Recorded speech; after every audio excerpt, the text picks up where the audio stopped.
Você está prestes a ouvir o audiobook do livro Pai Rico, Pai Pobre, escrito por Robert T. Kiyosaki. E se você está procurando por um resumo, uma review mais rápida deste livro, é só você clicar no vídeo que está aparecendo aqui em cima no card ou na descrição. Se você se interessa por dicas, reviews e atualidades de temas como criatividade, marketing, artes visuais, não deixe de conferir o canal. E se você quer receber novos lançamentos de audiobooks, é só você se inscrever no canal e ativar o sininho. Na descrição deste vídeo, você tem acesso ao resumo e a review por escrito deste livro em meu blog, assim como o download dos arquivos do audiobook. Se está pensando em adquirir esse livro, não deixe de conferir os links na descrição. Assim você ganha desconto e também ajuda o canal a crescer. Agora eu te desejo um excelente livro e um bom proveito. Pai Rico, Pai Pobre.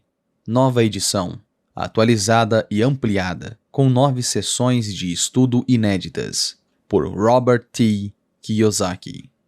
Abre aspas. Pai Rico, Pai Pobre é um ponto de partida para todos que queiram assumir o controle de seu futuro financeiro. Fecha aspas. USA Today. Introdução. Pai Rico, Pai Pobre. Tendo 2 pais, tive a escolha entre pontos de vista contrastantes, a visão de um homem rico e a de um pobre. Tive 2 pais, um rico e um outro pobre. Um era muito instruído e inteligente, tinha PhD, e fizera um curso universitário de graduação, com duração de 4 anos, em menos de 2. Foi então para a Universidade de Stanford, para a Universidade de Chicago e para Northwest University, sempre com bolsa de estudos. O meu outro pai nunca concluiu o ensino médio. Ambos foram homens bem-sucedidos em suas carreiras e trabalharam arduamente durante toda a vida. Ambos oferiam renda considerável. Contudo, um sempre enfrentou dificuldades financeiras. O outro se tornou o homem mais rico do Havaí. Um morreu deixando milhões de dólares para a sua família, para instituições de caridade e para sua igreja. O outro deixou contas a pagar. Ambos eram homens fortes, carismáticos e influentes. Os 2 me ofereceram conselhos, mas não me recomendaram as mesmas coisas. Ambos acreditavam firmemente na instrução, mas não sugeriam o mesmo tipo de estudo. Se eu tivesse tido um único pai, teria que ter aceitado ou rejeitado seus conselhos. Tendo 2 pais, tive a escolha entre pontos de vista contrastantes, a visão de um homem rico e a de um pobre. Em vez de simplesmente aceitar ou rejeitar um destes pontos de vista, me descobri pensando mais, comparando-os e escolhendo por mim mesmo. O problema é que o homem rico ainda não era rico e o pobre ainda não era pobre. Ambos estavam no início de suas carreiras e lutavam por dinheiro e pela família, mas tinham ideias muito diferentes sobre o dinheiro. Por exemplo, um dos meus pais dizia, abre aspas, o amor ao dinheiro é a raiz de todo o mal. O outro dizia, a falta de dinheiro é a causa de todos os problemas. Quando garoto, a influência de 2 pais, ambos homens fortes, gerava uma situação complicada. Eu queria ser um bom filho e os ouvia, mas os 2 pais não falavam a mesma língua. O contraste entre suas ideias, especialmente no que se referia ao dinheiro, era tão extremo que eu ficava curioso e intrigado. Comecei a pensar profundamente sobre o que cada um deles dizia. Muito do meu tempo era gasto refletindo, fazendo-me perguntas como, por que ele fala isso? A respeito das afirmações dos meus pais. Teria sido muito mais simples falar sim, ele está certo, concordo com isso. Ou simplesmente rejeitar um ponto de vista dizendo, o velho não sabe o que está falando. Porém, tendo 2 pais que eu amava, fui forçado a pensar e a escolher um dos caminhos por mim mesmo. Esse processo de escolher sozinho se mostrou muito valioso em longo prazo. Não se tratou simplesmente da aceitação ou rejeição de um único ponto de vista. Uma das grandes razões pelas quais os ricos ficam mais ricos, os pobres mais pobres e a classe média luta com as dívidas é que o dinheiro não é um tema ensinado em casa ou na escola. Muitos de nós aprendemos sobre dinheiro com nossos pais. O que um pai pobre pode dizer a respeito de finanças para o seu filho? Ele simplesmente fique na escola e estude muito. O filho pode se formar com ótimas notas, mas terá uma programação financeira e uma mentalidade de pessoa pobre. 20 anos atrás, o relógio da dívida. Avance 20 anos rapidamente e a dívida norte-americana está assustadora. Segundo a imprensa, está próxima de 20 trilhões. Isso são trilhões, com T maiúsculo. Infelizmente, lidar com o dinheiro não é ensinado nas escolas. Elas se concentram nas habilidades acadêmicas e profissionais, mas não nas financeiras. Isso explica por que médicos, gerentes de bancos e contadores versados que tiveram ótimas notas enquanto estudantes terão problemas financeiros durante toda a vida. Nossa dívida nacional alarmante se deve, em boa medida, a políticos e funcionários públicos muito instruídos, mas que tomam decisões financeiras com pouco ou nenhum treinamento nesta área. Atualmente, fico pensando o que acontecerá quando houver milhões de pessoas precisando de assistência médica e financeira. Elas se tornarão dependentes do apoio financeiro de suas famílias ou do governo. O que acontecerá quando o Medicare e a Previdência Social ficarem sem dinheiro? Como uma nação sobreviverá se ensinar sobre dinheiro continua sendo tarefa dos pais, cuja maioria será ou já é pobre? Como tive 2 pais para me influenciar, aprendi com ambos. Tive que refletir sobre os conselhos de cada um deles e, ao fazê-lo, percebi o poder e o impacto dos nossos pensamentos sobre a nossa própria vida. Por exemplo, um pai costumava falar, abre aspas, não posso comprar isso. O outro proibia o uso dessa palavra, insistia em que eu falasse, o que posso fazer para comprar isso? Em um caso, temos uma afirmação, no outro, uma pergunta. Um deixa você sem alternativa, o outro obriga a refletir. Meu pai que logo ficaria rico explicava que ao falar automaticamente não posso comprar isso, seu cérebro para de se esforçar. Ao perguntar o que posso fazer para comprar isso, você mantém o seu cérebro trabalhando. Ele não estava dizendo que comprava tudo o que desejasse. Ele incentivava enfaticamente que eu treinasse a minha mente, o computador mais poderoso do mundo. Meu cérebro fica mais forte a cada dia porque eu o exercito. Quanto mais forte ele fica, mais dinheiro ganho. Ele acreditava que repetir mecanicamente "não posso comprar isso" era um sinal de preguiça mental.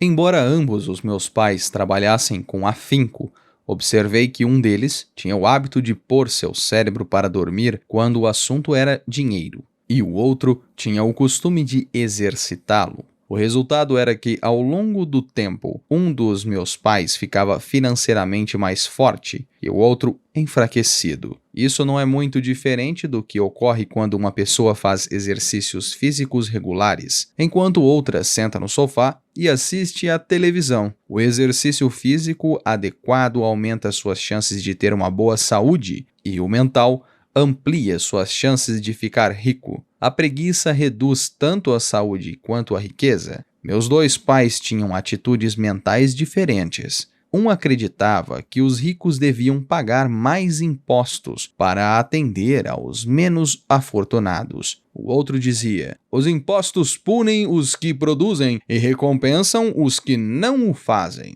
Um dos meus pais recomendava, estude arduamente para poder trabalhar em uma boa empresa. O outro falava, dedique-se aos estudos para conseguir comprar uma boa empresa. Um dos meus pais dizia, não sou rico porque tenho filhos. O outro, tenho que ser rico por causa de vocês, meus filhos. Um incentivava as conversas sobre dinheiro e negócios na hora do jantar. O outro proibia que se falasse no assunto durante as refeições. Um recomendava, com questões financeiras, seja cuidadoso, não se arrisque. O outro, aprenda a administrar o risco. Um afirmava, nossa casa é nosso maior investimento e patrimônio. O outro, a minha casa é uma dívida, e se sua casa for maior investimento, você terá problemas. Ambos os meus pais pagavam suas contas no prazo, mas um deles as pagava em primeiro lugar, enquanto o outro as deixava para a última hora. 20 anos atrás, sua casa não é um ativo.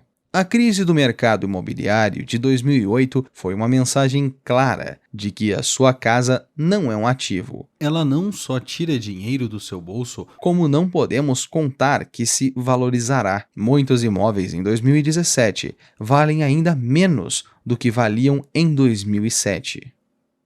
Um deles acreditava que a empresa ou o governo deveria cuidar de você e de suas necessidades. Estava sempre preocupado com aumentos salariais, planos de aposentadoria, benefícios médicos, licenças, férias e outros benefícios. Ele ficava impressionado com os 2 de seus tios que foram para o exército e se aposentaram com vários benefícios após 20 anos de serviço ativo. Ele adorava a ideia de assistência médica e outros benefícios concedidos a veteranos aposentados. Ele também se empolgava com as catedrais vitalícias do sistema universitário. A ideia de estabilidade no emprego e benefícios trabalhistas lhe parecia, às vezes, mais importante do que o próprio emprego. Dizia frequentemente: trabalhei muito para o governo, mereço essas mordomias. O meu outro pai acreditava na total autossuficiência financeira. Ele sempre se manifestava contra a mentalidade do direito adquirido e falava que isso criava pessoas financeiramente fracas e necessitadas. Ele dava muita ênfase à competência financeira. Um dos meus pais lutava para poupar alguns poucos dólares. O outro simplesmente criava investimentos. Um pai me ensinou a escrever um currículo impressionante para que eu pudesse encontrar um bom emprego. O outro a fazer planos financeiros e corporativos consistentes, de modo que eu pudesse criar empregos. Ser o resultado da criação de 2 pais fortes me proporcionou o luxo de observar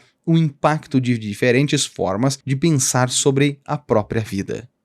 Observei que as pessoas moldam suas vidas por meio de seus pensamentos. Por exemplo, meu pai pobre sempre me dizia: nunca vou ficar rico. E isso acabou acontecendo. Meu pai rico, por outro lado, sempre se referia a si próprio como sendo rico. Ele dizia coisas como: sou um homem rico e pessoas ricas não fazem isso. Mesmo que estivesse totalmente quebrado após um revés financeiro, ele continuava a se considerar um homem rico. Ele se justificava dizendo: há uma diferença entre ser pobre e estar quebrado. Estar quebrado é temporário, a pobreza é eterna. Meu pai pobre dizia: não ligo para o dinheiro, ou o dinheiro não é importante. Meu pai rico sempre dizia: dinheiro é poder. A força dos nossos pensamentos nunca poderá ser medida ou avaliar, mas desde jovem se tornara óbvias para mim a tomada de consciência dos meus pensamentos e a forma como eu me expressava. Observei que meu pai pobre não era pobre por causa do dinheiro que ganhava, que era bastante, mas por causa de seus pensamentos e ações. Quando garoto, tendo 2 pais, me tornei consciente de que deveria ser cuidadoso com os pensamentos que decidisse adotar como meus. A quem ouviria? O meu pai rico ou o meu pai pobre? Há uma diferença entre ser pobre e estar quebrado. Estar quebrado é temporário, a pobreza é eterna. Embora ambos tivessem um enorme respeito pela educação e pelo aprendizado, eles discordavam quanto ao que era importante aprender. Um queria que eu estudasse arduamente, me formasse e conseguisse um bom emprego para trabalhar por dinheiro. Ele queria que eu estudasse para me tornar um profissional, um advogado ou um contador, ou que fosse para uma faculdade de administração para obter um MBA. O outro me incentivava a estudar para ficar rico, para entender como funciona o dinheiro, para aprender como fazê-lo trabalhar para mim. Não trabalho por dinheiro, costumava repetir. O dinheiro trabalha para mim. Com 9 anos, resolvi ouvir e aprender com meu pai rico tudo sobre dinheiro. Optei por não dar ouvidos a meu pai pobre, mesmo que fosse ele quem possuísse todos os títulos universitários. Uma lição de Robert Frost. Robert Frost é o meu poeta favorito, embora goste de muitas de suas poesias. A minha preferida é A Estrada Não Trilhada. Quase todos os dias recorro às suas lições. A Estrada Não Trilhada. Num bosque em pleno outono, a estrada bifurcou-se, mas sendo um só um caminho eu tomaria. Assim, por um longo tempo, eu ali me detive, e um deles observei até um longe declive, no qual, dobrando, desaparecia. Porém, tomei o outro, igualmente viável, e tendo mesmo um atrativo especial, pois mais ramos possuía e talvez mais capim. Embora, quanto a isso, o caminhar no fim os tivesse marcado por igual. Em ambos, nessa manhã, faziam recobertos de folhas que nenhum pisar enegrecera. O primeiro deixei, para um outro dia, e intuindo que um caminho outro caminho gera. Duvidei de algum dia eu voltaria. Isto eu hei de contar mais tarde, num suspiro, nalgum tempo ou lugar desta jornada extensa. A estrada divergiu naquele bosque, e eu segui pela que mais ínvia me pareceu. E foi o que fez toda a diferença. No decorrer dos anos, pensei muitas vezes no poema de Robert Frost, ao escolher não dar atenção aos conselhos e às atitudes de meu pai mais instruído. Tomei uma decisão dolorosa, mas ela determinou o resto da minha vida.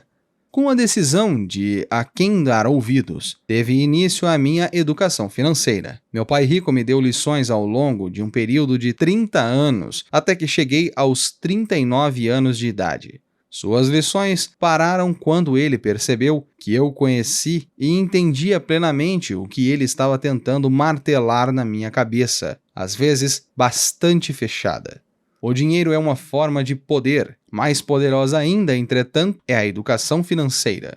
O dinheiro vem e vai, mas se tiver sido educado quanto ao seu funcionamento, você adquire poder sobre ele e começa a construir riqueza. O motivo pelo qual o simples pensamento positivo não é eficaz é que a maioria das pessoas foi à escola e nunca aprendeu como o dinheiro funciona, e assim passa sua vida trabalhando por ele. Como comecei com apenas 9 anos, as lições que meu pai rico me ensinou foram simples. E quando tudo foi dito e feito, encontramos apenas 6 lições, repetidas ao longo de 30 anos. Este livro trata dessas lições, expostas da maneira mais simples possível, da forma como meu pai rico as passou para mim. Essas lições não se pretendem ser respostas, mas sim marcos, referências que ajudarão você e seus filhos a enriquecer. Não importa o que aconteça, em um mundo de crescimento, mudança e incerteza. Notas: o Medicare, bem como o Medicaid, é um programa norte-americano de assistência aos idosos. Fim das notas. Capítulo 1. Lição número 1. Os ricos não trabalham por dinheiro. As classes médias e baixas trabalham por dinheiro. Os ricos fazem com que o dinheiro trabalhe para eles. Pai, como que se fica rico? Meu pai largou o jornal. Por que quer ficar rico, filho? Porque a mãe do Jimmy chegou hoje em um Cadillac novo e eles iam passar o final de semana na praia. Ele chamou 3 amiguinhos, mas o Mike e eu não fomos convidados. Eles disseram que não nos chamavam porque somos garotos pobres. Eles falaram isso mesmo? Perguntou meu pai incrédulo.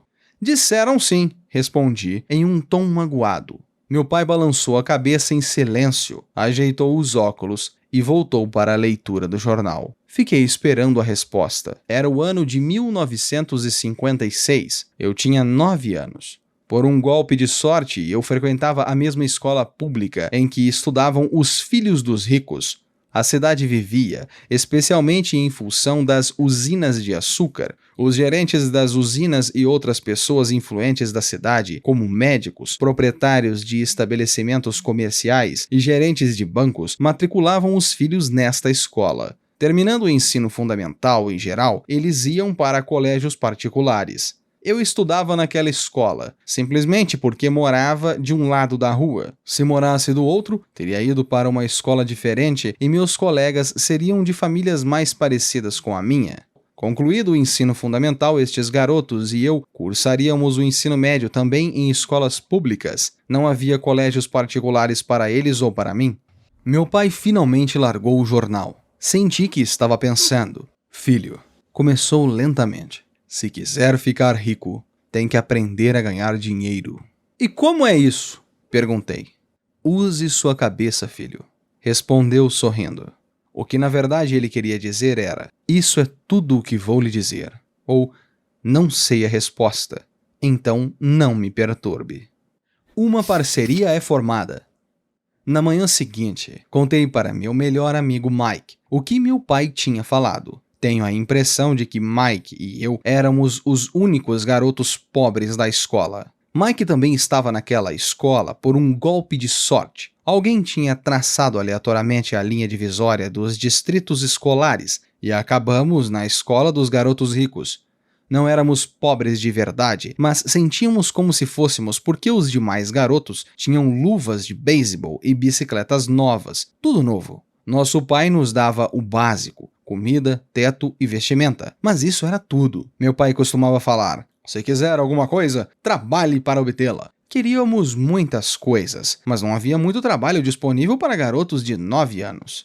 E então, como ganhamos dinheiro? Perguntou Mike. Eu não sei, respondi. Mas você quer ser meu sócio? Ele concordou, e naquele sábado de manhã, Mike se tornou meu primeiro sócio de negócios. Passamos a manhã toda imaginando formas de ganhar dinheiro. De vez em quando, falávamos dos caras legais que estavam se divertindo na casa de praia de Jimmy. Sentíamos uma certa mágoa, mas era uma mágoa boa, pois nos inspirou a pensar em como ganhar dinheiro. Finalmente, nesta tarde, um lampejo surgiu em nossas mentes.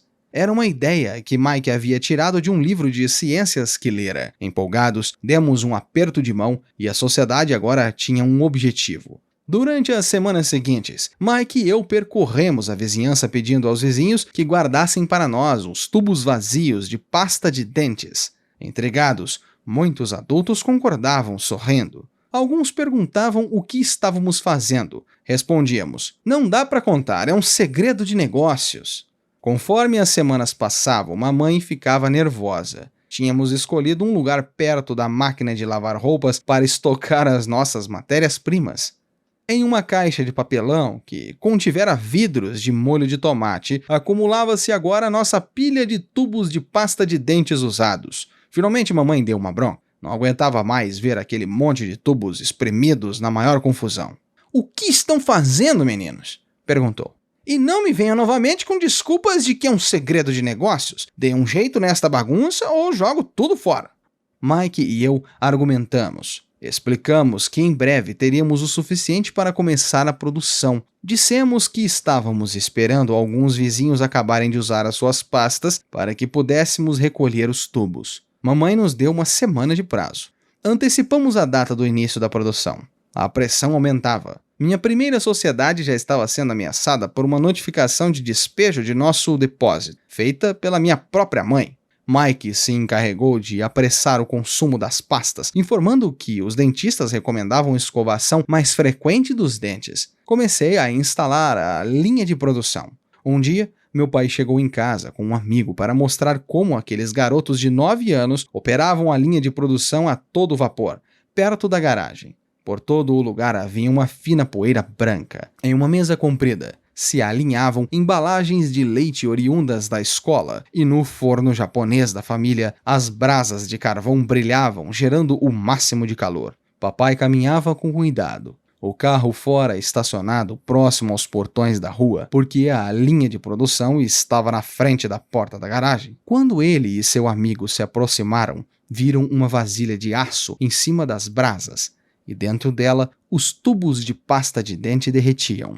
Naquela época não havia tubos de pasta de dente de plástico, eram de chumbo. Por isso, depois que a pintura queimava, os tubos dentro da vasilha derretiam, até virar líquido.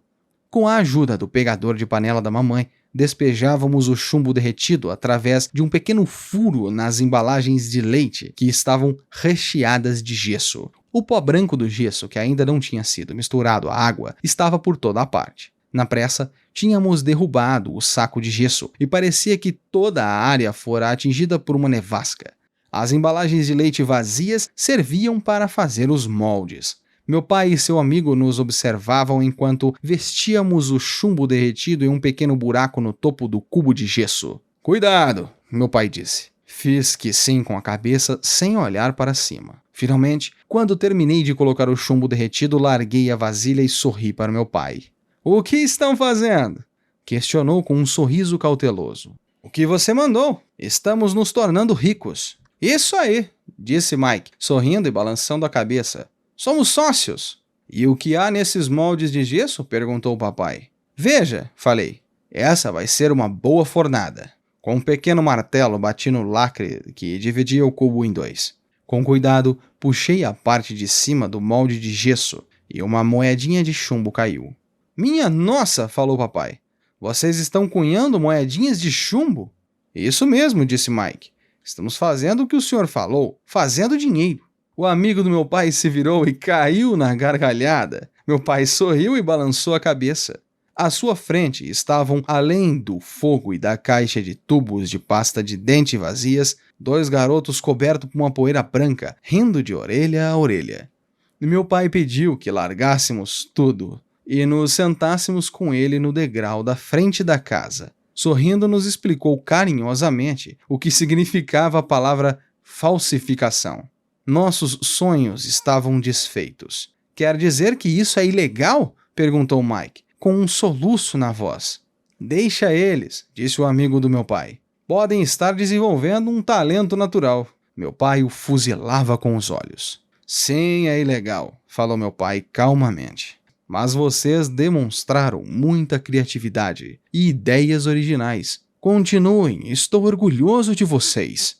Desapontados, Mike e eu ficamos sentados, uns 20 minutos antes de começarmos a arrumar a bagunça. O negócio se encerrou no próprio dia da inauguração. Varrendo a poeira, olhei para Mike e disse: "Acho que Jimmy e os amigos dele estavam certos. Somos pobres." Quando falei isso, meu pai já estava saindo.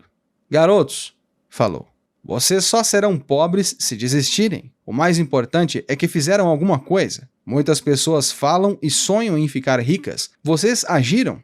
Estou muito orgulhoso de vocês. Repito, continuem. Não desistam."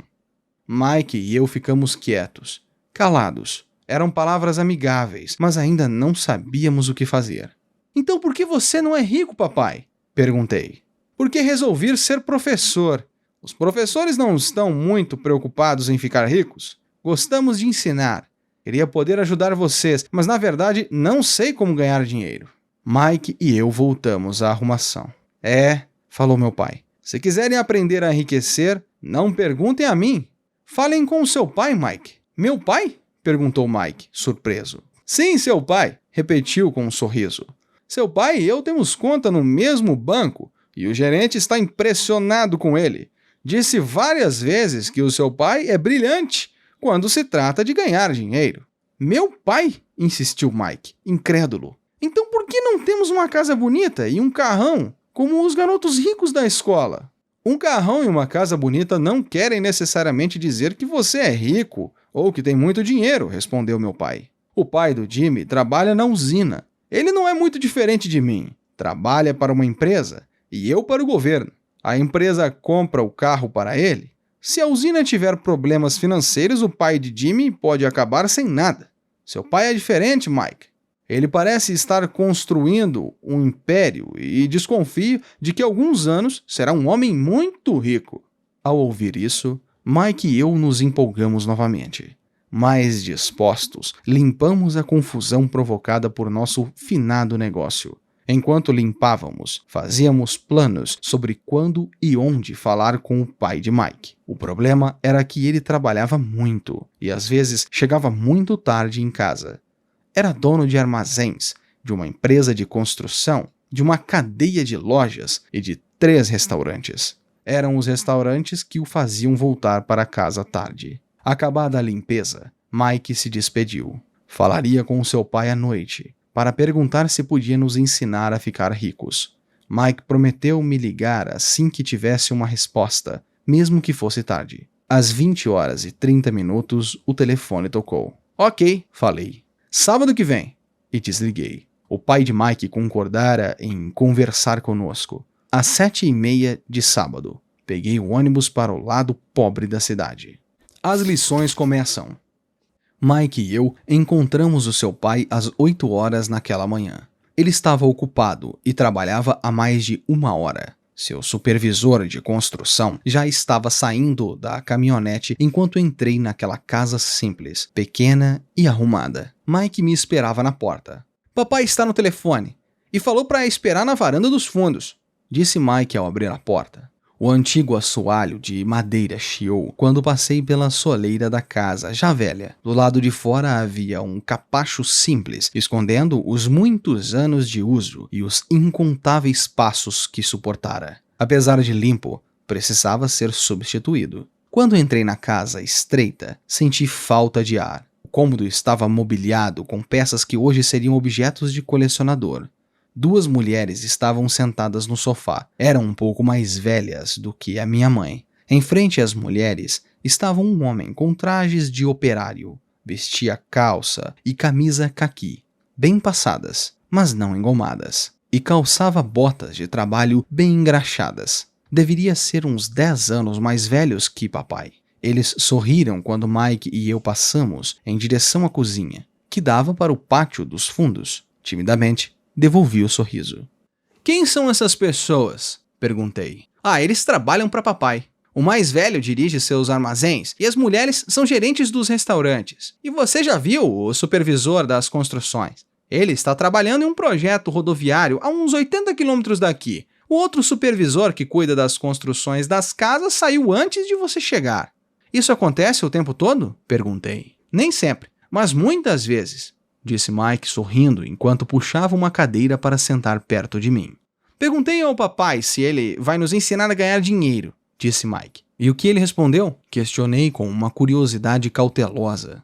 "Bom, primeiro me encarou com uma expressão engraçada. Então ele falou que nos faria uma proposta." "Ah", respondi, balançando a cadeira para trás em direção à parede. A cadeira em que estava se sustentava nos pés de trás.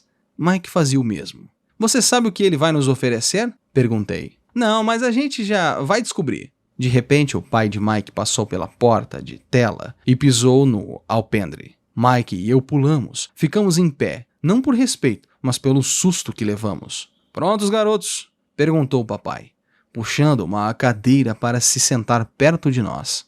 Fizemos que sim com a cabeça e aproximamos as cadeiras para sentarmos de frente para ele. Ele era um homem grande, com cerca de 1,80 e 100 quilos. Meu pai era mais alto, pesava mais ou menos o mesmo e era 5 anos mais velho que ele. Eles eram de certo modo parecidos, embora de origens étnicas diferentes. Talvez tivessem energias semelhantes. "Mike falou que você quer aprender a ganhar dinheiro. É isso mesmo, Robert?" Rapidamente assenti com a cabeça, não sem uma pequena sensação de intimidação. Senti muito poder por trás das palavras e do seu sorriso. "Muito bem, eis a minha oferta. Vou ensinar a vocês, mas não como em uma sala de aula. Vocês trabalham para mim e eu ensino. Vocês não trabalham e eu não ensino. Posso ensinar mais rápido se trabalharem, em vez de perder o meu tempo com vocês só sentados escutando, como fazem na escola. Esta é minha oferta. É pegar ou largar?" "Posso fazer uma pergunta antes?" falei. "Não, é pegar ou largar. Tenho trabalho demais para perder tempo. De qualquer modo, se não puder se decidir logo, não vai aprender nunca a ganhar dinheiro. As oportunidades vêm e vão. Ser capaz de tomar decisões rápidas é uma habilidade importante. Você tem a oportunidade que pediu. As aulas começam em 10 segundos. Respondeu o pai de Mike com um sorriso incentivador. "Tô dentro", respondi. "Topo", disse Mike. 20 anos atrás. Determinação. O mundo se move cada vez mais rápido. Ações são negociadas em milissegundos. Ofertas vêm e vão na internet em questão de minutos. Mais e mais pessoas competem por bons negócios. Assim, quanto mais rápido tomar uma decisão, mais chances você tem de aproveitar as oportunidades, antes que outra pessoa o faça. "Bom", falou o pai de Mike, "a senhora Martin vai chegar daqui a 10 minutos. Depois que eu conversar com ela, vocês a acompanham até a minha lojinha e já podem começar. Vou lhes pagar 10 centavos por hora e terão que trabalhar 3 horas todo sábado. Mas hoje tem um jogo de beisebol, falei. O pai de Mike abaixou a voz e falou com serenidade. É pegar ou largar. Eu pego, respondi, decidindo trabalhar em vez de jogar. 30 centavos depois. Às 9 horas de uma bela manhã de sábado, Mike e eu estávamos trabalhando para a Sra. Martin. Era uma mulher bondosa e paciente. Sempre dizia que Mike e eu lembrávamos os seus 2 filhos, que já estavam crescidos e não moravam com ela. Apesar de bondosa, ela acreditava no trabalho árduo e nos ensinou a executá-lo. Era uma chefe rigorosa. Passávamos 3 horas pegando latas nas prateleiras e espanando-as para depois recolocá-las no lugar. Era uma tarefa incrivelmente monótona. O pai de Mike, que eu chamo de pai rico, era dono de 9 dessas lojinhas com amplos estacionamentos. Eram as primeiras versões das lojas de conveniência da 7-Eleven, pequenos armazéns provincianos em que as pessoas compram artigos como leite, pão, manteiga e cigarros. O problema é que isso aconteceu no Havaí, antes dos ar-condicionados serem amplamente usados, então não dava para fechar a porta por causa do calor. Nos 2 lados da loja havia 2 portas grandes que davam para a rua e para o estacionamento. Sempre que um carro passava ou estacionava, a poeira da rodovia se acumulava nas prateleiras da loja. Sabíamos que o nosso trabalho estava garantido enquanto não houvesse ar-condicionado. Durante 3 semanas, Mike e eu comparecíamos à loja da Sra. Martin e trabalhávamos durante 3 horas. Ao meio-dia, terminava o trabalho e ela colocava 3 moedinhas na nossa mão. Mas nem aos 9 anos, em meados da década de 1950, 30 centavos eram muito empolgantes. Na época, um gibi custava 10 centavos. Então eu costumava gastar o dinheiro com revistas em quadrinhos e voltava para casa. Na quarta-feira, na 4ª semana, eu já estava a fim de desistir. Tinha concordado em trabalhar só porque queria aprender a ganhar dinheiro com o pai do Mike. Mas agora era um escravo por 10 centavos a hora. E ainda por cima não tinha voltado a ver o pai do Mike desde aquele sábado. Desisto, falei para Mike, na hora do almoço. O almoço da escola era horrível e a escola era monótona. E agora já não tinha nem os meus sábados para me animar. Mas o que estava me perturbando era os 30 centavos. Desta vez Mike sorriu. Do que está rindo? Perguntei zangado e frustrado. Papai falou que isso ia acontecer. Ele disse para você procurá-lo quando estivesse a fim de desistir. O quê? Falei indignado. Ele está esperando que eu fique saturado? Por aí, falou Mike. O papai é meio peculiar. Ensina de maneira diferente do seu pai. Os seus pais falam bastante. Meu pai é tranquilo e caladão. Espere até sábado. Vou falar para ele que você está pronto. Quer dizer que fui enrolado? Não, não é isso. Mas pode ser. Papai vai explicar no sábado. Fazendo fila no sábado.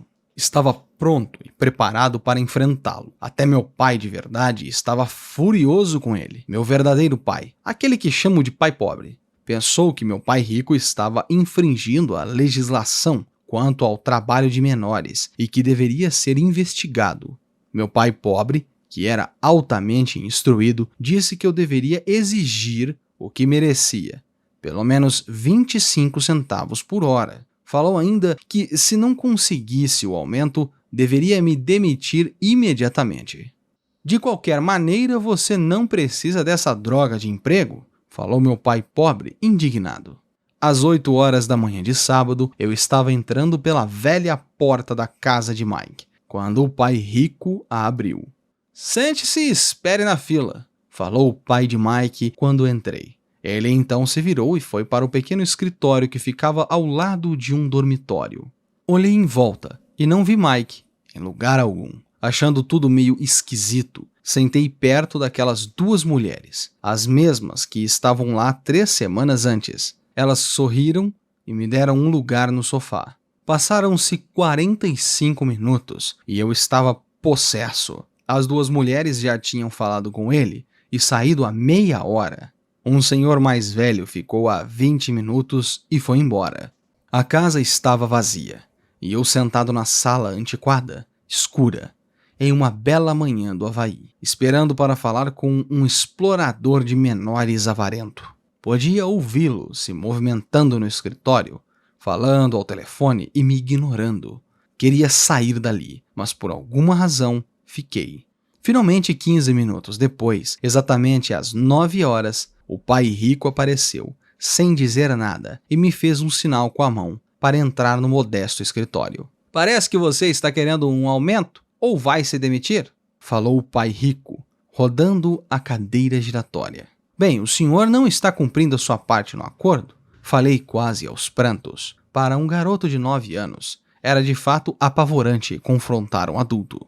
O senhor falou que se eu trabalhasse, me ensinaria. Eu trabalhei, dei o meu melhor, larguei meus jogos de beisebol para trabalhar. E o senhor não cumpriu sua palavra, não me ensinou nada. É um desonesto, como todo mundo fala.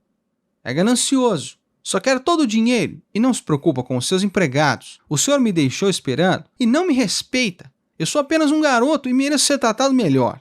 Da sua cadeira giratória, as mãos no queixo, o pai rico me fitava. Parecia que estava me estudando. E nada mal, falou. Em menos de um mês, você já se parece com a maioria dos meus empregados.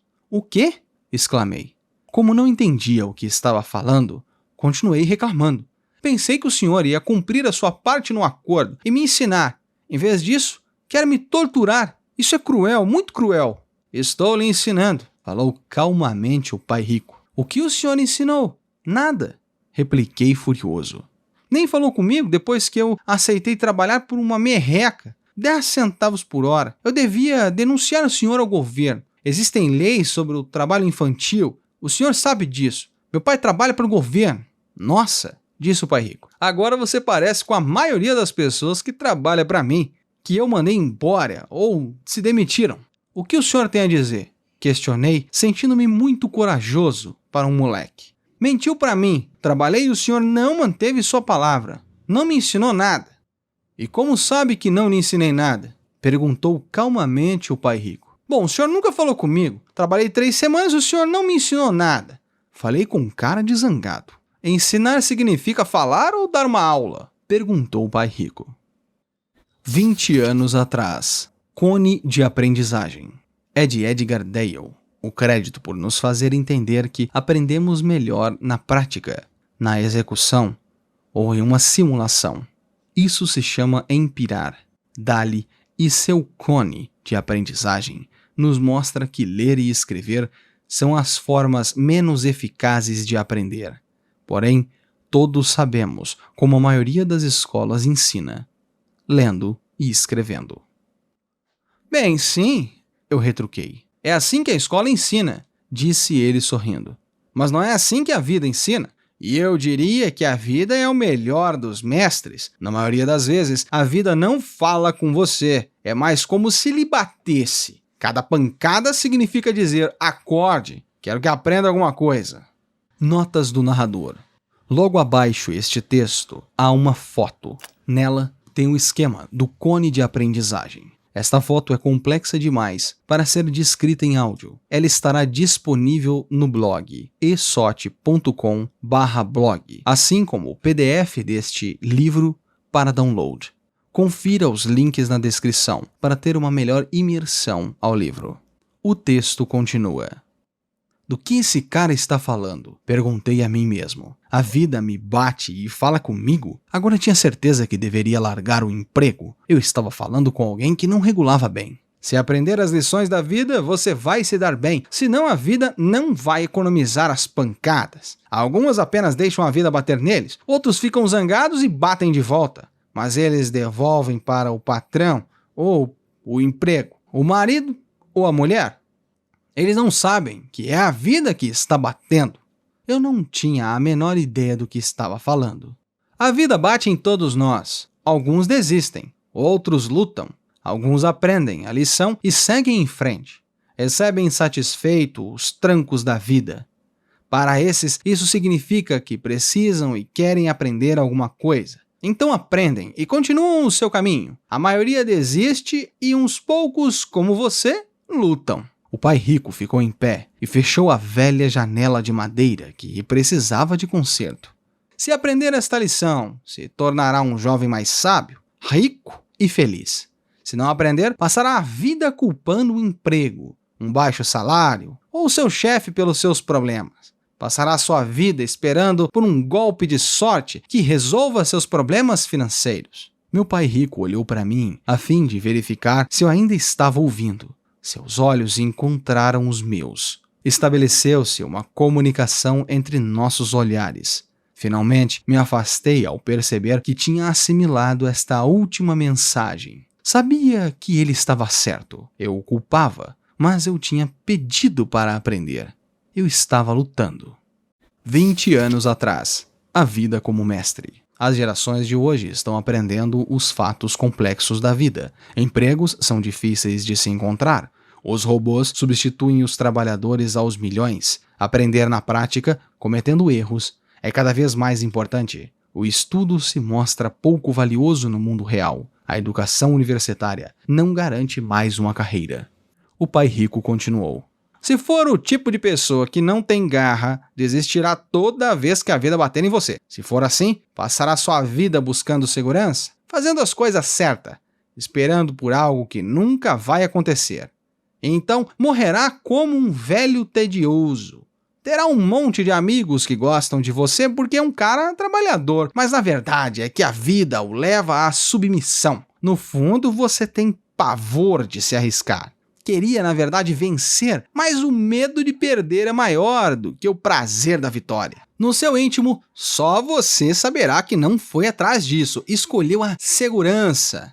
Nossos olhos voltaram a se encontrar. Você está me batendo com a vida? Perguntei. Algumas pessoas achariam isso. Sorriu o pai rico. Eu diria que apenas lhe mostrei o gostinho da vida. Que gostinho? Perguntei, ainda zangado, mas agora curioso e pronto para aprender. Vocês dois, garotos, foram as primeiras pessoas na vida que me pediram para ensinar a ganhar dinheiro. Tenho mais de 150 empregados e nenhum deles me perguntou o que sei sobre dinheiro. Eles me pedem um emprego e um salário, mas nunca que lhes ensine sobre o dinheiro. Desse jeito, a maioria deles passará os melhores anos de suas vidas trabalhando pelo dinheiro, sem entender realmente por que trabalham. Eu ouvi atentamente. Assim, quando o Mike falou que você queria aprender a ganhar dinheiro, resolvi planejar um curso que se aproximasse da vida real. Eu poderia falar horas, mas você não escutaria nada. Portanto, deixei que a vida batesse um pouco em você para que pudesse me escutar. É por isso que só pago 10 centavos. 20 anos atrás, mude o que puder. Aprendi a verdade e a sabedoria nas palavras do pai rico. Não temos como controlar muitas coisas na vida. Aprendi a me concentrar, então, no que tenho controle, eu mesmo. E se as coisas mudarem, eu tenho que me adaptar. E qual é a lição que aprendi trabalhando por 10 centavos a hora? Perguntei. Que você é mesquinho e explora seus empregados? O pai rico se inclinou para trás e soltou uma gargalhada. Finalmente, quando parou de rir, falou. É melhor que você mude seu jeito de pensar. Para de me culpar, pensando que sou o problema. Se pensar que eu sou o problema, então terá que me transformar. Se perceber que o problema é você, então poderá modificar a si mesmo, aprender alguma coisa e tornar-se mais sábio. A maioria das pessoas quer que todos no mundo mudem, menos elas próprias. Mas eu lhe digo, é mais fácil mudar a si próprio que a todos os demais. Eu entendo, falei. Não me culpe pelos seus problemas, falou o pai rico, dando sinais de impaciência. Mas o senhor só me paga 10 centavos. Então, o que está aprendendo? Perguntou o pai rico com um sorriso. Que o senhor é mesquinho, respondi com uma risadinha. Está vendo? Você acha que eu sou o problema? Retrucou o pai rico. Mas o senhor é. Bem, continue assim e não aprenderá nada. Pense que sou o problema. Então, quais são as suas escolhas?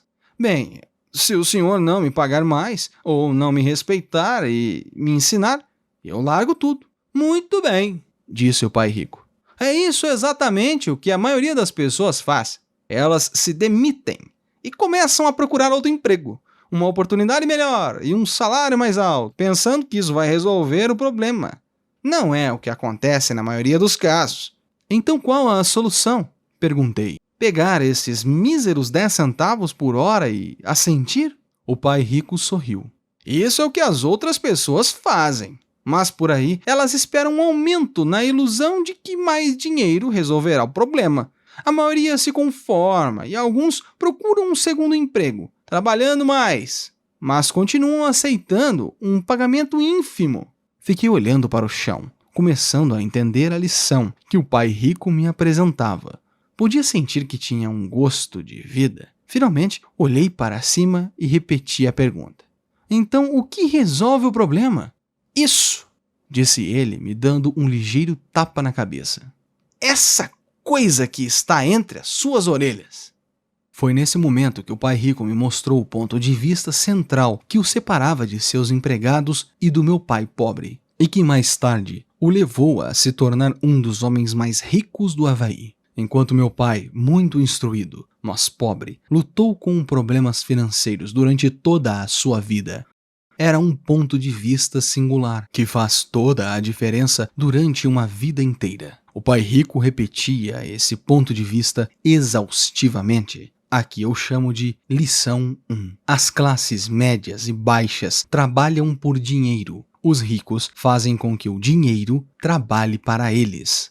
Naquela bela manhã de sábado, eu estava aprendendo um ponto de vista diferente daquele que o meu pai pobre me ensinara. Aos 9 anos, percebi que ambos os meus pais queriam que eu aprendesse. Ambos me incentivavam a estudar, mas não as mesmas coisas. 20 anos atrás. Ativos sobre a renda. A aquisição e a construção de ativos que geram fluxo de caixa colocam o dinheiro para trabalhar para você. Empregos altamente remunerados significam duas coisas: trabalhar por dinheiro e pagar mais impostos. Aprendi a fazer o dinheiro trabalhar para mim e a desfrutar dos benefícios fiscais da renda não proveniente de um salário. Meu pai instruído recomendava que tivesse o mesmo que ele. Filho, quero que estude muito e tenha boas notas, para que consiga um bom emprego, seguro e uma grande empresa que lhe dará grandes benefícios. Meu pai rico queria que eu aprendesse como o dinheiro funciona, para que pudesse colocá-lo para trabalhar para mim. Essas lições eu aprendi ao longo da vida sob a sua orientação e não em uma sala de aula.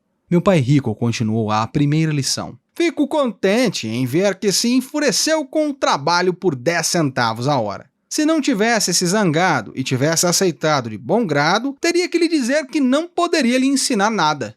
Veja, aprender de verdade exige energia, paixão e uma motivação ferrenha. A raiva é uma grande parte desta fórmula, pois a paixão é uma combinação de raiva e amor. No caso do dinheiro, a maioria das pessoas prefere não arriscar e se sentir segura. Elas não são conduzidas pela paixão, mas pelo medo. É por isso que elas aceitam um emprego com salário baixo? Perguntei. Sim, respondeu o pai rico. Algumas pessoas dizem que exploro os empregados porque não pago tanto quanto a usina de açúcar ou o governo. Eu digo que as pessoas exploram a si mesmas. O medo é delas, não meu. Mas o senhor não acha que deveria pagar mais para elas? Indaguei. Não tenho que fazê-lo. E além disso, mais dinheiro não vai resolver o problema. Veja o seu pai. Ele ganha bastante dinheiro e ainda assim não dá conta das despesas. A maioria das pessoas, se receber mais dinheiro, apenas se endividará mais. Daí os 10 centavos a hora, falei rindo. É parte da lição. Certo? Sorriu o pai rico. Você vê seu pai estudando muito, de modo que conseguiu um salário alto, mas ele ainda tem problemas financeiros porque nunca aprendeu nada sobre dinheiro na escola. E ainda por cima, acredita em trabalhar por dinheiro. 20 anos atrás. Ir para a escola, mesmo sendo um defensor ferrenho da educação por toda a vida, ir à escola, entre aspas, especialmente à faculdade, se tornou um pesadelo financeiro. São 44 milhões de norte-americanos devendo quase 1,3 trilhões em financiamento estudantil. Novamente, isso é trilhões, com T maiúsculo. E você não acredita? Perguntei. Não, na verdade não, disse o pai rico. Se quiser aprender a trabalhar pelo dinheiro, então fique na escola. É um bom lugar para isso. Mas se quiser aprender a fazer o dinheiro trabalhar para você, eu vou lhe ensinar. Mas só se quiser aprender.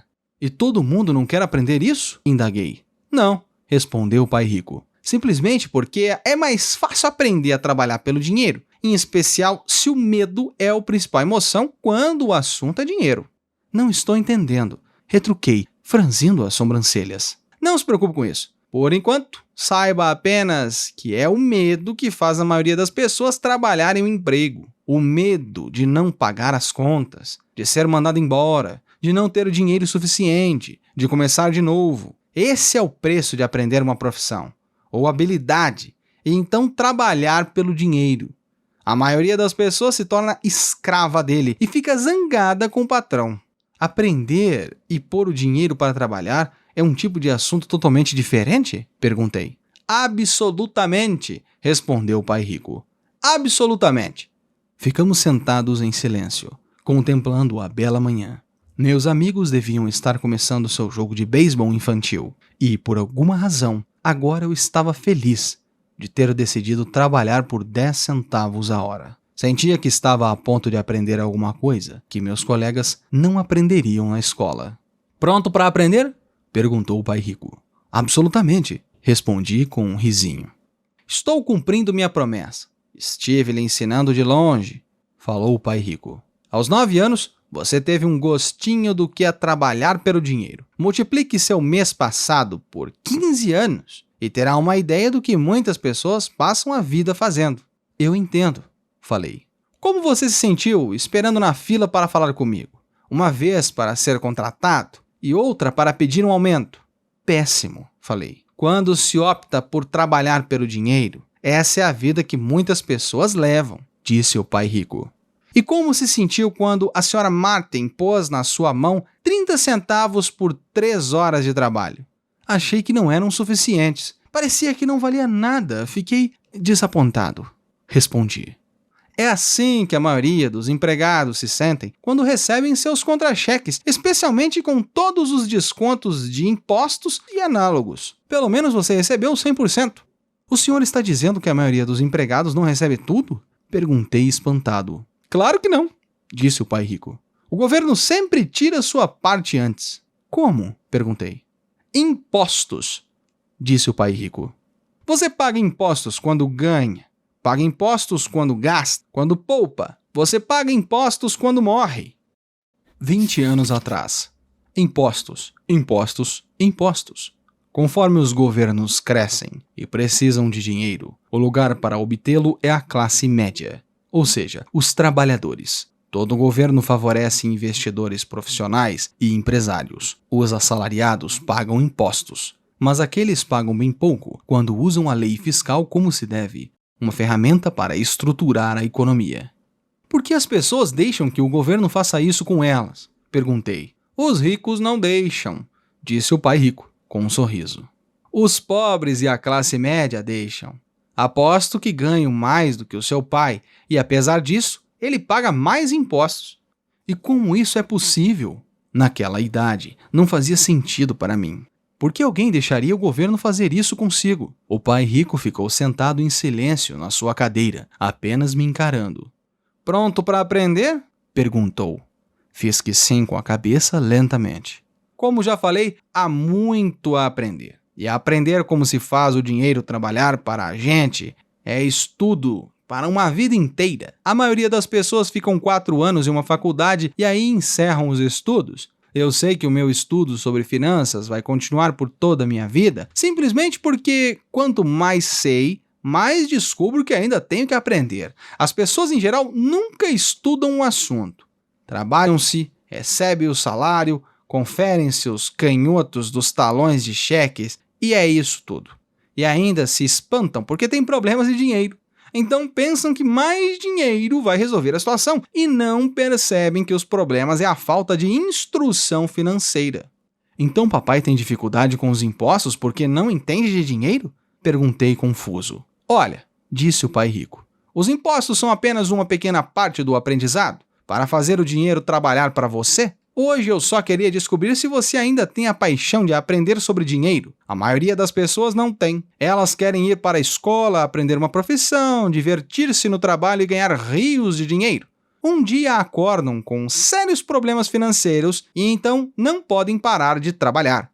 Esse é o preço de só saber como trabalhar pelo dinheiro em vez de estudar para saber como fazer o dinheiro trabalhar para você. Então, você continua apaixonado por aprender? Perguntou o pai rico. Acenei afirmativamente com a cabeça. Bom, disse o pai rico, agora de volta ao trabalho. Desta vez não vou lhe pagar nada. O quê? Perguntei espantado. Você ouviu? Nada. Trabalhará as mesmas 3 horas no sábado, mas desta vez não receberá os 10 centavos por hora. Você disse que queria aprender a não trabalhar pelo dinheiro. Sendo assim, não vou pagar nada. Eu não podia acreditar no que estava ouvindo. Já conversei sobre isso com o Mike. Ele já está trabalhando, tirando a poeira e arrumando as latas para mim. Melhor você se apressar e correr para lá. Não é justo, gritei. O senhor tem que me pagar alguma coisa. Você disse que queria aprender. Se não aprender isso agora, será como aquelas 2 mulheres e o homem que estavam sentados na minha sala. Trabalham pelo dinheiro e esperam que eu não os mande embora. Ou como seu pai, ganhando rios de dinheiro, apenas para ficar endividado até o pescoço e esperando que mais dinheiro resolva o problema. Se é isso que deseja, então volte para aqueles 10 centavos a hora. Ou você pode ainda fazer aquilo que muitas pessoas acabam fazendo: reclamar que o salário não é suficiente, demitir-se e procurar outro emprego. O que eu faço? Perguntei. O pai rico deu um tapinha na minha cabeça. Use isto, falou. Se usar bem, logo estará me agradecendo por ter lhe dado uma oportunidade de se tornar um homem rico. Fiquei parado, sem acreditar que estava embarcando naquela canoa. Queria conseguir um aumento e acabei sendo convencido a trabalhar de graça. Meu pai rico voltou a dar um tapinha na minha cabeça e disse: use isso. Agora, fora daqui, de volta ao trabalho. Lição 1. Os ricos não trabalham por dinheiro. Não contei para o meu pai pobre que não estava mais sendo pago. Ele não teria entendido e eu não queria tentar explicar algo que eu próprio ainda não entendia. Durante 3 semanas, Mike e eu trabalhamos 3 horas, todo sábado, sem ganhar nada. O trabalho não me preocupava e a rotina se tornou mais fácil. O que me deixava danado era perder os jogos de beisebol e não poder comprar os gibis. Na 3ª semana, por volta do meio-dia, o pai rico apareceu. Ouvimos seu caminhão chegar ao estabelecimento e fazer um barulhão quando o motor foi desligado. Ele entrou na loja e cumprimentou a senhora Martin com um abraço. Depois de verificar como a loja estava indo, abriu o freezer dos sorvetes, pegou 2 picolés, pagou e chamou Mike e a mim. Vamos dar uma voltinha, moçada. Atravessamos a rua e fomos para um amplo gramado, em que alguns adultos jogavam beisebol. Sentando em uma mesa de piquenique afastada, ele deu os picolés para mim e para Mike. Como as coisas estão indo? Ok, respondeu Mike. Concordei com ele. Aprenderam alguma coisa? Perguntou o pai rico. Mike e eu olhamos um para o outro, levantamos os ombros e balançamos a cabeça ao mesmo tempo, evitando uma das maiores armadilhas da vida. Bom, garotos, precisam começar a pensar. Vocês estão observando uma das maiores lições da vida. Se aprenderem, terão uma vida de grande segurança e independência financeira. Se não aprenderem, acabarão como a senhora Martin e a maioria das pessoas que joga beisebol aqui no parque. Elas trabalham muito por um salário baixo, agarrando-se à ilusão de segurança no emprego, esperando pelas 3 semanas de férias anuais e pela reduzida aposentadoria daqui 45 anos de trabalho. Se isso os empolga, vou dar-lhes um aumento para 25 centavos a hora. Mas estas pessoas são boas trabalhadoras, por que o senhor está debochando delas? Indaguei. O pai rico abriu um sorriso. A senhora Martin é como uma mãe para mim. Eu nunca seria tão cruel. Posso parecer desalmado, pois estou me esforçando para lhes mostrar um fato. Quero que expandam seus pontos de vista para enxergarem algo que a maioria das pessoas não tem a felicidade de perceber, graças às suas visões limitadas. Muitas pessoas não percebem a armadilha em que caíram. Mike e eu ficamos sentados, sem captar totalmente a mensagem. Ele parecia cruel. Contudo, Sentíamos que desejava desesperadamente que percebêssemos algo. Sorrindo, o pai rico continuou. Não estão gostando destes 25 centavos a hora? O coração de vocês não bate um pouquinho mais rápido? Fiz um não com a cabeça, mas na realidade o meu coração batia mais rápido. Para mim, 25 centavos a hora representava uma fortuna. Ok, vou pagar $1 a hora, prosseguiu o pai rico com um sorriso malicioso. Agora meu coração acelerou de verdade. Meu cérebro gritava, topa, topa! Eu não podia acreditar no que estava ouvindo. Ainda assim, fiquei calado. Ok, $2 a hora. Meu pequeno cérebro e coração quase explodiram. Afinal, estávamos em 1956 e receber $2 a hora teria me tornado o garoto mais rico do mundo. Não podia me imaginar ganhando esse dinheiro todo. Eu queria dizer sim.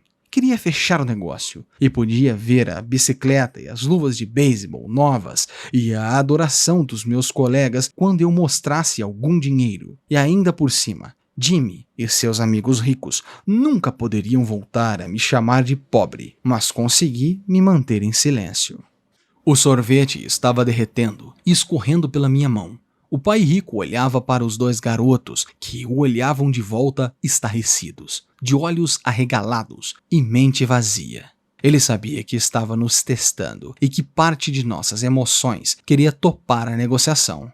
Sabia que todo ser humano tem uma parte fraca e necessitada em suas almas, que pode ser comprada, e que também tem uma parte forte, que jamais se deixaria comprar. A questão é saber qual prevaleceria. Ok, $5 a hora. A vida das pessoas é eternamente controlada por duas emoções, medo e ambição.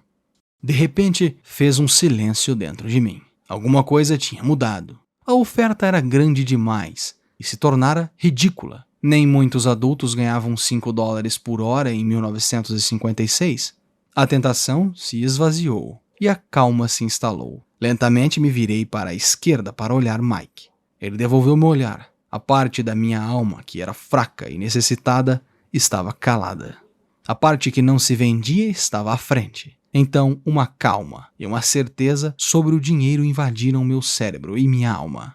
Sabia que Mike também chegara a este ponto. Muito bem, disse o pai rico, suavemente. A maioria das pessoas tem um preço. Isso por causa de duas emoções humanas, o medo e a ambição. Primeiro, o medo de não ter dinheiro as leva a trabalhar arduamente e quando recebem um pagamento, a ambição ou o desejo as leva a pensar nas coisas maravilhosas que podem ser compradas. Então, se define o padrão. Que padrão? Perguntei. Acordar, ir trabalhar, pagar as contas. Acordar, ir trabalhar, pagar as contas. A vida das pessoas é eternamente controlada por duas emoções, medo e ambição. Ofereça-lhes mais dinheiro e elas continuarão o ciclo, aumentando também as despesas. E é isso que chamo de corrida dos ratos. E há outro jeito? Perguntou Mike. Sim, disse o pai rico. Mas poucas pessoas o descobrem. E qual é? Questionou Mike.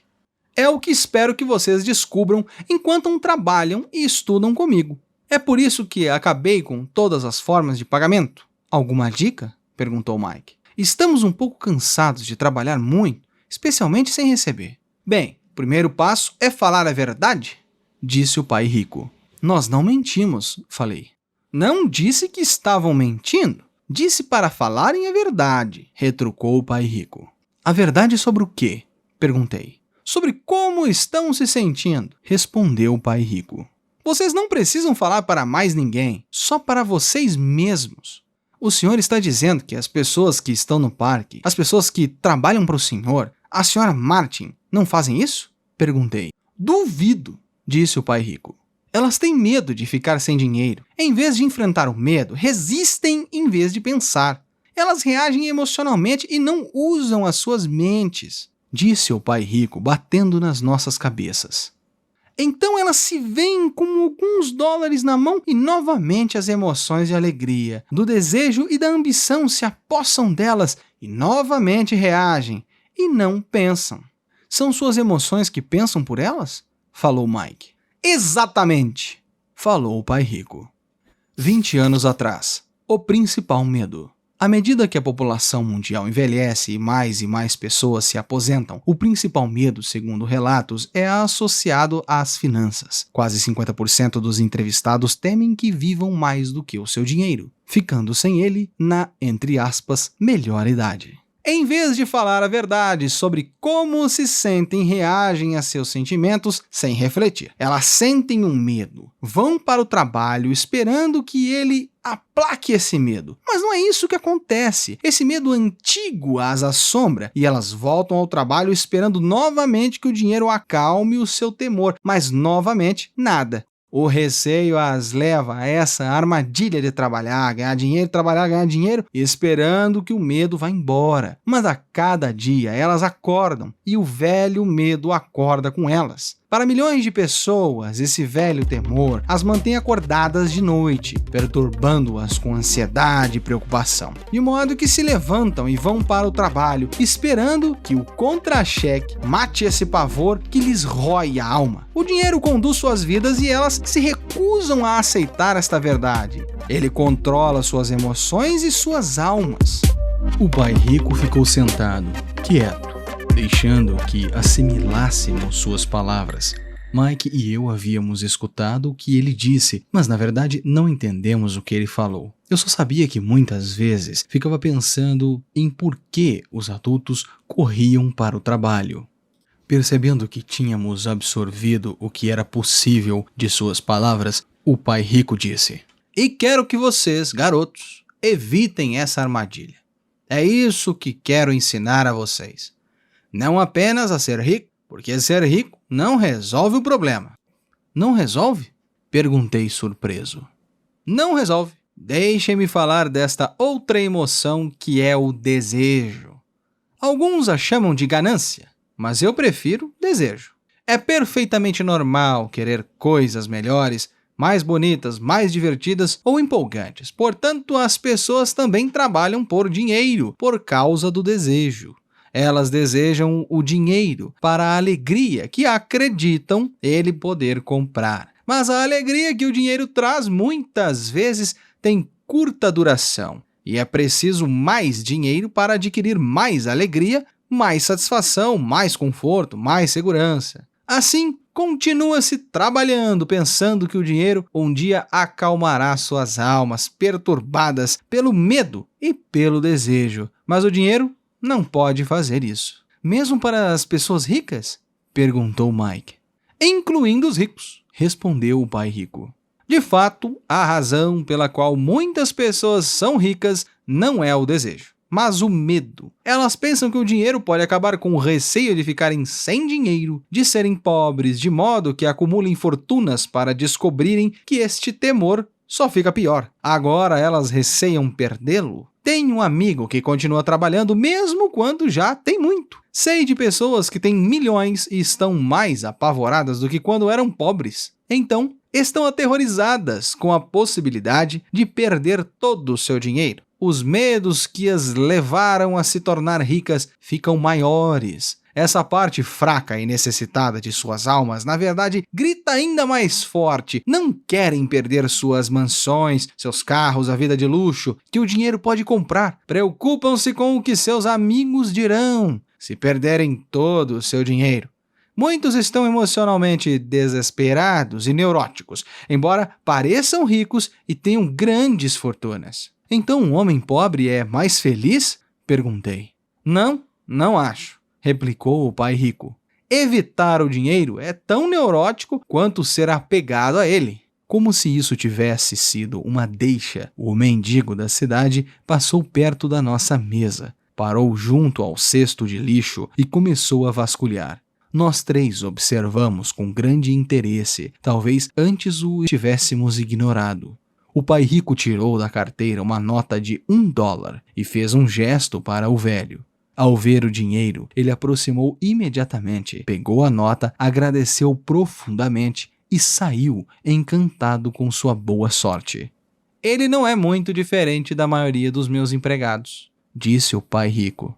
Muitas pessoas dizem, o dinheiro não importa, mas trabalham 8 horas diárias. Isso é uma negação da verdade. Se não estão interessados no dinheiro, por que trabalham? Esse tipo de pensamento é possivelmente mais neurótico do que o de que uma pessoa que junta dinheiro.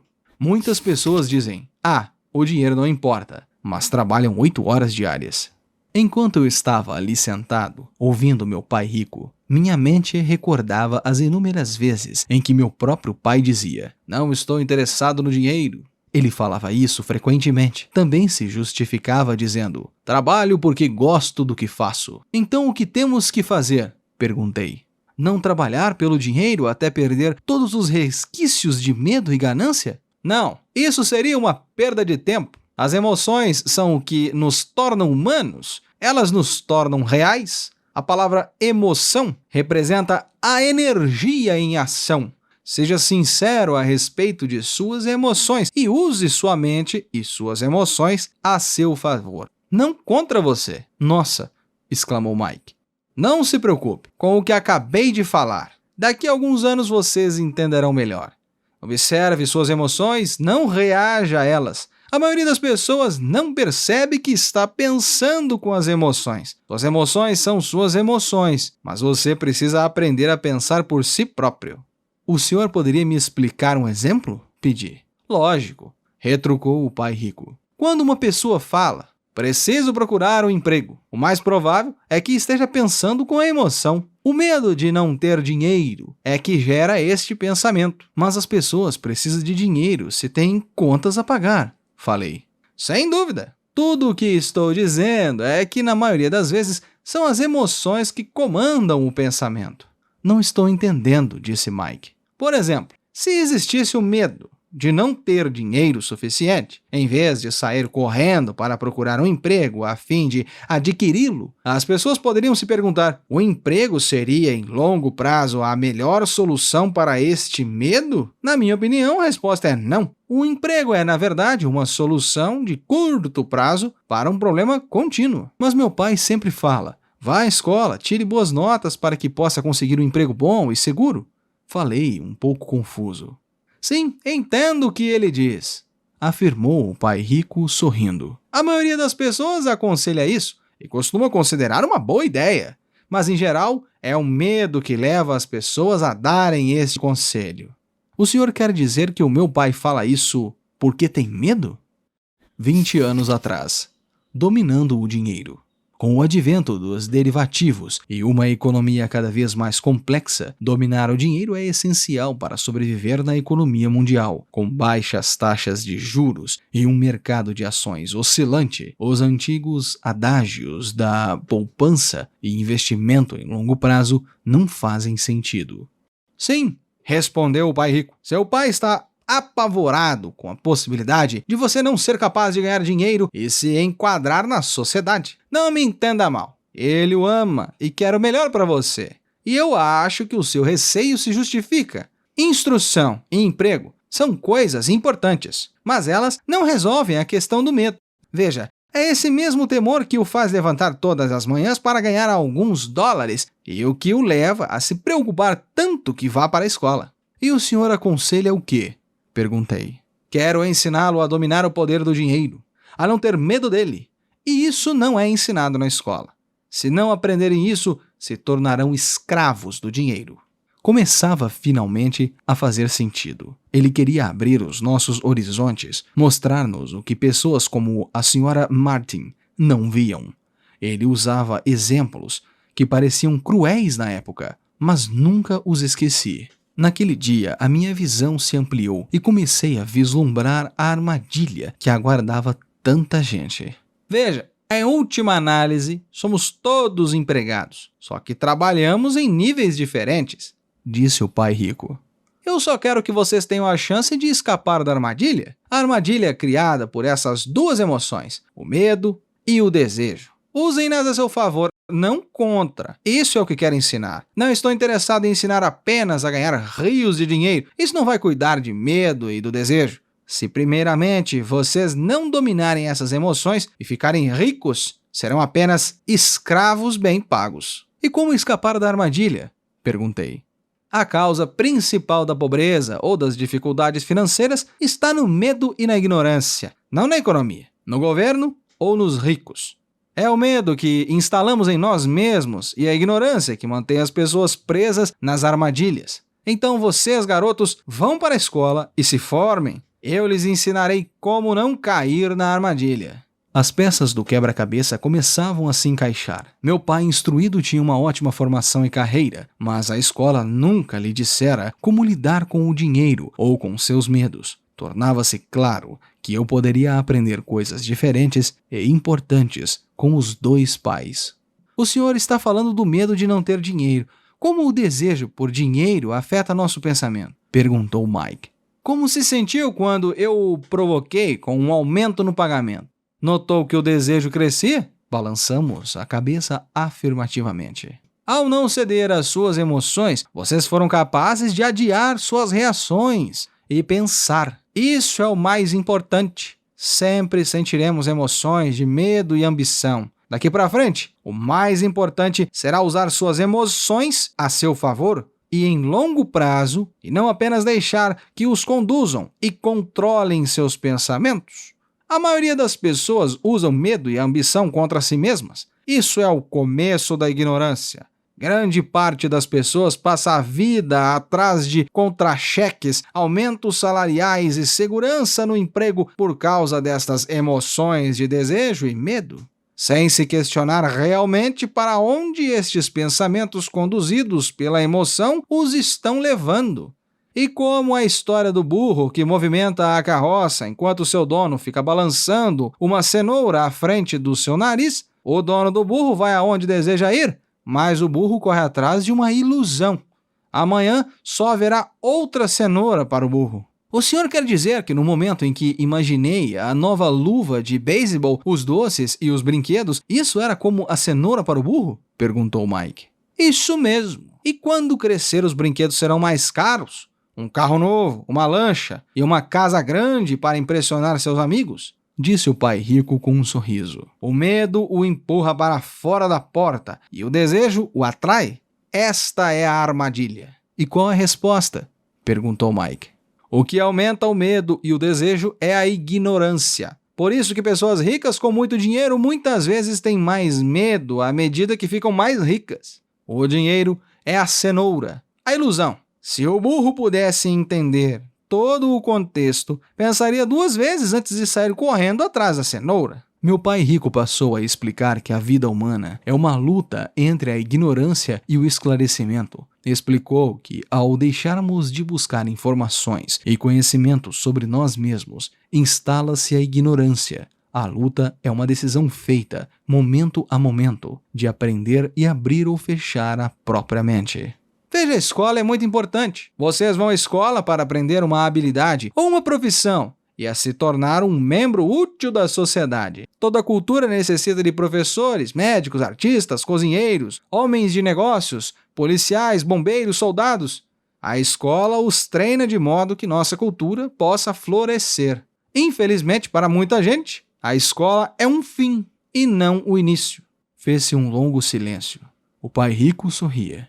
Não entendi tudo o que dissera naquele dia, mas como ocorre com a maioria dos grandes mestres, suas palavras são ensinamentos atemporais. Hoje me mostrei um pouco cruel, disse o pai rico. Cruel por um motivo.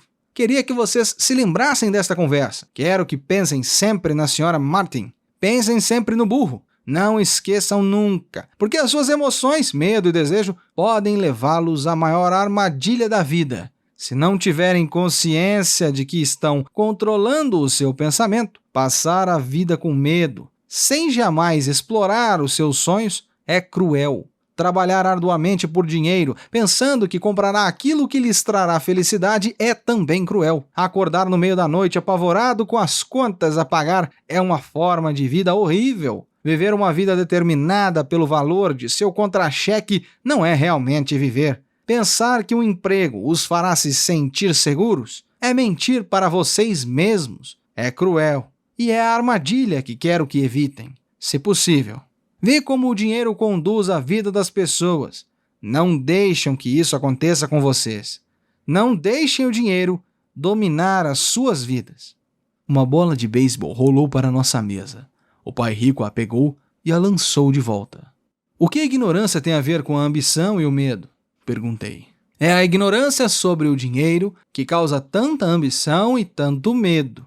Vou dar alguns exemplos. Um médico querendo mais dinheiro para sustentar melhor a sua família, aumenta o preço de suas consultas, aumenta os horários, torna os cuidados com a saúde mais caro para todos. Isso prejudica principalmente os mais pobres e faz com que tenham menos saúde do que aqueles que têm dinheiro.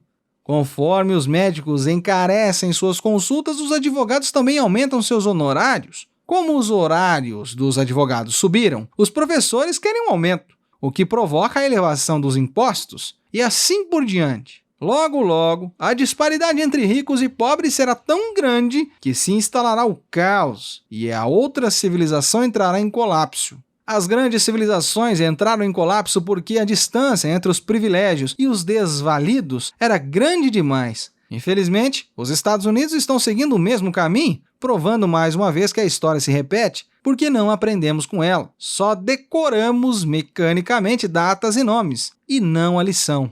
20 anos atrás, renda desigual. Em 2016, em sua candidatura presidencial nos Estados Unidos, o Sr. Bernie Sanders declarou, abre aspas, a desigualdade de riqueza e renda é a maior crise moral que os norte-americanos enfrentam hoje. Fecha aspas. E os preços não aumentam? Perguntei. Não.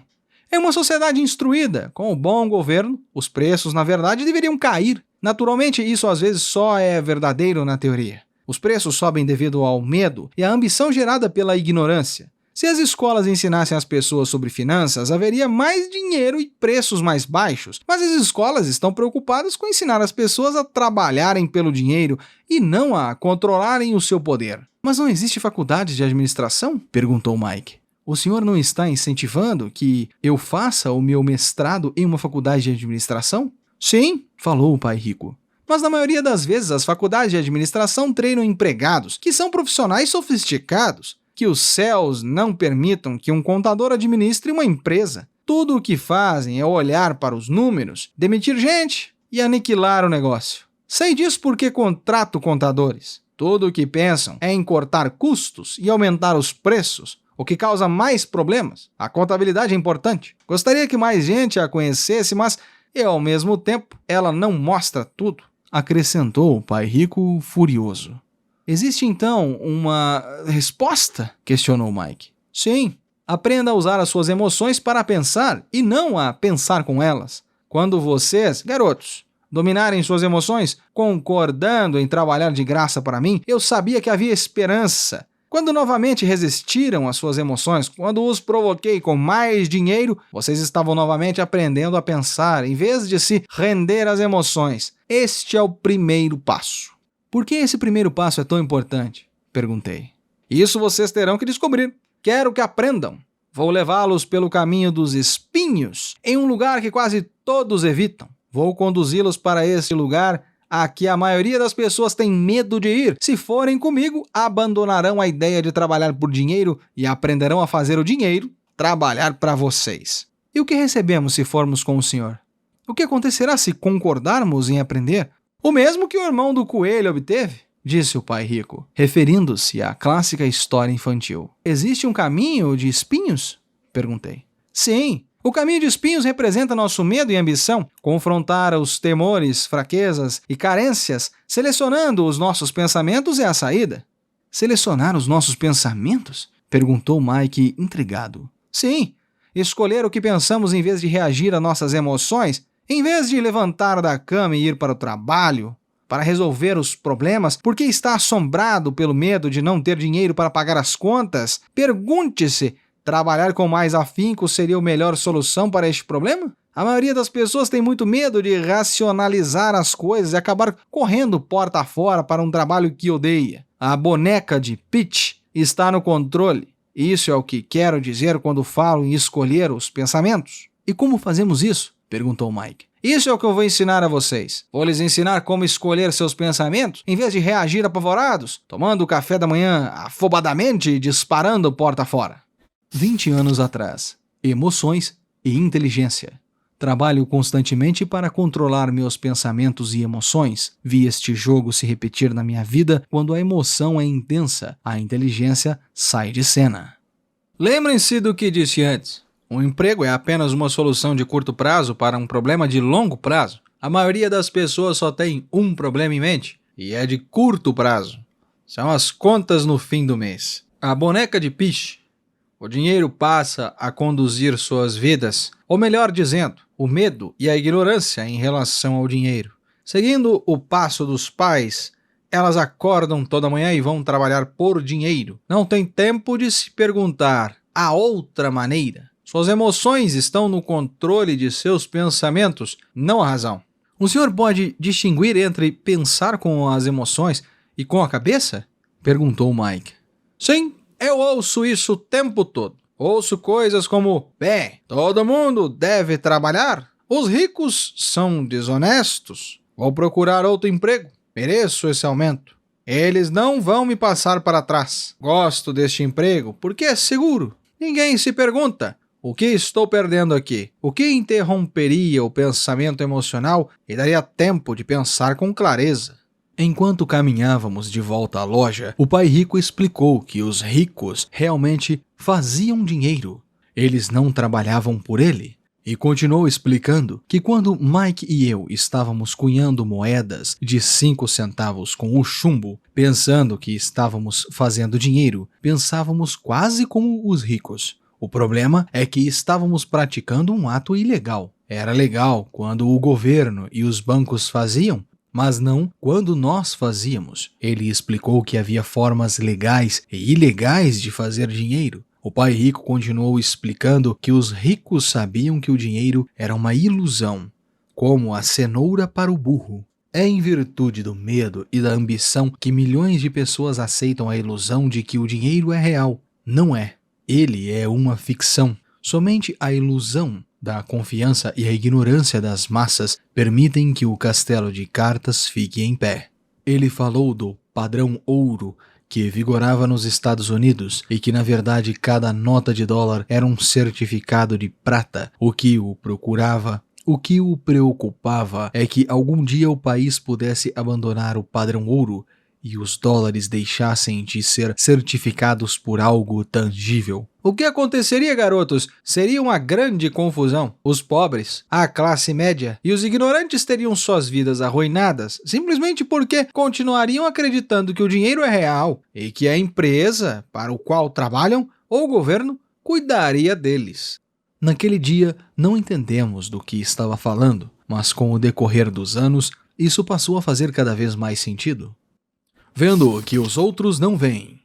Ao entrar em sua caminhonete no estacionamento da pequena loja de conveniência, ele disse: continuem trabalhando, meninos, mas quanto mais cedo se esquecerem de que precisam de um contra-cheque, mais fácil se tornará a sua vida adulta. Continuem usando o seu cérebro, trabalhem de graça, e logo sua mente lhes mostrará formas de ganhar muito dinheiro do que eu poderia lhes pagar. Vocês verão o que outras pessoas nunca percebem, oportunidades que estão na frente de seu nariz. A maioria jamais enxerga estas oportunidades porque busca dinheiro e segurança. E é isso o que recebe. No momento em que vislumbrarem uma oportunidade, vocês a reconhecerão pelo resto de suas vidas. Quando conseguirem isso, vou lhes ensinar outra coisa. Aprendam essa lição e evitarão uma das maiores armadilhas da vida. Mike e eu pegamos nossas coisas na loja e nos despedimos da Sra. Martin. Voltamos ao parque, ao mesmo banco na área de piquenique, e passamos várias horas pensando e conversando. Passamos a semana seguinte na escola, pensando e conversando. Durante outras 2 semanas, pensamos, conversamos e trabalhamos de graça. No fim do segundo sábado, estava eu, outra vez, me despedindo da Sra. Martin e lançando um olhar sonhador para a estante das revistas em quadrinhos. O problema de não ganhar nem mesmo 30 centavos aos sábados era que eu não tinha dinheiro para comprar gibis. De repente, enquanto a Sra. Martin se despedia de Mike e de mim, vi que fazia algo que eu nunca a vira fazer antes. A Sra. Martin estava arrancando a metade superior da capa do gibi. Ela guardava essa metade e jogava em uma caixa de papelão o resto da revistinha. Quando perguntei o que estava fazendo, ela falou: Estou jogando fora. Devolva a parte de cima da capa para o distribuidor das revistas, que me dá um crédito quando traz os novos gibis.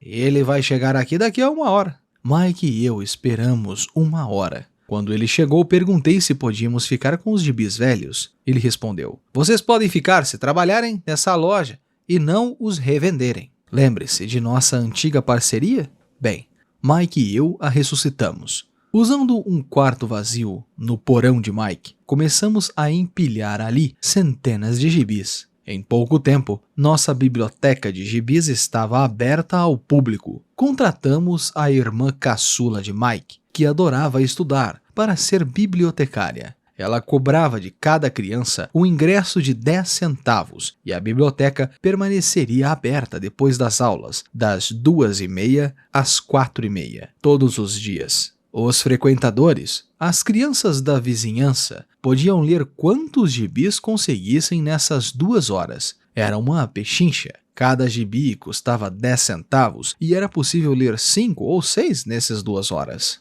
20 anos atrás, o poder da criatividade. Na era da informação e da internet, milhões de pessoas com menos de 30 anos enriquecem usando a imaginação para criar aplicativos que mudam o mundo, do Facebook e Uber ao Snapchat e muito mais. Os criativos prosperam, enquanto os outros procuram empregos, uma vaga que em breve será ocupada por robôs e tecnologia.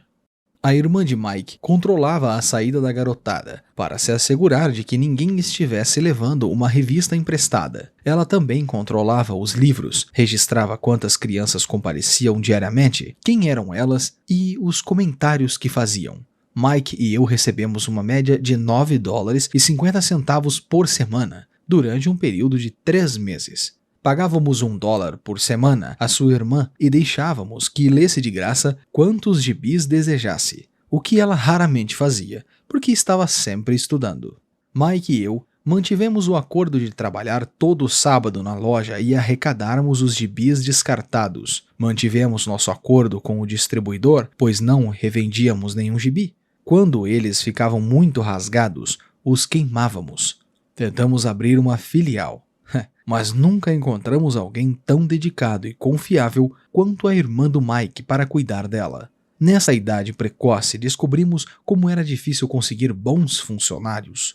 3 meses depois da inauguração da biblioteca, houve uma briga na sala. Alguns garotos de outro bairro a invadiram e começou a confusão. O pai de Mike sugeriu que fechássemos o negócio. Nossa biblioteca deixou de existir e paramos de trabalhar aos sábados na loja de conveniência. De qualquer forma, o pai rico estava entusiasmado e queria nos ensinar mais.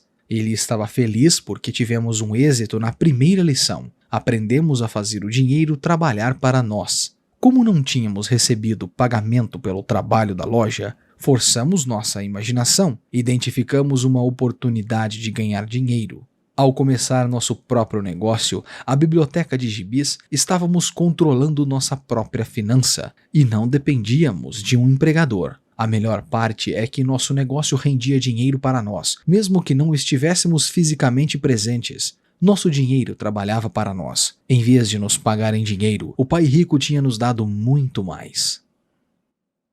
Sessão de estudo. Capítulo 1. Lição 1. Os ricos não trabalham por dinheiro. Resumo.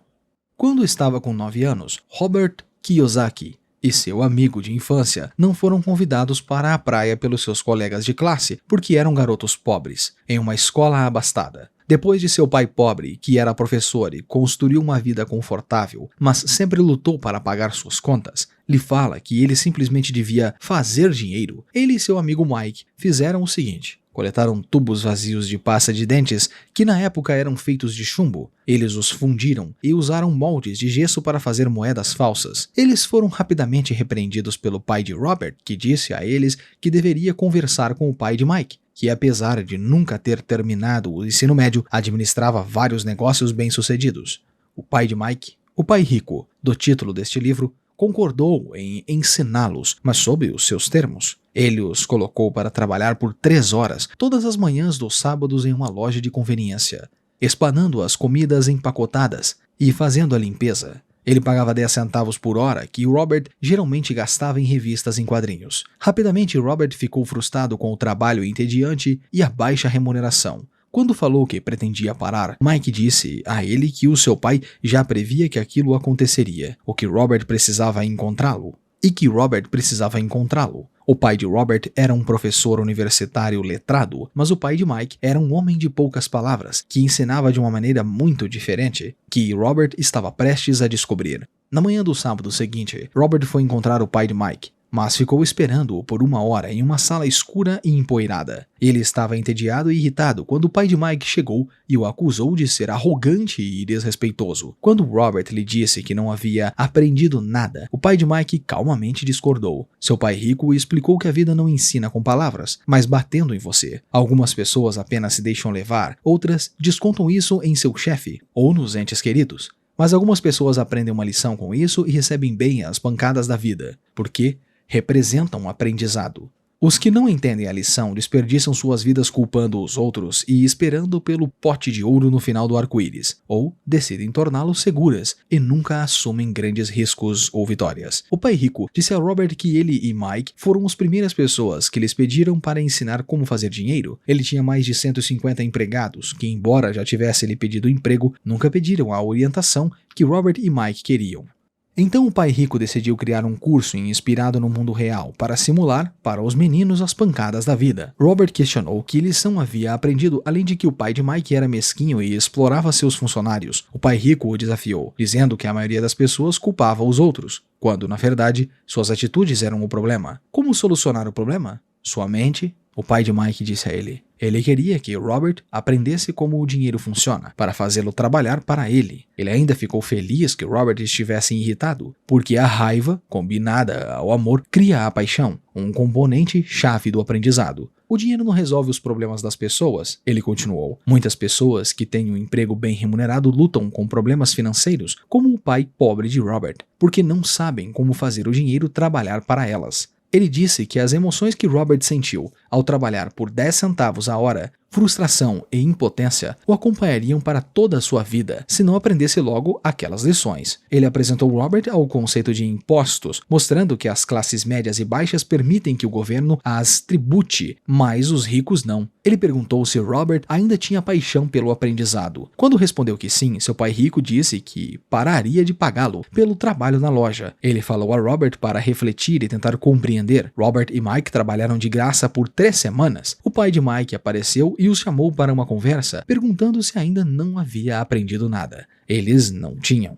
O pai rico disse a eles que se não aprendessem a lição, seriam como a maioria das pessoas que trabalha arduamente por pouquíssimo dinheiro durante toda a sua vida. Eles lhe ofereceu 25 centavos por hora, mas eles hesitaram. Ele subiu a oferta para $1 a hora e então para $2 a hora. Mas Robert permaneceu em silêncio. A oferta final de $5 a hora, uma quantia homérica para a época, corroborou para Robert que ele não era comprável. O pai rico disse que era bom que eles não tivessem um preço. A maioria das pessoas tem, porque suas vidas são controladas pelo medo e pela ganância. O medo as fazem trabalhar com afinco por um salário, mas uma vez que recebam esse dinheiro, a ganância as faz pensar sobre tudo o que é possível comprar, o que faz com que precisem de mais dinheiro e gastem cada vez mais. Isso é o que o pai rico chama de corrida dos ratos. Ele disse para os meninos que o primeiro passo era admitir como se sentiam. Muitas vezes as pessoas agiam com emoção, em vez de pensar de maneira lógica. Tinham medo de admitir que o dinheiro conduzia suas vidas e então as controlava. Não são apenas os pobres que enfrentam esse medo. Os ricos, eventualmente, operam a partir do medo. Ele queria ensinar aos meninos a não ser apenas ricos, pois o dinheiro não soluciona o problema. A escola é importante, disse a eles. Para a maioria das pessoas, ela é o fim e não o começo. E o segredo para os meninos era aprender a usar as emoções para pensar e não pensar com as emoções. Eles deviam aprender a selecionar seus pensamentos. Ele disse a eles para ficar de olho em maneiras de ganhar dinheiro, dizendo: no momento em que identificarem oportunidades, sempre as reconhecerão pelo resto da vida. Os meninos concordaram e logo perceberam uma oportunidade para criar uma biblioteca em que crianças poderiam pagar uma taxa fixa e ler quantas revistas em quadrinhos pudessem em 2 horas. gibis não vendidos, que de outra forma teriam sido jogados fora daquela loja de conveniência. Eles tiveram um bom lucro e o negócio foi muito bem sucedido durante 3 meses, até que uma briga na biblioteca acabasse com tudo. Mas eles aprenderam a primeira lição sobre fazer o dinheiro trabalhar para eles, mesmo que não estivessem fisicamente presentes. Eles estavam prontos para aprender mais e o pai de Mike para ensiná-los. Momento do hemisfério esquerdo. Apesar de ter um trabalho bem remunerado, as pessoas como o pai pobre de Robert lutam para sobreviver. Momento do hemisfério direito. Olhar de uma forma diferente e criativa para os quadrinhos descartados levou a uma oportunidade de negócios. Momento subconsciente. As pessoas permitem que emoções como o medo e a ganância ditem as regras sobre as suas vidas. O que Robert quer dizer? Agora é hora de refletir. Pergunte a si mesmo o que Robert quer dizer nesta criação e por que ele diz isso. Nesta sessão, você não precisa concordar ou discordar dele. O objetivo é entender o que Robert está dizendo. Lembre-se, esta sessão de estudo é projetada para ser coadjuvante e de apoio. 2 cabeças pensam melhor do que uma. Se você não entende o que Robert está dizendo, não desista da lição. Peça ajuda. Aproveite o tempo para discutir cada citação até compreendê-la. Citações. Abre aspas. As classes médias e baixas trabalham por dinheiro. Os ricos fazem com que o dinheiro trabalhe para eles. A vida bate em todos nós. Alguns desistem, outros lutam. Alguns aprendem a lição e seguem em frente. Recebem satisfeitos os trancos da vida. Pare de me culpar, pensando que sou o problema. Se pensar que eu sou o problema, então terá que me transformar. Se perceber que o problema é você, então poderá modificar a si mesmo, aprender alguma coisa e tornar-se mais sábio. No caso do dinheiro, a maioria das pessoas prefere não arriscar e se sentir segura. Elas não são conduzidas pela paixão, mas pelo medo. A maioria das pessoas, se receber mais dinheiro, apenas se endividará mais. Saiba apenas que o medo que faz a maioria das pessoas trabalhar em um emprego, o medo de não pagar as contas, de ser mandado embora, de não ter dinheiro suficiente, de começar de novo, esse é o preço de aprender uma profissão ou habilidade e então trabalhar pelo dinheiro. A maioria das pessoas se torna escrava dele e fica zangada com o patrão. Tudo o que estou dizendo é que na maioria das vezes são as emoções que comandam o pensamento. Um emprego é apenas uma solução de curto prazo para um problema de longo prazo. É como a história do burro que movimenta a carroça enquanto o seu dono fica balançando uma cenoura em frente do seu nariz. O dono do burro vai aonde deseja ir, mas o burro corre atrás de uma ilusão. Amanhã só haverá outra cenoura para o burro. Questões adicionais. Agora é o momento de usar a história deste capítulo para entender o que Robert está dizendo e aplicá-las a você e sua vida. Faça a si mesmo as perguntas abaixo e as discuta com seus parceiros de estudos. Seja honesto consigo mesmo e com seu parceiro. Se não gostar das respostas que der, pergunte a si mesmo se está disposto a mudar e aceitar o desafio de transformar seus pensamentos e mentalidade. Pergunta número 1. Quão comum é a abordagem do dinheiro do pai pobre de Robert? Pergunta número 2. O pai rico de Robert disse que o verdadeiro aprendizado requer energia, paixão e uma motivação ferrenha. Quais exemplos de sua vida provaram que isto é verdade? De quais lições você nunca se esqueceu? E por quê? Terceiro, será que o valor de 10 centavos a hora e então nenhum pagamento instigaria você à mesma reação que Robert teve? Quarto, o medo é o que motiva a maioria das pessoas a trabalhar. Existem outros fatores em jogo? Quinto, a tentação de pensar que mais dinheiro aliviaria este medo é forte, porque essa é uma opção tão comum. Sexto, em qual momento da sua vida você agiu com as emoções? Quando foi capaz de observar as suas emoções e, em vez delas, optar pela lógica? Sétimo, os ricos ou os pobres são mais suscetíveis a ser controlados por emoções com medo e ganância? Por que acha isso? 8. Você acha que a maioria das pessoas percebe que está presa na corrida dos ratos? Se sim ou não, por quê? Notas. Uncle Remus, 1981, de Joyce Harris, é uma história infantil tradicional norte-americana que se passa no sul dos Estados Unidos. Com base nela, a Disney lançou o filme A Canção do Sul, em 1946. A boneca de Piche, altamente pegajosa, é usada pela raposa como isca para capturar e livrar-se de seu inimigo, o coelho. Fim das notas. Capítulo 2. Lição 2. Por que possibilitar a proficiência financeira?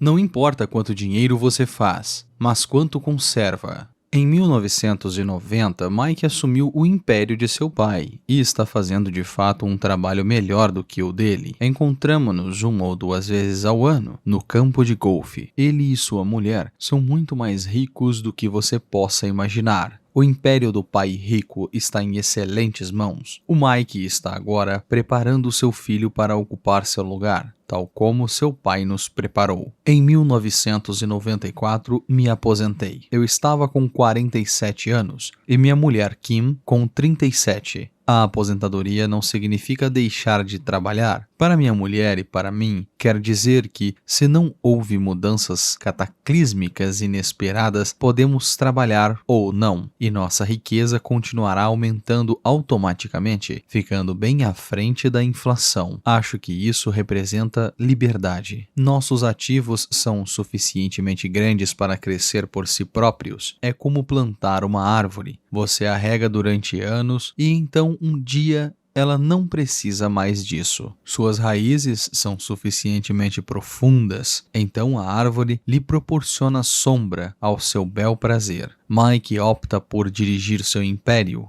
e eu por me aposentar. Sempre que faço palestras, as pessoas perguntam o que lhes aconselho ou o que deveriam fazer. Como começar? Há algum bom livro que possa recomendar? O que deveria fazer para preparar meus filhos? Qual é o segredo do sucesso? Como ganho milhões? A cada vez que ouço essas questões, lembro-me da seguinte história. O homem de negócios mais rico. Em 1923, um grupo de nossos maiores e mais ricos líderes do mundo dos negócios participou de um encontro no Hotel Edgewater, em Chicago. Entre eles estavam Charles Schwab, presidente da maior siderúrgica independente, Samuel Insull, presidente da maior empresa de energia elétrica, Howard Hobson, presidente da maior empresa fornecedora de gás, Ivar Kruger, presidente da International Math CEO, uma das maiores empresas da época, Leon Fraser, presidente do Banco de Compensações Internacionais, a BIS, Richard Whitney, presidente da Bolsa de Valores de Nova York, Arthur Cotton e Jesse Livermore, 2 dos maiores especuladores de ações, e Albert Fall, um membro do gabinete do presidente Harding. E 25 anos depois, 9 deles terminaram da seguinte forma: Schwab morreu sem um centavo, depois de viver 5 anos às custas de empréstimos. Insull morreu falido em um país estrangeiro. Kruger e Cotton também morreram falidos. Hobson ficou louco. Whitney e Albert Fall tinham acabado de sair da cadeia. E Fraser e Livermore cometeram suicídio. Duvido que alguém possa dizer o que realmente aconteceu com esses homens. Se olhar a data da reunião de 1923, foi antes da crise da Bolsa de 1929 e da Grande Depressão, o que, desconfio, deve ter provocado um grande impacto sobre estes homens e suas vidas. O interessante é, hoje, vivemos em tempos de mudanças maiores e mais aceleradas do que estes homens experimentaram. Suspeito que, nos próximos anos, haverá mais auges e quedas como os enfrentados por eles. Estou muito preocupado com o fato de que as pessoas se preocupam excessivamente com o dinheiro e não com a sua maior riqueza, a educação. Se as pessoas estiverem preparadas para ser flexíveis, mantiverem suas mentes abertas e aprenderem, se tornarão cada vez mais ricas durante essas mudanças. Se pensarem que o dinheiro resolverá seus problemas, receio que terão dias difíceis. A inteligência resolve problemas e gera dinheiro. Dinheiro sem inteligência financeira desaparece depressa. A maioria das pessoas não percebe que na vida não importa quanto dinheiro você faz, mas quanto conserva. Todos ouvimos histórias de ganhadores de prêmios na loteria que eram pobres, enriqueceram subitamente e voltaram a ser pobres, ganham milhões e logo voltam à estaca zero. Ou histórias de atletas profissionais que aos 24 anos ganharam milhões de dólares ao ano e aos 34, apenas 10 anos depois, estão dormindo embaixo da ponte. Eu me lembro da história de um jovem jogador de basquete que há um ano ganhou milhões. Hoje, com apenas 29 anos, ele diz que seus amigos, advogado e contador levaram seu dinheiro e foi forçado a trabalhar lavando carros por um salário mínimo. Ele foi demitido do Lava Jato porque se recusou a tirar o seu anel de campeão enquanto lavava os carros. Sua história virou notícia em rede nacional, com ele apelando contra a rescisão, alegando dificuldades e discriminação. Argumentava que o anel era tudo o que tinha e que se fosse forçado a tirá-lo, se sentiria despedaçado. Conheço muitas pessoas que se tornaram milionárias instantaneamente e, embora fique feliz de ver as pessoas enriquecendo, só posso advertir que, em longo prazo, não importa muito o quanto você ganhou, mas o quanto conservou e por quantas gerações isso pode ser mantido. Assim, quando as pessoas perguntam como devo começar ou diga-me como enriquecer rapidamente, frequentemente ficam muito desapontadas com a minha resposta. Eu simplesmente lhes digo o que meu pai rico me falou quando eu era moleque. Se quiser ficar rico, você precisa se tornar financeiramente proficiente.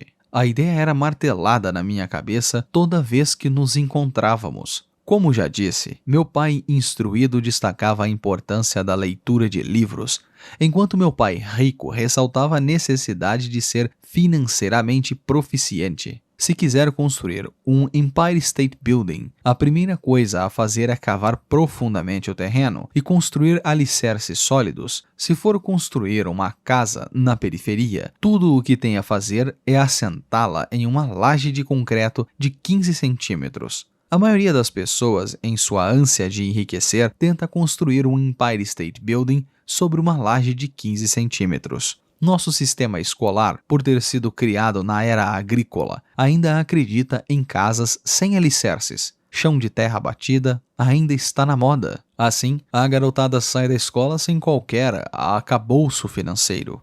Um dia, insones e endividados no subúrbio, vivendo o sonho americano, decidem que a resposta para seus problemas financeiros está em achar um meio de enriquecer rapidamente. Começam a construção do arranha-céu. Ele sobe rapidamente, mas logo, em vez de um Empire State Building, temos a torre inclinada dos subúrbios, de volta às noites insones. No meu caso e no de Mike, quando adultos, as nossas escolhas foram possíveis porque fomos ensinados a construir sólidos alicerces quando éramos apenas crianças. A contabilidade possivelmente é um dos assuntos mais confusos e enfadonhos do mundo, mas se quiser ser rico em longo prazo, ela pode ser crucial. Para o pai rico, a questão é como pegar uma questão tediosa e caótica e ensiná-la às crianças. A solução é ensiná-la de forma simples, por meio de imagens. Os ricos adquirem ativos, as classes médias e baixas adquirem passivos, pensando que são ativos. Meu pai rico construiu um sólido alicerce financeiro para Mike e para mim. Já que éramos apenas crianças, ele criou uma forma muito simples de ensinar. Durante anos, ele apenas fazia desenhos e usava palavras. Mike e eu entendíamos os desenhos simples, o jargão, o movimento do dinheiro, e então, anos mais tarde, o pai rico começou a incluir os números. Hoje, Mike domina uma análise contábil muito mais complexa e sofisticada, porque precisa controlar o seu império. Eu não sou tão sofisticado, porque o meu império é menor. Contudo, ambos partimos do mesmo alicerce básico. Nas páginas que se seguem, apresento as mesmas figuras simples que o pai de Mike criou para nós. Embora simples, este desenho ajudaram a orientar dois garotos na construção de uma grande riqueza embasada em uma função sólida e profunda. Regra 1. Você precisa entender a diferença entre um ativo e um passivo e comprar ativos. Se deseja ser rico, isso é tudo o que precisa saber. É a regra principal, é a única regra. Isso pode parecer absurdamente simples, porque não se tem ideia do quanto é complexa. A maioria das pessoas tem dificuldades financeiras porque não conhece a diferença entre um ativo e um passivo. Os ricos adquirem ativos. As classes médias e baixas adquirem passivos pensando que são ativos, disse o pai rico. Quando o pai rico explicou isso para Mike e para mim, pensávamos que estivesse brincando.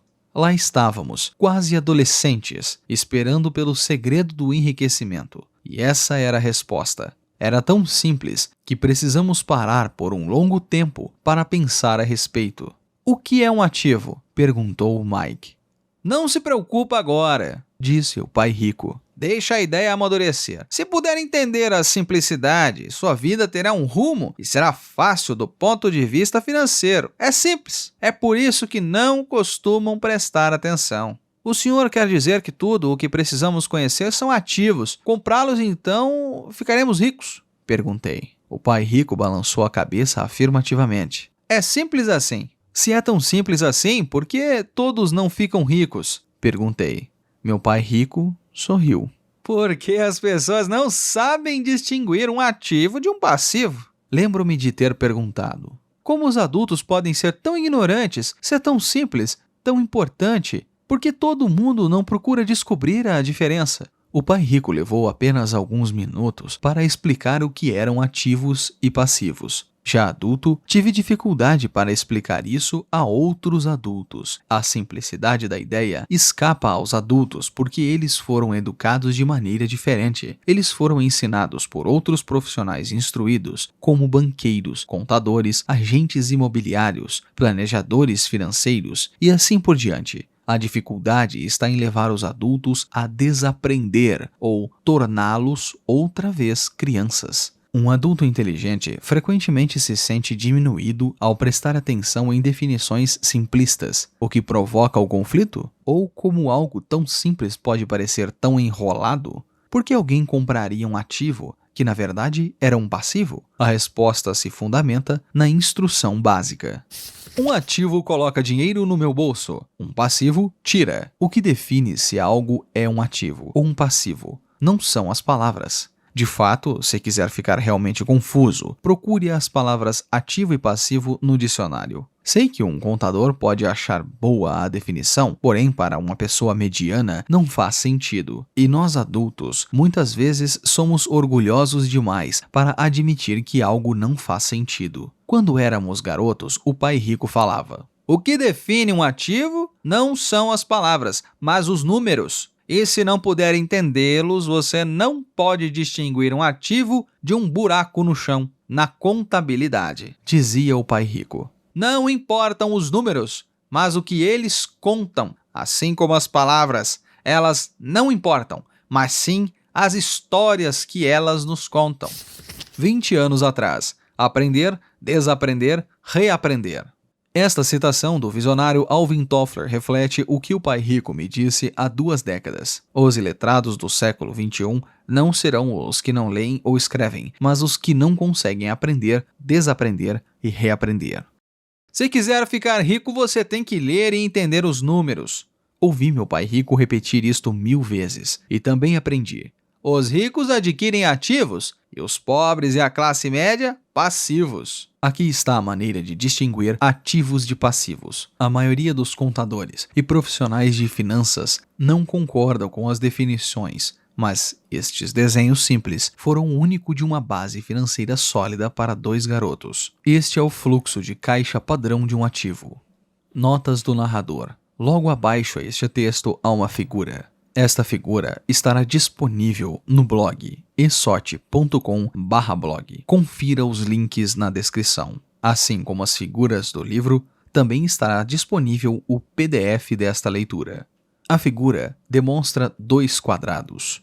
O quadrado superior tem a legenda Demonstração financeira. Dentro do quadrado está dividido em 2 partes em sentido horizontal. A parte superior, renda. A parte inferior, despesas. No quadrado inferior da página, a legenda fala Balanço patrimonial. Essa página também está dividida em 2 metades. A da esquerda, ativos. Da direita, passivos. Há uma seta ligando os ativos à renda. Na interpretação do narrador, os ativos são o que representam no balanço patrimonial o que é renda na demonstração financeira, e os passivos são os que demonstram despesas na demonstração financeira. Fim das notas. O texto continua. A caixa de cima é uma demonstração financeira, muitas vezes chamada de demonstração de lucro e perda. Mede a renda e as despesas, o dinheiro que entra e que sai. O diagrama inferior é um balanço patrimonial. É assim chamado porque representa o equilíbrio entre ativos e passivos. Muitos novatos nas finanças não conhecem a relação entre demonstração financeira e o balanço patrimonial, e o entendimento dessa relação é vital. Como disse anteriormente, meu pai rico dizia para os dois garotos que ativos põe dinheiro no seu bolso. Prático, simples e funcional. Este é o fluxo de caixa padrão de um passivo. Notas do narrador. Abaixo este texto há uma outra figura, muito semelhante à figura anterior, sendo uma página dividida em 2 quadrados. O primeiro, demonstração financeira, a renda e despesas. O segundo, com balanço patrimonial separado em ativos e passivos. Nesta imagem, há um ponto e uma seta indicando que os passivos estão nas despesas. Fim das notas. O texto continua. Agora que ativos e passivos foram definidos em diagramas, pode ficar mais fácil o entendimento das palavras. Um ativo coloca dinheiro no meu bolso, independentemente de ou trabalhar ou não. Um passivo o tira. Isso é o que você realmente precisa saber. Se quer ser rico, simplesmente passe sua vida comprando ativos. Se quer ser pobre ou pertencer à classe média, adquira passivos. A improficiência, tanto de palavras quanto de números, é a base das dificuldades financeiras. Se as pessoas têm problemas com as finanças, existem dados que não podem ler, sejam palavras ou números. Os ricos são ricos porque possuem um nível de proficiência superior ao das pessoas com dificuldades financeiras. Se quer ficar rico e conservar sua fortuna, é importante ser proficiente do ponto de vista financeiro, tanto em palavras quanto em números. As setas nos diagramas representam o movimento do dinheiro ou o fluxo de caixa. Números dizem pouco, palavras também. É a história que conta. Nas demonstrações financeiras, a leitura dos números é a busca pelo enredo, pela trama, a história de para onde o dinheiro está indo. Em 80% das famílias, a trajetória financeira é um percurso de trabalho árduo na tentativa de progredir. Não porque não ganhem dinheiro, mas porque passam suas vidas comprando passivos em vez de ativos.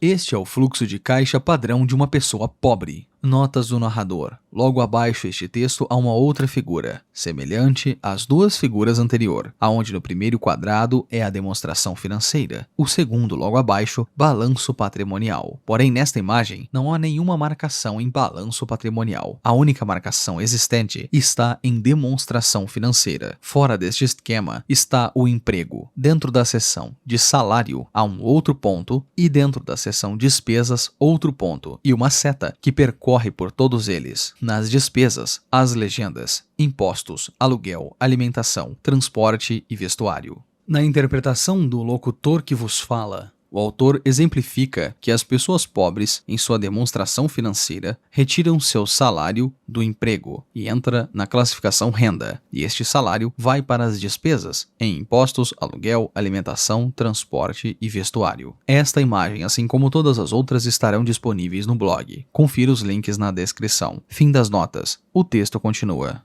Este é o fluxo de caixa padrão de uma pessoa de classe média. Notas do narrador. Abaixo deste texto há uma outra imagem, com o mesmo esquema das 3 imagens anteriores. Na demonstração financeira, há um ponto em emprego, outro em salário, outro em passivos e outro em despesas.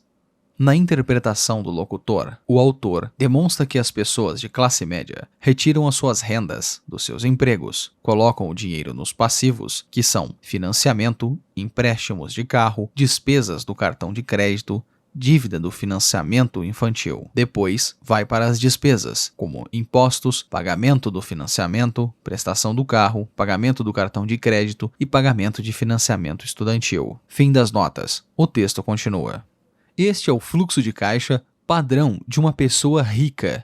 Notas do narrador. Logo abaixo a este texto há uma outra figura, semelhante às anteriores. No balanço patrimonial, há os seguintes ativos: imóveis, ações, títulos, promissórias, propriedade intelectual. No passivo, financiamento, empréstimo ao consumidor e cartão de crédito. Nas despesas, impostos e financiamento. Na renda, renda de aluguel, dividendos, juros, royalties. Há uma seta que vai de ativos até renda. Na interpretação do locutor, o autor insinua que as pessoas ricas possuem ativos como imóveis, ações, títulos, promissórias e propriedades intelectuais e recebem destes ativos a sua renda, que vão de renda de aluguel para seus imóveis, dividendos das suas ações, juros de seus títulos e promissórias e royalties de suas propriedades intelectuais. Fim das notas. O texto continua. Esses diagramas são obviamente simplificados. Todos têm despesas de subsistência, necessidades de alimentação, moradia e vestuário. Os diagramas mostram o fluxo de caixa na vida de pessoas pobres, de classe média e ricas. O fluxo de caixa conta a história como uma pessoa lida com o dinheiro.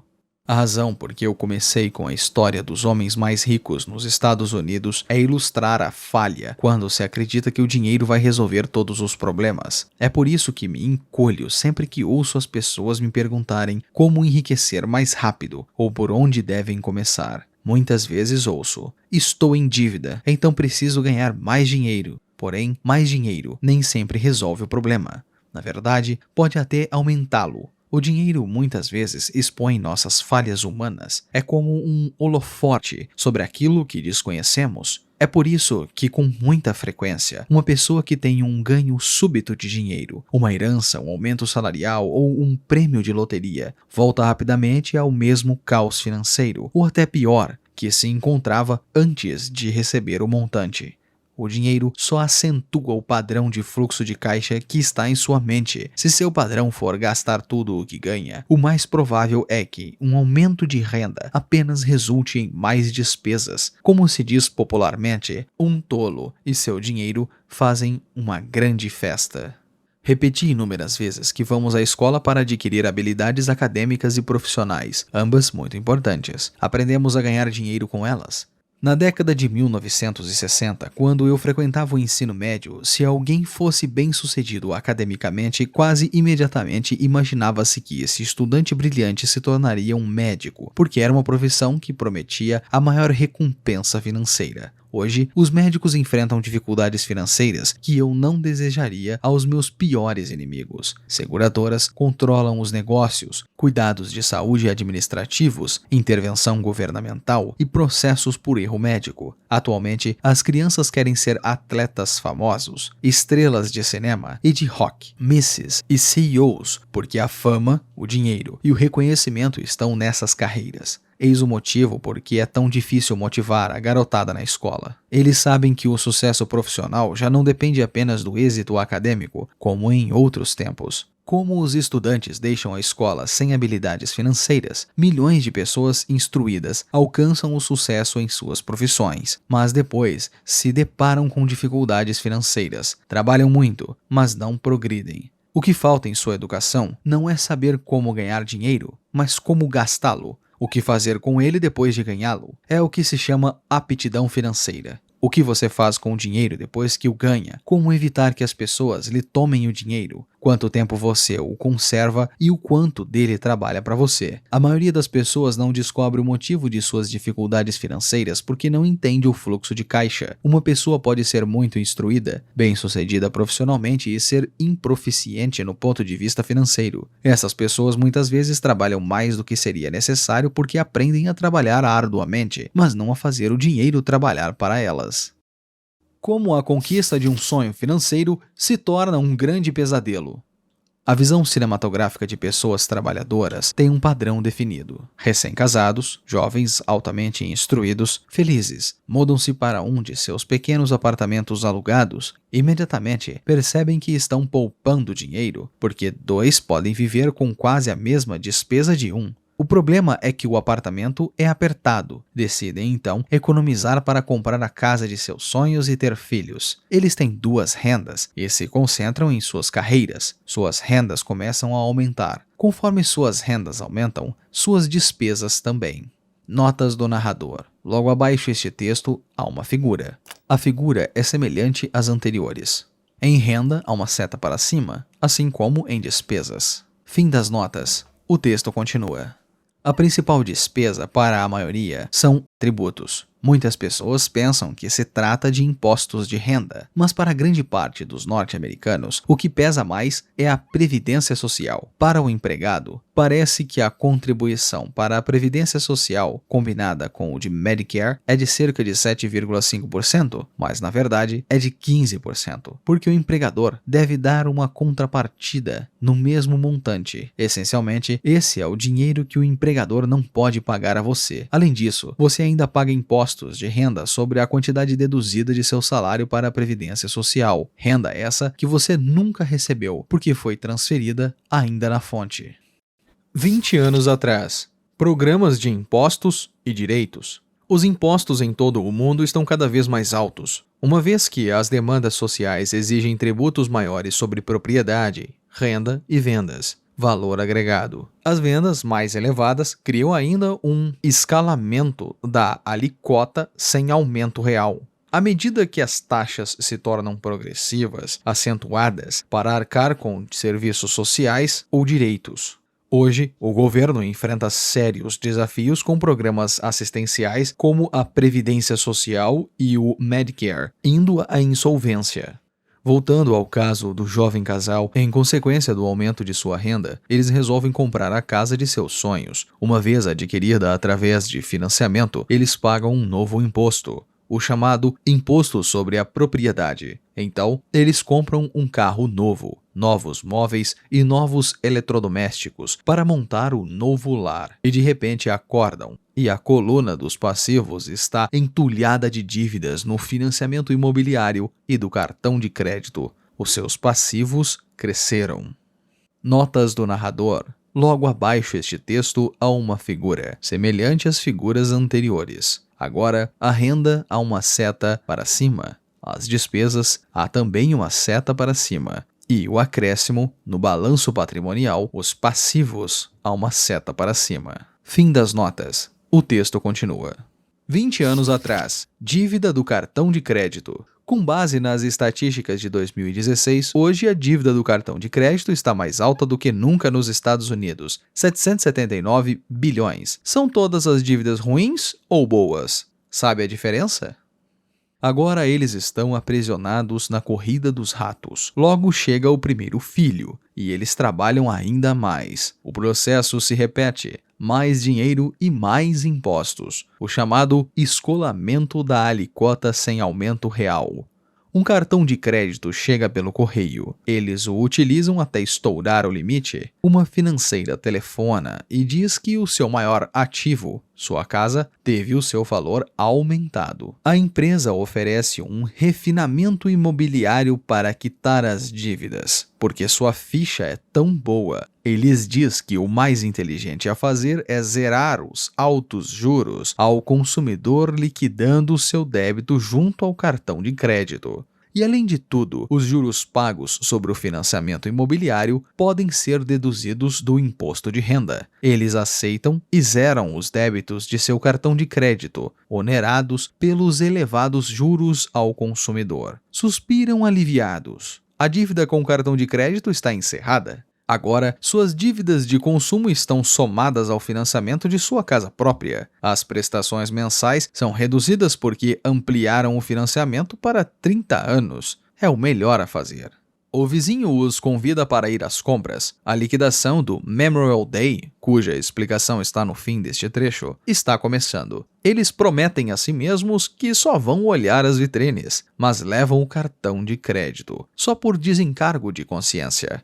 Encontro este jovem casal a toda hora. Seus nomes mudam, mas seu dilema financeiro é o mesmo. Eles vão às minhas palestras para ouvir o que tenho a dizer. Perguntam-me, o senhor pode nos dizer como ganhar mais dinheiro? Eles nem sabem que o problema está na forma que escolheram gastar o dinheiro que têm. São prejudicados por sua improficiência financeira e por não entenderem a diferença entre um ativo e um passivo.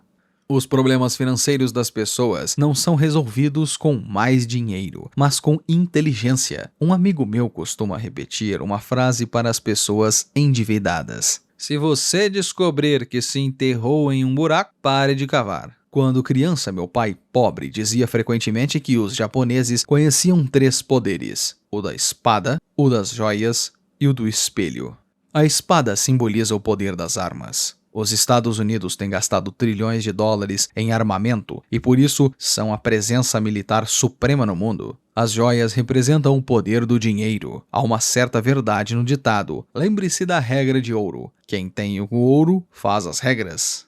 O espelho significa o poder do autoconhecimento. Esse poder, de acordo com a lenda nipônica, era o mais apreciado dos três. Com muita frequência, os poderes e a classe média permitem que o poder do dinheiro os controle. Ao simplesmente acordar e trabalhar mais arduamente, deixando de perguntar a si mesmos se isso tem sentido, dão um tiro no próprio pé na hora em que saem de casa todos os dias. Por não entendê-lo plenamente, a maioria das pessoas permite que o enorme poder do dinheiro exerça o controle sobre elas. Uma pessoa pode ser altamente instruída e bem-sucedida em sua carreira, mas financeiramente improficiente.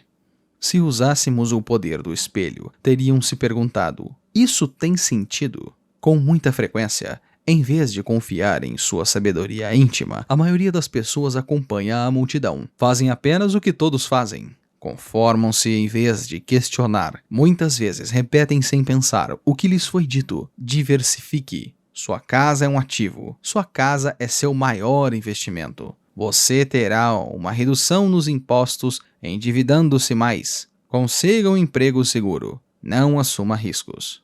Disse que, para muitas pessoas, o medo de falar em público é maior do que o da morte. De acordo com psiquiatras, ele é provocado pelo medo do ostracismo, de aparecer, das críticas, do ridículo e de se tornar um pária. O medo de ser diferente impede que muitas pessoas busquem novas formas de resolver seus problemas. É por isso que meu pai, instruído, dizia que os japoneses davam maior valor ao poder do espelho, porque somente quando nós, como seres humanos, nos olhamos no espelho e encontramos a verdade. É a principal razão pela qual as pessoas dizem: procure segurança, é o medo. Isso vale para tudo: esportes, relacionamento, carreira ou dinheiro. É este mesmo medo do ostracismo que leva as pessoas a se conformar e a não questionar opiniões aceitas ou tendências generalizadas. Sua casa é um ativo. Faça um empréstimo consolidando suas dívidas e livre-se delas. Trabalhe com mais afinco. É uma promoção. Algum dia, chego a vice-presidente. Poupe. Quando tiver um aumento, vou comprar uma casa maior. Fundos mútuos são seguros.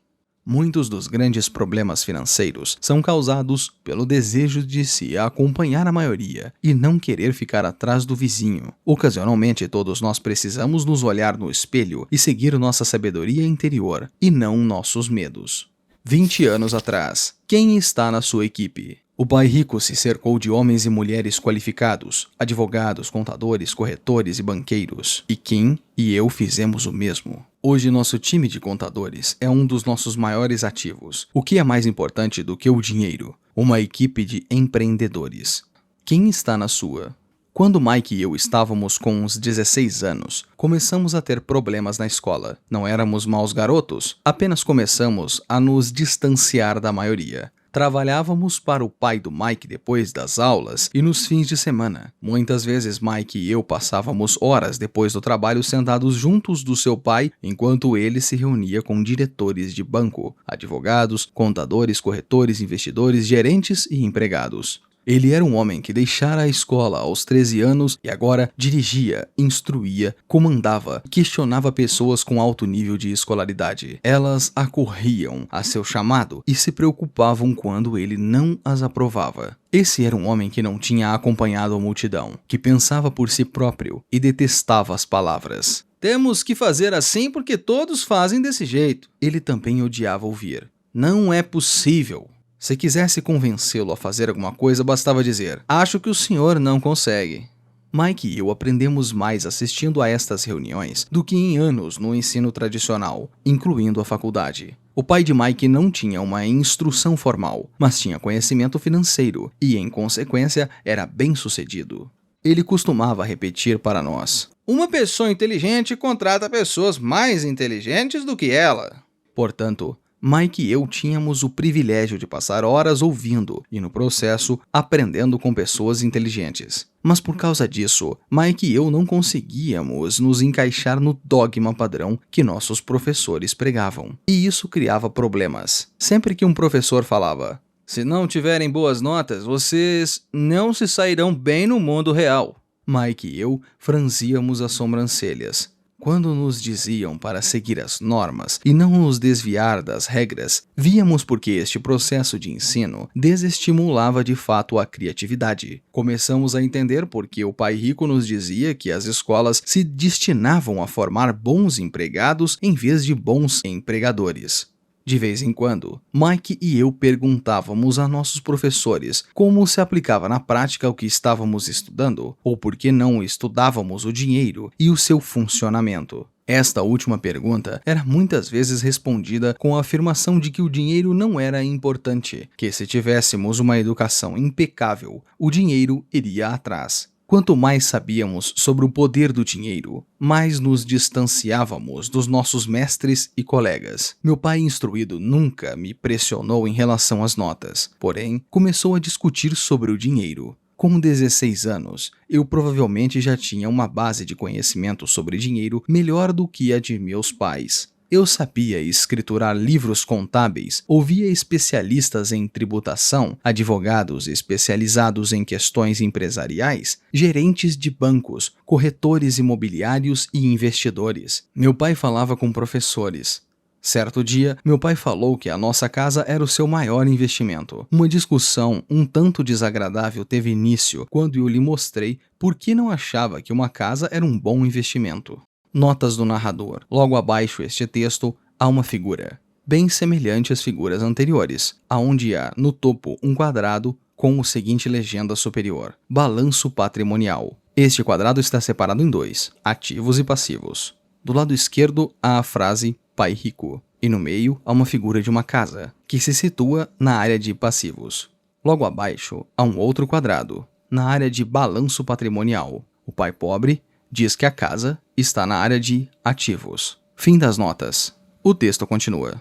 O diagrama acima ilustra a diferença de percepção do pai rico e do pai pobre, no que se refere à própria casa. Um pensava que sua casa era um ativo, o outro um passivo. Lembro que tracei o diagrama e segui para mostrar ao meu pai a direção dos fluxos de caixa. Também lhe mostrei as despesas que acompanhavam a propriedade de sua casa. Uma casa maior representava despesas maiores, e o fluxo de caixa sai pela coluna das despesas. Notas do narrador. Na próxima figura, abaixo deste texto, nas demonstrações financeiras, há um quadrado dividido horizontalmente. Na parte de cima, renda. Na parte de baixo, despesas. Nas despesas, pagamento do financiamento, imposto de propriedade, seguros, manutenção, serviços públicos. Abaixo e separado deste quadrado, há o balanço patrimonial, onde está ativo e passivos, divididos também em duas colunas. Nos passivos, há financiamento. Há uma seta indo de financiamento até as despesas. Fim das notas. O texto continua. Atualmente, ainda ouço contestações à ideia de que uma casa não é um ativo. E sei que, para a maioria das pessoas, ela não só é o maior investimento, como também o seu sonho. E ser dono da própria casa é melhor do que nada. Eu ofereço simplesmente uma maneira alternativa de encarar este dogma popular. Se minha mulher e eu comprássemos uma casa maior, mais vistosa, nós a encararíamos não como um ativo, mas como um passivo, já que tiraria dinheiro de nossos bolsos. Então, aqui está o argumento que desenvolvo. Na verdade, não espero que a maioria das pessoas concorde com ele, porque sua casa envolve um fator emocional e, quando se trata de dinheiro, emoções elevadas tendem a diminuir a inteligência financeira. Eu sei por experiência própria que o dinheiro tem o poder de tornar todas as decisões passionais. Primeiro tópico. Em relação à casa, destaco que em geral as pessoas passam a vida pagando por uma moradia que nunca será delas. Em outras palavras, compra-se uma casa nova a cada tantos anos, incorrendo cada vez em um novo empréstimo de 30 anos sobre a casa anterior. Segundo, apesar de poderem deduzir os juros do financiamento para fins de impostos de renda, as pessoas pagam todas as demais despesas com o dinheiro que sobra depois de pago o imposto, mesmo depois que liquidam o financiamento. Terceiro, Os pais da minha mulher ficaram chocados quando os impostos sobre a propriedade relativos à sua residência aumentaram para $1.000 mensais. Eles já estavam aposentados, então o aumento pressionou seu orçamento. Quarto, o valor dos imóveis nem sempre aumenta. Tenho amigos que devem $1 milhão por casas que hoje seriam vendidas por bem menos. Quinto, as maiores perdas são as das oportunidades que não foram aproveitadas. Se todo o seu dinheiro está comprometido com o imóvel em que mora, você pode ser obrigado a trabalhar mais, porque todo o seu dinheiro continua saindo na coluna das despesas em vez de aumentar a dos ativos, o fluxo de caixa padrão da classe média. Se um jovem casal destinasse a uma soma maior à aquisição de ativos, mais tarde teria maior facilidades, seus ativos teriam aumentado e estariam disponíveis para cobrir despesas. Tomar a decisão de adquirir um imóvel muito caro em vez de formar um portfólio de ativos afeta um indivíduo de pelo menos 3 maneiras, elencadas a seguir. Perda de tempo, porque outros ativos poderiam ter registrado aumento no seu valor. Perda de capital adicional, porque poderia ter sido investido em vez de destinado a altas despesas de manutenção do imóvel. Perdas educacionais. Com muita frequência, os casais consideram seus imóveis residenciais, as poupanças e o plano de aposentadoria como o total de sua coluna de ativos. Por não terem dinheiro para investir, eles simplesmente não o fazem. Isso lhes custa a experiência do investimento. Quase nunca conseguem se tornar o que o mundo dos investimentos denomina um investidor sofisticado. E os melhores investimentos são, em geral, oferecidos primeiro a esses investidores, que, por sua vez, os vendem para as pessoas que buscam segurança. 20 anos atrás, seu indicador de desempenho. Sem uma demonstração financeira, você não sabe exatamente aonde está no jogo financeiro da vida. Goste ou não, o dinheiro revela a pontuação do seu jogo, entre aspas, e uma demonstração é o seu indicador de desempenho. Bancos querem demonstrações financeiras, declaração de renda e balanço patrimonial, para saber o quão bem você está pontuando no jogo financeiro da vida. Não estou dizendo que não deva comprar um imóvel. O que estou dizendo é que você deveria entender a diferença entre um ativo e um passivo. Quando quer uma casa maior, primeiro compro ativos que vão gerar lucro e fluxo de caixa para arcar com o imóvel. Notas do narrador. Logo abaixo a este texto há uma figura, onde a demonstração financeira do pai pobre tem a renda e as despesas. A renda é tão grande quanto as despesas. Os seus ativos são menores que seus passivos. Já na demonstração financeira do pai rico, a renda é maior que as despesas. E os seus ativos são bem maiores que os seus passivos. Fim das notas. O texto continua. A demonstração financeira do meu pai instruído é a melhor possível para alguém que está na corrida dos ratos. Suas despesas sempre acompanharam sua renda, de modo que ele nunca investiu em ativos. Em consequência, seus passivos eram maiores que seus ativos. O diagrama a seguir refere-se à demonstração financeira do meu pai pobre, comparada à do meu pai rico. Ele vale mais do que 1000 palavras. Revela que seus rendimentos e despesas são iguais enquanto seus passivos são maiores do que seus ativos. A demonstração financeira pessoal do pai rico à direita reflete os resultados de uma vida dedicada ao investimento e à minimização dos passivos. Por que os ricos enriquecem? Uma revisão da demonstração financeira do meu pai rico mostra que os ricos ficam mais ricos. A coluna dos ativos gera renda mais do que o suficiente para cobrir as despesas, com o saldo reinvestido na coluna dos ativos. A coluna dos ativos continua crescendo e, portanto, a renda gerada aumenta também. O resultado é que os ricos ficam mais ricos. Notas do narrador. Logo abaixo a este texto há uma figura. A figura tem o título Demonstração Financeira. No primeiro quadrado, há uma seta para cima, aonde diz Renda. E no segundo quadrado, logo abaixo, há uma seta para baixo, aonde diz Despesas. O quadrado da renda é maior do que o das despesas. Abaixo, há o título Balanço Patrimonial, aonde também há 2 quadrados. Um maior, com ativos e uma seta para cima, e um menor, com passivos, com uma seta para baixo. Na interpretação do narrador que vos fala, na demonstração financeira, a renda é maior que as despesas, e no balanço patrimonial, os ativos são menores que os passivos. Fim das notas. O texto continua. 20 anos atrás. Planos de aposentadoria. Desde a Aeron 3, ou Aeron 3, Ficou claro que os planos de aposentadoria estão em apuros. Nem os planos públicos governamentais, como os da Grécia, Itália e Califórnia, podem pagar o que é devido aos aposentados. Assim, esses planos não são mais a garantia de outrora de segurança para a velhice. Quando o mercado de ações quebrou em 2009, quem estava prestes a se aposentar teve problemas, mesmo se houvesse economizado em algum desses planos. Por que a classe média trava uma batalha? A classe média se encontra em um estado de constante dificuldades financeiras. Sua renda principal é gerada por salários. Quando o seu pagamento aumenta, os impostos também. Suas despesas tendem a crescer na mesma proporção que seus salários. Daí a expressão corrida dos ratos. Eles consideram seu imóvel residencial como seu principal ativo, em vez de investir em ativos geradores de renda. Notas do narrador. Abaixo ao texto há uma outra figura.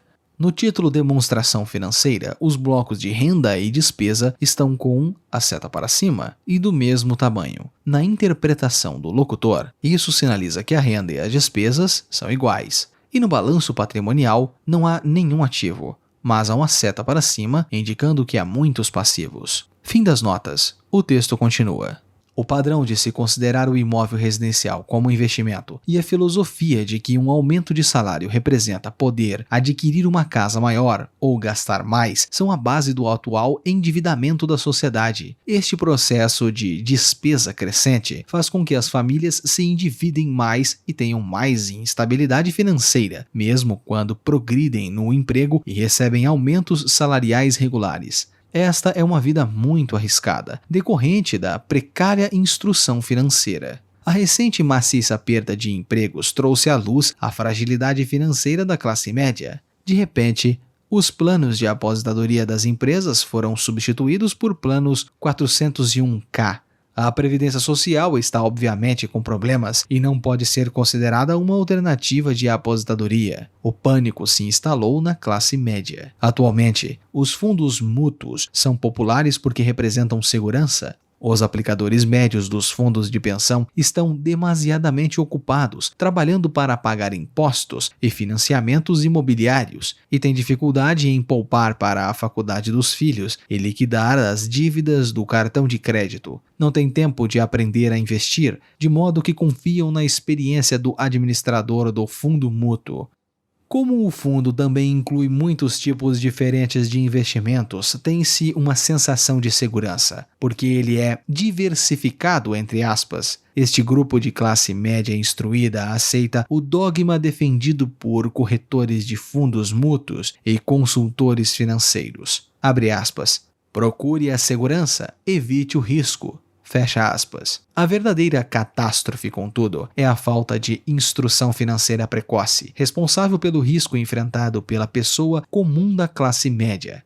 A razão é que precisam procurar a segurança porque uma situação financeira é, na melhor das hipóteses, precária. Seus balanços patrimoniais não são, de fato, balanceados. Em vez disso, estão atulhados de passivos, sem verdadeiros ativos para gerar renda. Geralmente, sua única fonte de renda é o contra-cheque. Seu modo de vida depende totalmente do empregador. Sendo assim, quando os verdadeiros negócios da sua vida, entre aspas, aparecem, essas mesmas pessoas não podem aproveitar a oportunidade, porque estão trabalhando muito, pagando impostos máximos e assoberbadas de dívidas. Como disse no início da sessão, a regra mais importante é conhecer a diferença entre um ativo e um passivo. Uma vez que consiga entendê-la, concentre-se nos esforços da compra exclusiva de ativos geradores de renda. Essa é a melhor maneira de dar o primeiro passo para se tornar rico. Continue fazendo isso, a sua coluna de ativos crescerá. Concentre-se em reduzir passivos e despesas para aumentar o dinheiro disponível para incrementar a coluna de ativos. Logo, a base de ativos será tão consistente que você poderá se permitir olhar para investimentos mais especulativos, que podem ter retorno que variam de 100% ao infinito. Investimentos em que $5.000 podem se transformar rapidamente em $1 milhão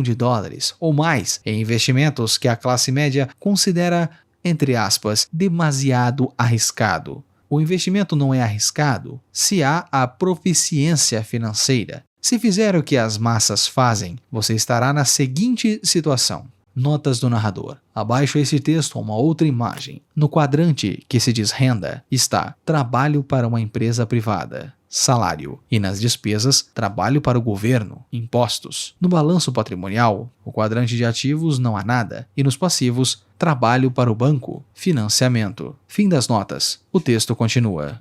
Como empregado e proprietário de casa própria, seus esforços no trabalho em geral resultam no seguinte. Primeiro, você trabalha para uma empresa privada. Os assalariados trabalham para que os donos da empresa e seus acionistas fiquem ricos, não eles mesmos. Seus esforços e sucesso garantirão o êxito e a aposentadoria destas pessoas. Segundo, você trabalha para o governo. O governo fica com uma parte do seu pagamento, antes mesmo que você veja o dinheiro. Ao trabalhar mais, você simplesmente aumenta o montante de impostos que o governo arrecada. A maioria das pessoas trabalha de janeiro a maio apenas para o governo. Terceiro, você trabalha para o banco. Depois dos impostos, suas maiores despesas são, em geral, o financiamento imobiliário e a fatura do cartão de crédito. O problema decorrente de simplesmente trabalhar mais é que cada uma dessas 3 parcelas leva consigo uma parte maior do seu esforço. Você precisa aprender a fazer com que seus maiores esforços beneficiem diretamente você e sua família. Depois de ter decidido cuidar do seu próprio negócio, concentrar seus esforços na aquisição de ativos em vez de em salário maior, como definir os seus objetivos? A maioria das pessoas deve manter seu emprego e usar seus salários para financiar a aquisição de ativos. À medida que os ativos crescem, como medir a extensão de seu sucesso? O que faz alguém saber que está rico, que conquistou prosperidade? Da maneira que tenho minhas definições de ativos e passivos, também tenho a minha própria definição para a riqueza. Na verdade, eu tomei emprestado de alguém chamado Buckminster Fuller. Alguns o consideram um charlatão e outros uma lenda viva. Anos atrás, ele criou um auê entre os arquitetos ao solicitar a patente para algo chamado de cúpula geodésica. Mas ao fazer isso, também falou algo sobre a riqueza. Parecia à primeira vista muito confuso, mas depois de relê-lo algumas vezes, começou a fazer sentido. A riqueza é a capacidade de uma pessoa sobreviver pelos dias que virão, ou, se parar de trabalhar hoje, por quanto tempo poderei sobreviver? Ao contrário do patrimônio líquido, a diferença entre ativos e passivos, que frequentemente está repleta de bobagens caras e daquilo que as pessoas acham que tem valor, essa definição cria a possibilidade de desenvolver uma mensuração verdadeiramente acurada. Assim, eu poderia medir e saber onde estavam os termos de meta para me tornar financeiramente independente. Embora o patrimônio líquido frequentemente inclua ativos que não geram dinheiro, como objetos comprados e depois abandonados em um canto da garagem. A riqueza mede quanta renda o seu dinheiro está gerando e, portanto, revela sua sobrevivência financeira. A riqueza é a medida do fluxo de caixa gerado pela coluna dos ativos em comparação à coluna das despesas. Vejamos um exemplo. Digamos que o fluxo de caixa da minha coluna de ativos gere $1.000 por mês e que eu tenha despesas mensais de $2.000. Qual a minha riqueza? 20 anos atrás, riqueza e reservas financeiras. Hoje poucas pessoas têm dinheiro suficiente para se manter, mesmo por um mês. A maioria dos norte-americanos, por exemplo, tem menos de $400 na poupança. Estatísticas surpreendentes de uma pesquisa da GOB Banking Rates de 2016 relatam que 34% dos norte-americanos não têm poupança. Poucas pessoas poderiam sobreviver por muito tempo sem um salário ou assistência governamental. Voltaremos à definição de Buckminster Fuller. Segundo o seu conceito de riqueza, por quantos dias posso sobreviver? Considerando-se um mês de 30 dias, tenho um fluxo de caixa suficiente para meio mês. Quando eu tiver alcançado um fluxo de caixa gerado por meus ativos de $2.000, então eu serei abastado. Ainda não estou rico, mas estou amparado. Agora tenho uma renda gerada por ativos a cada mês, que cobre totalmente minhas despesas mensais. Se desejo aumentar estas despesas, preciso primeiro ampliar o fluxo de caixa gerado por meus ativos para manter esse padrão de riqueza. Observe que, neste ponto, eu não dependo mais do meu salário. Eu me concentrei e tive sucesso em construir uma coluna de ativos que me tornou financeiramente independente. Se eu largar meu emprego hoje, poderei cobrir minhas despesas mensais com o fluxo de caixa gerado pelos meus ativos. Meu próximo objetivo poderia ser empregar o excedente do meu fluxo de caixa para reinvestir em mais ativos. Quanto mais dinheiro for destinado para a coluna de ativos, mais esta crescerá. À medida que meus ativos aumentam, mais cresce o meu fluxo de caixa. E enquanto eu mantiver minhas despesas menores que meu fluxo de caixa gerado por estes ativos, me tornarei mais rico, com mais e mais fontes de renda, além do meu trabalho físico. Enquanto este processo de reinvestimento continuar, estarei no caminho do enriquecimento. Lembre-se destas simples observações. Os ricos adquirem ativos. Os pobres só têm despesas. A classe média adquire passivos, pensando que são ativos. E como eu cuido dos meus negócios? Qual a resposta? Leia o que tem a dizer o fundador do McDonald's no próximo capítulo. Seção de estudo do capítulo 2, lição 2. Por que possibilitar a proficiência financeira? Resumo. Revisitamos Robert e Mike. 3 décadas e meia mais tarde, Mike assumiu a empresa do seu pai e está realizando um trabalho ainda melhor do que o do pai rico. Já Robert se aposentou em 1994, aos 47 anos. A riqueza dele e de sua mulher cresceu automaticamente como uma árvore bem estabelecida no solo. Ele compartilha a história de uma reunião em 1923 de alguns dos principais e mais ricos líderes do mundo dos negócios, que possuía a maior companhia de aço e gás mundial, administravam a bolsa de valores ou que compunham o gabinete do presidente Harding.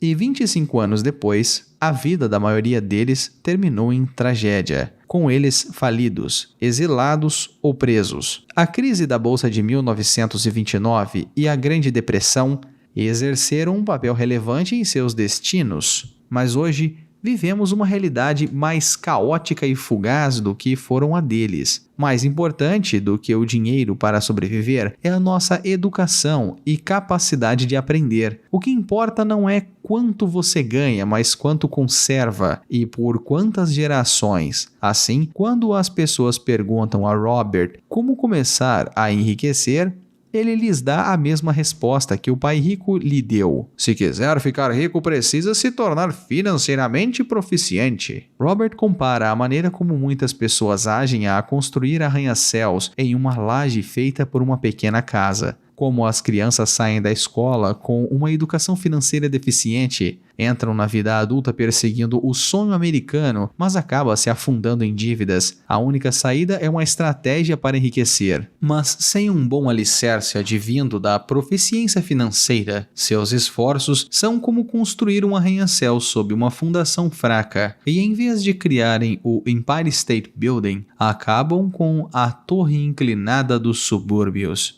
Robert e seu amigo de infância Mike, entretanto, construíram uma fundação forte, digna de um arranha-céu, graças ao ensinamento do pai rico. A contabilidade é um assunto tedioso e confuso e absolutamente crucial para o sucesso financeiro. Para torná-lo acessível para crianças, o pai rico usava imagens para ensiná-lo aos 2 meninos. Só mais tarde, ele adicionou os números para orientar os meninos por seus conceitos-chave.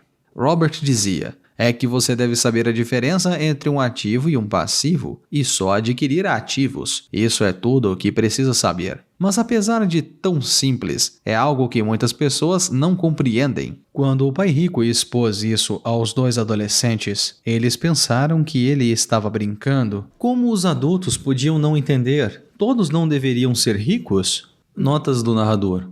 Logo abaixo deste texto há uma foto, aonde, novamente, há 2 blocos de demonstração financeira e 2 blocos de balanço patrimonial. Agora, há uma seta indo dos ativos do balanço patrimonial para a renda em demonstração financeira. Fim das notas. O texto continua. O problema é que as pessoas têm sido educadas de formas diferentes por banqueiros, consultores financeiros e outros. Assim, precisam desaprender o que acham que sabem. Alguns acham humilhante retornar a princípios tão básicos. As reais definições de, entre aspas, ativos e passivos não residem nas palavras, mas nos números. Robert usa imagens para ajudar os leitores da mesma forma que o seu pai rico fazia. Este é o fluxo de caixa padrão de um ativo. A parte superior do diagrama é a demonstração financeira, frequentemente chamada de demonstração de lucros e perdas. Ela organiza a renda e as despesas, dinheiro que entra e que sai. A parte de baixo é o balanço patrimonial. É assim chamado porque é supostamente o balanço entre ativos e passivos. Os ativos incrementam sua renda. Eles colocam dinheiro no seu bolso. Notas do narrador. Logo abaixo este texto há uma outra imagem, também dividida em 2 blocos, demonstração financeira e balanço patrimonial. Agora há uma seta que vai de passivos até despesas. Fim das notas. O texto continua. Este é o fluxo de caixa padrão de um passivo. Um passivo tira o dinheiro do seu bolso. Deseja ser rico? Compre ativos. Isso parece simples, mas muitas pessoas se confundem e compram passivos. Se quiser fazer e manter a riqueza, deve trabalhar para compreender isso. Não são apenas os números, mas como contam a história. Siga as setas em cada um destes diagramas para ver o caminho por onde o dinheiro flui, ou seja, o fluxo de caixa. Elas vão lhe contar a história, o enredo da situação financeira. Este é o fluxo de caixa padrão de uma pessoa pobre. Notas do narrador. Abaixo a este texto há uma outra imagem, representando o fluxo de caixa de uma pessoa pobre. Nele também está dividido em 2 blocos, demonstração financeira e balanço patrimonial. Em balanço patrimonial, aonde há ativos e passivos, nada está marcado, apenas há marcações em demonstração financeira. Lá, há uma seta de emprego, passando por salário e indo para despesas. Nas despesas, há os seguintes legendas: impostos, aluguel, alimentação, transporte e vestuário. Na interpretação do narrador que vos fala, esta representação é de que uma pessoa pobre recebe os seus rendimentos de seu emprego em forma de salário, o que entra em renda. E então, estes recursos vai para as despesas, como impostos, aluguel, alimentação, transporte e vestuário. Fim das notas. O texto continua. Este é o fluxo de caixa padrão de uma pessoa de classe média. Notas do narrador. Abaixo, a demonstração do fluxo de caixa da classe média. Na interpretação do narrador, a classe média obtém seus recursos de seu emprego, em forma de salário que entra em suas rendas. Diferente da classe pobre, isso não vai direto para as despesas, mas sim para o balanço patrimonial. Nada consta em ativos, mas sim passivos. Sua renda provém do salário, que vai para os passivos, como financiamento de carro, despesas do cartão de crédito, dívida do financiamento estudantil. E, somente aí, vai para as despesas, como impostos, pagamento do financiamento, prestação do carro, pagamento do cartão de crédito, pagamento do financiamento estudantil. Em minha interpretação, a diferença entre uma pessoa de classe média e uma pessoa pobre é que a pessoa pobre utiliza-se de todo o seu salário para o pagamento efetivo de suas despesas importantes. Já uma pessoa de classe média utiliza o seu salário, que é sua principal e única renda, para o pagamento de passivos, que são de longo prazo, como os financiamentos, cartões de créditos e dívidas de financiamento estudantil ou universitário, e somente assim paga as suas despesas principais. Fim das notas. O texto continua. Através destes diagramas simplificados, o fluxo de caixa conta a história de como cada pessoa lida com o dinheiro. Muitas vezes, aqueles que têm dívidas pensam que a resposta é ganhar mais dinheiro. Porém, mais dinheiro não só não resolve os problemas, como pode agravá-los. É por isso que muitas pessoas que têm um golpe de sorte, como um prêmio na loteria ou uma herança, por exemplo, rapidamente o perde. Um aumento de dinheiro só gera gastos maiores. O que falta para muitas pessoas é educação financeira. É por isso que elas alcançam o sucesso em suas carreiras, mas continuam em pé de guerra com o dinheiro. Podem ter aprendido a ganhar dinheiro, mas não a administrá-lo. As pessoas podem ser muito inteligentes e ainda improficientes quando se trata de finanças. Elas aprendem a trabalhar arduamente por dinheiro, mas não a fazer com que ele trabalhe com afinco para elas. Robert conta a história de um jovem casal que se casou e começou a construir uma vida juntos. Suas rendas começaram a crescer, mas igualmente suas despesas. O casal foi atingido pela principal despesa, tributos, e para muitas pessoas, não é o imposto de renda o responsável pelo maior desconto em impostos, mas a previdência social. Equivale a quase 15%. As contribuições da Previdência Social combinadas às da Medicare, todos feitos pelo empregador que agora não pode pagá-los pelo trabalhador. E do empregado é cobrado o imposto de renda sobre este montante também. O jovem casal se depara com esses impostos e quando adquire um imóvel com o imposto sobre a propriedade e depois da nova casa vem um novo carro, novos móveis e utilidades. De repente, seus passivos aumentam, endossados pelo financiamento imobiliário e pelas dívidas do cartão de crédito. O casal foi pego na armadilha da corrida dos ratos. Acrescente um bebê a esta mistura e eles trabalharão ainda mais arduamente. Rendas mais altas que conduzirão a impostos mais elevados. Eles continuam acumulando dívidas, eventualmente por causa de um empréstimo para arcar com o financiamento. Maus hábitos não mudarão, então a dívida do cartão de crédito permanece, para não mencionar que estenderam aquele empréstimo imobiliário. Para esse casal e muitos outros, o problema real não é saber como administrar o dinheiro que tem. A causa é a falta de proficiência financeira e de diferenciar ativos e passivos corretamente. Muitas pessoas não reservam um tempo para questionar se suas atitudes fazem sentido e simplesmente seguem a multidão. Eventualmente repetem sem pensar o que lhes foi dito. Diversifique, entre aspas. Sua casa é um ativo. Quanto mais dívida, maior a isenção fiscal. Consiga um emprego seguro.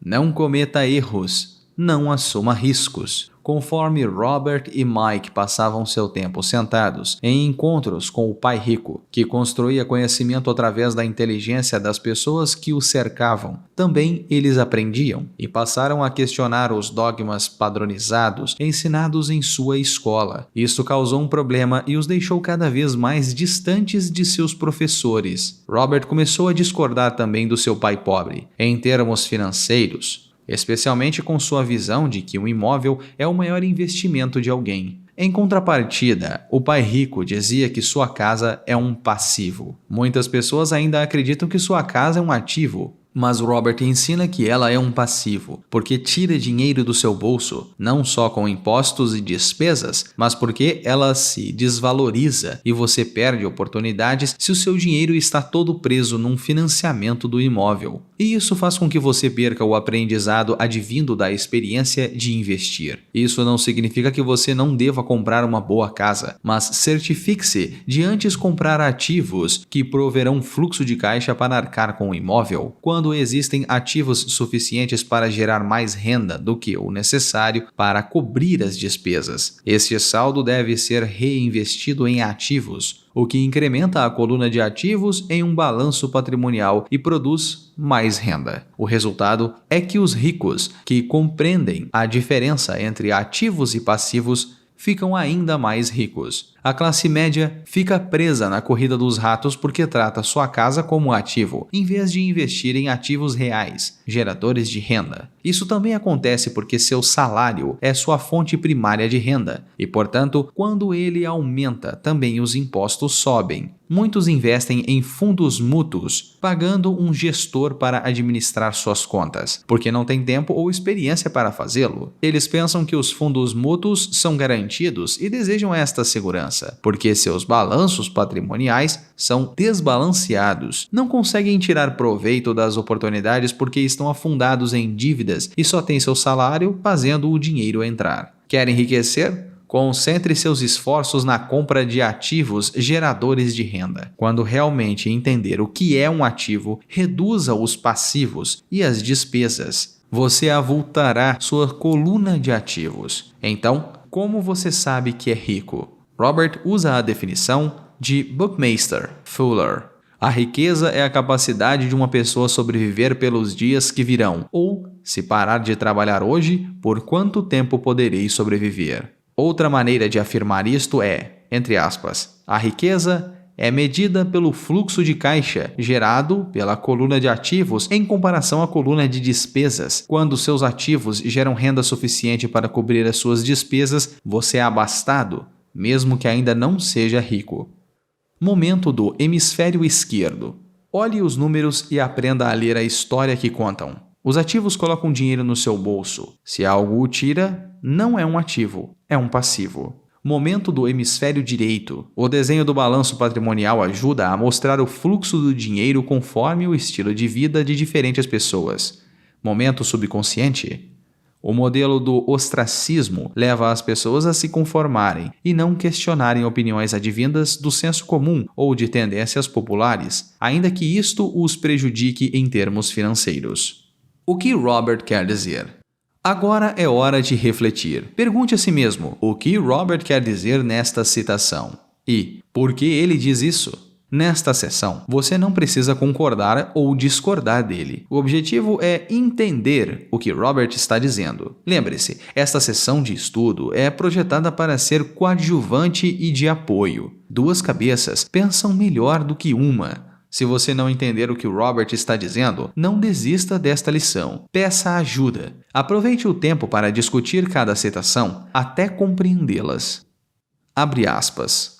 Não importa quanto dinheiro você ganha, mas quanto conserva.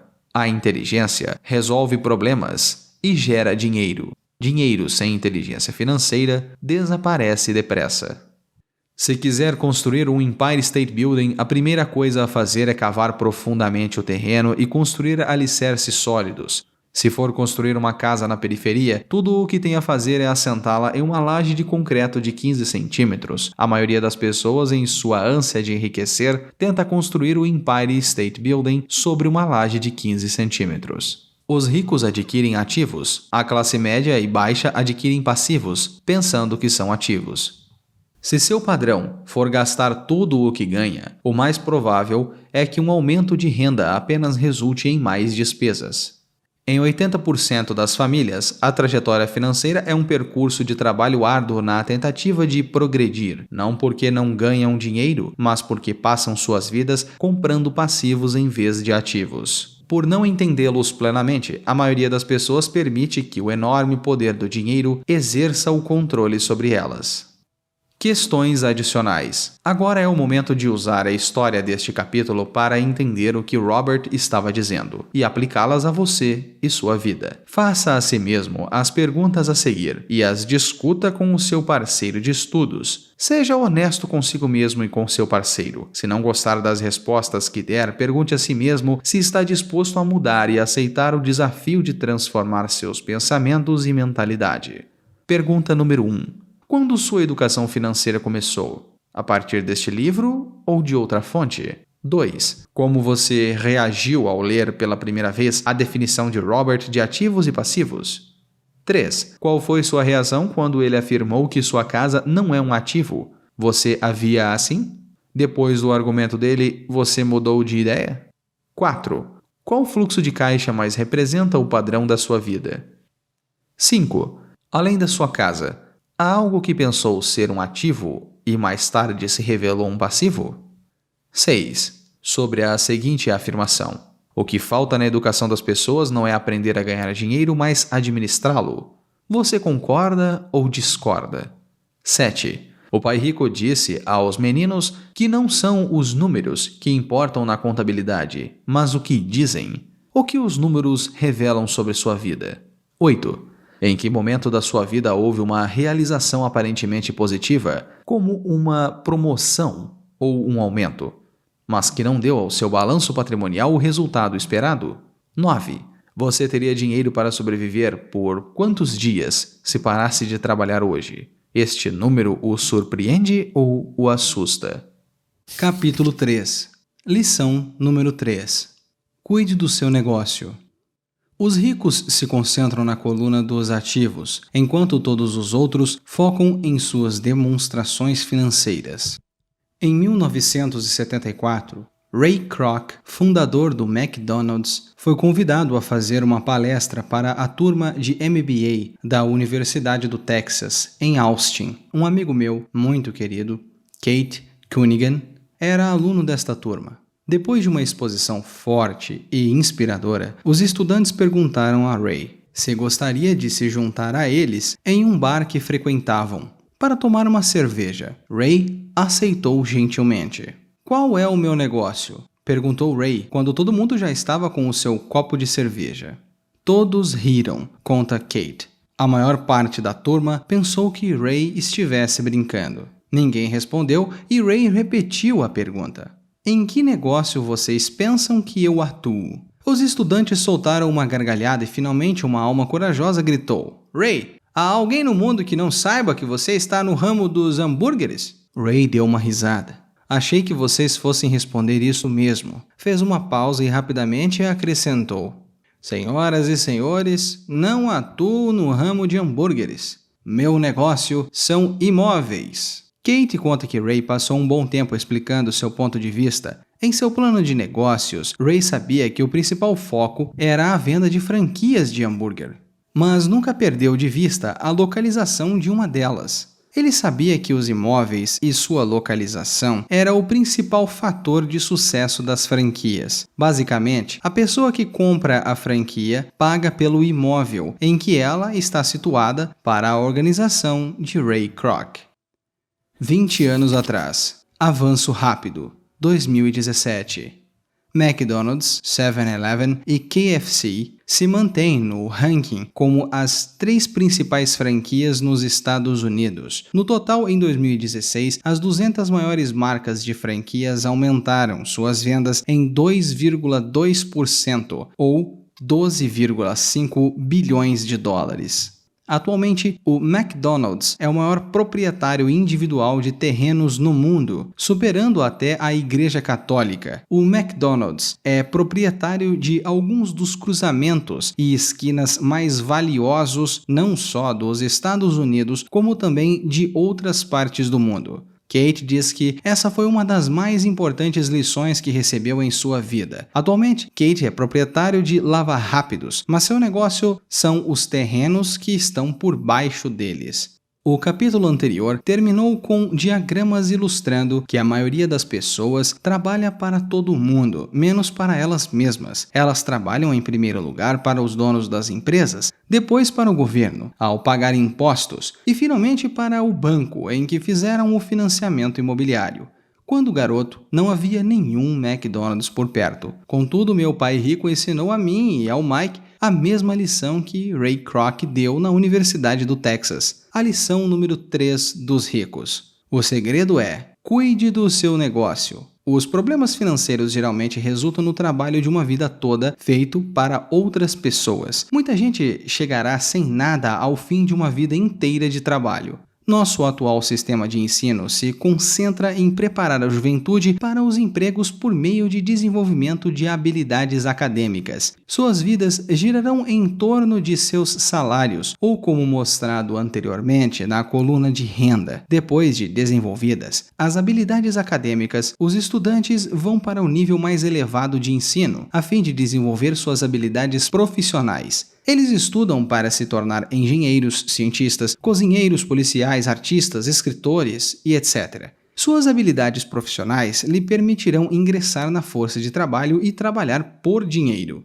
Mas há uma grande diferença entre a sua profissão e o seu negócio. Muitas vezes, pergunto às pessoas, qual é o seu negócio? E elas respondem, sou bancário.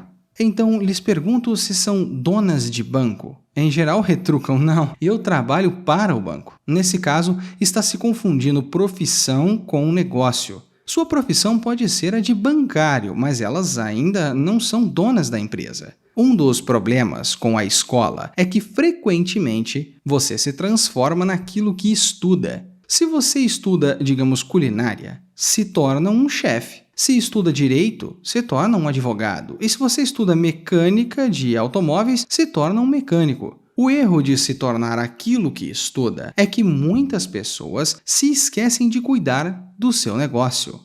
Passam a vida cuidando do negócio de outras pessoas e as enriquecendo. Para ter segurança financeira, a pessoa precisa cuidar do seu negócio. Ela gira em torno de sua coluna de ativos, em oposição à sua coluna de renda. Como dito anteriormente, a regra número 1 é conhecer a diferença entre o ativo e um passivo e comprar ativos. Os ricos se concentram na coluna dos ativos, enquanto todos os outros focam em suas demonstrações financeiras.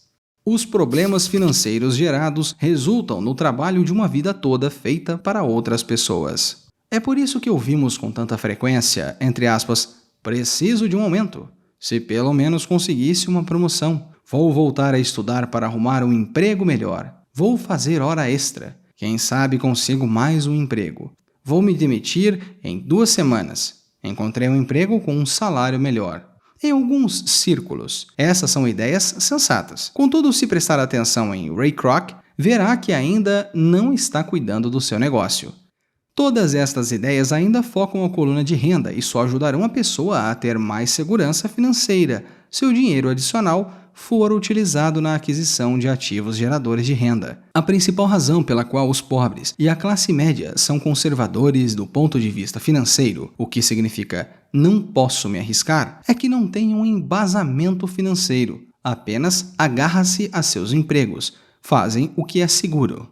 20 anos atrás, desemprego. A campanha presidencial de 2016 de Donald Trump focou em empregos, empregos, empregos. O desemprego alcança níveis recordes, mesmo que os relatórios retratem fórmulas e estatísticas diferentes. A Organização Internacional do Trabalho prevê que em 2017 o desemprego global atinja 200 milhões de pessoas. Outra possibilidade soturna, a ascensão dos robôs. Quando o corte de pessoal se tornou a, entre aspas, tendência, milhões de trabalhadores descobriram que o seu chamado maior ativo, sua residência, os estava comendo vivos. Seu ativo, chamado de casa, ainda lhes custava dinheiro a cada mês. Seu carro, outro ativo entre aspas, os devorava. Os tacos de golfe guardados na garagem, que tinham custado $1.000, já não valiam isso. Sem segurança no emprego, não tinham nada a que recorrer. O que pensavam que era ativos não os poderia ajudar a sobreviver em uma época de crise financeira. Imagino que todos nós já tenhamos preenchido uma ficha de cadastro para solicitar um financiamento imobiliário ou de um automóvel. É bem interessante olhar para o item patrimônio líquido, entre aspas, porque é isso que os bancos e as práticas contábeis aceitam como ativo de uma pessoa. Certo dia, minha posição financeira não parecia muito boa para obter crédito, de modo que incluí meus tacos de golfe, minha coleção de arte, livros, aparelhos eletrônicos, ternos Armani, relógio de pulso, sapato e outros objetos pessoais a fim de aumentar o montante na coluna de ativos. O empréstimo, entretanto, foi recusado, porque eu tinha muito dinheiro investido em imóveis. Os responsáveis pela concessão de empréstimos não gostam do fato de eu obter uma parte tão grande da minha renda de apartamentos alugados. Queriam saber por que eu não tinha um emprego formal, com um salário. Não questionaram os ternos Armani, os tacos de golfe ou a coleção de arte. A vida, às vezes, é difícil para quem não se encaixa no perfil padrão. Tenho arrepios sempre que ouço alguém dizendo que o seu patrimônio líquido é de $1 milhão ou de $100 mil. ou de qualquer outro valor. Um dos motivos por que o patrimônio líquido não é um indicador acurado é simplesmente porque no momento em que começa a vender seus ativos, seus ganhos são tributados. Muitas pessoas se envolvem em dificuldades financeiras quando sua renda é reduzida. Pagam empréstimos, vendem seus ativos, mas seus ativos em geral só podem ser vendidos por uma fração do valor declarado em seu balanço patrimonial, ou se houver um ganho na sua venda, será tributado. De modo que, repito, o governo pega uma parte dos ganhos, reduzindo assim o montante disponível para auxiliá-los a sair da dívida. Por isso, contudo, dizer que o patrimônio líquido de alguém frequentemente, entre aspas, vale menos do que se pensa. Comece a cuidar do seu negócio. Mantenha o seu emprego, mas comece a comprar ativos reais e não passivos, ou objetos pessoais que perdem o seu valor real, assim que chega à sua casa. Um carro novo perde cerca de 25% do preço que você paga no momento em que sai da concessionária. Não é um ativo verdadeiro, mesmo que o seu banco permita que você o liste entre seus ativos. Meu novo taco de titânio, que custou $400, passou a valer $150 no momento em que pisei no campo de golfe. Reduza as despesas e os passivos e forme diligentemente uma base sólida de ativos. Para os jovens que ainda não saíram de casa, é importante que seus pais lhe ensinem a diferença entre ativos e passivos. Faça com que seus filhos comecem a construir uma base substancial de ativos antes que saiam de casa. Casem-se, comprem um imóvel, tenham filhos e se encontrem em uma situação financeira difícil, agarrando-se ao emprego e comprando tudo a crédito. Vejo muitos jovens casarem e se verem aprisionados em um estilo de vida que não lhes permite sair do sufoco, das dívidas, durante a maior parte de sua vida de trabalho. Para muitas pessoas, quando o último filho sai de casa, os pais constatam que não se prepararam adequadamente para a aposentadoria e começam a tentar economizar algum dinheiro. Então, seus próprios pais adoecem e eles se deparam com novas dificuldades. Qual é o tipo de ativo que sugiro que você ou seus filhos adquiram? No meu mundo, ativos reais se agrupam em várias categorias diferentes. Primeiro, negócios que não exijam a minha presença. Sou o dono deles, mas são administrados por outras pessoas. Se eu tiver que trabalhar neles, não é um negócio, torna-se uma profissão. Segundo, ações. Terceiro, títulos. Quarto, imóveis que geram renda. Quinto, promissórias. Sexto, royalties de propriedades intelectuais como músicas, literaturas e patentes. E sexto, tudo que tenha valor, gere renda ou se valorize e tenha um mercado líquido. Quando garoto, meu pai instruído me incentivava a procurar um emprego seguro. Meu pai rico, por outro lado, me incentivava a investir naquilo que me agradasse. Se você não gosta de seus ativos, não cuidará deles. Comecei a adquirir imóveis simplesmente porque adoro prédios e terrenos. Gosto de comprá-los. Poderia passar o dia analisando propriedades. Quando surgem problemas, não são tão graves a ponto de mudar o meu apreço pelos imóveis. Pessoas que detestam imóveis não deveriam comprá-los. Comece a cuidar do seu negócio. Mantenha o seu emprego, mas comece a comprar ativos reais e não passivos. Adoro ações de pequenas empresas, especialmente aquelas que estão iniciando suas atividades. A razão é que sou um empreendedor, não um homem de grandes empresas. Quando jovem, trabalhei em grandes organizações como a Standard Oil, na Califórnia, a Marinha dos Estados Unidos e a Xerox Corporation. Apreciei o tempo que lá passei e tinha boas lembranças, mas eu sabia lá no fundo que não era um homem de organizações. Gosto de iniciar empresas, não de geri-las. Então, compro, em geral, ações de pequenas empresas e às vezes até inicio a empresa e depois a levo ao mercado. Pode-se fazer fortunas com as emissões de novas ações, e eu gosto deste jogo. Muitas pessoas têm medo de pequenas empresas e as consideram arriscadas, e de fato são.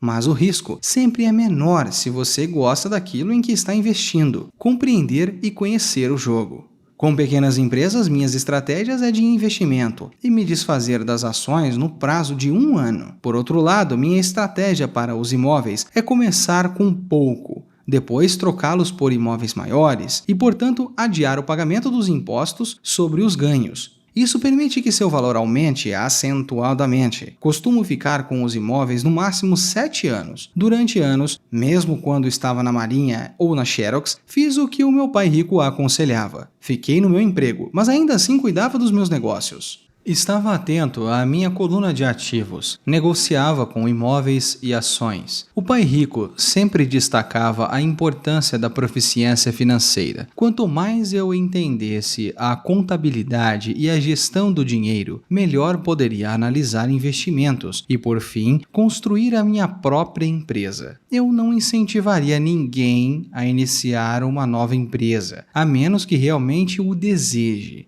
Conhecendo o que conheço quanto à direção de um negócio, não recomendaria a tarefa a ninguém. Em certos casos, quando a pessoa não consegue o emprego, iniciar uma empresa pode ser uma solução. As chances, entretanto, são adversas. 9 entre 10 empresas vão à insolvência em 5 anos. Das que sobrevivem aos primeiros 5 anos, 9 entre cada 10 também quebram. Se realmente tem o desejo de ter a sua própria empresa, vá em frente. Se não for este o caso, fique no seu emprego e cuide de seus negócios. Quando digo para cuidar de seus negócios, refiro-me à formação e à manutenção de uma coluna sólida de ativos. Se um dinheiro entra nela, nunca o deixe sair de lá. Pense deste modo: depois de entrar em sua coluna de ativos, o dinheiro passa a ser seu empregado e não deve mais sair de lá. O melhor disso tudo é que o dinheiro trabalha sem reclamar, 24 horas por dia, e pode fazê-lo durante gerações. Mantenha o seu emprego. Seja um ótimo funcionário, mas construa a sua coluna de ativos. À medida que o seu fluxo de caixa cresce, você pode comprar alguns artigos de luxo. Uma distinção importante é que os ricos compram os artigos de luxo por último, enquanto os pobres e a classe média tendem a fazê-lo antes. Nos Estados Unidos, essas pessoas frequentemente compram itens de luxo como casas grandes, diamantes, peles, joias ou barcos porque desejam aparentar ser ricos. Parecem ricos, mas na verdade estão afundados em dívidas. As pessoas que já têm o dinheiro, os ricos em longo prazo, constroem primeiro suas colunas de ativos. Então, com a renda gerada por esta coluna, compram os supérfluos. Os pobres e a classe média compram futilidades com o seu próprio suor e com a herança dos filhos. Um luxo verdadeiro é uma recompensa por ter investido e desenvolvido uma coluna de ativos. Por exemplo, quando minha mulher e eu auferimos uma renda maior com os nossos apartamentos, ela comprou sua Mercedes. Ela não fez nenhum trabalho extra ou arriscou a sua parte, porque os imóveis compraram o carro. Contudo, ela teve que esperar durante 4 anos, enquanto o portfólio de imóveis crescia. E finalmente começou a gerar renda extra suficiente para pagar o carro. Mas o supérfluo, a Mercedes, foi uma verdadeira recompensa, porque ela provou que sabia como aumentar a sua coluna de ativos. Esse carro significa muito mais para ela do que apenas um outro carro bonito. Significa que utilizou a sua inteligência financeira para adquiri-lo. Em vez disso, o que muita gente faz é comprar compulsivamente um carro ou outro bem de luxo a crédito. Podem estar se sentindo entediadas e desejam apenas um brinquedo novo. Comprar um supérfluo a crédito leva alguém mais cedo ou mais tarde a se ressentir, porque o endividamento se torna um ônus financeiro. Depois de dedicar o seu tempo e investir em seus negócios, você estará pronto para aprender o maior segredo dos ricos, o que os põe muito à frente da multidão. Seção de estudo, capítulo 3, lição 3. Cuide do seu negócio. Resumo.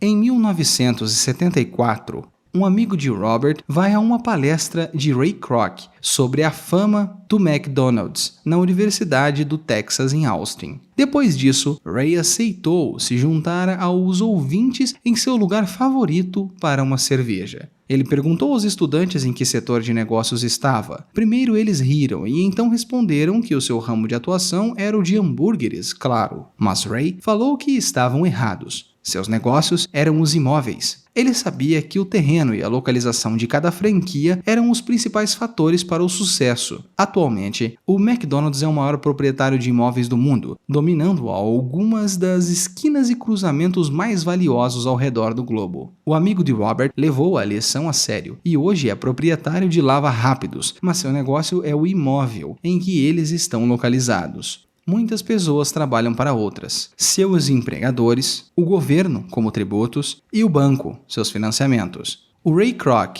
e o pai rico sabiam, era a lição 3 dos ricos. Cuide dos seus negócios.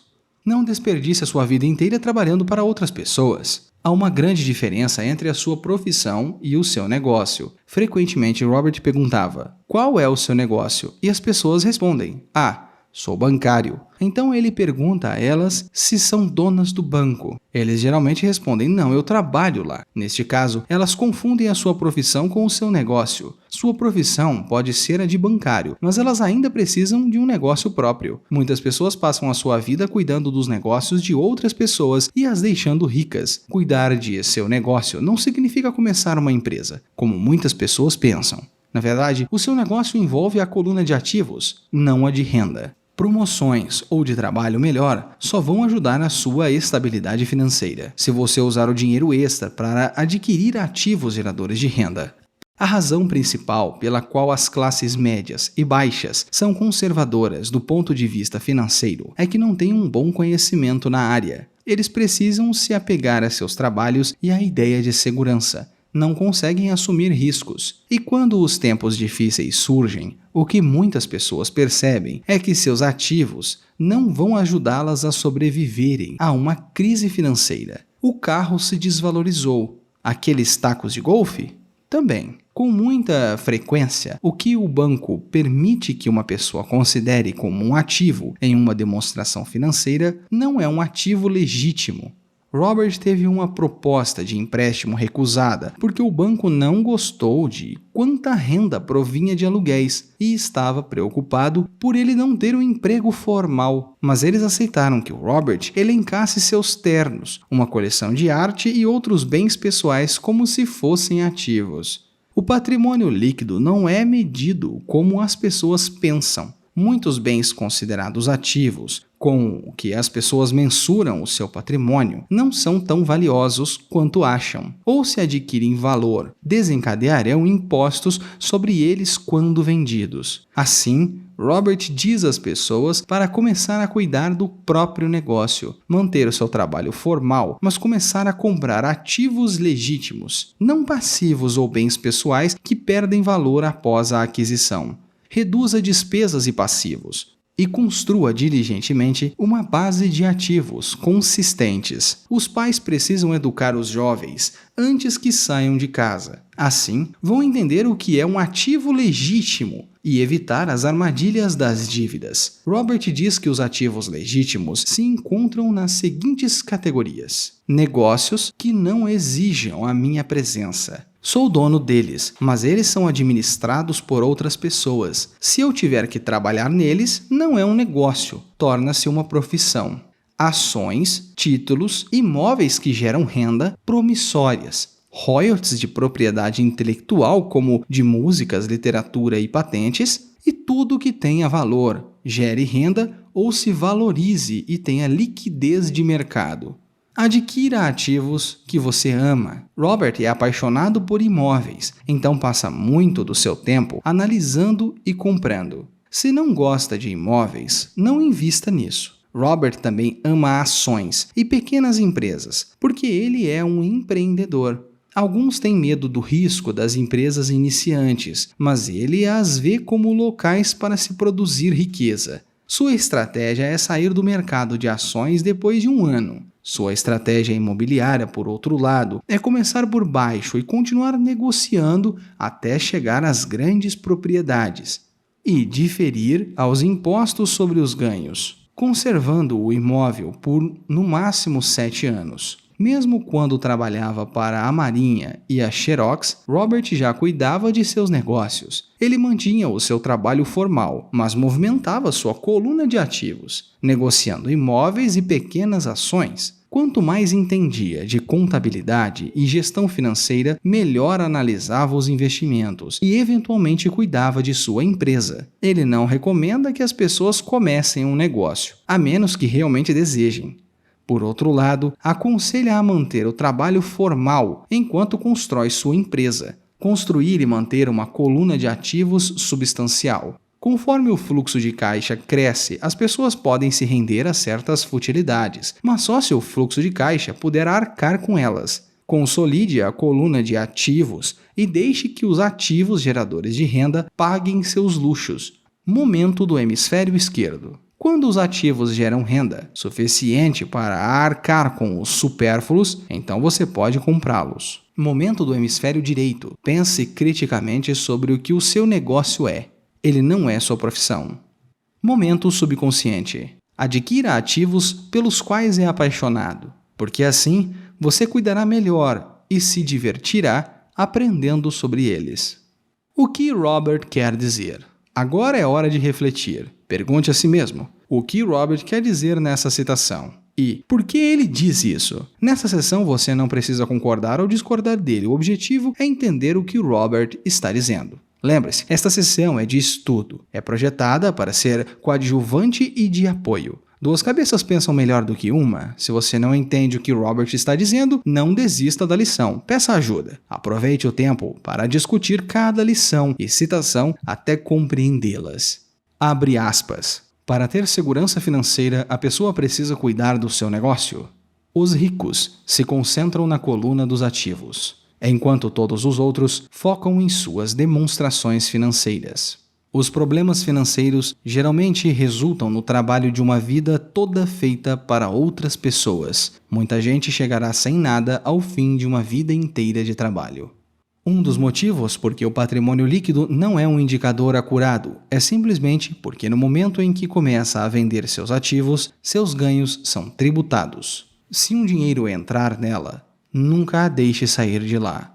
Pense deste modo. Depois de entrar em sua coluna de ativos, o dinheiro passa a ser o seu empregado e não deve mais sair de lá. O melhor disso tudo é que dinheiro trabalha sem reclamar, 24 horas por dia, e pode fazê-lo durante gerações. Uma distinção importante é que os ricos compram os artigos de luxo por último, enquanto os pobres e a classe média tendem a fazê-lo antes.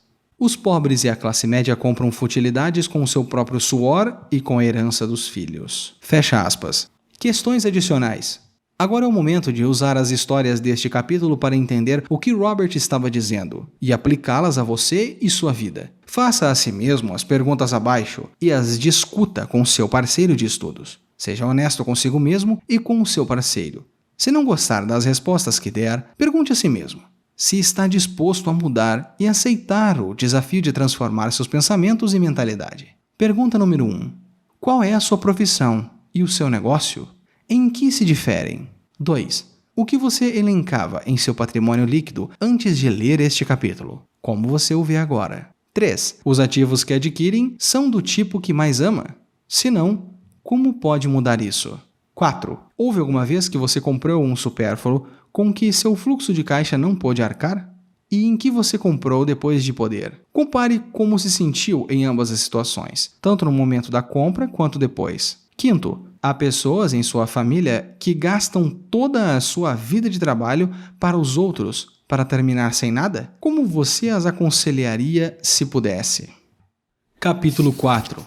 Lição 4. A história dos impostos e o poder das sociedades anônimas. Meu pai rico foi apenas mais esperto e usou as sociedades anônimas, o maior segredo dos ricos.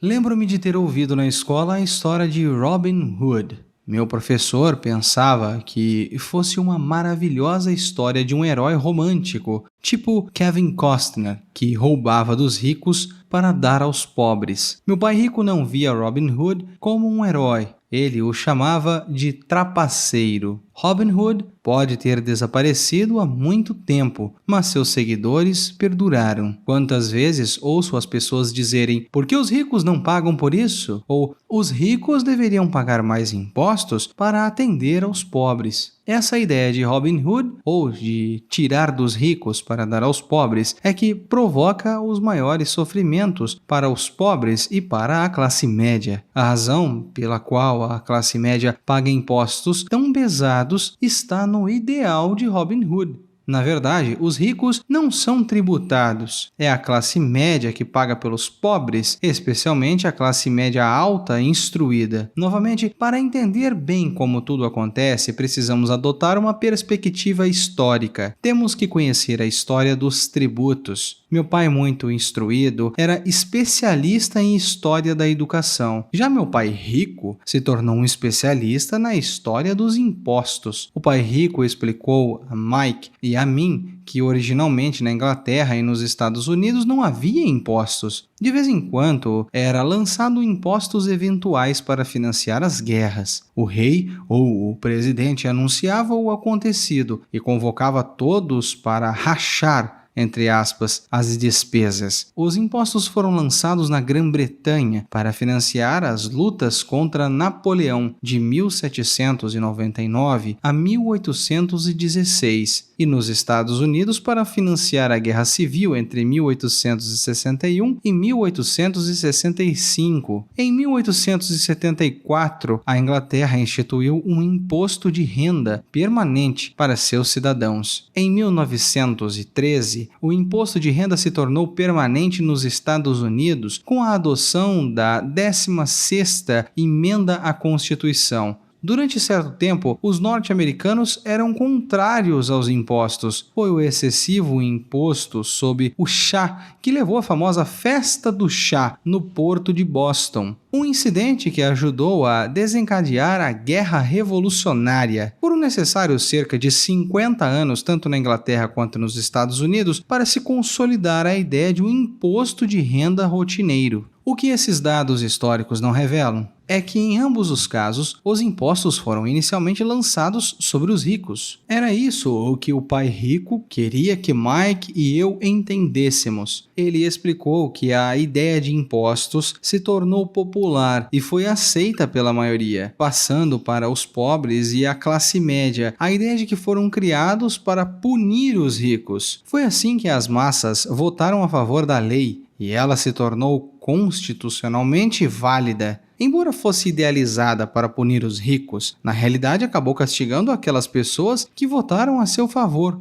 isto é, os pobres e a classe média. Quando o governo sentiu o gosto do dinheiro, seu apetite aumentou, disse o meu pai rico. Seu pai e eu somos diametralmente opostos. Ele é um burocrata do governo. Eu sou um capitalista. Quanto mais ele gasta e quanto mais gente contrata, maior será a sua organização. No governo, quanto maior a sua organização, mais ela será respeitada. Por outro lado, dentro da minha organização, quanto menos gente eu contratar e quanto menos gastar, mais respeito obterei dos meus investidores. É por isso que não gosto de gente do governo. Eles têm objetivos diferentes daqueles da maioria dos homens de negócios. À medida que o governo cresce, mais e mais dólares saindo dos impostos serão necessários para sustentá-lo. Meu pai instruído acreditava sinceramente que o governo deveria ajudar as pessoas. Gostava de John Kennedy, especialmente da ideia do Corpo da Paz.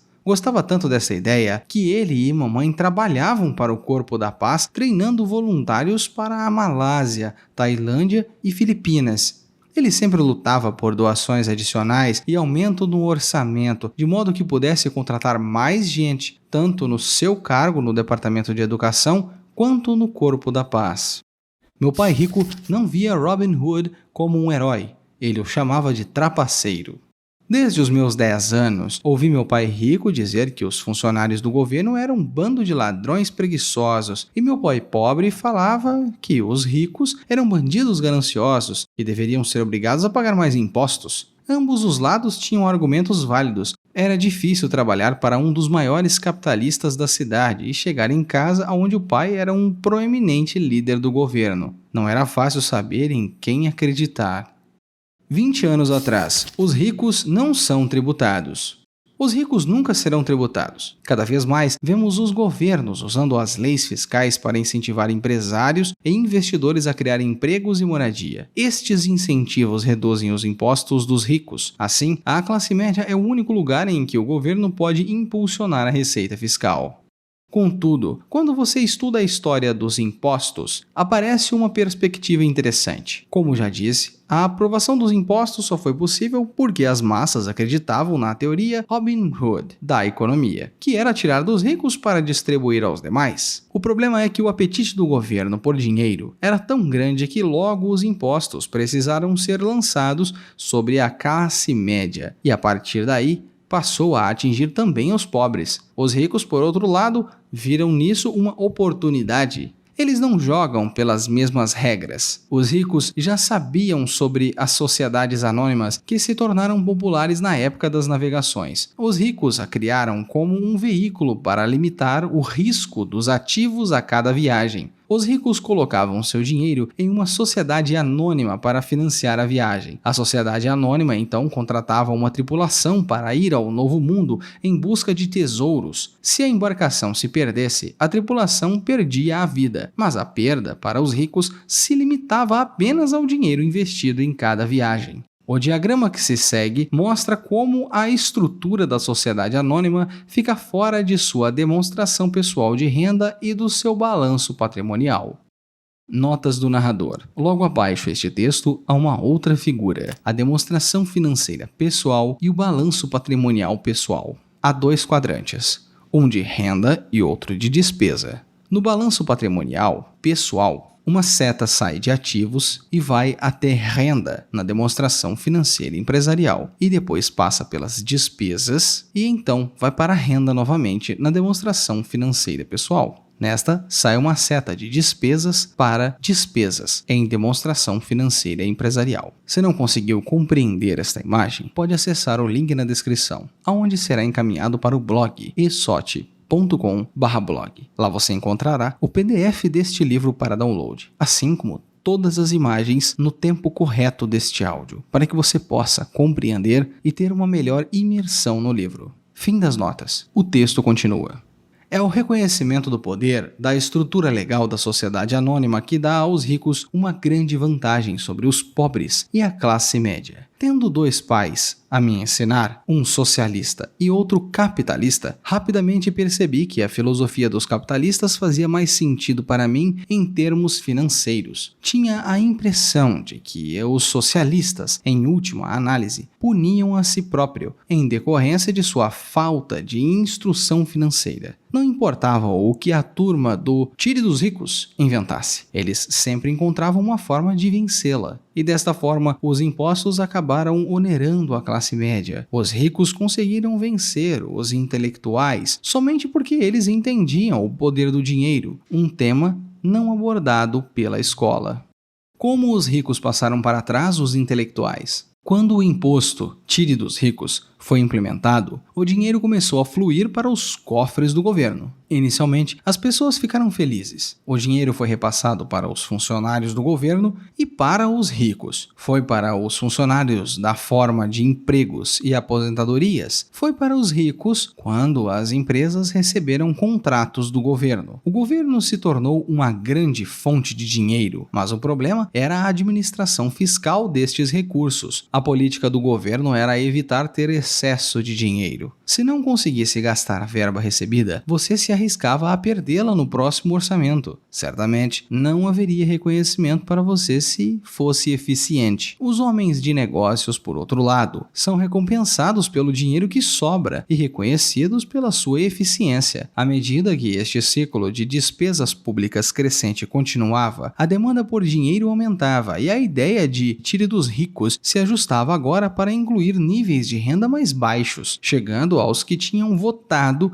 a favor dos impostos, os pobres e a classe média. Os verdadeiros capitalistas aplicavam seus conhecimentos financeiros para simplesmente encontrar uma maneira de escapar. Eles se voltaram para a proteção de sua sociedade anônima, mas o que muita gente desconhece é que uma sociedade anônima não é algo concreto, é simplesmente uma pasta de arquivos com alguns documentos legais, guardada no escritório de um advogado e registrada em um órgão público. Não é um edifício com o nome de uma empresa, não é uma fábrica ou um grupo de pessoas. Uma sociedade anônima é simplesmente um documento legal que cria um corpo jurídico sem alma. A fortuna dos ricos estava novamente protegida. As sociedades anônimas se tornaram populares porque a alíquota dos impostos de renda sobre elas era menor do que as vigentes sobre as pessoas físicas. Além disso, certas despesas poderiam ser descontadas na renda tributável na sociedade anônima. Esta guerra entre os privilegiados e os devalidos se mantém há centenas de anos. A batalha é travada sempre que leis são discutidas e continuará sempre. O problema é que as pessoas que perdem não têm informações. Se elas entendessem a maneira como os ricos jogam, também poderiam jogar, então estariam a caminho de sua independência financeira. É por isso que me arrepio toda vez que ouço um pai aconselhar o seu filho a estudar para poder conseguir um emprego bom e seguro. O empregado nessas condições não tem escapatória. Hoje, o norte-americano comum trabalha de 5 a 6 meses para o governo, antes de ter conseguido o suficiente para pagar seus impostos. Na minha opinião, isso é tempo demais. Quanto mais arduamente você trabalha, mais paga ao governo. É por isso que acredito que a ideia de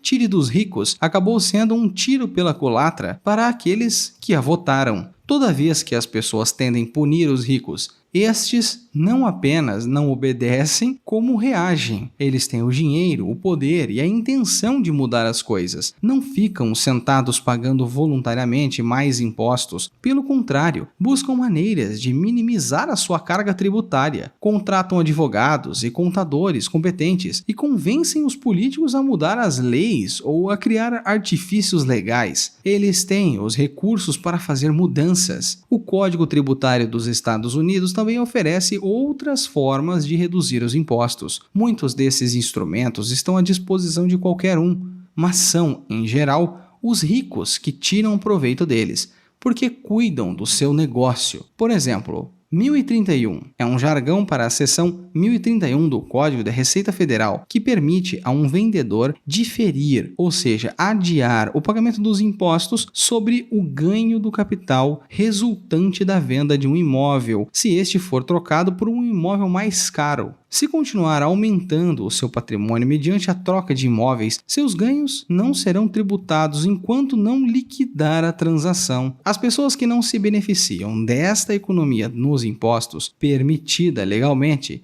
estão perdendo uma grande oportunidade de ampliar a sua coluna de ativos. 20 anos atrás, o leão.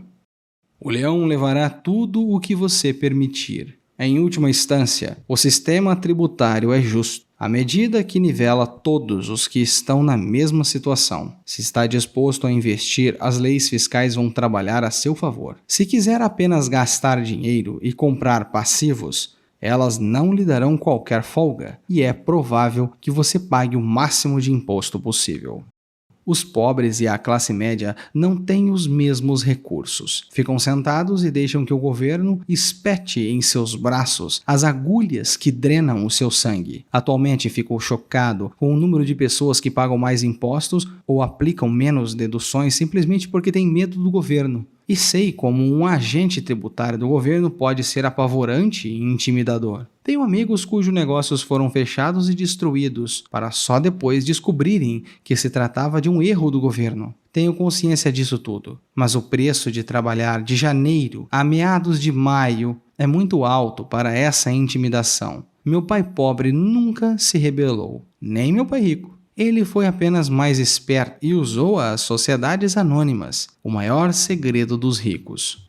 Se trabalhar por dinheiro, você dá o poder ao seu empregador. Se o dinheiro trabalhar para você, o poder e o controle são seus. Você lembrará a primeira lição que aprendi com o meu pai rico. Eu era um garoto de 9 anos que teve que sentar à espera até que resolvesse falar comigo. Sentava no seu escritório esperando que me atendesse. Ele me ignorava propositalmente. Queria que eu reconhecesse o seu poder e desejasse tê-lo um dia. Durante todos os anos que estudei e trabalhei com ele, sempre me lembrou que conhecimento é poder. E com o dinheiro vem mais poder, o que exige o conhecimento certo para mantê-lo e fazê-lo se multiplicar. Sem esse conhecimento, o mundo bate em você. O pai rico sempre recordava a mim e ao Mike que o maior tirano não era o patrão ou o supervisor, mas o leão. Se você deixar o homem dos impostos, sempre tirará mais de você. A primeira lição relativa a fazer o dinheiro trabalhar para mim, em vez de trabalhar pelo dinheiro, tem na verdade tudo a ver com o poder. Se trabalhar por dinheiro, você dá o poder ao seu empregador. Se o dinheiro trabalhar para você, o poder e o controle são seus. No momento em que adquirimos este conhecimento do poder do dinheiro trabalhando para nós, o pai rico quis que nos tornássemos financeiramente espertos e não deixássemos os tiranos nos intimidar. Você precisa conhecer as leis, a forma como o sistema funciona. Se for ignorante, é fácil ser intimidado. Se sabe do que está falando, tem uma chance de vencer. É por isso que ele pagava tanto a advogados e contadores especializados em tributação. Era menos dispendioso pagar-lhes do que ao governo. A melhor lição que me deu e que utilizei na maior parte da minha vida é: seja inteligente e não será oprimido. Ele conhecia a lei porque era um cidadão que a respeitava. Se sabe que está certo, você não terá receio de se defender, mesmo se estiver enfrentando Robin Hood e seu bando. Cada dólar da minha coluna de ativos era um ótimo empregado, se esforçando para se multiplicar e comprar para o chefe um novo Porsche. Meu pai instruído sempre me incentivou a conseguir um bom emprego em uma grande empresa. Ele falava das vantagens de subir na hierarquia empresarial. Ele não entendia que, dependendo apenas do salário de um patrão, eu seria gado se encaminhando mansamente para o abate. Quando contei ao meu pai rico o conselho de meu pai pobre, ele deu uma risadinha. Por que não ser dono da hierarquia? Foi tudo o que disse. Eu era garoto e não entendia o que meu pai rico queria dizer com me tornar o dono da minha empresa. Era uma ideia que parecia impossível e assustadora. Embora a ideia me empolgasse, minha juventude não me permitia vislumbrar a possibilidade de que adultos trabalhassem algum dia para uma empresa da qual eu seria o dono. O importante é que, se não fosse pelo meu pai rico, eu teria provavelmente seguido o conselho do meu pai instruído. Foi apenas a lembrança ocasional do meu pai rico que manteve viva a ideia de ter minha própria empresa, o que me fez seguir um caminho diferente. Quando eu já estava com 15 ou 16 anos, sabia que não podia continuar na trajetória que meu pai instruído recomendava. Não tinha ideia de como fazer, mas estava disposto a não seguir na direção em que a maioria dos meus colegas se encaminhava. Esta decisão mudou a minha vida. 20 anos atrás, o dono da hierarquia.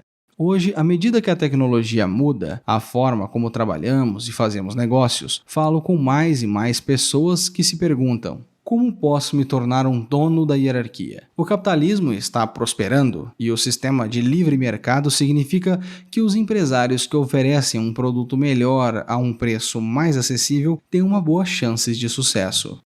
Com os meus 20 e poucos anos, o conselho do meu pai rico começou a fazer sentido. Tinha saído da marinha e estava trabalhando na Xerox. Ganhava muito bem, mas cada vez que olhava para o contra-cheque, me sentia desapontado. As deduções eram enormes, e quando mais eu trabalhava, maiores eram. À medida que me tornava bem-sucedido, meus chefes falavam de promoções e aumentos. Era lisonjeador, mas podia ouvir o pai rico sussurrando no meu ouvido: para quem está trabalhando? Quem você está enriquecendo? Em 1974, ainda estava na Xerox. Criei minha primeira sociedade anônima e comecei a cuidar do meu negócio. Já havia alguns ativos na minha coluna de ativos, mas agora estava determinado a focar em um mercado maior. Estes contra-cheques cheios de deduções justificavam todos os conselhos que meu pai rico me deram ao longo dos anos. Via o futuro que me aguardava, se seguisse o conselho de meu pai instruído. Muitos empregadores temem aconselhar seus empregados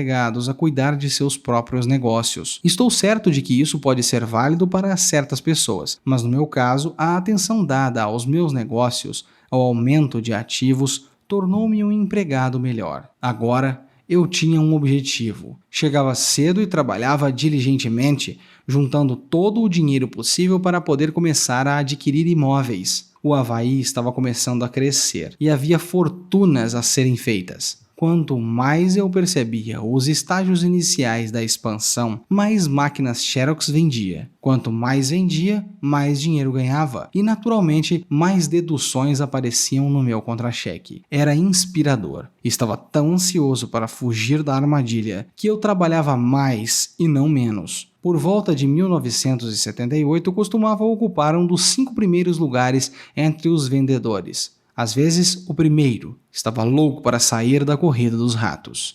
Em menos de 3 anos, faturava mais na minha pequena empresa, uma companhia imobiliária, do que na Xerox, e o dinheiro que ganhava na minha coluna de ativos, a minha empresa, era dinheiro que trabalhava para mim. Não era eu batendo em portas para vender copiadoras. O conselho do meu pai rico fazia mais sentido. Logo, o fluxo de caixa das minhas propriedades permitiu que a minha empresa comprasse o meu primeiro Porsche. Meus colegas vendedores da Xerox pensavam que eu estava desperdiçando as minhas comissões. Não estava. Eu as investia em ativos. O meu dinheiro estava trabalhando arduamente para fazer mais dinheiro. Cada dólar da minha coluna de ativos era um ótimo empregado, se esforçando para se multiplicar e comprar para o chefe um novo Porsche, a ser deduzido da renda tributável. Comecei a trabalhar mais para a Xerox. O plano estava funcionando e meu Porsche era a prova. Ao aplicar as lições do meu pai rico, eu, tão jovem, pude sair da proverbial corrida dos ratos de ser empregado. E isso foi possível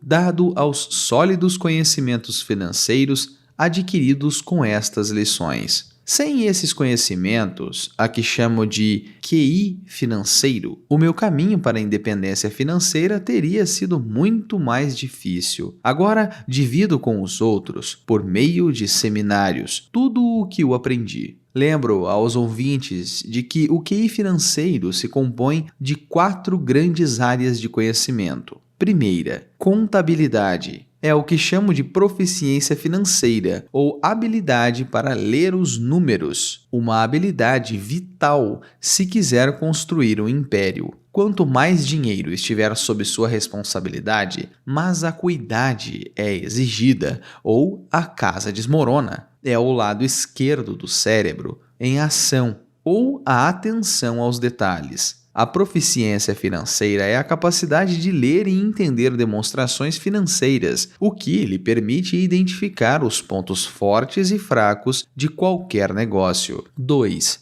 Investimento. O que chamo de ciência do, entre aspas, dinheiro que faz dinheiro. Envolve estratégias e fórmulas que usam o lado direito do cérebro ou o lado criativo.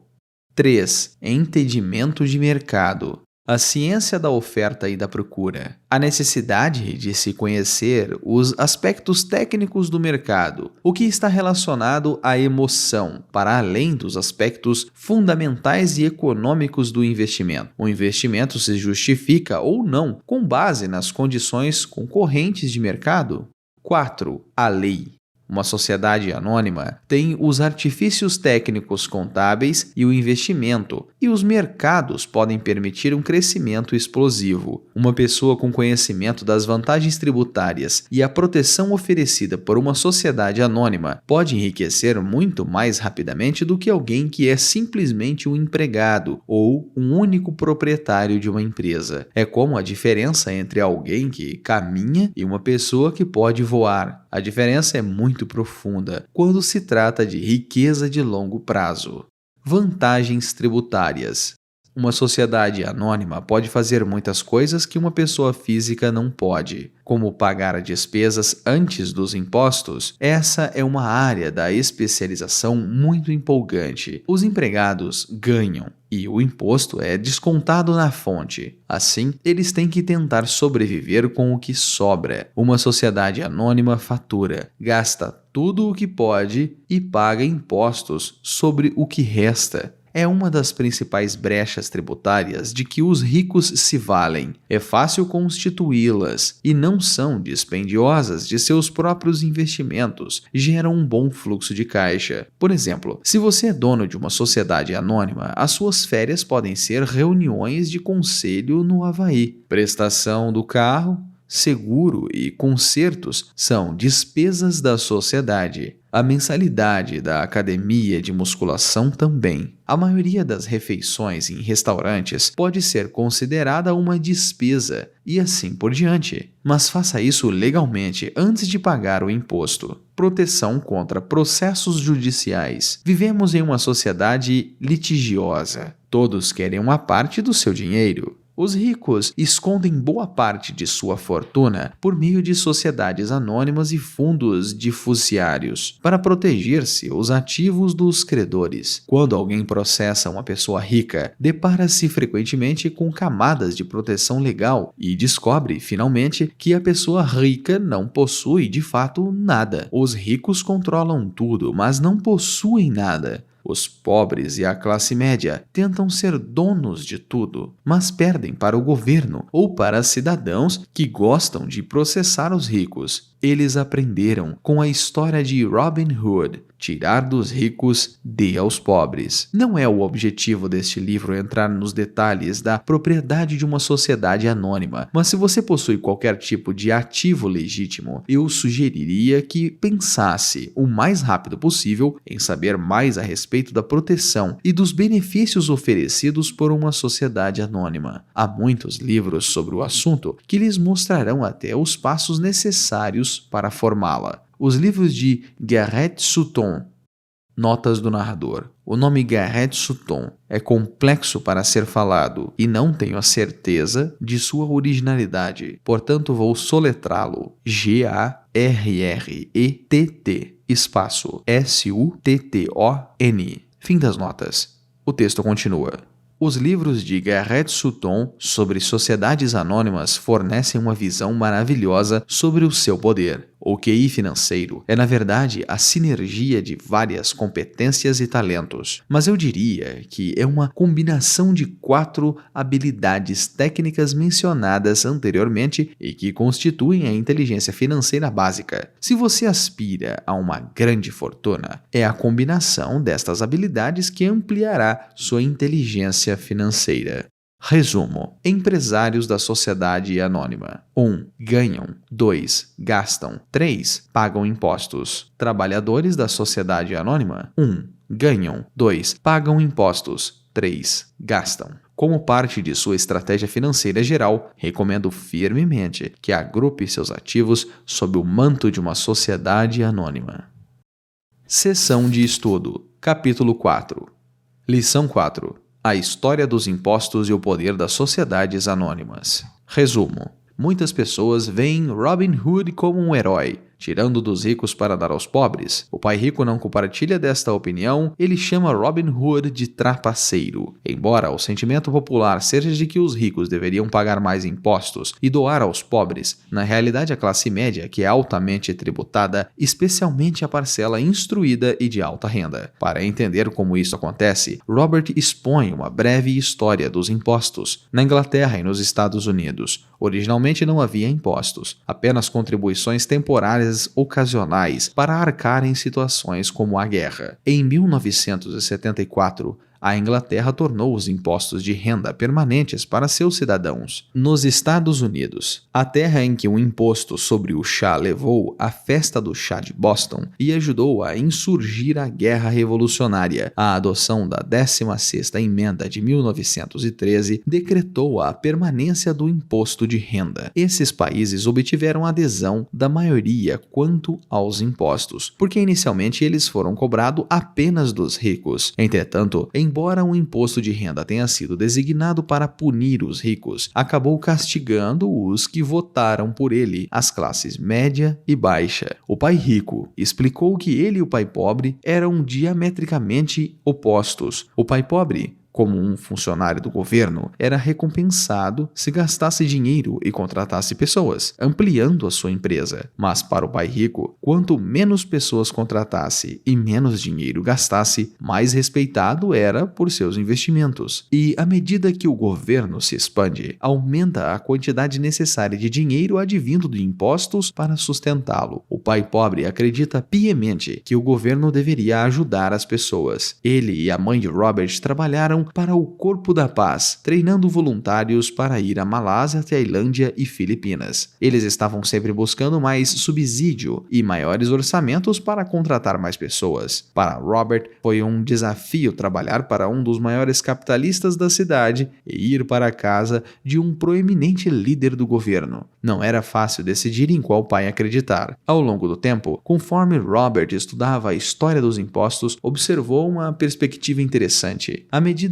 que o apetite financeiro do governo crescia, os impostos precisavam ser imputados à classe média, e dali eles desciam até atingirem os pobres. Mas os ricos viram aí uma oportunidade, porque não jogam sob as mesmas regras. As sociedades anônimas, que se tornaram populares nos tempos dos navios mercantes, são uma maneira de contornar os impostos. Entender a estrutura legal das sociedades anônimas deu aos ricos uma vantagem arrebatadora e permitiu que eles fossem mais inteligentes que os intelectuais. O objetivo do governo é evitar o excesso de dinheiro. Se não gastar seus fundos alocados, você corre o risco de perdê-los no orçamento seguinte. Os empresários, por outro lado, são recompensados pelo excesso de dinheiro e aplaudidos pela eficiência. E à medida que o governo mantém os seus objetivos de gastar mais e mais dinheiro, mais impostos, agora sobre a classe média e eventualmente sobre os pobres, se tornaram necessários. Uma sociedade anônima é apenas um documento que cria uma instituição legal. Não é algo material, uma fábrica ou um grupo de pessoas, mas ela permite uma taxa de impostos de renda mais baixa do que os indivíduos teriam, e certas despesas podem ser pagas pela corporação com um lucro antes do pagamento de impostos. Se aqueles que se levantam para trabalhar em seus empregos e pagam impostos apenas entendessem como os ricos agem neste jogo, também o fariam. O problema é que quanto mais arduamente você se dedica a um trabalho, mais pagará ao governo. Os impostos punem as mesmas pessoas que votaram por ele. As tentativas de tributar os ricos raramente funcionam, porque eles encontram maneiras de minimizar a sua carga tributária. Uma delas é a seção 1031 do Internal Revenue Code, ou Código de Receita Interna, em tradução livre, que permite a um vendedor adiar o pagamento dos impostos sobre um imóvel vendido, se for subsequentemente trocado por uma propriedade mais valiosa. Conforme esta negociação se valoriza, você não será tributado pelos ganhos até que os liquide. Os que não tiram proveito desta economia perdem a chance de construir sua coluna de ativos. Durante todos os anos em que o pai rico orientava Robert, tentava lhe ensinar que conhecimento é poder. E com o dinheiro vem o principal poder, que requer a destreza exata para geri-lo e multiplicá-lo. Sem essa sabedoria, o mundo bate em você. O leão é um valentão, que terá cada vez mais, se você admitir. Não permita isso, fazendo com que o seu dinheiro trabalhe para você. Consultores e advogados sagazes valem o custo, são mais baratos do que pagar ao governo. Não conhecer a lei é dispendioso. Por volta de seus 20 anos, quando estava nos fuzileiros navais e trabalhando na Xerox, Robert ficou desapontado com o quanto era debitado de seu contra-cheque. Isso o motivou a construir a sua primeira sociedade anônima em 1974 e trabalhar mais arduamente em seu emprego formal para acumular tanto dinheiro quanto possível para investir em imóveis. Ele se tornou um dos principais vendedores da Xerox e em menos de 3 anos gerava mais renda em sua empresa de imóveis do que na Xerox. Seu negócio comprou para ele o seu primeiro Porsche, prova de que o plano estava dando certo. As lições que aprendeu com o pai rico o ajudaram a sair da proverbial corrida dos ratos ainda cedo, e ele quer ajudar os outros a conseguir o mesmo. O QI financeiro, ou a inteligência financeira, é o que torna isto possível. Ele é composto de 4 habilidades: a contabilidade, que é a proficiência financeira, ou a habilidade de ler os números e avaliar os pontos fortes e fracos de um negócio; o investimento, que é a ciência e as estratégias sobre o dinheiro que faz dinheiro; o entendimento de mercado, que é a ciência da oferta e da procura e as condições de mercado; e por último, a lei, que é o incentivo e isenções fiscais. Entender estas vantagens legais é crucial quando se pensa em riqueza de longo prazo. Por exemplo, uma sociedade anônima pode pagar suas despesas antes de pagar os impostos. Porém, o empregado faz o contrário, pagando as despesas com o que resta. Reuniões no Havaí, parcelas e seguro de automóvel e associações de clubes de lazer podem ser pagos antes dos impostos por uma sociedade anônima. Elas também possibilitam a proteção legal contra ações judiciais. Quando alguém processa um indivíduo rico, frequentemente se depara com muitas camadas de proteção legal e pensa que este indivíduo, na verdade, não é proprietário de nada. Eles controlam tudo, mas não possuem nada. Robert conclama os que possuem ativos legítimos a saber mais sobre os benefícios e isenções das sociedades anônimas. Os livros de Garrett Sutton estão entre as muitas opções que podem ajudar. Resumo: empresários da sociedade anônima ganham, gastam e pagam impostos. Trabalhadores de sociedades anônimas ganham, pagam impostos e somente aí gastam. Momento do hemisfério esquerdo. A contabilidade é a proficiência financeira ou a habilidade de ler os números. É a habilidade vital se desejar construir um império. Quando há muito dinheiro sobre sua responsabilidade, mais destreza é necessário ou a casa cai. Momento do hemisfério direito. O investimento é a ciência do, entre aspas, dinheiro que faz dinheiro. Envolve estratégias e fórmulas que usam o lado criativo do cérebro. Momento subconsciente. O entendimento de mercado é a ciência da oferta e da procura. Você precisa conhecer os aspectos técnicos do mercado, que são movidos por emoções, além das características econômicas fundamentais de um investimento. O que Robert quer dizer? Agora é hora de refletir. Pergunte a si mesmo o que Robert quer dizer nesta citação e por que ele diz isso. Nesta sessão, você não precisa concordar ou discordar dele. O objetivo é entender o que Robert está dizendo. Lembre-se, esta sessão de estudo é projetada para ser coadjuvante e de apoio. 2 cabeças pensam melhor do que uma. Se você não entender o que Robert está dizendo, não desista da lição. Peça ajuda. Aproveite o tempo para discutir cada citação até compreendê-las. Meu pai rico foi apenas mais esperto e usou as sociedades anônimas, o maior segredo dos ricos. Na verdade, os ricos não são tributados. É a classe média que paga pelos pobres, especialmente a classe média alta e instruída. Toda vez que as pessoas tentam punir os ricos, estes não apenas não obedecem, como reagem. Eles têm o dinheiro, o poder e a intenção de mudar as coisas. Não ficam sentados pagando voluntariamente mais impostos. Se trabalhar por dinheiro, você dá poder ao seu empregador. Se o dinheiro trabalhar para você, o poder e o controle são seus. Uma pessoa com conhecimento das vantagens tributárias e a proteção oferecida por uma sociedade anônima pode enriquecer muito mais rapidamente do que alguém que é simplesmente um empregado ou o único proprietário de uma empresa. É como a diferença entre alguém que caminha e uma pessoa que pode voar. Os empregados ganham, e os impostos é descontado na fonte. Assim, eles têm que tentar sobreviver com o que sobra. Uma sociedade anônima fatura, gasta tudo o que pode e paga impostos sobre o que resta. É uma das principais brechas tributárias de que os ricos se valem. Questões adicionais. Agora é o momento de usar as histórias deste capítulo para entender o que Robert está dizendo e aplicá-las a você e sua vida. Faça a si mesmo as perguntas abaixo e as discuta com o seu parceiro de estudos. Seja honesto consigo mesmo e com seu parceiro. Se não gostar das respostas que der, pergunte a si mesmo se está disposto a mudar e aceitar o desafio de transformar seus pensamentos e mentalidade. Pergunta número 1. Você concorda com a opinião do pai rico de que Robin Hood era um trapaceiro? Se sim ou não, por quê? 2. Os impostos aumentaram o problema das despesas do governo? 3. Você acha que os integrantes das classes média e baixa percebem que o peso dos impostos recai sobre eles? Quais são os efeitos disso? 4. As suas filosofias tendem mais para o capitalismo ou para o socialismo? Quais são os prós e contras de cada um desses sistemas? 5. Os ricos estão certos em usar as vantagens das sociedades anônimas para evitar o pagamento de impostos? Você acha que mais pessoas poderiam aderir a este esquema se o entendessem melhor? 6. De que maneiras específicas você poderia se beneficiar usando uma sociedade anônima para seus ativos? E aí, criativo, como está a sua criatividade nos bons e nos maus momentos? Se você chegou até aqui é porque está no meio do livro. E eu quero saber como está sendo a sua experiência. Não deixe de dar a sua opinião aqui nos comentários sobre o livro e sobre o audiobook. E se você, assim como eu, gosta de sentir o aroma das novas páginas de um livro, aqui na descrição tem um link onde você pode comprar um exemplar pela Amazon e ainda ajuda o canal. Recado dado, voltamos à leitura. Capítulo 5. Lição número 5. Os ricos inventam o dinheiro. Muitas vezes no mundo real, não são os espertos que tomam a dianteira, mas os ousados.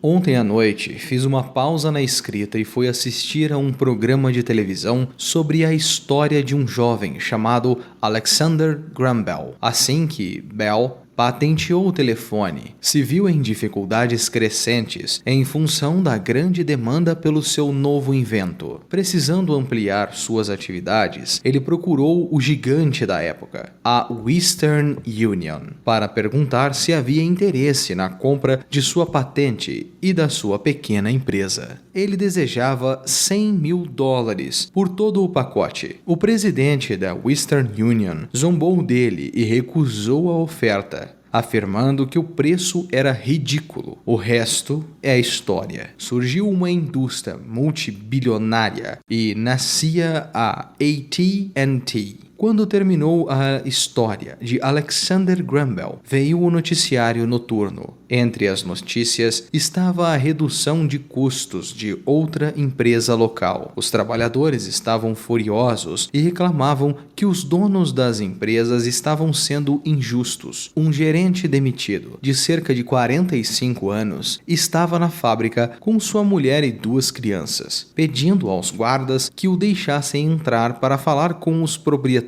a fim de solicitar que reconsiderassem sua demissão. Ele acabara de comprar uma casa e estava com medo de perdê-la. A câmera focalizava suas queixas para que todo o mundo pudesse ver. Não preciso dizer que isso prendeu a minha atenção. Leciono profissionalmente desde 1984. Tem sido uma experiência muito gratificante e também uma atividade perturbadora, pois tenho ensinado para milhares de pessoas e vejo algo em comum em todos nós. Todos temos um potencial tremendo e fomos abençoados com dons. Contudo, a única coisa que nos detém é a insegurança. Não é tanto a falta de informação, mas sim a de autoconfiança. Alguns são mais afetados do que outros. Quando saímos da escola, a maioria de nós sabe que o que conta não é tanto o título que obtivemos ou as notas que tiramos. No mundo real, fora da academia, é necessário algo mais do que simplesmente boas notas.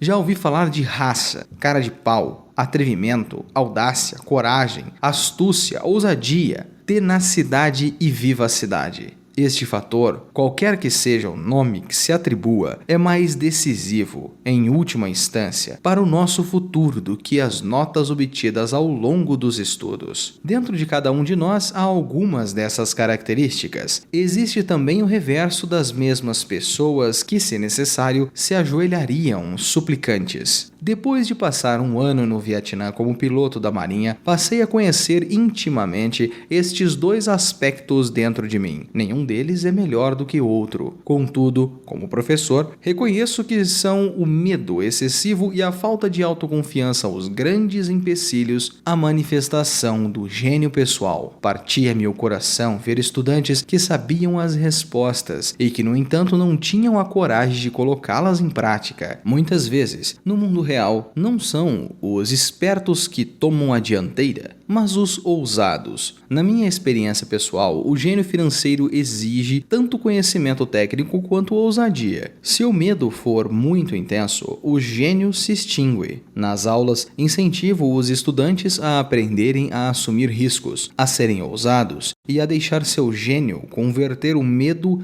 em poder e brilhantismo. Funciona para alguns e apavora outros. Acabei percebendo que a maioria das pessoas, quando se trata de dinheiro, prefere a segurança. Tive que responder a perguntas como: por que arriscar? Por que me dar o trabalho de desenvolver o meu QI financeiro? Por que tornar financeiramente proficiente? E a resposta é: para ter mais opções. Há grandes mudanças à nossa frente. Comecei com a história do jovem inventor Alexander Graham Bell. Nos próximos anos haverá mais pessoas como ele. Haverá centenas de pessoas como Bill Gates e empresas extremamente bem-sucedidas como a Microsoft sendo criadas a cada ano, em todo o mundo. E também haverá muito mais falências, demissões e reduções de custos. Então, por que se preocupar em desenvolver o QI financeiro? Ninguém pode responder isso a não ser você. Contudo, posso lhe dizer por que eu faço. Faço porque esta é a época mais empolgante para se viver. Prefiro saudar a mudança que temê-la. Prefiro me entusiasmar com a possibilidade de ganhar milhões que me preocupar com não conseguir um aumento de salário. O período em que nos encontramos é arrebatador. Não tem precedentes na história mundial. As gerações futuras olharão para esta época e verão que período empolgante vivemos. Terá sido a morte do velho e o nascimento do novo.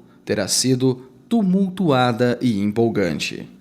20 anos atrás. Oportunidade. A lista de histórias empresariais bem-sucedidas continua a crescer, e nomes como Jobs, Zuckerberg, Bezos e Brin são reconhecidos em todo o mundo. Startups como o Uber estão em voga na terra das oportunidades em uma economia globalizada. Então, por que se preocupar em desenvolver o QI financeiro? Porque se o fizer, poderá prosperar muito, e se não o fizer, este será um período apavorante. Será uma época em que pessoas seguem ousadamente em frente, enquanto outras se agarram a modos de vida decadentes. Há 300 anos a riqueza era a terra, de modo que quem a possuísse, possuía a riqueza. Então, apareceram as fábricas e a produção, e os Estados Unidos ascenderam ao domínio. Os industriais eram os donos da riqueza. Hoje é a informação. E a pessoa que tiver a informação na hora certa terá a riqueza. O problema é que a informação voa ao redor do mundo na velocidade da luz. A nova riqueza não fica restrita por limites e fronteiras, como ocorria com as fábricas. As mudanças serão mais aceleradas e dramáticas. Haverá um aumento impressionante de novos multimilionários e haverá também os que ficam para trás. Vejo muitas pessoas com dificuldades, trabalhando mais arduamente simplesmente porque se agarram às velhas ideias. Querem que tudo seja como era antes. Resistem à mudança. Conheço pessoas que estão perdendo seus empregos e suas casas e que culpam a tecnologia, a economia ou o chefe. Infelizmente, elas não perceberam e não percebem que elas próprias podem ser o problema. Ideias obsoletas são seu maior passivo, porque as pessoas simplesmente não conseguem perceber que aquela ideia ou maneira de fazer alguma coisa era um ativo ontem e hoje já não faz mais sentido. Certa tarde, estava ensinando a investir utilizando um jogo de tabuleiro, o Cash Flow, que inventei com uma ferramenta de ensino. Um amigo tinha levado consigo uma conhecida para assistir à aula. Essa conhecida tinha se divorciado havia pouco tempo, sendo grandemente prejudicada pelo acordo feito, e agora estava à procura de respostas. Seu amigo pensou que a aula pudesse ajudá-la. Você pode jogar Cash Flow clássico online em www.richdad.com e aprender como o dinheiro funciona. Notas do narrador. Acredito que este website seja importante para você. Portanto, vou soletrá-lo: www.richdad.com. Fim das notas. O texto continua. O jogo foi criado de modo a ajudar as pessoas a entender como o dinheiro funciona. Ao jogar, aprendem a interação entre a demonstração financeira e o balanço patrimonial. Elas aprendem como o dinheiro flui entre os dois e como a trajetória para a riqueza depende de aumentar o montante gerado mensalmente pela coluna de ativos, até ao ponto que supere nossas despesas mensais.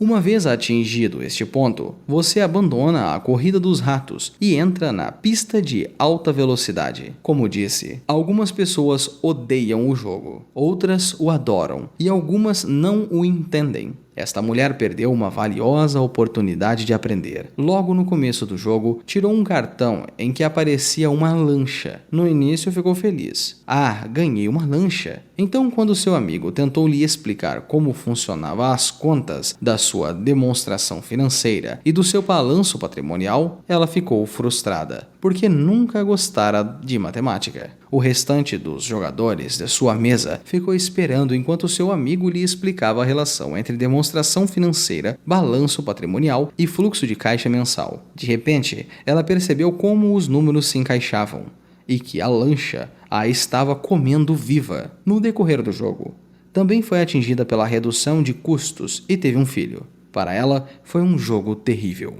Depois da aula, seu amigo se aproximou de mim e disse que ela estava perturbada, fora para a aula, pensando em aprender a investir e não gostara do tempo gasto com um jogo bobo. Seu amigo tentou fazer com que analisasse se o jogo não refletia de alguma forma seu modo de agir. Como essa sugestão, a mulher pediu o dinheiro de volta. Disse que a mera ideia de que o jogo pudesse ter algo a ver com ela era ridícula. Seu dinheiro foi rapidamente devolvido e ela foi embora. Desde 1984, ganhou milhões, simplesmente fazendo o que o sistema do ensino não faz. Na escola, a maioria dos professores faz aulas expositivas. Eu detestava esse método quando estudante. Logo me aborrecia e a minha mente começava a divagar. Em 1984, comecei a ensinar por meio de jogos e simulação. Sempre incentivei os estudantes adultos a pensar nos jogos como uma reflexão sobre o que já sabem e o que ainda precisam aprender. Mais importante, os jogos refletem o comportamento.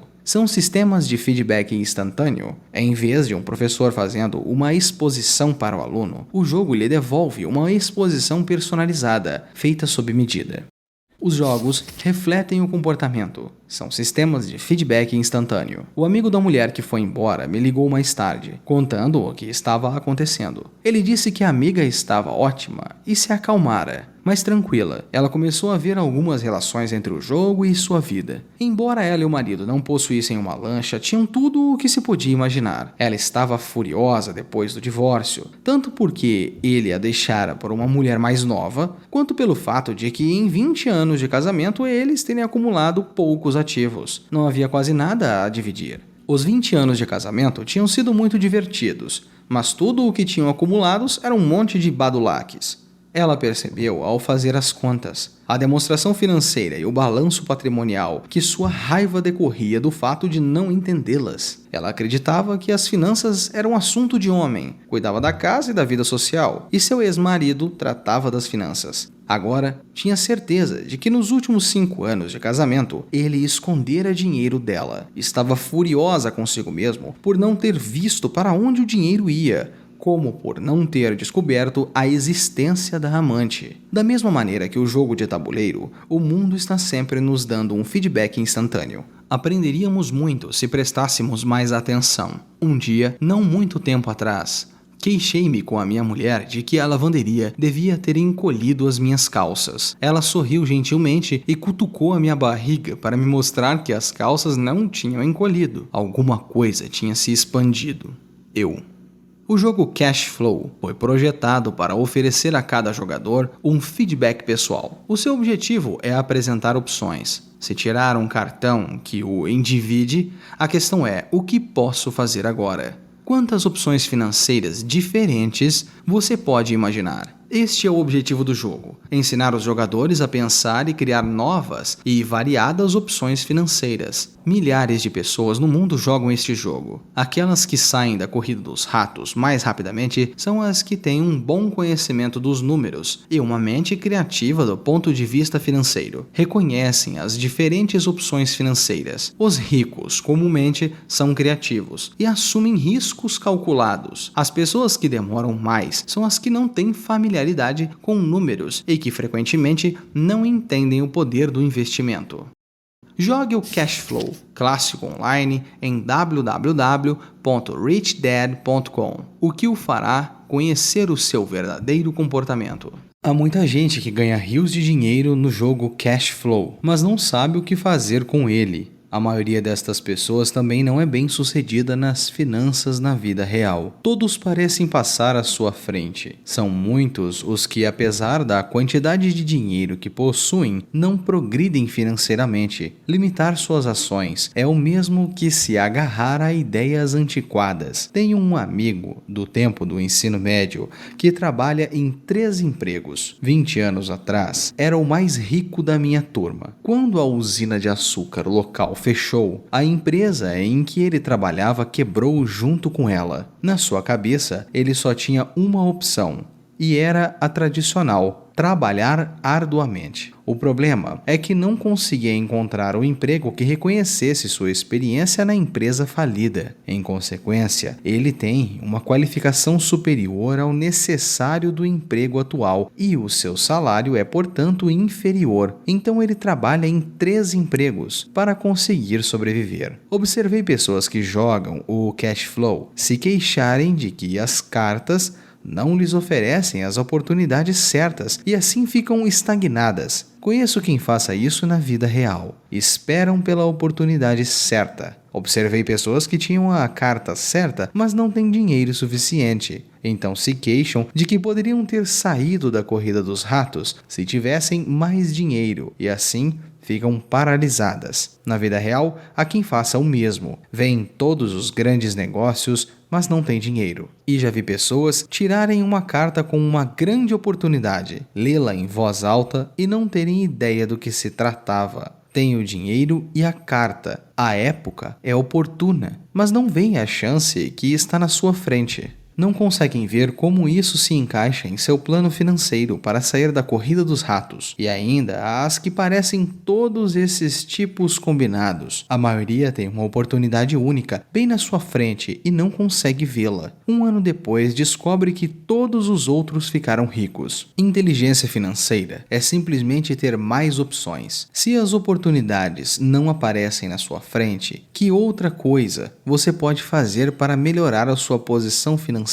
Se uma oportunidade cai do céu, você não tem dinheiro e o banco não lhe dá atenção, o que mais poderia fazer para esta oportunidade trabalhar a seu favor? Se o seu palpite estava errado, não é exatamente o que acontece, mas quantas soluções financeiras diferentes você pode imaginar para transformar limões em milhões. É sua criatividade a serviço da solução de problemas financeiros. A maioria das pessoas só conhece uma solução: trabalhar arduamente, poupar e pegar empréstimos. Então, por que você quer aumentar a sua inteligência financeira? Por que você quer ser o tipo de pessoa que faz sua própria sorte? Você pega o que quer que aconteça e o aprimora. Poucas pessoas percebem que a sorte é criada, do mesmo modo que o dinheiro. E se quiser ter mais sorte e criar dinheiro em vez de trabalhar arduamente, sua inteligência financeira é importante. Agora, se for o tipo de pessoa que fica à espera de as coisas certas acontecer, talvez espere por muito tempo.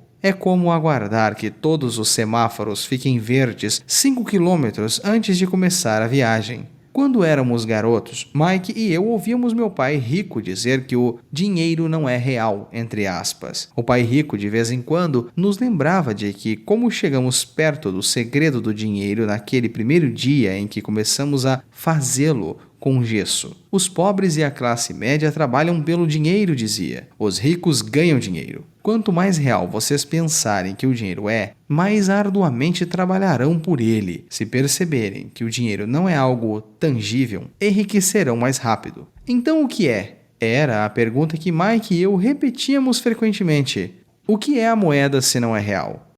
O ativo mais poderoso que temos é a nossa mente. Se bem treinada, cria uma riqueza sem precedentes. O que nós acordamos que era tudo o que o pai rico dizia. O ativo mais poderoso que temos é a nossa mente. Se bem treinada, cria uma riqueza sem precedentes no que parece ser um instante. Uma mente destreinada também pode criar uma pobreza extrema, que destruirá famílias por gerações. Na era da informação, o dinheiro cresce exponencialmente. Algumas poucas pessoas estão se tornando fabulosamente ricas do nada, apenas com ideias e acordos. Se perguntar a muitas pessoas que sobrevivem negociando ações ou outros investimentos, dirão que veem isso acontecer a toda hora. Frequentemente, milhões podem ser ganhos instantaneamente do nada. E ao dizer nada, querem dizer que não há dinheiro sendo trocado. Tudo é feito por um acordo, um sinal manual do pregão, uma indicação na tela de um corretor em Lisboa, originada por um em Toronto, e que volta a Lisboa um telefonema para o meu corretor para comprar e outro logo em seguida para vender. O dinheiro não muda de mãos, os acordos sim.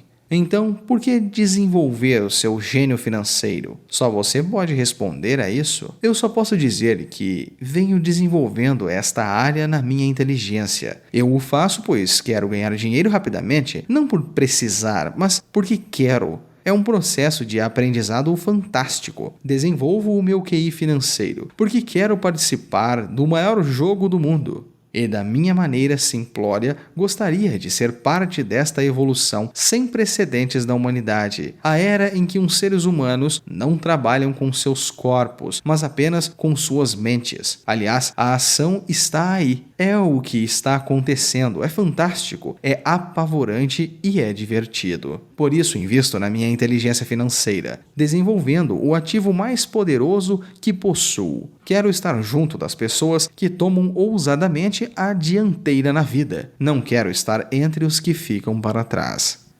20 anos atrás. Por que poupadores são perdedores? Na década de 1970, poderíamos, entre aspas, garantir a nossa entrada até a aposentadoria. As cadernetas de poupança tinham rendimentos de 2 dígitos, o que realmente poderia aumentar a nossa riqueza. Estes dias já foram. Acrescente os juros, taxas negativas ou abaixo de zero. Hoje, muitos bancos cobram os poupadores para guardar seu dinheiro, e quem poupa, na verdade, perde. Vou lhe apresentar um exemplo simples de criação de dinheiro. No início da década de 1990, a economia de Phoenix estava em uma situação deplorável. Assisti a um programa de televisão quando um consultor financeiro começou a prever dias de desgraça e escuridão. Seu conselho era: poupe o seu dinheiro, separe $100 por mês. Ele dizia: em 40 anos você será um multimilionário. Bem, fazer uma poupança mensal é uma orientação válida. É uma opção a que a maioria das pessoas encamparia. O problema é o seguinte: isso nos cega para o que acontece em nossa volta. Perde-se grandes oportunidades de um ganho maior. O mundo passa longe dos que optam por este caminho. Como disse, a economia estava em uma situação deplorável naquele momento. Para os investidores, esta é a condição perfeita de mercado. Parte do meu dinheiro estava aplicada em ações e imóveis. Tinha pouco dinheiro nas mãos. Quando todos se desfaziam de suas coisas, eu estava comprando. Não poupava, investia. Minha mulher Kim e eu tínhamos mais de $1 milhão trabalhando em um mercado que crescia rapidamente. Era a melhor oportunidade para investir. A economia estava em má situação. Eu não podia deixar passar aqueles pequenos negócios. Casas que valiam $100 mil estavam agora sendo oferecidas por 75 mil. Mas em vez de comprar na imobiliária local, comecei a comprar no escritório do advogado especializado em falências ou em frente ao fórum. Nesses lugares, uma casa de $75 mil podia ser adquirida por $20 mil ou menos. Com $2 mil que um amigo me emprestou por 90 dias e encargos de $200, dei ao advogado um cheque como entrada. Enquanto a aquisição se processava, coloquei um anúncio no jornal oferecendo uma casa que valia $75 mil por $60 mil, sem entrada. Choveram telefonemas. Depois de verificar o cadastro dos possíveis compradores e de a casa ser passada para o meu nome, os interessados puderam vê-la. Foi uma loucura. Em alguns minutos, a casa estava vendida. Pedi ao comprador $2.500 como taxa de processamento, o que foi pago imediatamente, e depois a transação passou às mãos da financeira. Devolvi ao meu amigo os $2.000 com um adicional de $200. Ele ficou feliz. O comprador da casa ficou feliz. O advogado ficou feliz. E eu fiquei feliz. Vendi por $60 mil uma casa em que me custou $20 mil. Os $40 mil foram criados com o dinheiro que estava na minha coluna de ativos, na forma de uma promissória do comprador. Tempo total de trabalho, 5 horas. Então, agora que você é financeiramente proficiente e sabe ler os números, mostrarei porque isso é um exemplo de dinheiro sendo inventado. $40 mil surgem na coluna de ativos. O dinheiro é criado sem tributação, com juros de 10%, $4 mil por ano, em fluxo de caixa não adicionais à renda. Notas do narrador. Logo abaixo a este texto há uma foto, com a demonstração financeira em 2 quadros e balanço patrimonial também em 2 quadros. Na demonstração financeira há o quadro de renda e despesas. No quadro de despesas há as legendas: impostos e financiamento. No quadro de balanço patrimonial, em ativos, há $40 mil em promissórias e passivos, $20 mil de financiamento. Há uma seta que leva o quadro de ativos, $40 mil em promissórias, para o quadro de renda, na demonstração financeira. Fim das notas. O texto continua. Nesta fase de mercado em baixa, Kim e eu fizemos 6 dessas transações simples nas horas vagas. Enquanto o grosso do nosso dinheiro estava aplicado em imóveis maiores e em ações, conseguimos criar mais de $190 mil em ativos, promissórias a juros de 10%. A partir destas 6 transações de, entre aspas, compra, cria e vende. Isso representa uma renda anual de aproximadamente $19 mil, boa parte dos quais abrigados sob o manto de nossa sociedade anônima. A maior parte destes $19 mil anuais se destinaram, sobretudo, a pagar os carros de nossa empresa, gasolina, viagens, seguros, jantares com clientes e análogos. Quando o governo tributa esta renda, já foi gasta em despesas legalmente dedutíveis. Qual seria sua renda se o governo levasse 50% em impostos? Notas do narrador. Há uma outra imagem logo após este texto. Na demonstração financeira, há uma seta que vai de emprego até renda, com a legenda de salário. De renda, vai para despesas, em impostos. E a seta finaliza em balanço patrimonial, no quadro de ativos como poupança. Fim das notas. O texto continua. Quanto tempo demoraria para juntar $40 mil? Isso foi um exemplo simples de como o dinheiro é inventado, criado e protegido usando a inteligência financeira. Pergunte-se, quanto tempo levaria para poupar $190 mil? O banco lhe pagaria juros de 10% sobre esse dinheiro? E a promissória é de 30 anos. Espero que eles nunca me paguem os $190 mil. Eu teria que pagar impostos se eles me pagassem a parte principal e, além disso, $19 mil pagos ao longo de 30 anos geram uma renda de pouco mais de $500 mil. Já vi pessoas perguntarem o que aconteceria se o comprador não pagasse. Isto acontece. E também é bom. Aquela casa de $60 mil teria sido retomada e revendida por $70 mil, mais outros 2.500 a título de despesa de processamento. Ainda teria um bom negócio para um novo comprador e o processo seguiria. Se você lembrar, a primeira vez que vendi esta casa, devolvi os $2 mil. Tecnicamente, não pus dinheiro na transação. Meu retorno sobre o investimento, o ROI, é infinito. Esse é um exemplo de um monte de dinheiro sendo feito a partir do nada. Na segunda transação, quando revendi, eu teria despendido $2 mil do meu bolso e renovado o empréstimo por 30 anos. Qual teria sido o ROI se eu recebesse dinheiro para ganhar dinheiro? Eu não sei, mas sem dúvida é muito mais do que seria obtido poupando $100 todos os meses, o que na verdade acaba sendo equivalente a $150, porque se trata de uma renda, já descontado os impostos durante 40 anos. E de novo, o investimento é tributado, não é algo muito inteligente. Pode ser seguro, mas não é esperto. 20 anos atrás, crises. Houve 3 grandes crises nos últimos 30 anos. A primeira foi de 1989 a 1990, quando os imóveis se desvalorizaram mais do que nunca. A segunda foi de 2001 a 2002, quando a bolha.com estourou. E a terceira em 2008 e 2009. À vez dos mercados imobiliários. Cada uma delas criou uma oportunidade para se inventar dinheiro. Alguns anos depois, à medida que o mercado imobiliário de Phoenix se fortaleceu, aquelas casas que vendemos de $60 mil se transformaram em $110 mil. As oportunidades de execução do financiamento imobiliário ainda estavam disponíveis, mas se tornaram raras. Sair para procurá-las custaria um ativo valioso, o meu tempo. Milhares de compradores estavam procurando os poucos negócios ainda disponíveis. O mercado tinha mudado. Era a hora de seguir em frente e encontrar outras oportunidades para colocar na coluna de ativos. Você pode fazer isso aqui. É contra a lei. Você está mentindo.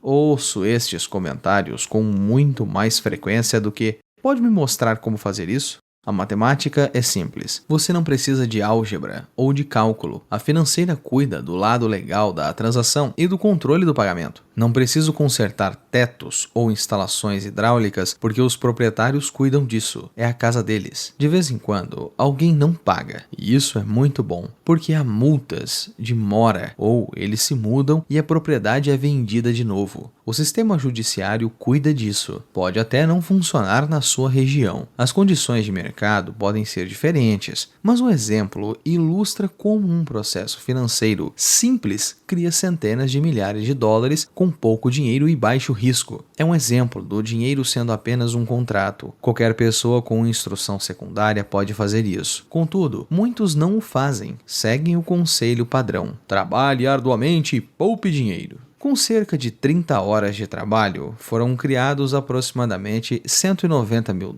na coluna de ativos sem pagar impostos. O que lhe parece mais complicado? Trabalhar arduamente, pagar 50% em impostos, poupar o que resta. Suas economias rendem 5%, que são também tributados. Ou dedicar-se para desenvolver sua inteligência financeira, dominar o poder do seu cérebro e da coluna de ativos. Se escolher a primeira opção, calcule quanto tempo será preciso para economizar $190 mil. O tempo é um dos seus maiores ativos. Agora você pode entender por que balanço a cabeça silenciosamente quando ouço pais dizerem, entre aspas, "meu filho está indo muito bem na escola e está recebendo uma boa instrução." Pode até ser bom, mas é adequado? 20 anos atrás, foram-se os dias. Ganhando 5% na poupança, aqueles eram os dias. Muita coisa mudou ao longo de 20 anos. E hoje, muito do que costumava ser um bom conselho se tornou obsoleto. Como o leite muito tempo guardado, o conselho para economizar dinheiro azedou. Sei que esta estratégia de investimento é simples. Foi usada para mostrar como o pequeno pode se transformar em algo grande. Novamente, o meu sucesso reflete a importância de um abastecimento financeiro substancial, o que começa com uma boa instrução financeira. Já disse antes, mas vale a pena repetir. A inteligência financeira é constituída por estas 4 habilidades técnicas. Primeiro, contabilidade. A contabilidade é a proficiência financeira ou a habilidade de ler os números. Esta é uma habilidade vital se quiser construir negócios ou investir. Segundo, investimento. O investimento é a ciência do dinheiro que faz dinheiro. Terceiro, entendimento do mercado. A ciência da oferta e da procura. Alexander Graham Bell deu ao mercado o que este desejava. Bill Gates fez o mesmo. Uma casa de $75 mil oferecida por $60 mil e que custou 20 mil também foi o resultado de perceber uma oportunidade criada pelo mercado. Alguém estava comprando e alguém vendendo. 4. A lei. O conhecimento de lei e regulamentos estaduais e nacionais sobre contabilidade e empresas. Recomendo jogar dentro das regras. São os fundamentos básicos, ou a combinação destas habilidades que se precisa para ser bem-sucedido na busca da riqueza, seja pela compra e venda de pequenos imóveis, prédios de apartamentos, empresas, ações, títulos, fundos mútuos, metais preciosos, cartões de beisebol ou coisas do gênero. Alguns anos depois, o mercado imobiliário tinha se recuperado e todos estavam entrando nele. O mercado de ações estava em alta e acontecia o mesmo. A economia dos Estados Unidos fora posta de pé novamente. Comecei a vender e viajei para o Peru, Noruega, Malásia e Filipinas. Os investimentos tinham mudado. Estávamos fora do mercado imobiliário, eu apenas observava o valor da coluna de ativos aumentando e provavelmente começaria a vender. Desconfio que alguns destes pequenos negócios imobiliários começarão a ser vendidos e convertidos em dinheiro. Preciso consultar meus contadores e me preparar para liquidá-los e procurar formas de resguardar o dinheiro. O que desejo ressaltar aqui é que os investimentos vêm e vão, os mercados sobem e descem, as economias melhoram e entram em crise. O mundo está sempre lhe apresentando oportunidades únicas a cada dia de sua vida. No entanto, na maior parte das vezes, não conseguimos percebê-las, mas elas estão lá. E quanto mais o mundo muda e a tecnologia progride, maiores oportunidades existirão para permitir que você e sua família estejam seguros pelas próximas gerações. Então, por que desenvolver a sua inteligência financeira? Repito, só você pode responder a isso. Sei porque eu continuo a aprender e desenvolver, porque sei que mudanças estão a caminho. Prefiro saudar a mudança do que me agarrar ao passado. Sei que haverá expansões do mercado e crises. Quero desenvolver continuamente a minha inteligência financeira porque a cada transformação, algumas pessoas estarão de joelhos, suplicando por seus empregos. Outras, entretanto, pegarão os limões que a vida lhes dá, e ela os dá a todos nós, ocasionalmente, e os transformarão em milhões. Isto é inteligência financeira. Muitas vezes me perguntam sobre os limões que transformei em milhões. Hesito, porém, em usar mais exemplos de investimentos pessoais. Hesito porque tenho medo de que pareça bravata ou autoafirmação. Não é essa a minha intenção. Uso os exemplos apenas como ilustração numérica e cronológica de casos concretos e simples. Uso os meus exemplos porque quero que você saiba que é fácil. Torna-se mais fácil à medida que você se familiariza com os 4 pilares da inteligência financeira. Pessoalmente, emprego 2 veículos principais para obter crescimento financeiro: imóveis e ações de pequenas empresas. Os imóveis são a base. Todo dia, os meus imóveis geram um fluxo de caixa e de tanto em tanto o seu valor aumenta. As ações são usadas para obter um crescimento rápido. Não recomendo nada do que faço. Os exemplos são apenas exemplos. Se a oportunidade é muito complexa e eu não entendo o investimento, não faço. Tudo o que você precisa para alcançar o sucesso financeiro é de matemática simples e bom senso. Há 5 razões para usar exemplos. Primeira, inspirar as pessoas a aprender mais. Segunda, explicar que tudo é fácil se a base for consistente. Terceiro, mostrar que qualquer um pode alcançar uma grande riqueza. Quarto, ensinar que há milhões de maneiras de se atingir os seus objetivos. Quinto, mostrar que isso não é tão complicado como pode parecer. Em 1989, eu costumava correr em uma bela região de Portland, Oregon. Um subúrbio com lindas casas que pareciam de boneca. Eram pequenas e lindas. Eu quase que esperava encontrar na calçada a Chapeuzinho Vermelho, a caminho da casa da vovó. O mercado de toras de madeira estava em crise, o mercado de ações acabara de entrar em colapso e a economia em recessão. Em uma rua, notei um cartaz que parecia estar pregado há mais tempo do que os outros. Anunciava a venda de uma casa. Correndo por lá um dia, encontrei o dono da casa que tinha um ar preocupado. Quanto o senhor quer pela casa? Perguntei a ele. O dono se virou e deu um sorriso desanimado.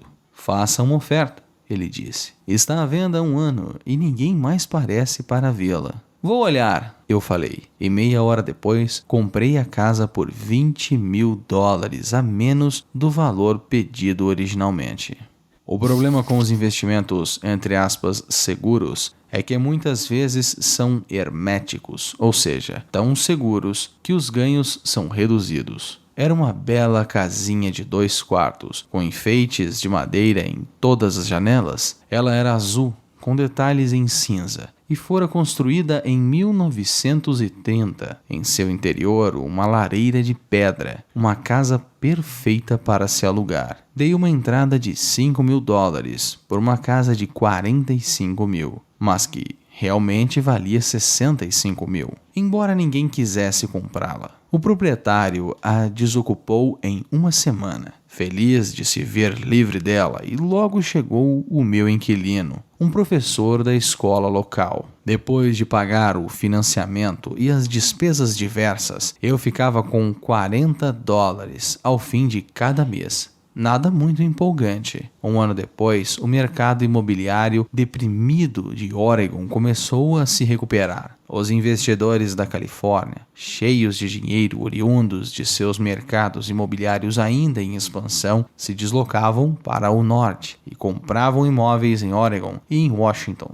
Vendi a casinha por $95.000 a um casal californiano que achou que estava diante de uma pechincha. Meu ganho de capital de cerca de $40.000 foi empregado em uma aplicação amparada pela seção 1031, que se refere ao diferimento de impostos sobre ganhos de capital, e comecei a procurar um lugar para investir. Em 1 mês, encontrei um prédio com 12 apartamentos, perto da fábrica da Intel, em Beaverton, Oregon. Seus donos moravam na Alemanha e não tinham ideia de quanto valia o local e, novamente, só queriam se desfazer do imóvel. Ofereci $275.000 por um prédio que valia $450 mil. Fechamos em $300 mil. Comprei e fiquei com ele por 2 anos. Utilizando o mesmo processo de troca de imóveis com a tributação deferida, minha mulher e eu vendemos o prédio por $495 mil. E compramos outro com 30 apartamentos em Phoenix, Arizona. Kim e eu nos mudamos para Phoenix para sair de uma crise e teríamos que vendê-lo de qualquer maneira. O preço do prédio de 30 apartamentos era de $875 mil, com entrada de $225 mil. O fluxo de caixa decorrente do aluguel dos 30 apartamentos era pouco mais de $5 mil ao mês. O mercado de imóveis no Arizona começou a subir e alguns anos depois, um investimento do Colorado nos ofereceu $1.200.000 pelo imóvel. Este exemplo mostra como é possível transformar uma pequena soma de dinheiro em outra muito maior. Repito, é uma questão de entender demonstrações financeiras, estratégias de investimento, sentir o mercado e conhecer as leis. Se as pessoas não forem versadas nesses tópicos, tenderão a seguir o dogma padrão, que é buscar segurança, diversificar e só aplicar em investimentos seguros. O problema com os investimentos seguros é que muitas vezes são herméticos, ou seja, tão seguro que os ganhos são reduzidos. A maioria das corretoras não tocará em uma transação especulativa para proteger a si próprias e seus clientes, e essa é uma política sábia. Os negócios realmente quentes não são oferecidos aos novatos. Normalmente, os melhores negócios, que tornam os ricos ainda mais ricos, são reservados para aqueles que entendem o jogo. É tecnicamente ilegal oferecer a alguém que não é considerado sofisticado estes negócios especulativos, mas naturalmente acontece. Quanto mais sofisticado me torno, mais oportunidades aparecem em meu caminho. Outro argumento para desenvolver a sua inteligência financeira ao longo de toda a sua vida é simplesmente que mais oportunidades são apresentadas a você. E quanto maior for a sua inteligência financeira, mais fácil será reconhecer um bom negócio. Quanto mais aprendo, e há muito a aprender, mais dinheiro ganho, simplesmente porque com o passar dos anos acumulo experiência e sabedoria. Tenho amigos que se aprisionam à segurança, trabalhando com afinco em suas profissões e não conseguem adquirir sabedoria financeira que leva tempo para ser desenvolvida. De modo geral, a minha filosofia é plantar sementes na minha coluna de ativos. Isso é a minha fórmula. Começamos com pouco e plantamos sementes, algumas se desenvolvem, outras não. Na nossa empresa imobiliária, há propriedades que valem muitos milhões de dólares. É nosso próprio fundo de investimento imobiliário. O que destaco é que a maioria destes milhões partiu de investimentos mínimos, da ordem de $5.000 ou $10.000. Todos esses pagamentos foram beneficiados por um mercado em rápida ascensão e pela maior isenção de impostos. Negociamos várias vezes ao longo dos anos. Também temos um portfólio de ações, abrigado em uma empresa que minha mulher e eu chamamos de nosso fundo mútuo pessoal. Temos amigos que fazem negócios especialmente com investidores como nós, de modo que todo mês temos dinheiro extra para investir. Compramos ações de empresas de capital fechado, de alto risco, especulativas, que estão próximas de ser listadas na bolsa dos Estados Unidos ou do Canadá. Um exemplo de como é possível obter ganhos rápidos são 100.000 ações compradas a 25 centavos, pouco antes da abertura do capital da empresa. 6 meses depois, a empresa estava listada na bolsa e as 100.000 ações agora valem $2 cada. Se a empresa for bem administrada, o valor continuará subindo e o preço por ação pode alcançar $20 ou mais. Houve ocasiões em que os nossos $25.000 se transformaram em 1 milhão em menos de um ano. Se souber o que está fazendo, você não está jogando. O jogo é quando você põe dinheiro em um negócio e reza para que dê certo. O importante é usar conhecimento técnico, sabedoria e amor ao jogo para minimizar os riscos. Naturalmente, sempre há algum risco. É a inteligência financeira que aumenta as chances. Assim, o que é muito arriscado para uma pessoa é menos arriscado para outra. Essa é a principal razão pela qual sempre incentivo as pessoas a investir mais em suas instruções financeiras do que em ações, imóveis ou outros mercados. Quanto mais esperto for, mais chances terá de reduzir os riscos. Se souber o que está fazendo, pode não estar jogando. Jogo é quando você põe dinheiro em um negócio e reza para dar certo. As ações das quais invisto são extremamente arriscadas para a maioria das pessoas e não as aconselho de forma alguma que o façam. Estou neste jogo desde 1979. Já cometi erros e aprendi com eles, mas se você aprender por que tais investimentos são um alto risco para a maioria das pessoas, poderá organizar a sua vida de modo diferente para que a habilidade de pegar $25.000 e transformá-los em 1 milhão em um ano seja de baixo risco para você. Como já disse anteriormente, nada do que escrevi é uma recomendação. São exemplos do que é simples e possível. O que faço é café pequeno no esquema das coisas. Contudo, para um indivíduo mediano, uma renda de $100.000 ao ano sem fazer muita força é agradável e não muito difícil de se obter. Dependendo do mercado e de sua independência financeira, isso pode ser conseguido em um prazo de 5 a 10 anos. Se mantiver as suas despesas correntes em um nível modesto, $100.000 como renda adicional é bom, não importando se você trabalha formalmente. Você pode trabalhar se quiser, ou tirar longas férias e usar o sistema tributário a seu favor e não contra você. A minha base pessoal são os imóveis. Adoro imóveis porque são estáveis e mudam devagar. Mantenho esta base sólida. O fluxo de caixa é constante e, se administrado adequadamente, tem boas chances de se valorizar. A beleza de uma base forte em imóveis é que ela me permite arriscar um pouco mais com as ações especulativas que compro. Se tenho grandes lucros no mercado de ações, pago imposto sobre os ganhos de capital e reinvisto o que sobra em imóveis, garantindo assim o alicerce dos meus ativos. Uma última palavra sobre imóveis. Tenho viajado por todo o mundo ensinando a investir. Em todas as cidades ouço as pessoas dizerem que não há imóveis baratos. Não é essa a minha experiência. Mesmo em Nova York, ou em Tóquio, ou mesmo nos arredores das cidades, a pechincha desprezadas pela maioria das pessoas. Em Singapura, que atualmente registra uma alta no preço dos imóveis, ainda é possível encontrar pechinchas em locais não muito distantes. Logo, sempre que ouço alguém me dizer "você não pode fazer isso aqui", respondo que talvez a afirmação adequada seja "não sei como fazer isso aqui". Ainda, as grandes oportunidades não são vistas com seus olhos, mas com sua mente.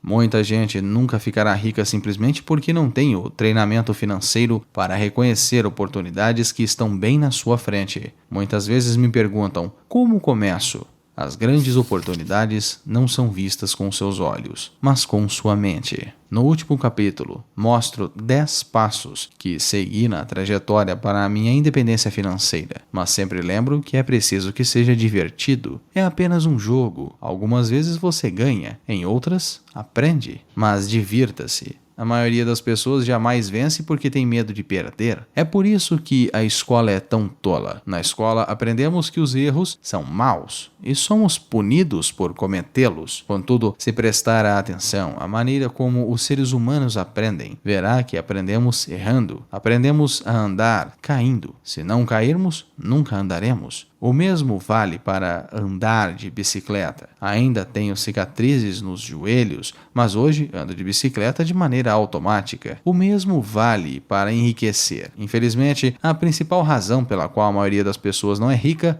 é por seu pavor de perder. Os vencedores não têm medo de perder, mas os perdedores sim. Os fracassos são partes do processo do sucesso. As pessoas que evitam os fracassos também evitam os sucessos. Penso no dinheiro de forma semelhante ao meu jogo de tênis. Jogo muito, erro, corrijo, erro mais, volto a corrigir e melhoro o meu jogo. Se perco, vou até a rede e aperto a mão do meu adversário. Sorrio e digo, até sábado. Há 2 tipos de investidor. O primeiro e mais comum são as pessoas que compram um investimento hermético. Procuram um varejista, seja uma imobiliária, um corretor ou um consultor financeiro, e compram alguma coisa. Pode ser um fundo mútuo, um fundo de investimentos imobiliários, ações ou títulos. É uma forma bem clara e simples de investir. Pode ser comparado a pessoas que vão à loja e compram um computador direto da prateleira. 2. O segundo são os investidores que criam investimentos. Este investidor, em geral, organiza o negócio de forma semelhante às pessoas que compram os componentes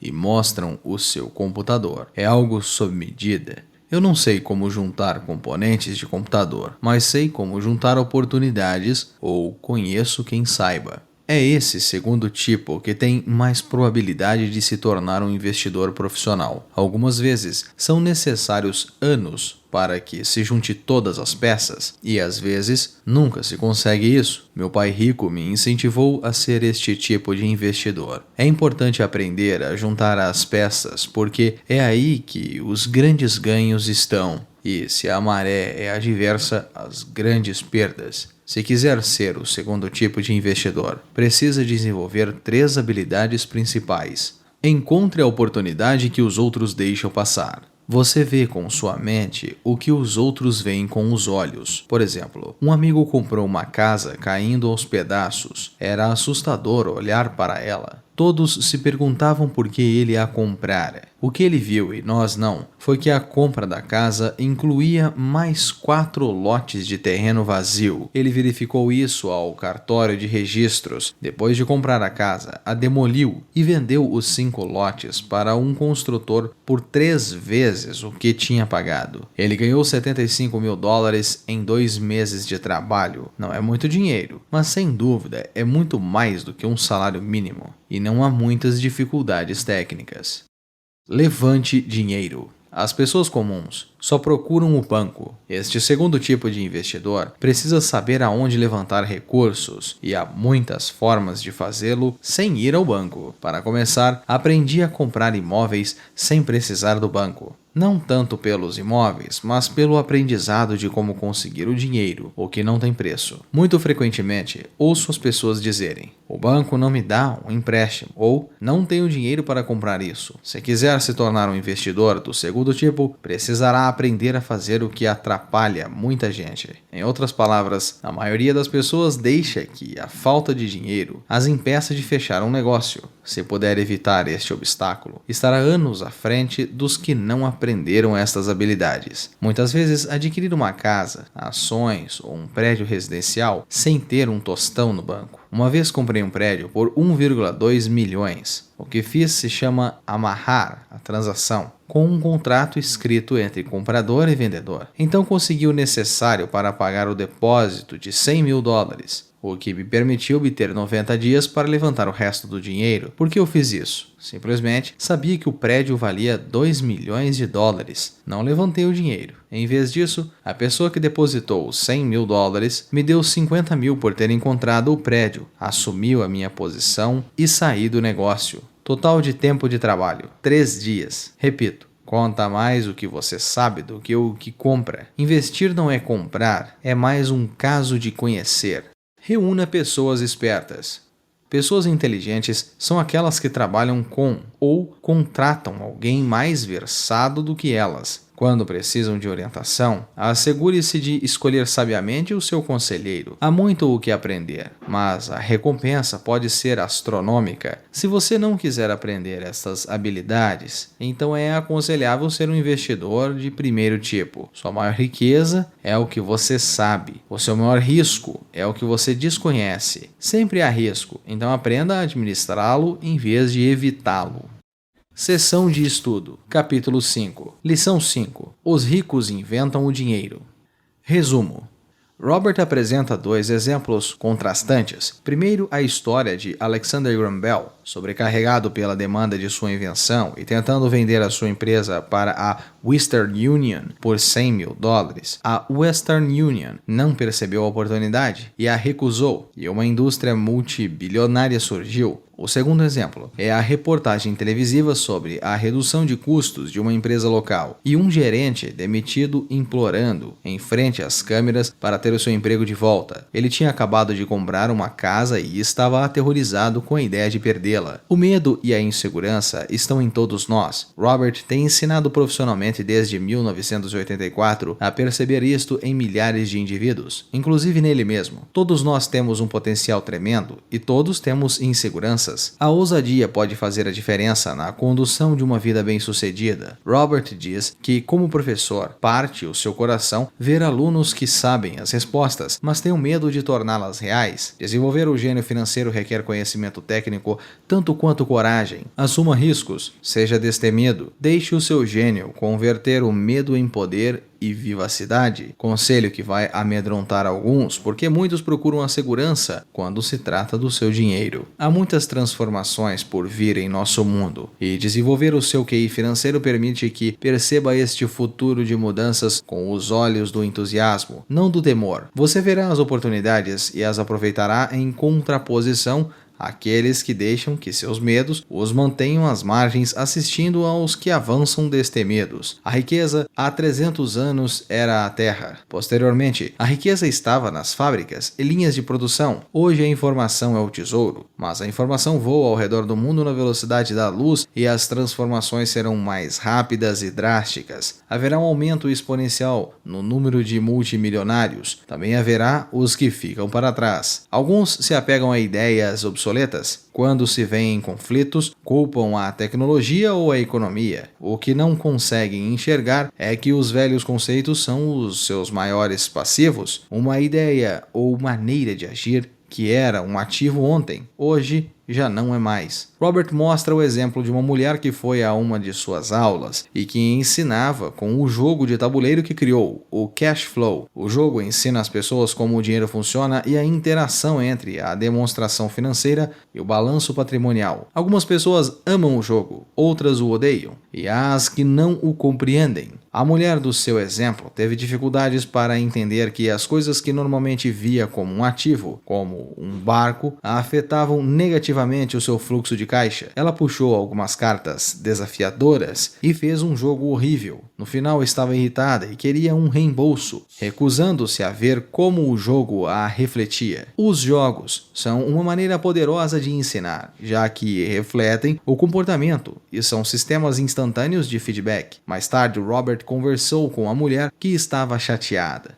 Ela se acalmou e começou a perceber a relação tênue entre o jogo e sua vida, em que ela não dava atenção às suas finanças e às do seu ex-marido e teve problemas com isso. O propósito do jogo, Cash Flow, é ensinar os jogadores a pensar e criar novas e variadas possibilidades financeiras. Alguns fazem isso facilmente, outros com dificuldades. Os que têm uma mentalidade financeira criativa escapam da corrida dos ratos mais rápido. Alguns dos jogadores esperam, alguns conseguem uma carta com uma boa oportunidade, mas não têm o dinheiro para colocá-la em prática. E outros têm o dinheiro, uma boa carta, mas não enxergam as possibilidades que isso confere. Todos estes comportamentos acontecem no mundo real também. A inteligência financeira se resume a simplesmente ter mais opções, descobrir maneiras de criar oportunidades ou transformar situações para torná-las favoráveis. A sorte é produzível, então faça a sua. Nosso maior ativo não é o dinheiro, mas sim a nossa mente. O dinheiro, aliás, não é real. É apenas uma ideia. Treine-a bem. Milhões podem ser feitos a partir de nada mais que ideias e acordos. Poupar dinheiro todo mês é uma boa ideia, mas pode cegá-lo para o que realmente está acontecendo e faz com que perca oportunidades de crescimento mais relevantes. No começo do ano de 1990, a economia em Phoenix era catastrófica. Robert e sua mulher Kim se aproveitaram disso, investindo em imóveis. Ele deu um exemplo de uma casa que valia $75 mil,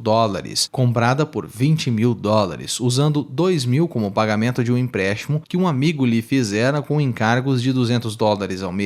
Enquanto a compra se processava, ele publicou um anúncio da casa de $75 mil por $60 mil, sem entrada. Assim que a casa se tornou legalmente sua, ele a vendeu em minutos. Todos ficaram felizes. $40 mil foram criados a partir do dinheiro na coluna de ativos de Robert, sob a forma de uma nota promissória do comprador. Com juros de 10%, $4 mil por ano em fluxo de caixa foram acrescidos à renda, tempo total de trabalho, 5 horas. E se eventualmente o comprador não puder pagar, eles simplesmente pegam a casa de volta e a revendem. A matemática ainda vence a poupança feita com o dinheiro que sobra a cada mês. Isso é legalizado. A empresa de custódia gera os pagamentos e Robert e Kim não precisam lidar com fixação de telhados ou banheiros, porque o dono da casa é o comprador. Anos mais tarde, o mercado de Phoenix se fortaleceu e não valia apenas gastar o seu tempo para descobrir ofertas, então eles seguiram em frente. Talvez as condições de mercado sejam diferentes na sua localidade, então a estratégia pode não funcionar para você. Mas o exemplo mostra como um esquema financeiro simples pode criar centenas de milhares de dólares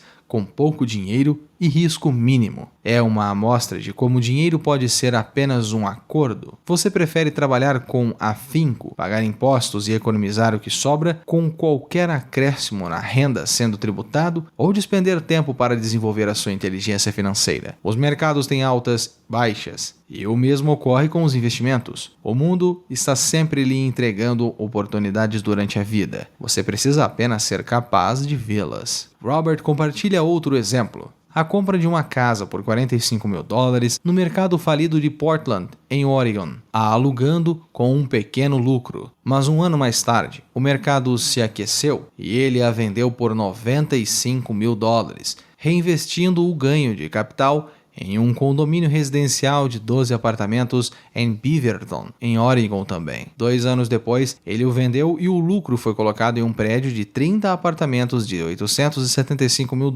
em Phoenix. Anos mais tarde, um investidor ofereceu $1,2 milhões pela propriedade. É um exemplo de como uma pequena quantidade de dinheiro pode se tornar muito maior. Quanto mais desenvolver a sua inteligência financeira, o que leva tempo, mais oportunidades aparecerão para você. A filosofia de Robert é plantar a semente na coluna de ativos. Comece pequeno e plante sementes. Algumas crescem, outras não. Muitas se desmembram em milhões de pequenos investimentos. Robert e Kim também têm um portfólio de ações em que compram empresas privadas especulativas de alto risco, que estão prestes a abrir o seu capital. É arriscado, mas quanto maior a sua inteligência financeira, menores os riscos se tornam. Quanto mais inteligente for, melhores são as chances de aproveitar as oportunidades. Alguns podem argumentar que não existem pechinchas imobiliárias onde estão, mas Robert diz que há oportunidades privilegiadas estão em todo lugar, sendo negligenciadas. Muitas pessoas não são financeiramente treinadas para reconhecer as possibilidades bem na sua frente. À medida que desenvolve o seu QI financeiro e coloca isto em prática,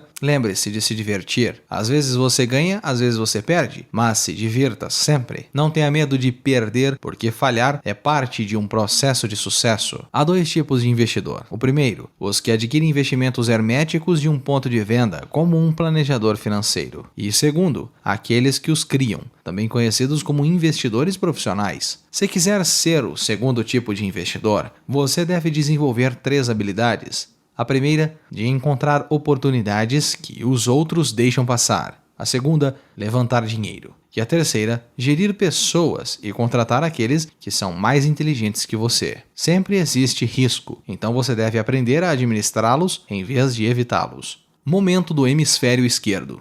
Pequenas quantidades de dinheiro podem crescer com investimentos inteligentes feitos no tempo certo. Momento do hemisfério direito. Robert sempre encoraja os estudantes adultos a ver os jogos como algo que mostra aquilo que já sabem e o que precisam aprender. Mais importante, os jogos refletem o comportamento. São sistemas de feedback instantâneo. Em vez do professor que ensina leitura, os jogos lhe dão uma interpretação de texto personalizada, feita sob medida para você. Momento subconsciente. Todos nós temos um potencial gigantesco e todos fomos abençoados com dons. Porém, algo que nos impede de usá-los é a insegurança. Não é uma lacuna de informações técnicas que faz isso, mas a falta de autoconfiança. O que Robert quer dizer? Agora é hora de refletir. Pergunte a si mesmo o que Rob quer dizer nesta citação e por que ele diz isso. Nesta sessão você não precisa concordar ou discordar dele, o objetivo é entender o que Robert está dizendo. Lembre-se, esta sessão de estudos é projetada para ser coadjuvante e de apoio.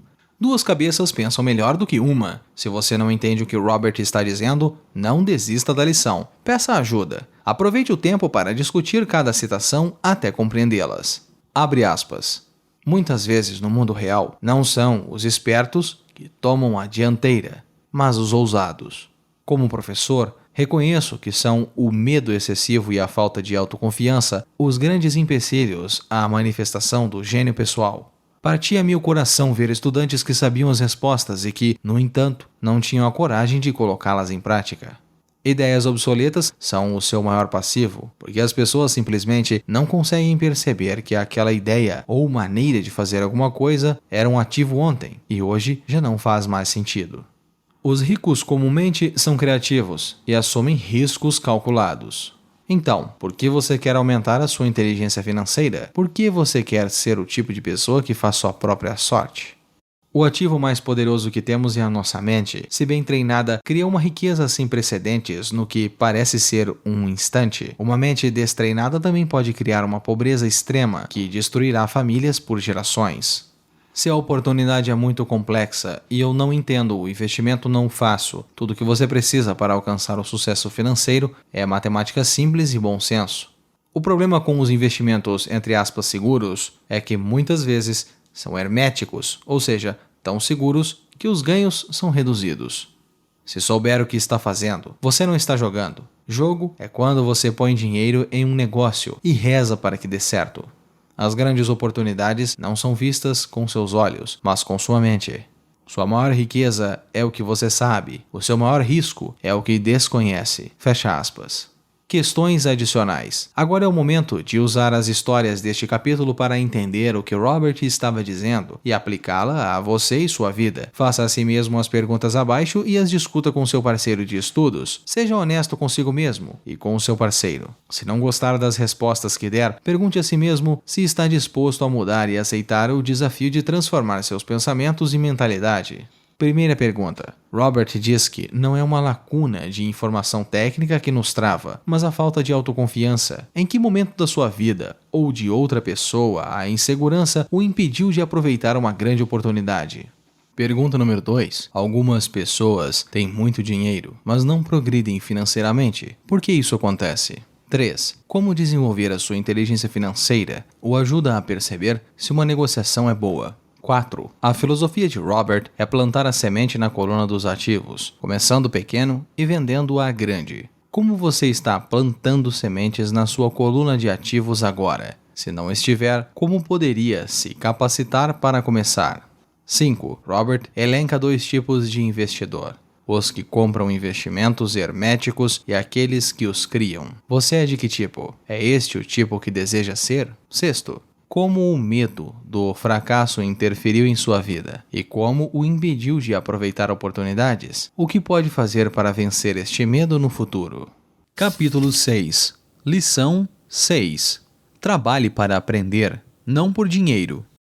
A segurança do emprego era tudo para o meu pai instruído. Para o meu pai rico, era aprender. Anos atrás, concedi uma entrevista a um jornal de Singapura. A jovem repórter chegou na hora e imediatamente começou a entrevista. Sentamos na recepção de um hotel luxuoso, tomamos café e falamos do objetivo da minha visita à cidade. Eu devia dividir o palco com Zig Ziglar. Ele falaria de motivação e eu dos, entre aspas, segredos dos ricos. Gostaria de ser um dia uma autora de best-sellers como o senhor, disse ela. Eu já lera alguns de seus artigos no jornal e fiquei impressionado. Tinha um estilo forte e claro. Seus artigos atraíam o interesse do leitor. A senhora tem um ótimo estilo, respondi. O que a impede de alcançar o seu sonho? Parece que não consigo ir adiante, respondeu ela, calmamente. Todos dizem que os meus romances são ótimos, mas não acontece nada, então eu continuo no jornal. Pelo menos dá para pagar as contas. O senhor teria alguma sugestão? Sim, retruquei animadamente. Um amigo meu tem aqui em Singapura um curso que ensina as pessoas a vender. Ele dá cursos de treinamento em vendas para as principais empresas dessa cidade e penso que se a senhora assistisse a um deles, sua carreira poderia se beneficiar bastante. Ela se espantou. O senhor está dizendo que eu deveria aprender a vender? Balancei a cabeça afirmativamente. Está falando sério? Voltei a fazer que sim com a cabeça. O que há de errado nisso? Agora eu estava recuando. Ela se ofendera com o que eu disse. Preferiria não ter dito nada. Na minha tentativa de ser útil, comecei a defender a minha sugestão.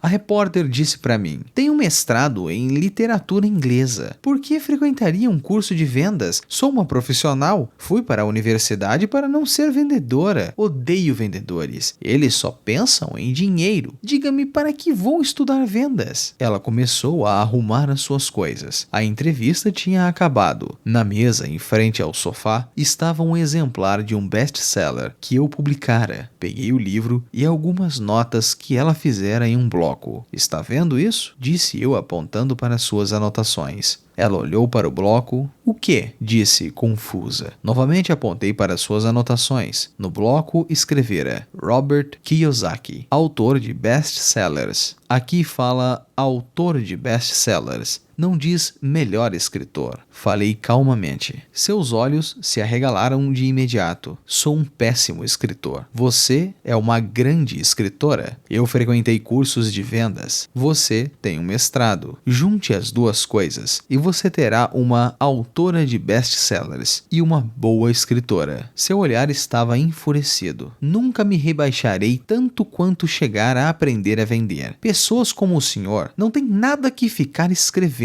Fui treinada profissionalmente para escrever e o senhor para vender. Não é justo, exasperou. Guardou o resto de suas notas e disparou para amplas portas de vidro para a úmida manhã de Singapura. Pelo menos na manhã seguinte, sua reportagem era equilibrada e favorável. O mundo está cheio de gente inteligente, talentosa, instruída e qualificada. Encontramos com elas todos os dias. Estão todas ao nosso redor. Alguns dias atrás, o meu carro estava com problemas. Entrei em uma oficina e o jovem mecânico o consertou em alguns minutos. Ele sabia o que estava errado apenas pelo barulho do motor. Fiquei impressionado. Sempre fico chocado ao perceber o quão pouco as pessoas talentosas ganham. Ouvi outro dia que menos de 5% dos norte-americanos recebem mais de 100 mil ao ano. Já encontrei gente muito instruída, brilhante, que ganha menos de $20 mil por ano. Um consultor comercial especializado na área de saúde me dizia que muitos médicos, dentistas e quiropráticos têm dificuldades financeiras. Até então eu pensava que quando se formavam, os dólares choviam. Foi este consultor que me disse: falta uma habilidade para que atinjam a grandeza. O que isso quer dizer é que muitas pessoas precisam apenas aprender e dominar uma habilidade a mais. A sua renda aumentará exponencialmente. Já mencionei que a inteligência financeira é uma sinergia entre contabilidade, investimento, marketing e direito. Combine essas 4 habilidades técnicas e ganhar dinheiro com dinheiro será mais fácil. Quando se fala de dinheiro, a única habilidade que a maioria das pessoas conhece é trabalhar mais. O exemplo clássico desta sinergia era a jovem jornalista. Se ela aprendesse ativamente as habilidades de vendas e marketing, sua renda poderia aumentar de forma espetacular. Se eu fosse ela, faria alguns cursos de redação publicitária além de vendas. Então, em vez de trabalhar no jornal, procuraria um emprego em uma agência de publicidade. Mesmo se seu salário reduzisse, ela aprenderia a se comunicar sinteticamente, como se faz com tanto sucesso na publicidade. Ela também aprenderia relações públicas, uma habilidade importante. Aprenderia a obter milhões em publicidade gratuita. Então, à noite e nos fins de semana, escreveria seu grande romance. Quando tivesse terminado, estaria mais apta a vender seu livro e assim, em pouco tempo, ela poderia se tornar uma autora de best-sellers.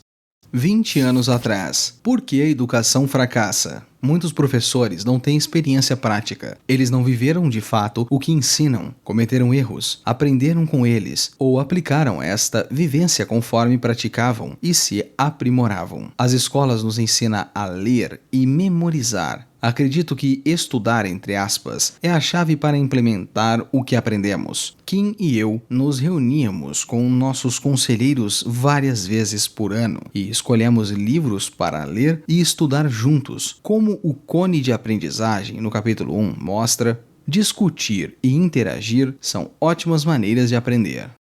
Quando publiquei meu primeiro livro, If You Want to Be Rich and Happy, Don't Go to School. Se quiser ser rico e feliz, não vá para a escola. Em tradução livre, um editor sugeriu que eu mudasse o título para A Economia da Educação. Falei que com um título como este, eu só conseguiria vender 2 exemplares, um para minha família e outro para o meu melhor amigo. O problema é que eles esperariam ganhá-lo. O título agressivo, If You Want to Be Rich and Happy, Don't Go to School, foi escolhido porque eu sabia que assim obteria toneladas de publicidade. Sou favorável à educação e acredito em reforma educacional. De outra forma, por que continuaria insistindo em mudanças no nosso sistema de ensino antiquado? Por isso, escolhi um título que me permitisse ir a mais programas de televisão e rádio, simplesmente por causa da controvérsia. Muitas pessoas pensaram que eu era louco, mas o livro vendeu muito bem. Você deve saber um pouco de tudo, era a sugestão do Pai Rico. Quando me formei na Academia de Marinha Mercante dos Estados Unidos em 1969, meu pai instruído ficou feliz. A Standard Oil da Califórnia me contratara para sua frota de navios tanque. Eu era terceiro imediato e o pagamento era baixo em comparação aos dos meus colegas, mas era um bom emprego para um recém-formado. Meu salário inicial era cerca de $42 mil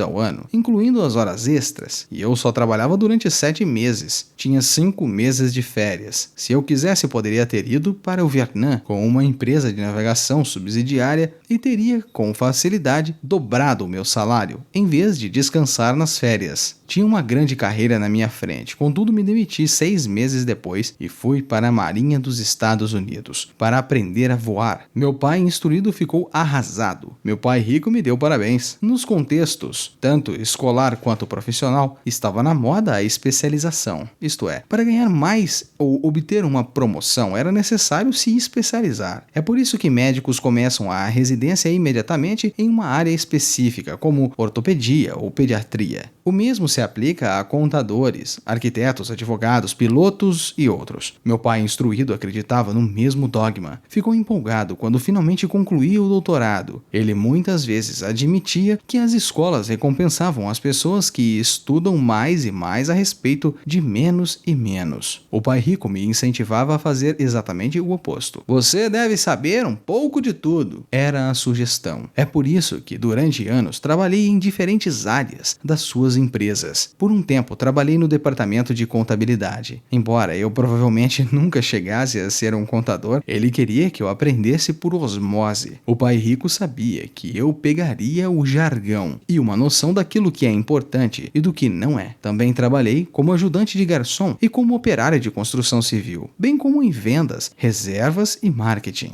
Ele estava preparando o Mike e a mim. Insistia em que nós sentássemos para assistir os seus encontros com diretores de banco, advogados, contadores e concorrentes. Queria que conhecêssemos um pouco sobre cada aspecto de seu império. Quando abandonei o meu emprego bem remunerado na Standard Oil, meu pai, instruído, teve uma conversa séria comigo. Estava perplexo. Não entendia a minha decisão de largar uma carreira que oferecia salário alto, grandes benefícios, muito tempo de folga e oportunidades de promoção. Quando me perguntou certa noite por que se demitiu, não consegui. Por mais que tentasse explicar para ele, a minha lógica não se encaixava na dele. O grande problema é que minha lógica era do meu pai rico. A segurança do emprego era tudo para o meu pai instruído. Para o meu pai rico, era aprender. Meu pai instruído pensou que eu tivesse ido para o curso para aprender a ser um oficial náutico. O pai rico sabia que eu estava lá para estudar comércio internacional. Enquanto estudava, fiz transporte de cargas. Naveguei em grandes cargueiros, em navios de passageiros pelo Extremo Oriente e pelo Pacífico Sul. O pai rico me incentivava a navegar pelo Pacífico em vez de ir para a Europa, porque sabia que as nações emergentes estavam na Ásia e não no velho continente.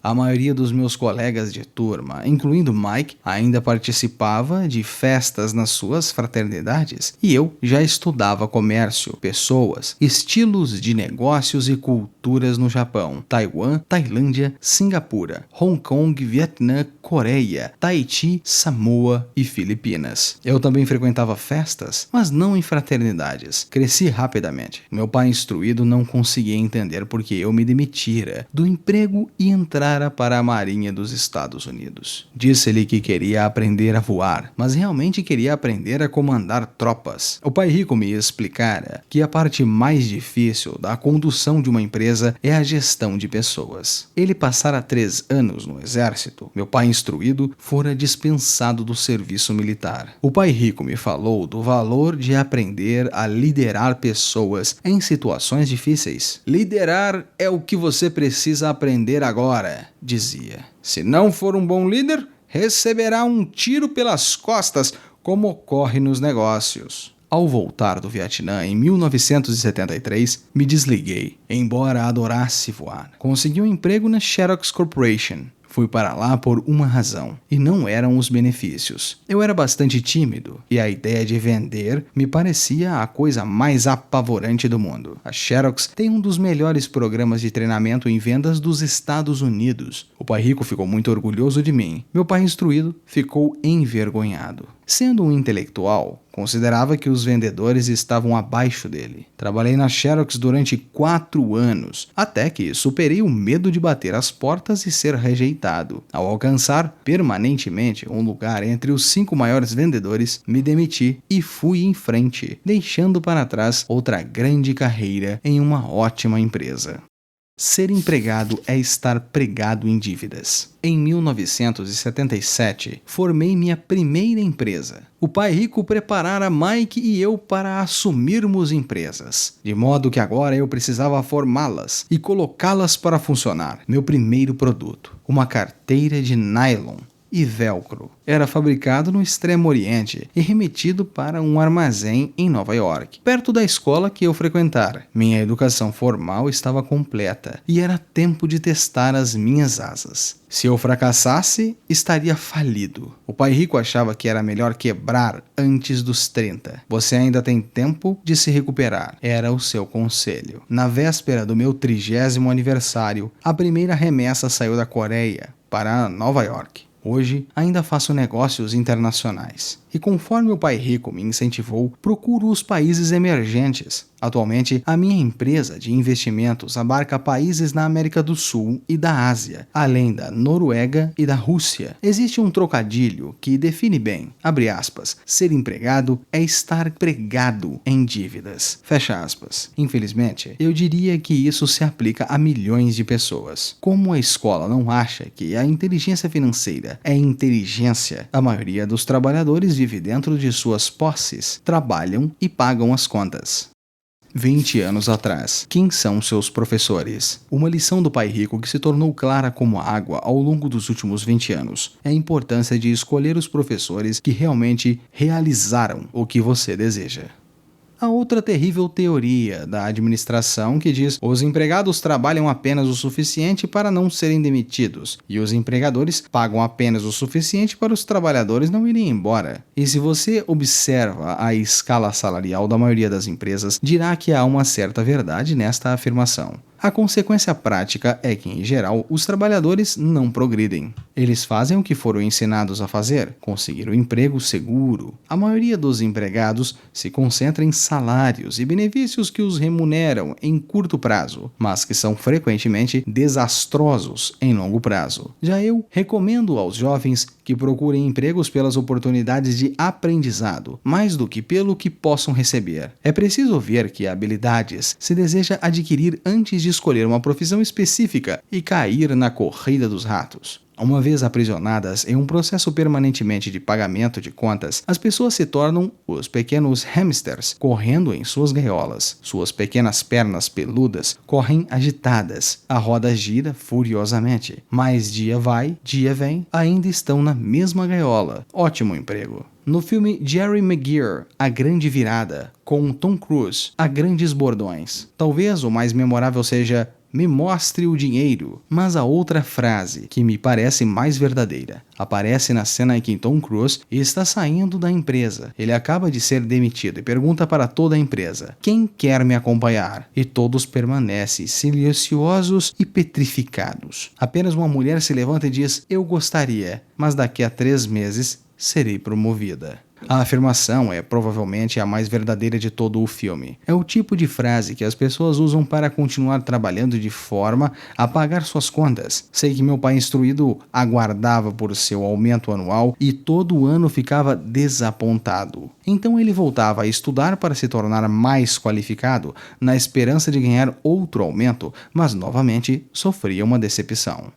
20 anos atrás. O principal medo. Vale repetir. O principal medo dos norte-americanos ao envelhecer é viver mais do que seu dinheiro. Muitos planos de aposentadoria mudaram para um plano de benefício definido versus um de contribuição definida, com um limite máximo para o montante total, alterando as regras de planejamento da aposentadoria e as dos programas assistenciais. Frequentemente pergunto às pessoas para onde esta atividade diária está levando você. Como o pequeno hamster, duvido que as pessoas olhem para onde seu trabalho árduo as está levando. O que o futuro lhe reserva? Em seu livro The Retirement Myth, O Mito da Aposentadoria, em tradução livre, Craig S. Carpel escreve: "Visitei a sede de uma grande empresa nacional de consultoria especializada em aposentadorias e falei com uma diretora administrativa que planejava exuberantes planos para altos executivos. Quando lhe perguntei o que as pessoas comuns poderiam esperar receber como aposentadoria, ela disse, com um sorriso confiante, a bala de prata." "O que é a bala de prata?" perguntei. Ela deu de ombros e falou: "Se os baby boomers descobrem que não têm dinheiro suficiente para viver quando forem mais velhos, sempre podem dar um tiro nos miolos." Carpel continua explicando a diferença entre os antigos planos planos de benefícios definidos e os novos, de contribuições programadas, que são mais arriscados. Não é um quadro animador para a maioria das pessoas que está trabalhando atualmente, e isso é só aposentadoria. Quando se acrescentam despesas médicas e casas de repouso para idosos, o quadro se torna aterrador. Então, muitos hospitais, em países em que a medicina é socializada, já enfrentam dilemas dramáticos como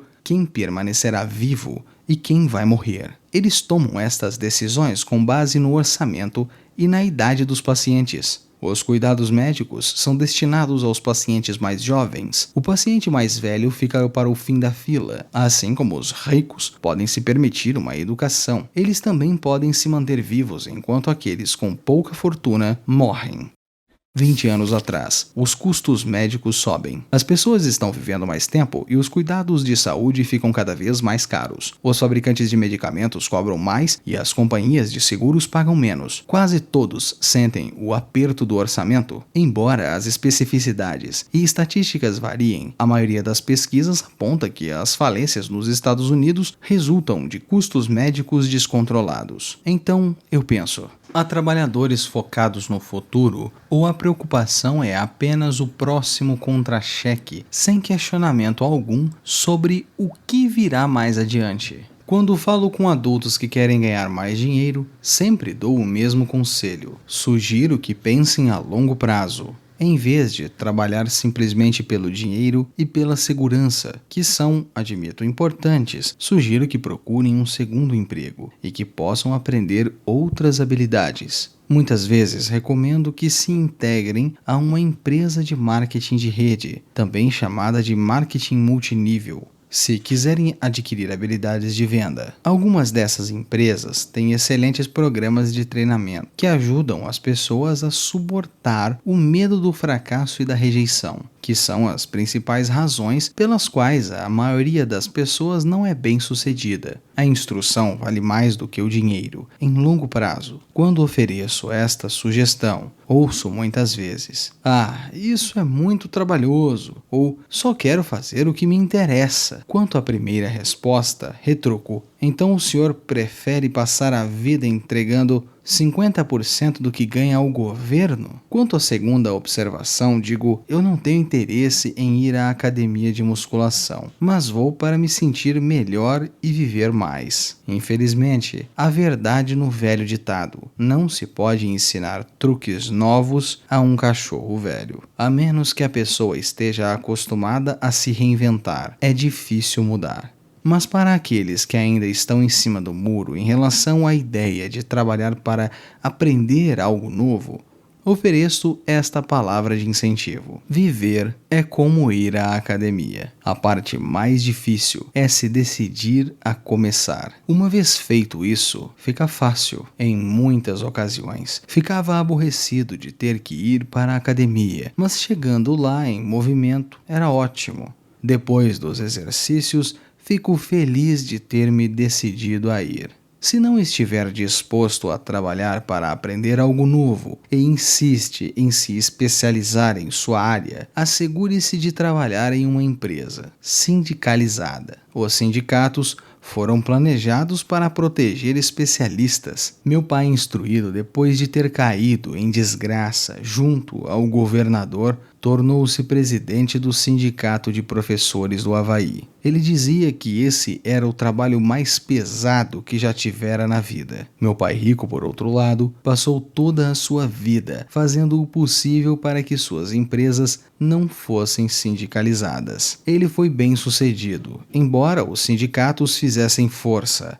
O pai rico sempre conseguia combatê-los. Pessoalmente, não tomo partido, porque posso ver a necessidade e os benefícios de ambas as situações. Se seguir os conselhos da escola, tornar-se altamente especializado e então procurar a proteção do sindicato. Por exemplo, se eu tivesse prosseguido na carreira de piloto comercial, teria procurado trabalhar em uma empresa em que um sindicato fosse forte. Por quê? Porque minha vida teria sido dedicada a aprender uma habilidade que só têm valor em um ramo de atividade. Se eu tivesse que abandonar este ramo, as minhas habilidades não teriam valor em outra área. Um piloto sênior com 100 mil horas de voo, ganhando 150 mil dólares ao ano, teria dificuldades em encontrar um emprego com igual remuneração como professor. As habilidades não se transferem necessariamente por um ramo de atividade para outro. Os pilotos recebem salários altos por possuírem habilidades que não teriam valor, por exemplo, no sistema de ensino. Atualmente, o mesmo pode ser dito sobre os médicos. Com todas as mudanças ocorridas na medicina, os especialistas têm que se agrupar em organizações médicas como os planos de saúde. Sem dúvida, os professores precisam se sindicalizar. Atualmente, nos Estados Unidos, o Sindicato dos Professores é o maior e mais rico deles. A Associação Nacional de Educação tem uma força política tremenda. Os professores precisam da proteção do seu sindicato porque suas habilidades também têm valor escasso fora da área de educação, de modo que a regra prática é: se for altamente especializado, sindicalize-se. É a coisa inteligente a se fazer. Quando pergunto às minhas turmas, quais de vocês fazem um hambúrguer melhor do que o do McDonald's? Quase todos levantam a mão. Então pergunto, se a maioria de vocês fazem um hambúrguer melhor do que o do McDonald's, como é possível que o McDonald's ganhe mais dinheiro do que vocês? 20 anos atrás, sistema é igual TI. No mundo de hoje, os sistemas são TI, a tecnologia da informação. Como você usa todos os recursos disponíveis? Isso é outro motivo para escolher com sabedoria sua equipe, seus conselheiros e professores. Atualmente, o presidente da Rich Dad é um gênio da TI e construiu uma equipe que usa a tecnologia para melhorar nossos sistemas, processo e comunicações, enquanto mantém um olho no futuro e nas novas ferramentas que nos serão oferecidas. A resposta é óbvia. O McDonald's é um ótimo sistema de negócios. A razão pela qual tantas pessoas talentosas são pobres é que se concentram na preparação do melhor hambúrguer e sabem pouquíssimo sobre sistemas de negócios. Um amigo meu do Havaí é um grande artista, ganha bastante dinheiro. Um dia o advogado de sua mãe ligou dizendo que ele lhe deixara 35 mil dólares. Isso foi o que sobrou de seus bens depois que o advogado e o governo pegaram sua parte. Imediatamente, ele viu uma oportunidade de aumentar seus negócios usando parte deste dinheiro em publicidade. 2 meses depois, seu anúncio em cores, de página inteira, apareceu em uma revista cara voltada para os muito ricos. O anúncio rodou durante 3 meses. Ele não teve nenhum retorno e toda sua herança foi embora. Agora ele quer processar a revista por ter sido enganado. Este é o caso típico de alguém que pode fazer um belo hambúrguer, mas conhece pouco de negócios. Quando eu lhe perguntei o que tinha aprendido, sua resposta foi que publicitários são impostores. Então lhe perguntei se não gostaria de fazer um curso de vendas e outro de marketing direto. Sua resposta foi: não tenho tempo e não quero jogar dinheiro fora.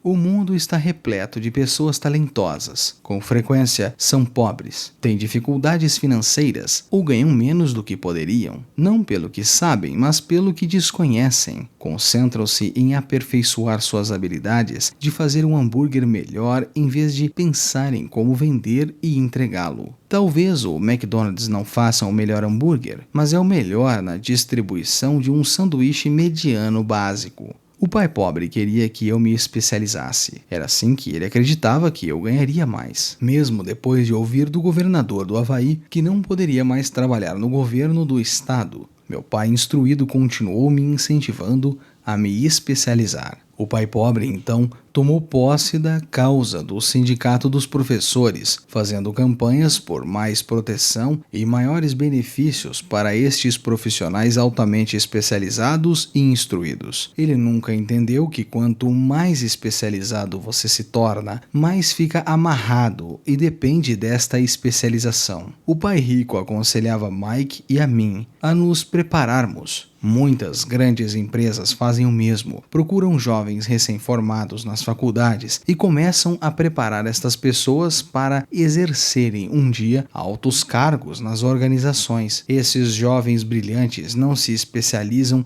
em um departamento. Eles percorrem os vários departamentos para aprender todos os aspectos dos sistemas de negócios. Os ricos frequentemente preparam seus filhos ou os filhos dos outros ao fazê-lo. Os jovens adquirem uma visão geral das operações da empresa e conhecem a inter-relação entre os vários departamentos. A geração da Segunda Guerra Mundial considerava ruim ficar trocando de emprego. Hoje, considera-se uma atitude inteligente, já que as pessoas pretendem ficar mudando de emprego em vez de buscar maior especialização, porque não pensam em aprender mais do que ganham. Em curto prazo, você pode ganhar menos. Em longo prazo, resultará em grandes dividendos. As principais habilidades de gestão necessárias para o sucesso são: primeiro, gerenciamento de fluxo de caixa. Segundo, administração de sistemas. Terceiro, coordenação de pessoas.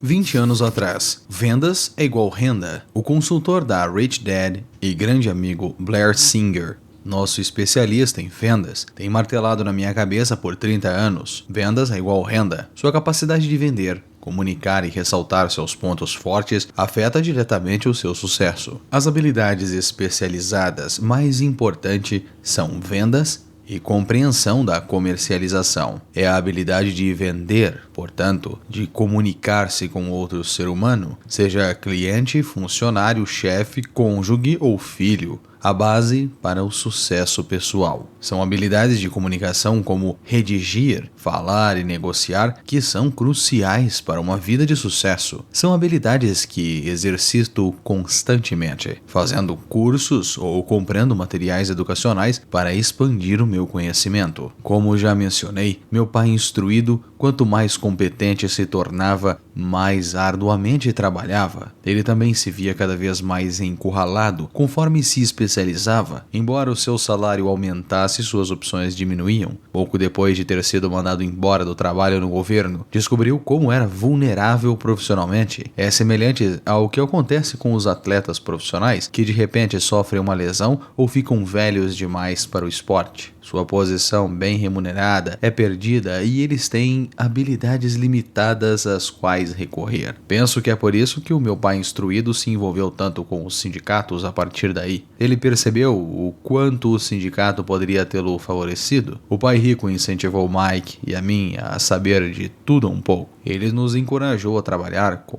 pessoas mais espertas do que nós e a reunir pessoas inteligentes para trabalhar em equipe. Hoje isso seria chamado de sinergia de especialidades profissionais. Atualmente, encontro ex-professores ganhando centenas de milhares de dólares ao ano. Eles ganham tanto porque têm outras habilidades além das especializadas de suas áreas. Eles podem tanto ensinar quanto vender e comercializar. As habilidades de venda e marketing são difíceis para muitas pessoas, sobretudo em decorrência do mercado de rejeição. Quanto melhor você se comunicar, negociar e lidar com este medo, mais fácil será a sua vida. Da mesma maneira que aconselhei aquela jornalista que queria se tornar autora de best-sellers. Repito isso para todos hoje em dia. Ter uma especialização técnica tem seus prós e contras. Tenho amigos que são gênios, mas não conseguem se comunicar efetivamente. Em consequência, seus ganhos são lamentáveis. Eu os aconselho a passar um ano aprendendo a vender, mesmo se não ganharem nada.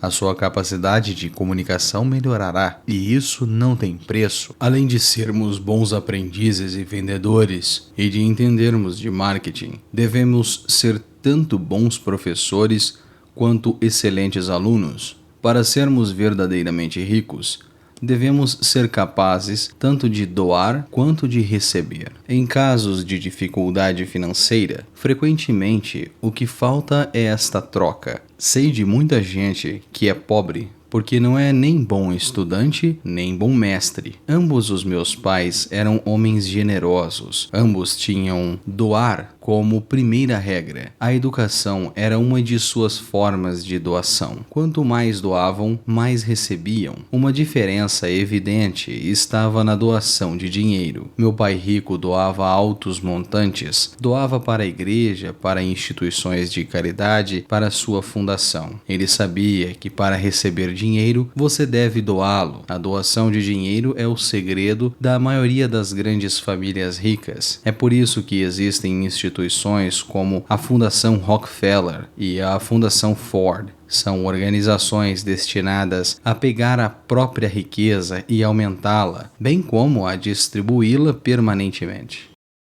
20 anos atrás, ares de mudança.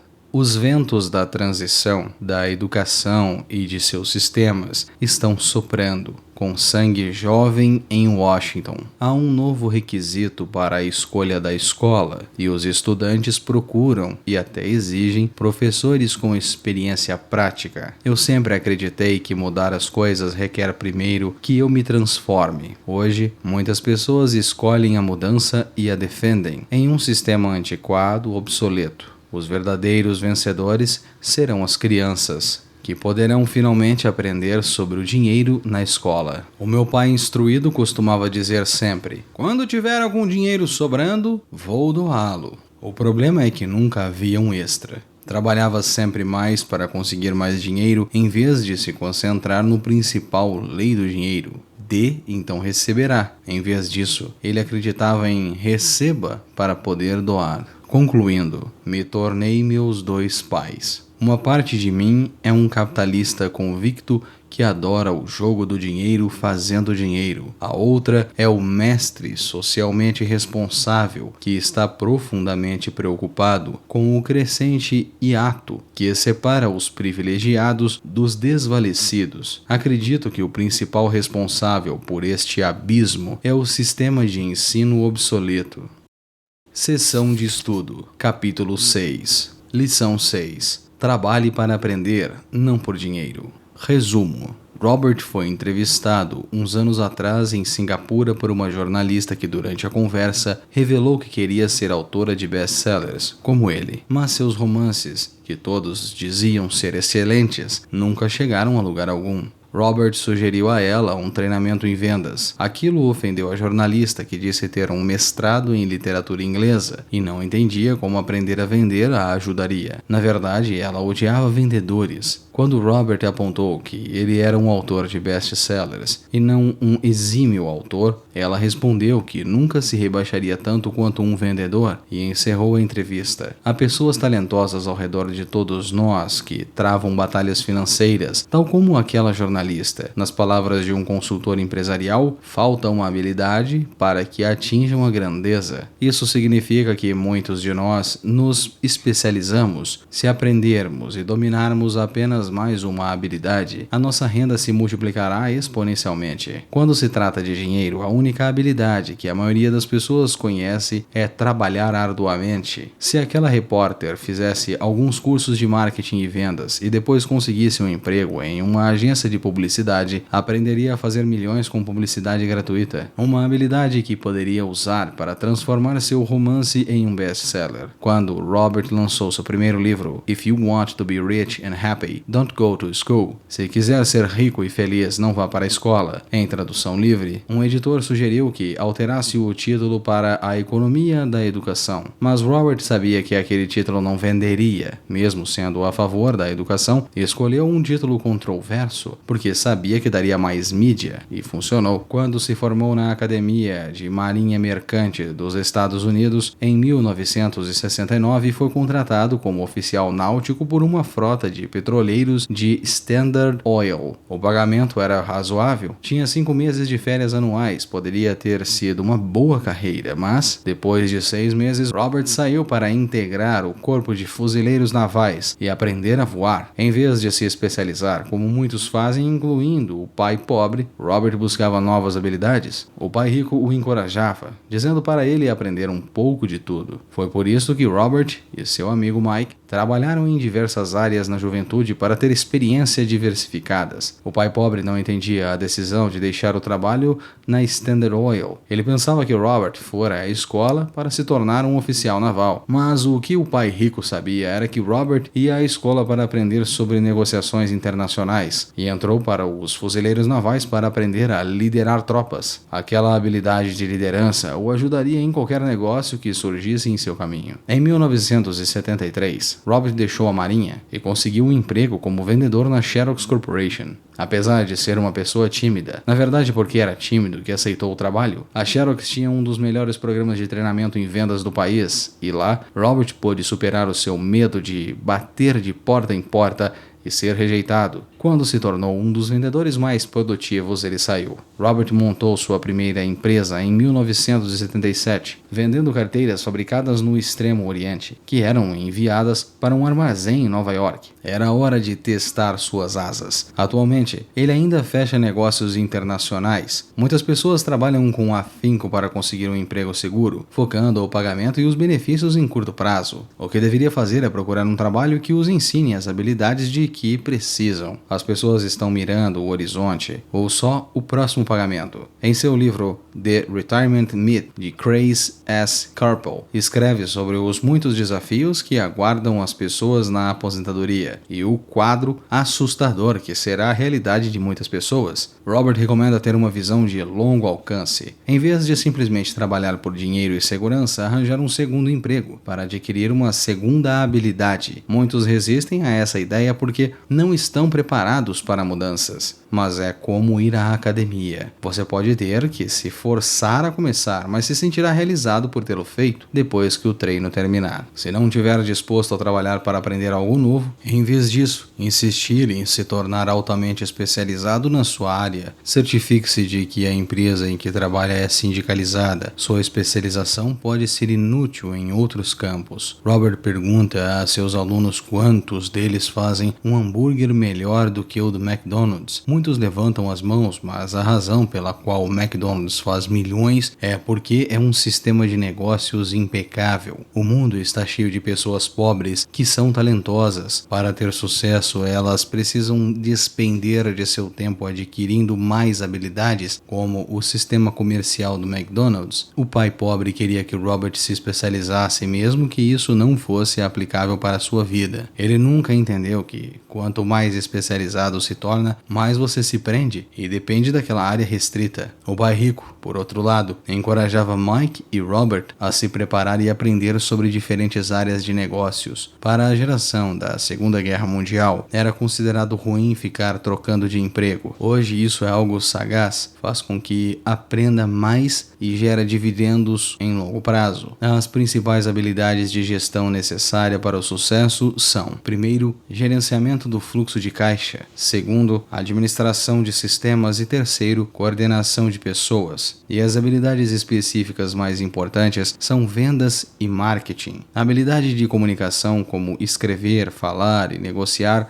são cruciais para uma vida bem-sucedida. São apenas habilidades que Robert aprimora constantemente, participando de cursos ou adquirindo materiais educacionais para expandir seu conhecimento. As habilidades de venda e marketing são difíceis para a maioria das pessoas, principalmente pelo medo da rejeição. Quanto melhor souber comunicar, negociar e lidar com o medo da rejeição, mais fácil sua vida se tornará. Ter especialização técnica tem seus prós e contras. As pessoas que se enquadram neste caso devem expandir as suas habilidades de comunicação. Todos nós devemos aprender a ser tanto bons professores quanto alunos. Para sermos verdadeiramente ricos, precisamos ser capazes de doar e receber. Ensinar era uma das maneiras pelas quais ambos os meus pais doavam aos outros. Mas o pai rico também doava dinheiro para sua igreja, instituição de caridade e a sua fundação. Ele sabia que para receber dinheiro também precisava doá-lo. O pai pobre sempre dizia que doaria dinheiro se restasse algum, mas nunca sobrava. Em vez de dê, então receberá, ele acreditava em receba para poder doar. Robert se tornou seus dois pais, tanto o capitalista radical, que ama o jogo do dinheiro, que faz dinheiro, quanto o professor com a responsabilidade social, profundamente preocupado com a diferença avultante entre os privilegiados e os desvalidos. Ele considera o obsoletismo do sistema educacional o responsável por este abismo. Momento do hemisfério esquerdo. Relegar um trabalho promissor pode não ter uma lógica matemática imediata, mas as habilidades que adquirir falarão mais alto que os números em longo prazo. Momento do hemisfério direito. Aprender habilidades que você pensa que não são da sua área irá beneficiá-lo. Momento subconsciente. A habilidade que precisa aprender e conquistar é aquela que você mais teme. E mesmo que tenha que se forçar a isso, como ir à academia, se sentirá satisfeito por tê-lo feito. O que Robert quer dizer? Agora é hora de refletir. Pergunte a si mesmo o que Robert quer dizer nesta citação e por que ele diz isto. Nesta sessão, você não precisa concordar ou discordar dele. O objetivo é entender o que Robert está dizendo. Lembre-se, esta sessão de estudo é projetada para ser coadjuvante e de apoio. Duas cabeças pensam melhor do que uma. Se você não entender o que Robert está dizendo, não desista da lição. Peça ajuda. Aproveite o tempo para discutir cada citação até compreendê-las. A segurança no emprego era tudo para o meu pai instruído. Para o meu pai rico era aprender. Sempre fico chocado ao perceber o quão pouco as pessoas talentosas ganham. Existe um trocadilho que define bem: ser empregado é estar pregado em dívidas. Infelizmente, eu diria que isso se aplica a milhões de pessoas. Recomendo aos jovens que procurem emprego pelas oportunidades de aprendizado, mais do que pelo que possam receber. Viver é como ir à academia. A parte mais difícil é se decidir a começar. Uma vez feito isso, fica fácil. O mundo está repleto de pessoas talentosas, com frequência são pobres, têm dificuldades financeiras ou ganham menos do que poderiam, não pelo que sabem, mas pelo que desconhecem. Ter uma especialização técnica tem seus prós e contras. A doação de dinheiro é o segredo da maioria das grandes famílias ricas. Questões adicionais. Agora é o momento de usar as histórias deste capítulo para entender o que Robert estava dizendo e aplicá-las a você e a sua vida. Faça a si mesmo as perguntas abaixo e as discuta com o seu parceiro de estudos. Seja honesto consigo mesmo e com o seu parceiro. Se não gostar das respostas que der, pergunte a si mesmo se está disposto a mudar e aceitar o desafio de transformar seus pensamentos e mentalidade. Primeiro, você conhece pessoas altamente talentosas que ganham pouco dinheiro? O que poderia fazer de diferente? Segundo, como procurou habilidades adicionais além de sua especialização? Qual foi o resultado? Terceiro, alguma vez você ficou dividido entre um emprego estável e experimentar uma posição que podia lhe dar ganhos maiores a longo prazo? O que baseou a sua decisão? Quarto, se alguém lhe pedisse conselhos sobre as habilidades profissionais mais importantes, o que diria? Quinto, dar tudo de si desempenha um papel crucial na sua vida? Você vê isso como parte importante do seu sucesso? Sexto, como poderia agir de maneira diferente das atuais? Legenda. Depois da Segunda Guerra Mundial, a Europa, especialmente a Grã-Bretanha e a França, os Estados Unidos, o Canadá e a Austrália tiveram um aumento da natalidade repentino, que ficou conhecido como Baby Boom. Daí pessoas nascidas nesses países entre 1946 e 1964 serem chamadas de Baby Boomers. Capítulo 7. Supere os obstáculos. A principal diferença entre os ricos e os pobres é a maneira como administram o medo. Mesmo que as pessoas tenham estudado e se tornado financeiramente proficientes, ainda podem enfrentar obstáculos para alcançar a independência financeira. Há 5 razões principais que levam pessoas proficientes em termos financeiros a não desenvolver uma coluna de ativos significativa que poderia render grandes montantes de fluxo de caixa. Essas razões são: a primeira, o medo; a segunda, o ceticismo; a terceira, a preguiça; o quarto, maus hábitos; e o quinto, a arrogância. Supere o medo. Nunca encontrei alguém que gostasse realmente de perder dinheiro, e em toda a minha vida jamais conheci uma pessoa rica que nunca tivesse perdido dinheiro. Mas vi uma porção de gente pobre que nunca perdeu um tostão. Eu quero dizer, nunca perdeu investindo. O medo de perder dinheiro é real. Todo mundo tem ele, mesmo os ricos. Mas o problema não está no medo, está na maneira de lidar com as perdas. É a maneira de lidar com o fracasso que faz a diferença na vida das pessoas. A principal diferença entre os ricos e os pobres é a maneira como administram o medo. Não há nada errado em ter medo. É aceitável ser um covarde quando se trata de dinheiro. Você ainda pode ser rico. Somos todos heróis em algumas circunstâncias e covardes em outras. Uma amiga da minha mulher é enfermeira de um pronto-socorro. Quando vê sangue, entra em ação. Quando falo em investir, ela sai correndo. Quando eu vejo sangue, não fujo, eu desmaio. Meu pai rico entendia as fobias relativas ao dinheiro. Algumas pessoas têm pavor de cobra, outras têm pavor de perder dinheiro. Ambas têm fobias, dizia ele. Sua solução para a fobia de perda de dinheiro era um pequeno verso. Se odeia risco e preocupação, comece cedo. Se você começar jovem, será fácil ser rico. Não vou me estender sobre isso. Mas há uma grande diferença entre pessoas que começam a poupar aos 20 anos e as que começam aos 30. A aquisição da ilha de Manhattan é considerada uma das maiores pechinchas de todos os tempos. Nova York foi comprada por $24 em badulaques e contas de vidro. Contudo, se esses $24 tivessem sido investidos em juros de 8% ao ano, esses $24 estariam valendo mais de 28 trilhões de dólares em 1995. Manhattan poderia ser recomprada e ainda sobraria dinheiro para comprar boa parte de Los Angeles. Mas se não tiver muito tempo pela frente, ou se quiser se aposentar mais cedo, como você lida com o medo de perder dinheiro?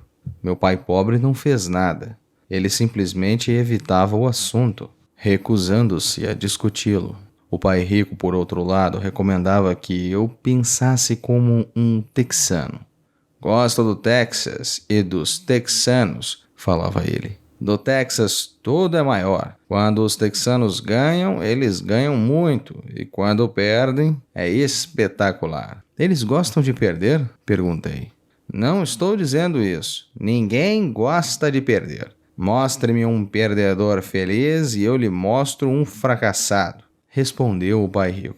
É da atitude dos texanos, em face de risco, da recompensa e da derrota que estou falando. É como encaravam a vida. Eles vivem grandiosamente, não como a maioria do pessoal aqui, que vive como baratas quando se trata de dinheiro. Baratas com medo de alguém jogar um facho de luz em cima delas. Gente que se lamuria quando o empregado do armazém erra o troco por 20 centavos. O pai rico continuou explicando. O que mais gosto é da atitude dos texanos. Eles se orgulham de ganhar e se gabam quando perdem. Os texanos têm um ditado: se você for quebrar, quebre em grande estilo. Você não vai querer admitir que quebrou por uma ninharia. Ele falava constantemente com Mike e comigo que o principal motivo de infortúnio financeiro era que a maioria das pessoas buscavam segurança demais. As pessoas têm tanto medo de perder que perdem, ele costumava dizer. Frank Tarkenton, que foi um grande zagueiro do futebol americano, dizia de outra forma: vencer significa não ter medo de perder. 20 anos atrás, a arte de vencer. O conceito e o nosso desejo de vencer em todas as áreas da vida foram temas das eleições presidenciais dos Estados Unidos da América de 2016. É uma mentalidade, um objetivo a que todos podem aspirar e que nos motiva a abraçar os nossos erros, aprender com eles e projetar a vitória.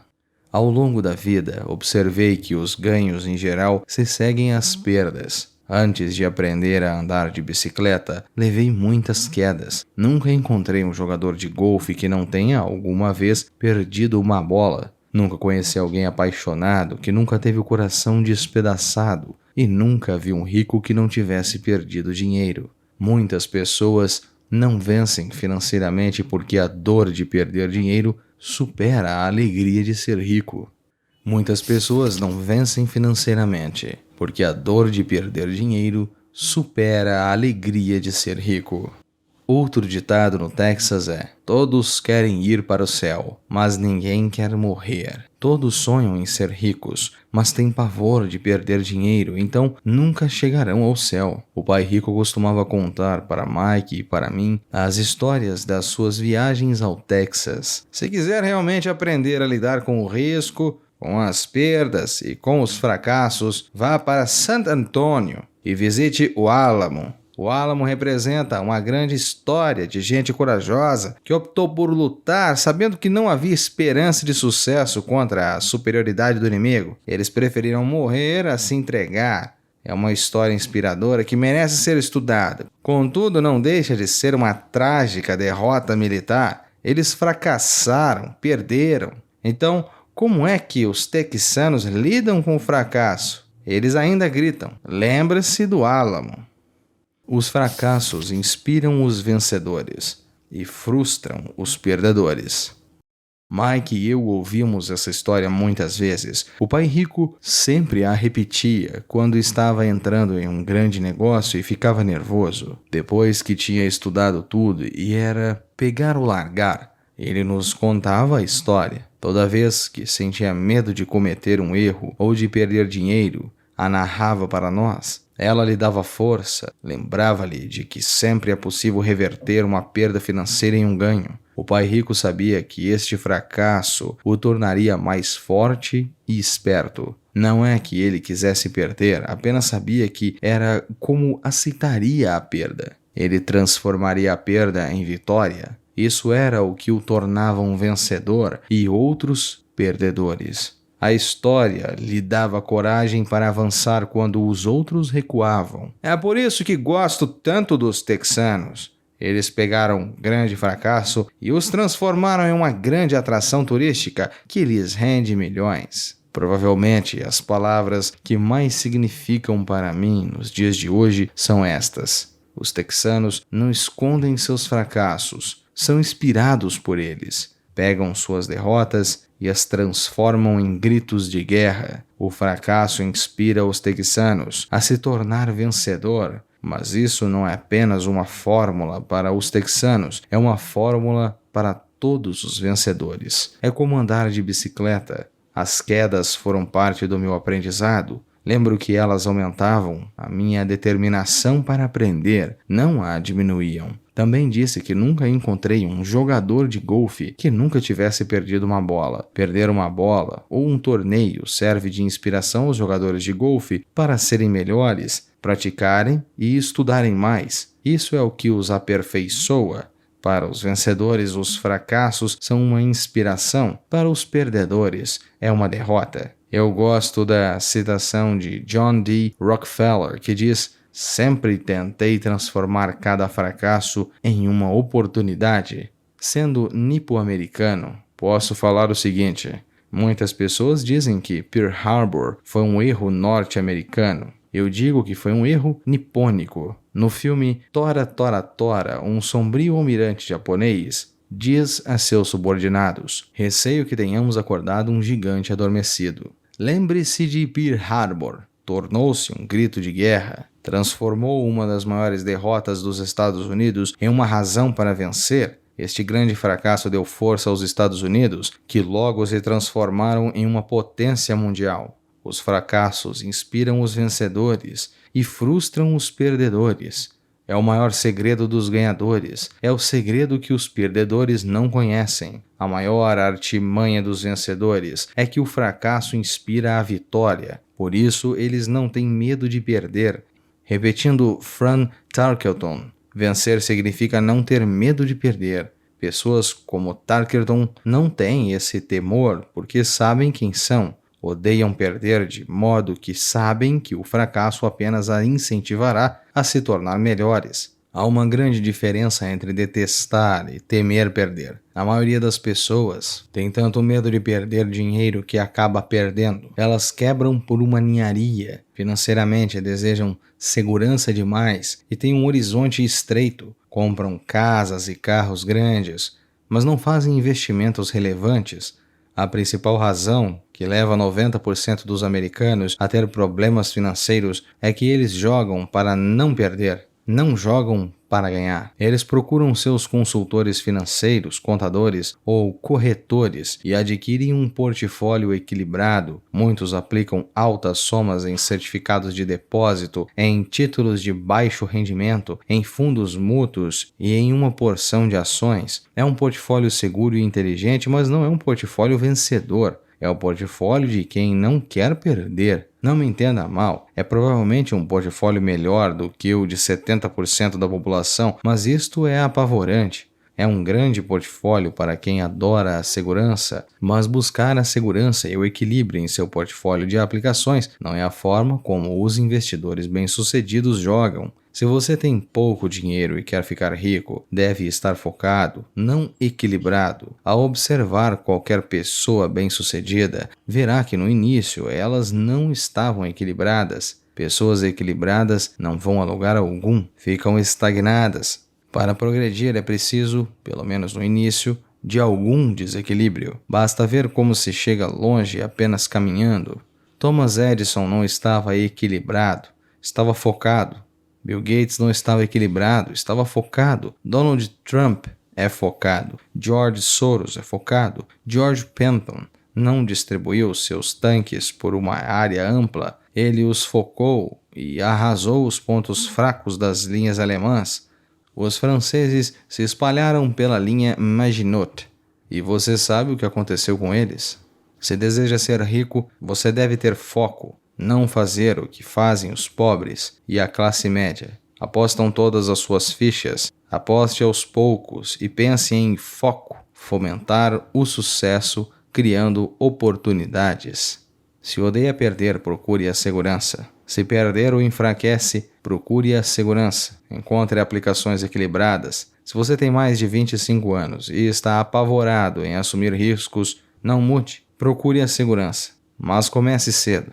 Comece a formar sua poupança cedo, porque vai levar tempo. Mas se você tem sonhos de independência, a primeira coisa a se perguntar é: qual é a minha reação ante o fracasso? Se o fracasso o inspira a ganhar, talvez você deva seguir adiante, mas só talvez. Se o fracasso o enfraquece ou o leva ao desespero, como os garotos mimados que correm ao advogado para processar alguém toda vez que as coisas não saem do seu jeito, então procure a segurança. Fique com o seu emprego, ou compre títulos ou fundos mútuos. Mas lembre-se de que estes instrumentos financeiros também têm seus riscos, mesmo sendo mais seguros. Digo tudo isso citando os texanos e Frank Telleton. Porque aumentar a coluna de ativos é fácil. É realmente um jogo que não exige grandes atitudes, não exige muita instrução. Matemática básica resolve, mas aumentar a coluna de ativos é um jogo de atitude. Exige garra, paciência e resistência ante o fracasso. Os covardes o evitam, mas o fracasso transforma perdedores em vencedores. Lembre-se do álamo. Supere o ceticismo. O céu está caindo. Todos nós conhecemos a história do galinho Chicken Little, que corria em torno do quintal anunciando o fim do mundo. Todos conhecemos gente assim, mas todos temos também um Chicken Little dentro de nós. Como já disse em outras ocasiões, o cético é verdadeiramente um galinho pessimista. Todos nós parecemos com o galinho pessimista quando o medo e a dúvida obscurecem nossos pensamentos. 20 anos atrás. Erros são oportunidades de aprendizado. A escola nos condiciona a evitar os erros e pune os alunos que os cometem. No mundo real, aprendi que os erros, se reconhecidos, avaliados e usados como uma ferramenta para tomar decisões melhores no futuro, são inestimáveis. Um pouco de medo é saudável, mas não deveria viver com medo de errar. Os erros são coisas boas, se encontrarmos a lição em cada fracasso. Todos nós temos dúvidas. Não sou inteligente, não sou bom assim, fulano é melhor do que eu. Nossas dúvidas muitas vezes nos paralisam. Jogamos o jogo do e se? E se a economia entrar em colapso logo depois de eu fazer o investimento? E se eu me descontrolar e não conseguir pagar as dívidas? E se as coisas não funcionarem como planejado? Ou temos amigos ou pessoas amadas que nos lembram sempre das nossas falhas, dizendo com frequência: o que faz pensar que você pode fazer isso? Se é uma ideia tão boa, então como ninguém pensou nisso antes? Isso nunca vai dar certo. Você não sabe do que está falando. Estas palavras de dúvida muitas vezes nos calam tão profundamente que deixamos de agir. Um sentimento horrível aperta o nosso estômago. Às vezes não conseguimos dormir, não seguimos adiante, de modo que ficamos com a segurança e abandonamos as oportunidades. Observamos a vida passando por nós enquanto sentamos imobilizados. Todos já passamos por isso na vida, alguns mais do que outros. Peter Lynch, do Fidelity Magellan, um conhecido fundo mútuo, chamado de ruído, os alertas sobre o fim do mundo, que todos nós ouvimos. Este ruído pode ser criado dentro de nossa cabeça ou vir de fora, muitas vezes de amigos, familiares, colegas de trabalho ou da mídia. Lynch lembra o tempo na década de 1950 em que a ameaça de uma guerra nuclear era tão comum nos noticiários que as pessoas começaram a construir abrigos antinucleares e a estocar alimentos e água. Se investissem esse dinheiro sabiamente no mercado em vez de construir os abrigos, provavelmente teriam atingido a independência financeira nos dias de hoje. Quando a violência explode ao redor de uma cidade, as vendas de armas aumentam em todo o país. Uma pessoa morreu depois de ter ingerido um hambúrguer mal passado no estado de Washington. E o Departamento de Saúde do Arizona determinou que os restaurantes preparassem somente carne bem passada. Uma empresa farmacêutica divulgou nacionalmente em fevereiro um anúncio de televisão mostrando pessoas gripadas. Os casos de gripe aumentaram, bem como as vendas do medicamento anunciado. A maioria das pessoas é pobre porque quando se trata de investir, o mundo está cheio de chicken littles que correm gritando: "O céu está caindo, o céu está caindo." E os Chicken Littles atingem seus objetivos porque todos somos um pouco pessimistas. Muitas vezes é necessário coragem para não permitir que rumores e anúncios de desastres afetem nossas dúvidas e medos. Mas um investidor experiente sabe que o que parece o pior dos tempos é realmente o melhor momento para ganhar dinheiro. Quando o resto do mundo tem muito medo de agir, são eles que puxam o gatilho e são recompensados. Algum tempo atrás, um amigo chamado Richard foi de Boston a Phoenix para visitar Kim e a mim. Ele estava impressionado com o que tínhamos feito por meio de ações e imóveis. Os preços dos imóveis em Phoenix estavam em baixa. Passamos 2 dias lhe mostrando o que considerávamos excelentes oportunidades de geração de fluxo de caixa e de valorização de capital. Na verdade, Kim e eu não somos corretores imobiliários, somos apenas investidores. Depois de identificar uma unidade em um condomínio, chamamos o corretor que o vendeu para Richard naquela mesma tarde. O preço era apenas de $42 mil para uma casa de 2 quartos. Unidades semelhantes estavam sendo vendidas a $65 mil. Meu amigo achou que era uma pechincha, fechou o negócio e voltou para Boston. 2 semanas depois, o corretor ligou dizendo que o meu amigo tinha voltado atrás. Liguei imediatamente para ele a fim de saber o que ocorrera. Tudo o que ele disse foi que falou com um vizinho e este lhe disse que era um mau negócio. O preço era alto demais. Perguntei a Richard se o vizinho era um investidor. Richard respondeu que não. Quando eu lhe perguntei por que então lhe dava ouvidos, meu amigo partiu para a defensiva e simplesmente disse que preferia procurar um pouco mais. O mercado imobiliário de Phoenix se recuperou e por volta de 1994, aquela pequena unidade estava sendo alugada por $1.000 mensal, $2,5 mil nos meses de inverno. Seu valor alcançava, em 1995, $95 mil. Tudo o que Richard teria precisado era dar uma entrada de $5 mil e já teria dado o primeiro passo para sair da corrida dos ratos. Até hoje, ele não fez nada. O recuo de Richard não me surpreendeu. É o chamado remorso de comprador e afeta a todos. O pessimismo ganhou e uma chance de libertação foi perdida. Outro exemplo. Uma pequena parte dos meus ativos está aplicada em títulos de dívidas de impostos prediais, em vez de certificados de depósitos. Assim, o meu dinheiro rende 16% ao ano, o que sem dúvida é melhor do que os 5% que o banco oferece. Estes certificados são garantidos por imóveis e estabelecidos por leis estaduais, o que também é melhor do que o oferecido pela maioria dos bancos. A fórmula em que estão embasados os torna seguros. Eles só não têm liquidez. de modo que eu os considero certificados de depósito com prazo de 2 a 7 anos. Sempre que menciono para alguém, especialmente para aqueles que aplicam em certificados de depósito, que também aplico daquela forma, ouço que se trata de uma opção arriscada. Dizem que eu não deveria aplicar nestes títulos. Quando pergunto como obtiveram esta informação,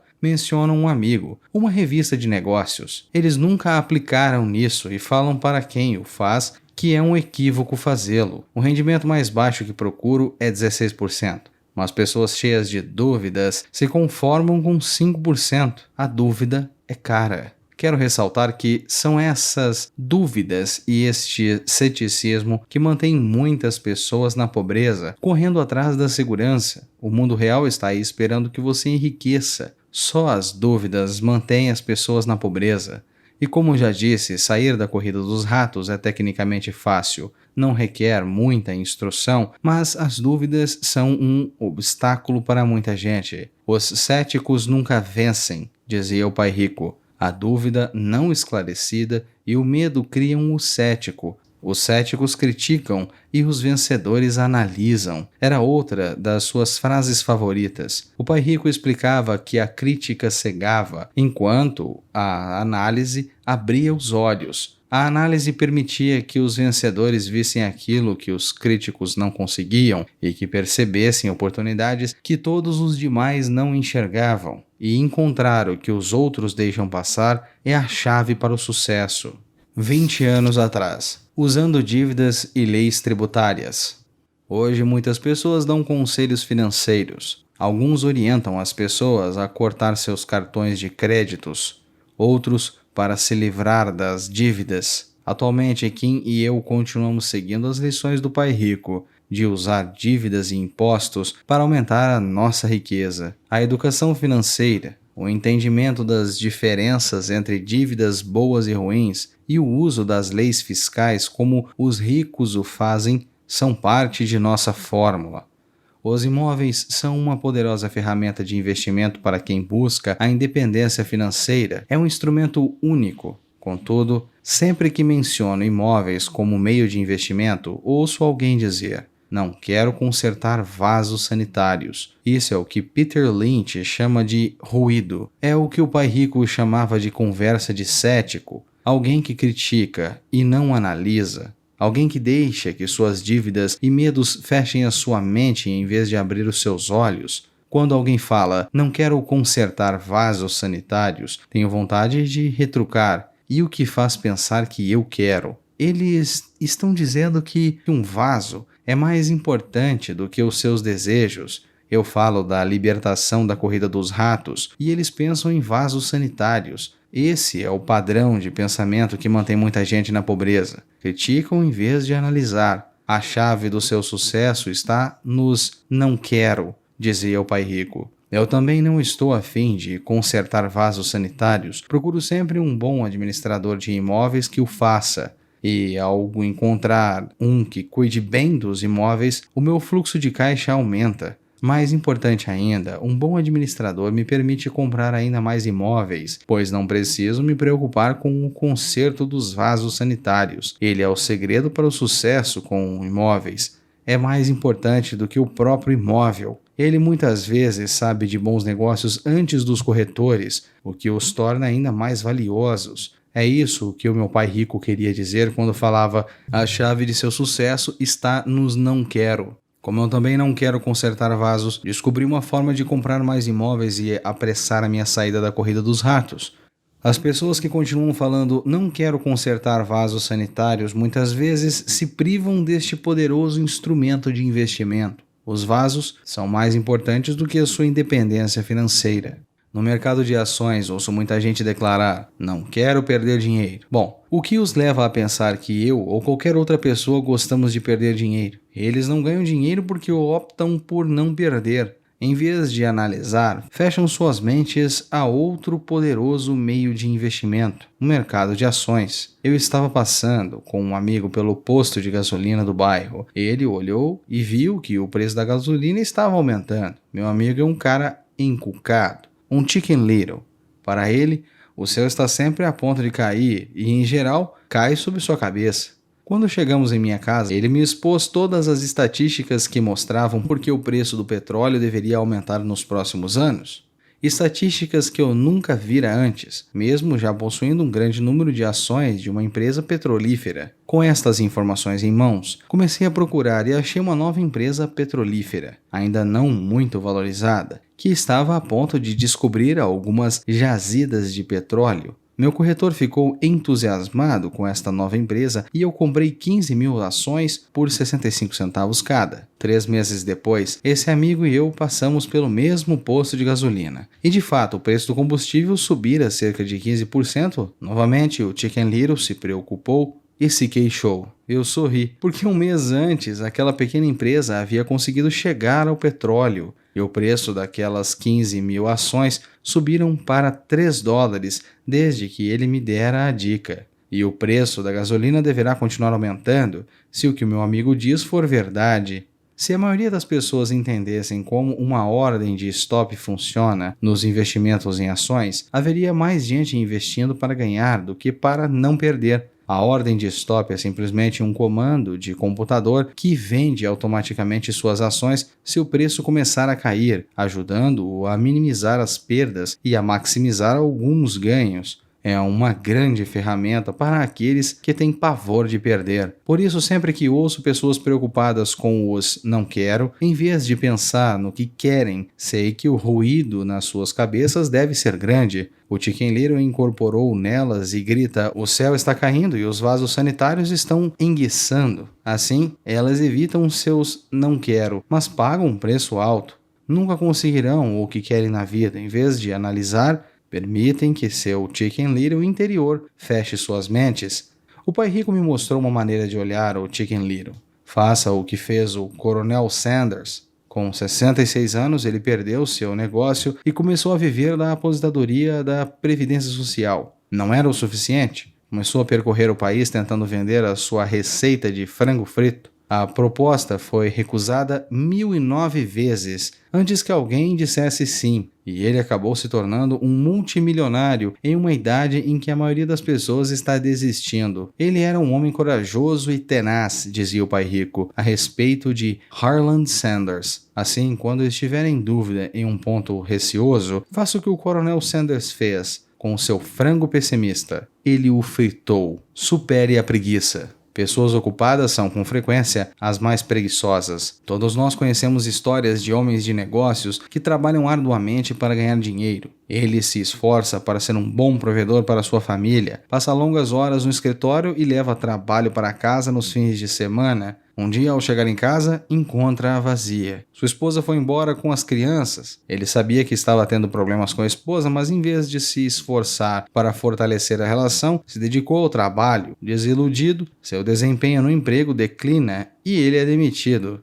Hoje em dia, encontra frequentemente gente muito ocupada para cuidar da sua riqueza. E há pessoas muito ocupadas para cuidar da própria saúde. A causa é a mesma. Estão ocupados e continuam ocupadas como forma de evitar algo que não desejam enfrentar. Ninguém precisa lhe dizer isso. No seu íntimo, elas sabem. Na verdade, quando alguém tenta lhes falar sobre o assunto, essas pessoas muitas vezes respondem com raiva ou irritação. Se não estão ocupadas com o trabalho ou com as crianças, muitas vezes estão ocupadas assistindo à televisão, jogando golfe ou fazendo compras. Contudo, lá no fundo sabem que estão fugindo de algo importante. Essa é a forma mais comum de ócio, a preguiça de agir transformada em ocupação constante. E qual é a cura para a preguiça? A resposta é um pouco de ambição.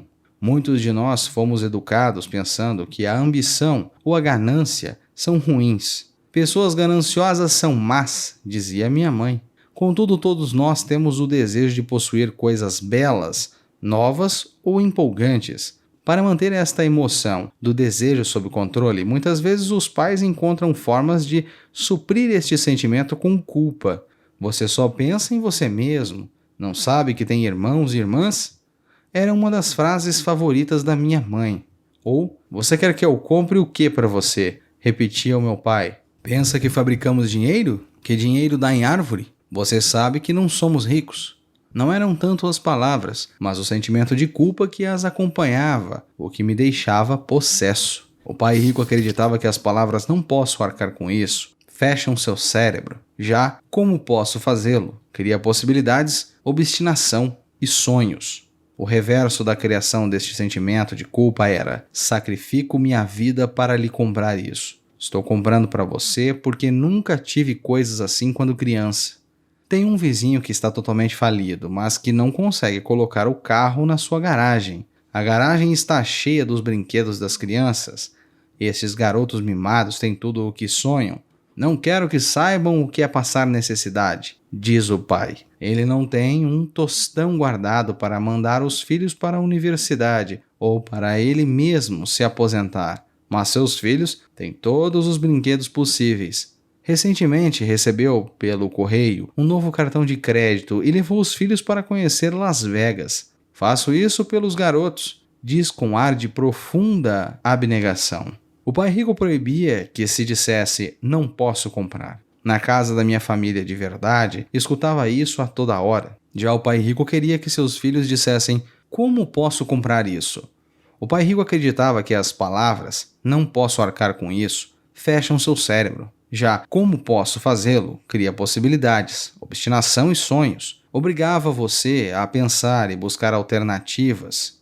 Mas, mais importante do que isso, ele considerava que "não posso comprar" é uma mentira. E nossa alma sabe disso. O espírito humano é poderoso, muito poderoso, dizia ele. Quando sua mente preguiçosa repete "não posso comprar", uma guerra se estabelece dentro de você. Seu espírito se enfurece e sua mente preguiçosa deve defender a mentira dita. O espírito grita "vamos! Vamos para a academia fazer exercícios". E a mente preguiçosa responde "estou cansada, trabalhei muito hoje". Ou o espírito diz "estou cansado de ser pobre, vamos sair daqui e enriquecer".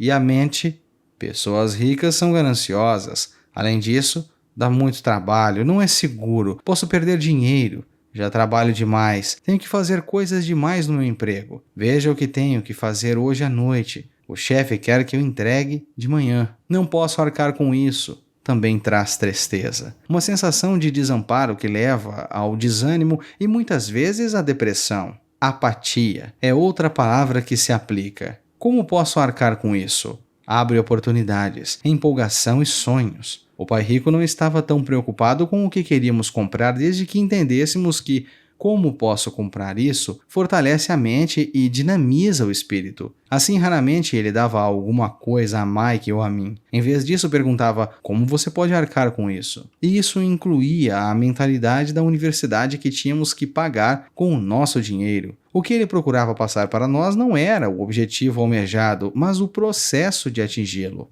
O problema é que hoje sinto que milhões de pessoas se sentem culpadas por sua ambição. É um condicionamento que vem da infância.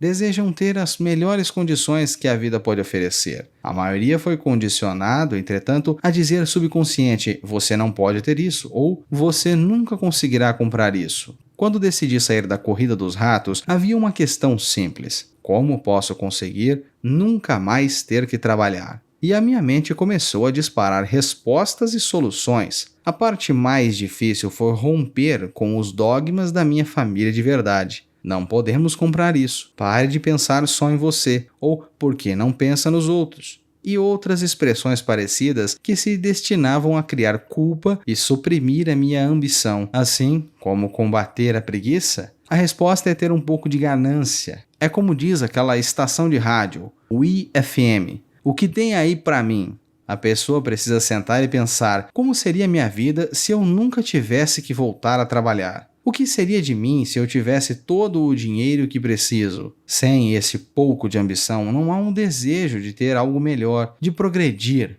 Vamos à escola e estudamos muito porque queremos algo melhor. Então, sempre que se flagra evitando algo que você sabe que desejaria realizar, a única coisa a fazer é se perguntar: o que tem aí para mim? Seja um pouco ambicioso. É a melhor cura para a preguiça. Contudo, ambição demais, como todo exagero, não é bom. Mas lembre-se de que Michael Douglas falava no filme Wall Street, Poder e Cobiça. A ambição é boa. O pai rico falava de forma diferente. A culpa é pior do que a ambição, pois a culpa nos rouba a alma. E para mim, quem falou melhor foi Eleanor Roosevelt. Faça o que o seu coração acha certo. De qualquer forma, você será criticado. Fazendo ou não, você estará perdido. Supere os maus hábitos. As nossas vidas são mais um reflexo do nosso hábito do que da nossa educação. Depois de ver o filme Conan, o Bárbaro, protagonizado por Arnold Schwarzenegger, um amigo meu falou: queria ter o corpo do Schwarzenegger. A maioria dos caras concorda.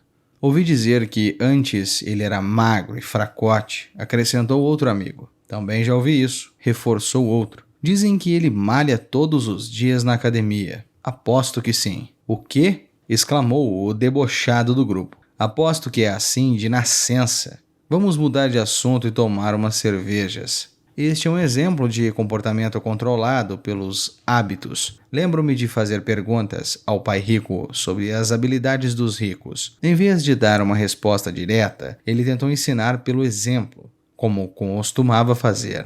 Quando seu pai paga as contas dele? Perguntou o pai rico. No início do mês, respondi. E sobra alguma coisa? Prosseguiu o pai rico. Pouco, eu falei. É por isso que ele tem dificuldades, falou o pai rico. Ele tem maus hábitos. Seu pai paga todos os outros primeiro. Ele paga a si mesmo por último, mas só se sobrar alguma coisa. O que em geral não acontece, comentei. Mas ele tem que pagar as contas, não tem? O senhor está dizendo que ele não deveria pagá-las? Claro que não, disse o pai rico. Acredito firmemente em pagar as minhas contas no prazo, só que eu pago a mim mesmo em primeiro lugar, mesmo antes de pagar ao governo. Mas o que acontece se o dinheiro não for suficiente? Retruquei. O que o senhor faz então? A mesma coisa, prosseguiu o pai rico. Primeiro pago a mim mesmo. Mesmo se tiver pouco dinheiro, minha coluna de ativos é muito mais importante para mim do que o governo. Mas, continuei, eles não vão atrás do senhor? Sim, se eu não pagar, disse o pai rico. Olhe, não estou falando para não pagar. Só que eu pago a mim mesmo primeiro, mesmo quando tenho pouco dinheiro. Mas como consegue isso? Eu retruquei. A questão não é como, a questão é por quê, replicou o pai rico. Ok, então por quê? Motivação. Quem reclamará mais se eu não pagar? Eu ou os meus credores? Sem dúvida os credores gritarão mais alto, respondi a pergunta óbvia. O senhor não faria nada se não pagasse a si próprio. Está vendo? Depois de pagar a mim mesmo, a pressão para pagar os meus impostos e os demais credores é tão grande que me obriga a buscar outras formas de renda. A pressão para pagar se torna uma motivação. Eu já tive empregos extras, comecei outros empreendimentos, negociei na bolsa, qualquer coisa para ter certeza de que estes caras não ficassem gritando comigo. Essa pressão me fez trabalhar mais, me obrigou a pensar e tudo isso me tornou mais esperto e ativo do que se refere ao dinheiro. Se eu deixasse para me pagar no final, não teria sentido as pressões e estaria quebrado. Quer dizer que o medo do governo ou de outras pessoas a quem deve dinheiro que o motiva? Isso mesmo, disse o pai rico. Você vê o pessoal do governo é forte, os demais credores também. A maioria das pessoas se rende a esses tiranos. Elas pagam a eles e nunca a si mesmas. Você conhece a história do fracote a quem atiram areia na cara? Se pago a mim primeiro, fico mais forte financeira, mental e fisicamente. Acenei a cabeça afirmativamente. Já vi este anúncio de aulas de fisiculturismo nos gibis muitas vezes. Bem, grande parte das pessoas deixa que os fortes lhe joguem areia na cara. Eu decidi usar o medo do tirano para me tornar mais forte. Outros ficam mais fracos. Ao me forçar a pensar em como ter mais dinheiro, faço um treino equivalente ao de academia. Quanto mais trabalho os músculos da minha mente, mais forte eu me torno. Agora não tenho medo deste pessoal. Gostei do que o pai rico estava falando. Então se pago a mim primeiro, fico mais forte financeira, mental e fisicamente? O pai rico concordou. E se eu pagar por último, ou deixar de fazê-lo, fico mais fraco? Chefes, administradores, credores e locadores ficarão me perturbando a vida inteira, só porque não tenho bons hábitos quanto ao dinheiro. Ele assentiu de novo, igualzinho ao fracote do anúncio. Supere a arrogância. O que eu sei me faz ganhar dinheiro, o que desconheço perdê-lo. Toda vez que fui arrogante, perdi dinheiro, porque quando sou arrogante, acredito mesmo que o que não sei não é importante. Repetia frequentemente o pai rico. Descobri que muita gente usa a arrogância para tentar esconder a própria ignorância. Isso costuma acontecer quando discuto demonstrações financeiras com contadores ou até com outros investidores. Eles tentam vencer a discussão usando de arrogância. Para mim, fica claro que não sabem do que falam. Não estão mentindo, mas também não estão falando a verdade. Há muita gente no mundo do dinheiro, das finanças e do investimento que não tem nenhuma ideia do que está falando. A maioria das pessoas do setor fica fazendo discurso de venda vazio, como as de um vendedor de carro usado. Se você for ignorante a respeito do assunto, comece a se instruir, achando um especialista ou um livro sobre o tema. Seção de estudo, capítulo 7. Lição 7. Supere os obstáculos. Resumo. As 5 principais razões pelas quais as pessoas financeiramente proficientes não desenvolvem seu fluxo de caixa são: número 1, medo. Número 2, ceticismo. 3, preguiça. 4, maus hábitos. E 5, arrogância. Vamos olhar cada uma delas em pormenores. Supere o medo. Ninguém gosta de perder dinheiro. As únicas pessoas que nunca perderam dinheiro investindo são as que nunca o fizeram. Todos têm medo de perder dinheiro. O que difere é a sua maneira de lidar com o dinheiro e as perdas. A principal diferença entre os ricos e os pobres é a maneira de como gerenciam o medo. É normal ter receios. Uma maneira de superar isto é começar cedo e deixar que o poder dos juros compostos trabalhe para você. Há uma diferença gritante entre as pessoas que começam a economizar com 20 anos e uma que o faz aos 30.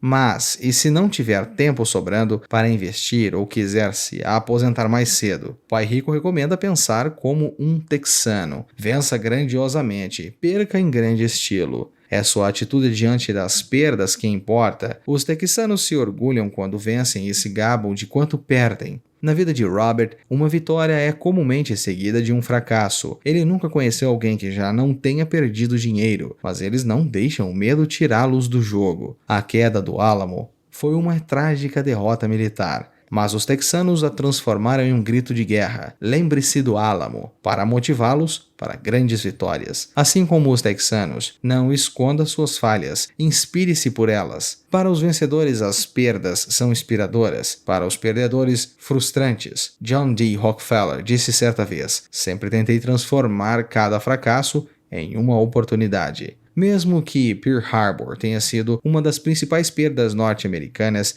impulsionou a nação ao ponto de potência mundial. Os vencedores sabem que os fracassos inspiram as vitórias. Então, por que ter medo dos fracassos, se podem levá-lo à grandeza? Entender que não se deve ter medo das derrotas não representa que não possa detestá-las. A maioria das pessoas joga para não perder, quando precisam jogar para ganhar, e é por isso que muitos enfrentam dificuldades financeiras. Eles podem ter um portfólio seguro, ponderado e equilibrado, mas não vencedor. Estão jogando para não perder. Um portfólio balanceado não é algo ruim, mas não o ajuda a vencer de maneira magistral. Não se trata de como os investidores bem-sucedidos jogam. Você deve ser um pouco instável no começo, mas permanecer focado. Aposte suas fichas aos poucos e mantenha o foco. Construir a sua coluna de ativos não é uma matemática complexa, mas é preciso coragem e atitude correta frente aos fracassos. Supere o ceticismo. Quando se trata das nossas inseguranças ou de outras pessoas em nossas vidas, frequentemente permitimos que a dúvida nos impeça de agir. Escolhemos a segurança e as oportunidades passam por nós. Muitas vezes é preciso coragem para não deixar os rumores, julgamentos negativos e as angústias afetarem as suas dúvidas e medos. Mas o investidor experiente sabe que aquele que parece o pior dos tempos pode ser, na verdade, o melhor para se ganhar dinheiro. Enquanto o resto do mundo tem muito medo de agir, ele puxa o gatilho e é recompensado. Robert dá o exemplo de um amigo que comprou uma unidade em um condomínio por um ótimo preço, mas desistiu de última hora quando seu vizinho, que não era investidor, falou para ele que era um péssimo negócio. Se não tivesse desistido, seu investimento teria dobrado e ele sairia da corrida dos ratos. Robert detém uma pequena parcela em títulos de dívidas de impostos prediais, em vez de certificados de depósitos, os CDB. Os outros dizem que ele não deve fazer isso, mas estão em uma posição de dúvida. Eles nunca investiram nesses títulos. Estão dizendo a quem o faz que não deveria. O menor rendimento que Robert procura é de 16%, mas os que têm muitas dúvidas se dispõem a aceitar retornos menores. A dúvida é cara. A dúvida e o ceticismo mantêm as pessoas pobres. O pai rico costumava dizer: os cínicos criticam e os ganhadores analisam. Os vencedores deixam seus olhos bem abertos e veem as oportunidades que todos perdem. Imóveis são a ferramenta de investimento mais poderosa para quem procura a independência financeira e a liberdade. É um recurso único. Porém, a cada vez que Robert menciona os imóveis como veículo de investimento, frequentemente ouve: não quero consertar banheiros. Eles se concentram nos banheiros, e isso os mantém pobres. Muitas pessoas ficam fora do mercado de ações porque não querem perder dinheiro, mas se afastam dos ganhos financeiros ao fechar as suas mentes para este veículo de investimento. Supere a preguiça. Uma das formas mais comuns de preguiça é se manter ocupado, o bastante para cuidar de sua riqueza, saúde ou relacionamentos. Qual é a cura?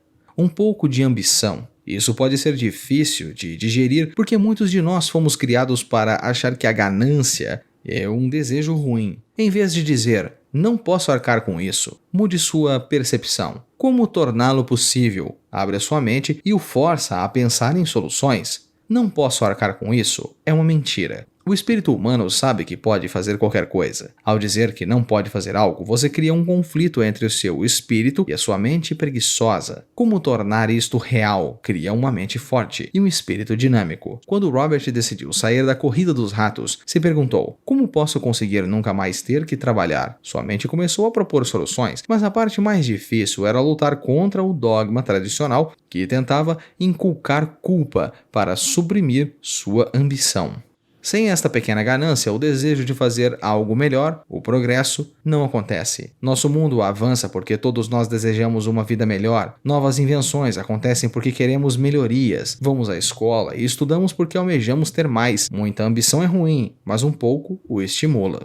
Supere seus hábitos. Para ser bem-sucedido, você deve desenvolver hábitos de sucesso. O pai pobre sempre pagava todos antes de ele mesmo, e raramente havia alguma sobra. O pai rico sempre pagava primeiro a ele, ainda que a renda estivesse curta. Ele sabia que os credores e o governo fariam grande confusão se não fossem pagos, e isso o motivava a buscar outras fontes de renda para pagá-los. Se pagasse a si mesmo por último, não teria esse tipo de pressão produtiva. Forçar-se a pensar em como conseguir a renda adicional para pagar os credores o tornou forte em termos fiscais. Supere a arrogância. O pai rico dizia que toda vez que fora arrogante, tinha perdido dinheiro, porque pensava que o que ele desconhecia não era importante. Muitas pessoas usam a arrogância para esconder a própria ignorância. Robert percebeu isso em discussões com contadores e outros investidores que faziam muita cena nas discussões e deixavam claro que não sabiam sobre o que estavam falando. A ignorância não é ruim, se você reage à sua se educando através de um especialista na área em questão. Momento do hemisfério esquerdo. Escolha analisar em vez de criticar. Os cínicos criticam, mas os vencedores analisam e descobrem oportunidades negligenciadas. Momento do hemisfério direito. Supere os maus hábitos. Substitua-os por novos, como pagar primeiramente a você mesmo. Momento subconsciente. O medo do fracasso tira muitas pessoas do jogo. Em vez disso, use os fracassos para inspirá-lo ao sucesso, como os texanos com a memória do Álamo. O que Robert quer dizer? Agora é a hora de refletir. Pergunte a si mesmo o que Robert quer dizer nesta citação.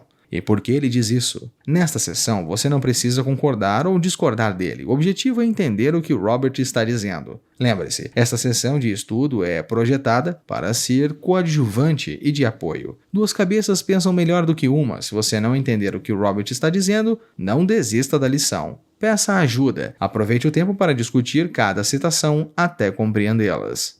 A principal diferença entre os ricos e os pobres é a maneira como administram o medo. Nunca encontrei um jogador de golfe que não tenha alguma vez perdido uma bola. Nunca conheci alguém apaixonado que nunca teve o coração despedaçado. E nunca vi um rico que não tivesse perdido dinheiro.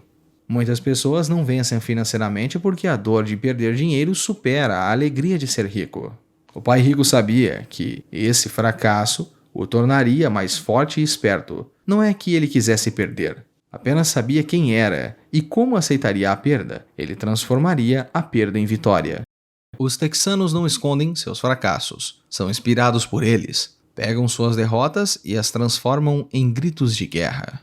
Todos nós paramos com o galinho pessimista quando o medo e a dúvida obscurecem nossos pensamentos. Sair da corrida dos ratos é tecnicamente fácil, não requer muita instrução, mas as dúvidas são um obstáculo para muita gente. O pai rico acreditava que as palavras "não posso arcar com isso" fecham o seu cérebro, já "como posso fazê-lo" cria possibilidades, obstinação e sonhos. Se pago a mim primeiro, fico mais forte financeiramente, mentalmente e fisicamente. Há muita gente no mundo do dinheiro, das finanças e do investimento que não tem nenhuma ideia do que está falando. Questões adicionais. Agora é o momento de usar as histórias deste capítulo para entender o que Robert estava dizendo e aplicá-las a você e sua vida. Faça a si mesmo as perguntas abaixo e as discuta com seu parceiro de estudos. Seja honesto consigo mesmo e com o seu parceiro. Se não gostar das respostas que der, pergunte a si mesmo se está disposto a mudar e aceitar o desafio de transformar seus pensamentos e mentalidade. Primeira pergunta: como experienciou o medo do fracasso na sua vida? Você é capaz de dominá-lo? Como? Segundo, o pai rico recomendava uma atitude texana. Vença grandiosamente, mas se perder de maneira catastrófica. Supere a derrota e use-a como um grito de guerra. Qual é o maior desafio para que assuma esta atitude? Isso o motiva ou o assusta? Terceiro, como lida com os céticos na sua vida que tentam desencorajá-lo a assumir riscos que você acredita que são boas chances de vencer? Quarto, você evitou certos veículos de investimento por causa de uma atitude "eu não quero", tal como "não vou investir em imóveis porque não quero consertar banheiros". Como agiria diferente em outra ocasião? Quinto, você concorda com a afirmação de que um pouco de ambição é a cura para a preguiça? Se sim ou não, por quê? Sexto, como a ambição ou a obstinação guiam sua vida? Sétimo, você paga primeiro a você mesmo ou suas contas? Se paga a si mesmo, por último, quais atitudes pode tomar para mudar isso? Oitavo, a arrogância já lhe custou uma oportunidade? O que aprendeu com isso? Nono, qual área do conhecimento financeiro você ignora? Quais recursos poderia buscar para educar a si mesmo neste tema? Capítulo 8. Movimente-se. O ouro está por toda parte. A maioria das pessoas não foi treinada para vê-lo. Gostaria de poder dizer que adquirir riqueza foi fácil, mas não foi. Para responder à pergunta, como começo, apresento o processo mental que realizo diariamente. É realmente fácil encontrar bons negócios? Garanto isso. É como andar de bicicleta. Depois de alguma hesitação, vira um passeio. Mas quando se trata de dinheiro, é necessário determinação para ultrapassar a fase da hesitação. É uma decisão pessoal. Descobrir negócios únicos na vida de milhões de dólares exige que convoquemos o nosso gênio financeiro. Acredito que em cada um de nós reside um gênio financeiro. O problema é que ele está adormecido, esperando ser despertado. Está adormecido porque a nossa cultura nos educa para acreditar que o amor ao dinheiro é a raiz de todos os males. Ela nos incentiva a aprender uma profissão para que possamos trabalhar pelo dinheiro, mas não nos ensina a fazer o dinheiro trabalhar para nós. Ela nos ensina a não nos preocuparmos com o nosso futuro financeiro, que o governo ou a empresa em que trabalhamos cuidarão de nós quando chegar o dia da aposentadoria. Contudo, são nossos filhos, formados no mesmo sistema de ensino, que acabarão pagando por ela. A mensagem é trabalhar arduamente, ganhar e gastar o dinheiro, e quando ele faltar, sempre podemos fazer um empréstimo. Infelizmente, 90% do mundo ocidental aceita esta teoria. Simplesmente porque é mais fácil encontrar um emprego e trabalhar pelo dinheiro. Se não faz parte desta multidão, eu lhe mostrarei os 10 passos para despertar seu gênio financeiro. São simplesmente os passos que segui. Se quiser tentar algum deles, ótimo. Se não, crie os seus. Seu gênio financeiro é suficientemente esperto para desenvolver sua própria lista. Conversando com um garimpeiro de 45 anos no Peru, eu lhe perguntei por que tinha tanta confiança em encontrar uma mina de ouro. Ele respondeu: o ouro está por toda parte. A maioria das pessoas não foi treinada para vê-lo. E eu diria que isso é verdade. Quanto a imóveis, posso sair qualquer dia e achar 4 ou 5 bons negócios em potencial, onde uma pessoa comum não encontra nada, mesmo procurando no mesmo bairro. A razão é que ela não dedica tempo para desenvolver seu gênio financeiro. Ofereço a você os 10 passos a seguir como um processo que pode ajudá-lo a desenvolver os dons que Deus lhe deu, que só você pode encontrar. Primeiro passo: ache um motivo além da realidade. O poder do espírito. Se perguntar à maioria das pessoas se desejaria ser rica ou financeiramente independente, a resposta é sim. Mas então vem a realidade. A estrada parece demasiadamente longa, com muitas montanhas a escalar. É mais fácil trabalhar pelo dinheiro e colocar o que sobra nas mãos de um corretor. Certa vez, conheci uma jovem que sonhava em participar da equipe olímpica de natação dos Estados Unidos. Ela acordava todos os dias às 4 horas da manhã para treinar durante 3 horas antes de ir à faculdade. Não ia à festa com os amigos nas noites de sábado. Tinha que estudar para obter notas altas como todo mundo. Quando lhe perguntei o que a levava a essa ambição e a este sacrifício sobre-humano, simplesmente respondeu: faço isso por mim mesma e pelas pessoas que amo. É o amor que me leva a superar obstáculos e dificuldades. Uma razão ou um propósito são uma combinação de alguns quero e alguns não quero. Quando as pessoas me perguntam qual a razão que me levou a querer ser rico, digo que foi a combinação profunda e emocional dos quero e não quero. Listarei alguns. Primeiro, os não quero, pois são eles que criam os quero. Não quero trabalhar a vida inteira. Não quero o que meus pais aspiram para mim, que era segurança no emprego e uma casa em um bairro de classe média alta. Não quero ser um empregado. Odiava quando meu pai não assistia aos meus jogos de futebol porque estava ocupado com a sua carreira. Odiava ver o meu pai trabalhando arduamente e o governo levando boa parte do que tinha obtido quando morreu. Ele não pode nem mesmo deixar para os filhos aquilo pelo qual tinha trabalhado tanto. Os ricos não fazem isso. Eles trabalham com afinco e deixam um legado para os filhos. Agora, os quero.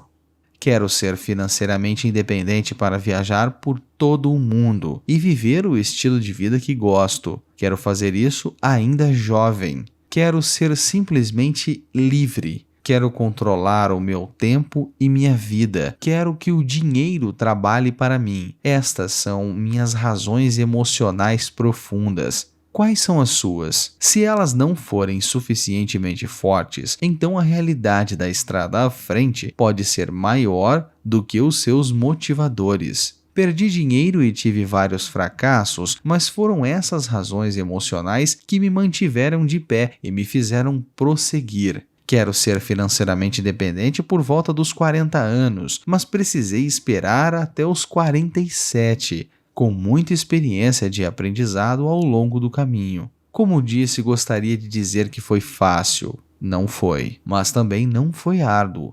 Sem uma razão forte ou um propósito, qualquer coisa na vida é difícil. Se não tiver um motivo forte, continuar a leitura não faz sentido. Parecerá trabalhosa demais. Segundo passo: faça escolhas diárias. O poder da decisão. Esta é a principal razão pela qual as pessoas querem viver em um país livre. Queremos o poder da decisão. Financeiramente, com qualquer quantia de dinheiro que temos em nossas mãos, temos o poder de escolher nosso futuro como ricos, pobres ou classe média. Nossos hábitos de despesa refletem quem somos. As pessoas pobres têm simplesmente mau hábitos de gasto. Uma vantagem que eu tive quando criança foi a de gostar de jogar banco imobiliário constantemente. Ninguém me disse que o banco imobiliário era só para crianças, de modo que continuei jogando depois de adulto. Também tinha o Pai Rico, que me mostrou a diferença entre um ativo e um passivo. Sendo assim, há muito tempo, quando ainda era garoto, escolhi ser rico e sabia que tudo o que eu tinha que fazer era adquirir ativos legítimos. Meu melhor amigo Mike tinha uma coluna de ativos que lhe fora dada, mas teve que optar por aprender a mantê-la. Muitas famílias ricas perdem os ativos na geração seguinte, simplesmente porque não há ninguém treinado para ser um bom guardião deles. Muitas pessoas optam por não ser ricas. Para 90% da população, ser rico é aborrecimento demais. Então inventam coisas como: não estou interessado em dinheiro, nunca serei rico, não preciso me preocupar, ainda sou jovem. Quando tiver algum dinheiro, vou pensar sobre o meu futuro. Ou, meu cônjuge cuida das finanças. O problema destas afirmações é que elas roubam das pessoas duas coisas. A primeira, o tempo, que é o nosso ativo mais precioso. E a segunda, o aprendizado. Só porque não tem dinheiro não é desculpa para não aprender, mas é uma escolha que fazemos a cada dia do que fazer com o nosso tempo. Dinheiro é com o que colocamos em nossa cabeça. É o poder da decisão. Todos nós temos escolhas. Escolhi ser rico e faço esta opção a cada dia. Invista primeiro em educação. Na verdade, o único ativo real que possui é a sua mente, o instrumento mais importante que dominamos. Como disse, cada um de nós pode escolher o que põe em sua mente, uma vez alcançada a idade suficiente. Você pode ficar assistindo à TV o dia inteiro, ler revistas de golfe, fazer um curso de cerâmica ou de planejamento financeiro. Você escolhe. A maioria das pessoas simplesmente compra investimentos em vez de aprender a investir. Uma amiga minha, uma mulher rica, teve recentemente o seu apartamento roubado. Os ladrões levaram seus aparelhos eletrônicos e deixaram todos os seus livros. Nós todos temos esta escolha. Novamente, 90% da população compra aparelhos de televisão e somente uns 10% livros de negócios. Então, o que eu faço? Vou a seminários. Gosto quando eles duram pelo menos 2 dias, porque gosto de me aprofundar em um tema. Em 1973, estava assistindo à televisão e vi o anúncio de um seminário de 3 dias sobre como comprar imóveis sem precisar dar entrada. Gastei $385 e o custo me permitiu ganhar pelo menos 2 milhões, talvez mais. Porém, mais importante, ele me deu vida. Não preciso trabalhar pelo resto dela graças a aquele curso. Faço pelo menos 2 destes seminários por ano. Eu adoro audiolivros. A razão: posso facilmente voltar o que acabei de ouvir. Estava ouvindo um investidor dizer algo de que discordo completamente. Uma vez, em vez de me mostrar arrogante e crítico, simplesmente escutei aquele trecho de 5 minutos pelo menos 20 vezes, talvez mais, e de repente, mantendo a minha mente aberta, entendi por que ele dissera aquilo. Foi como uma mágica. Senti como se uma janela se abrisse para a mente de um dos maiores investidores do nosso tempo. Ganhei um conhecimento tremendo sobre os vastos recursos de seu conhecimento e experiência. Consequência prática: ainda tenho a minha velha maneira de pensar e também uma nova para encarar o mesmo problema ou situação. Tenho 2 pensamentos em vez de um. Mais de uma forma de analisar um problema ou tendência, e isso não tem preço. Hoje me pergunto muitas vezes: como Donald Trump faria isso? Warren Buffett ou George Soros? A única maneira pela qual posso acessar o seu vasto poder mental é sendo suficientemente humilde para ler ou ouvir o que eles têm a dizer. Pessoas arrogantes e críticas são muitas vezes pessoas com baixa autoestima, que têm medo de assumir riscos. Isso porque, quando aprendemos algo novo, precisamos cometer erros a fim de entender totalmente o que foi aprendido. Se leu até aqui, a arrogância não é um dos seus problemas. Pessoas arrogantes raramente leem ou escutam especialistas. Por que o fariam? Elas são o centro do universo. Há pessoas, entre aspas, inteligentes que discutem ou se defendem quando uma ideia nova se choca com o que pensam. Neste caso, sua assim chamada inteligência, combinada com a arrogância, se torna ignorância.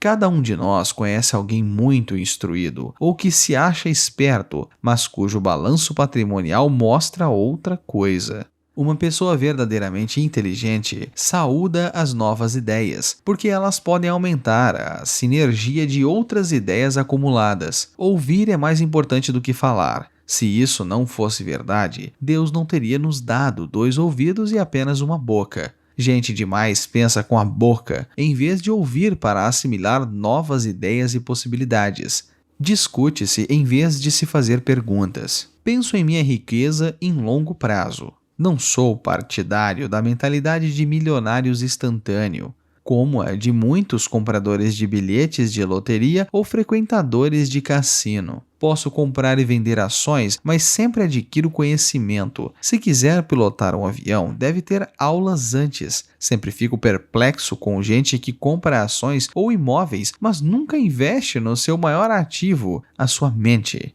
O fato de ter comprado 1 ou 2 imóveis não o torna um especialista em imóveis. Terceiro passo: selecione amigos com cuidado. O poder da associação. Em primeiro lugar, não escolho meus amigos levando em conta suas demonstrações financeiras. Tenho amigos que fizeram de fato voto de pobreza, bem como amigos que ganham milhões todo ano. O importante é que aprendo com todos eles. Agora, admito que há pessoas que procurei porque têm dinheiro. Mas eu não estava atrás do seu dinheiro, queria o seu conhecimento. Em alguns casos, essas pessoas de vastas posses se tornaram amigos queridos, mas nem todas. Há uma diferença que quero destacar. Observei que os meus amigos ricos falam de dinheiro, e não estou querendo dizer que se gabem. Eles se interessam pelo assunto. Já os amigos que têm dificuldades financeiras não gostam de falar de dinheiro, negócios ou investimentos. Muitas vezes pensam que isso é deselegante ou vulgar. Ou seja, também aprendo com os amigos que têm problemas financeiros. Descubro o que não fazer. Tenho vários amigos que obtiveram mais de $1 bilhão durante suas breves vidas. 3 deles observam o mesmo fenômeno. Seus amigos, que não têm dinheiro, nunca lhes perguntaram como o conseguiram, mas eles pedem 2 coisas: dinheiro emprestado e um emprego. Aviso: não ouça as pessoas pobres ou apavoradas. Tenho amigos assim e gosto muito deles, mas são chicken littles na vida. Quando se trata de dinheiro, especialmente investimentos, o céu está sempre caindo. Eles sempre sabem por que as coisas não funcionam. O problema é que as pessoas as ouvem, mas os que aceitam cegamente estas informações pessimistas são também pessimistas. E como diz o velho ditado: diga-me com quem andas e lhe direi quem você é. Se assistir a canais de negócios na TV, verá que frequentemente apresentam mesas redondas chamadas de especializadas. Sempre há um participante dizendo que o mercado está a ponto de desabar e outro que está em ascensão. Se você for esperto, ouvirá os 2. Mantenha sua mente aberta, porque ambos têm motivos válidos. Infelizmente, a maioria das pessoas ouve apenas os chicken littles. Tenho alguns amigos próximos que procuraram me fazer desistir de algum negócio ou investimento. Alguns anos atrás, um amigo me contou que estava empolgado porque descobriram um certificado de depósito que rendia 6% ao ano. Contei então que estava ganhando 16% com títulos de dívidas de impostos prediais. No dia seguinte, ele me enviou um artigo que mostrava por que a minha aplicação era perigosa. Há anos estou obtendo os 16% e ele continua com os 6%. Diria que o mais difícil quanto à formação de uma fortuna é ser fiel a si mesmo e estar disposto a não acompanhar a multidão. No mercado, é muito comum que esta multidão, que chega tarde, seja relegada. Se um grande negócio está nas manchetes, na maioria dos casos é tarde demais. Procure um negócio novo. Como dizem os surfistas, sempre há outra onda. As pessoas que correm e pegam a onda tarde demais são as que, em geral, se dão mal. Investidores espertos não se afobam.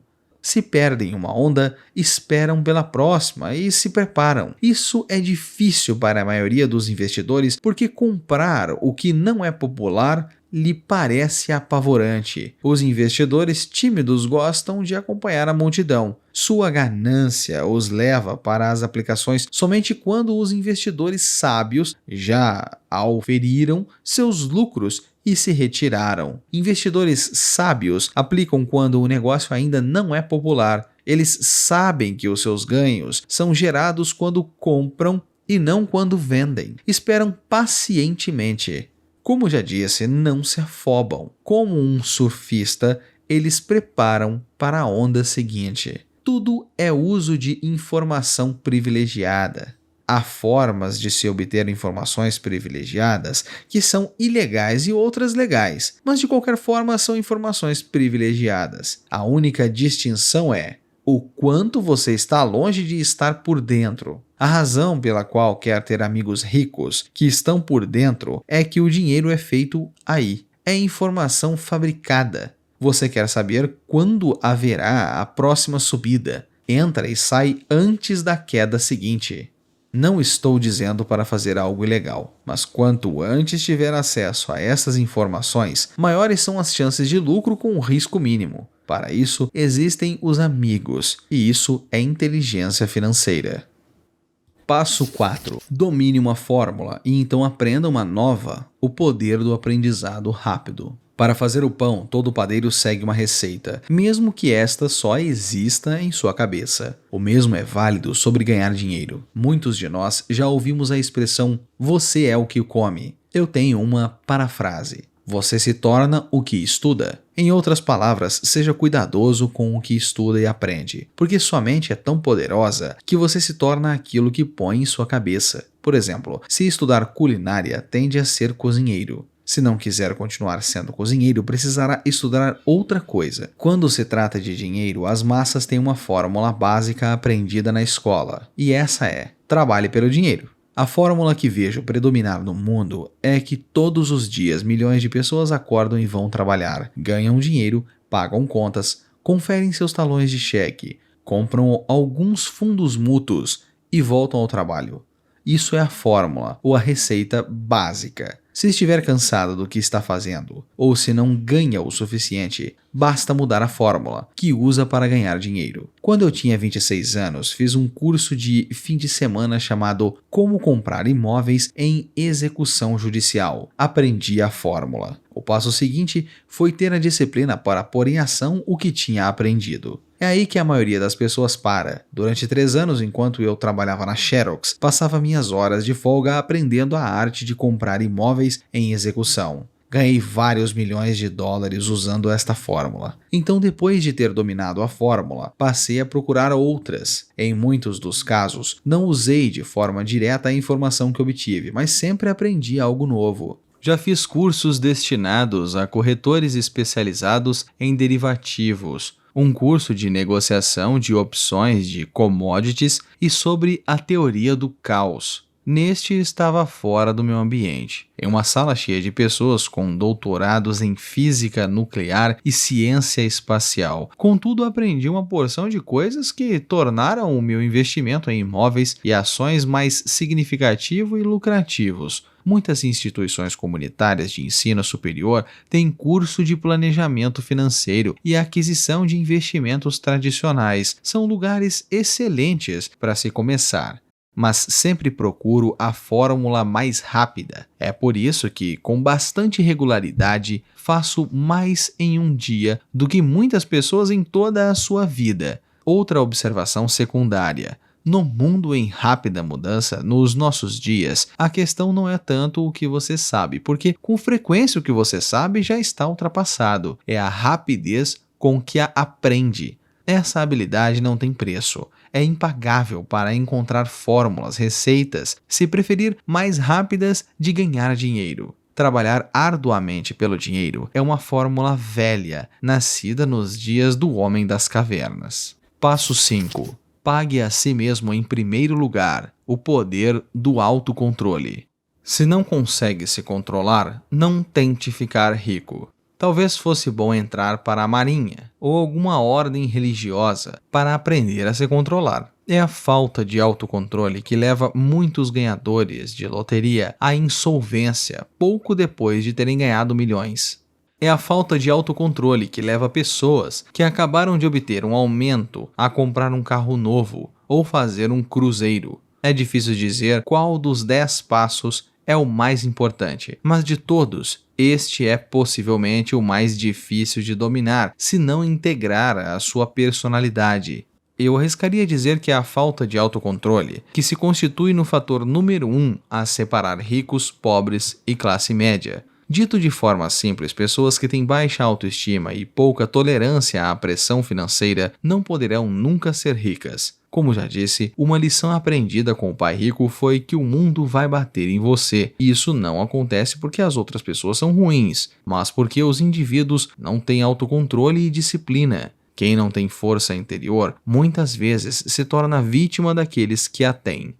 Nos cursos para empreendedores em que leciono, lembro constantemente aos participantes de que não devem focar seu produto, serviço ou atividade, mas o desenvolvimento de habilidades de gestão. As 3 habilidades de gestão mais importantes para se iniciar um negócio próprio são: primeiro, fluxo de caixa; segundo, pessoas; e terceiro, tempo pessoal. Diria que estas habilidades de gestão se aplicam a qualquer coisa, não apenas a empreendedores. As 3 influenciam a forma como você vive sua vida como indivíduo, como parte de uma família, um negócio, uma organização de caridade, uma cidade ou uma nação. Cada uma dessas habilidades é realçada pelo domínio do autocontrole. Não trato a assertiva "pague a si mesmo em primeiro lugar" de maneira leviana. A citação "pague a si mesmo em primeiro lugar" vem do livro de George Clason, The Richest Man in Babylon,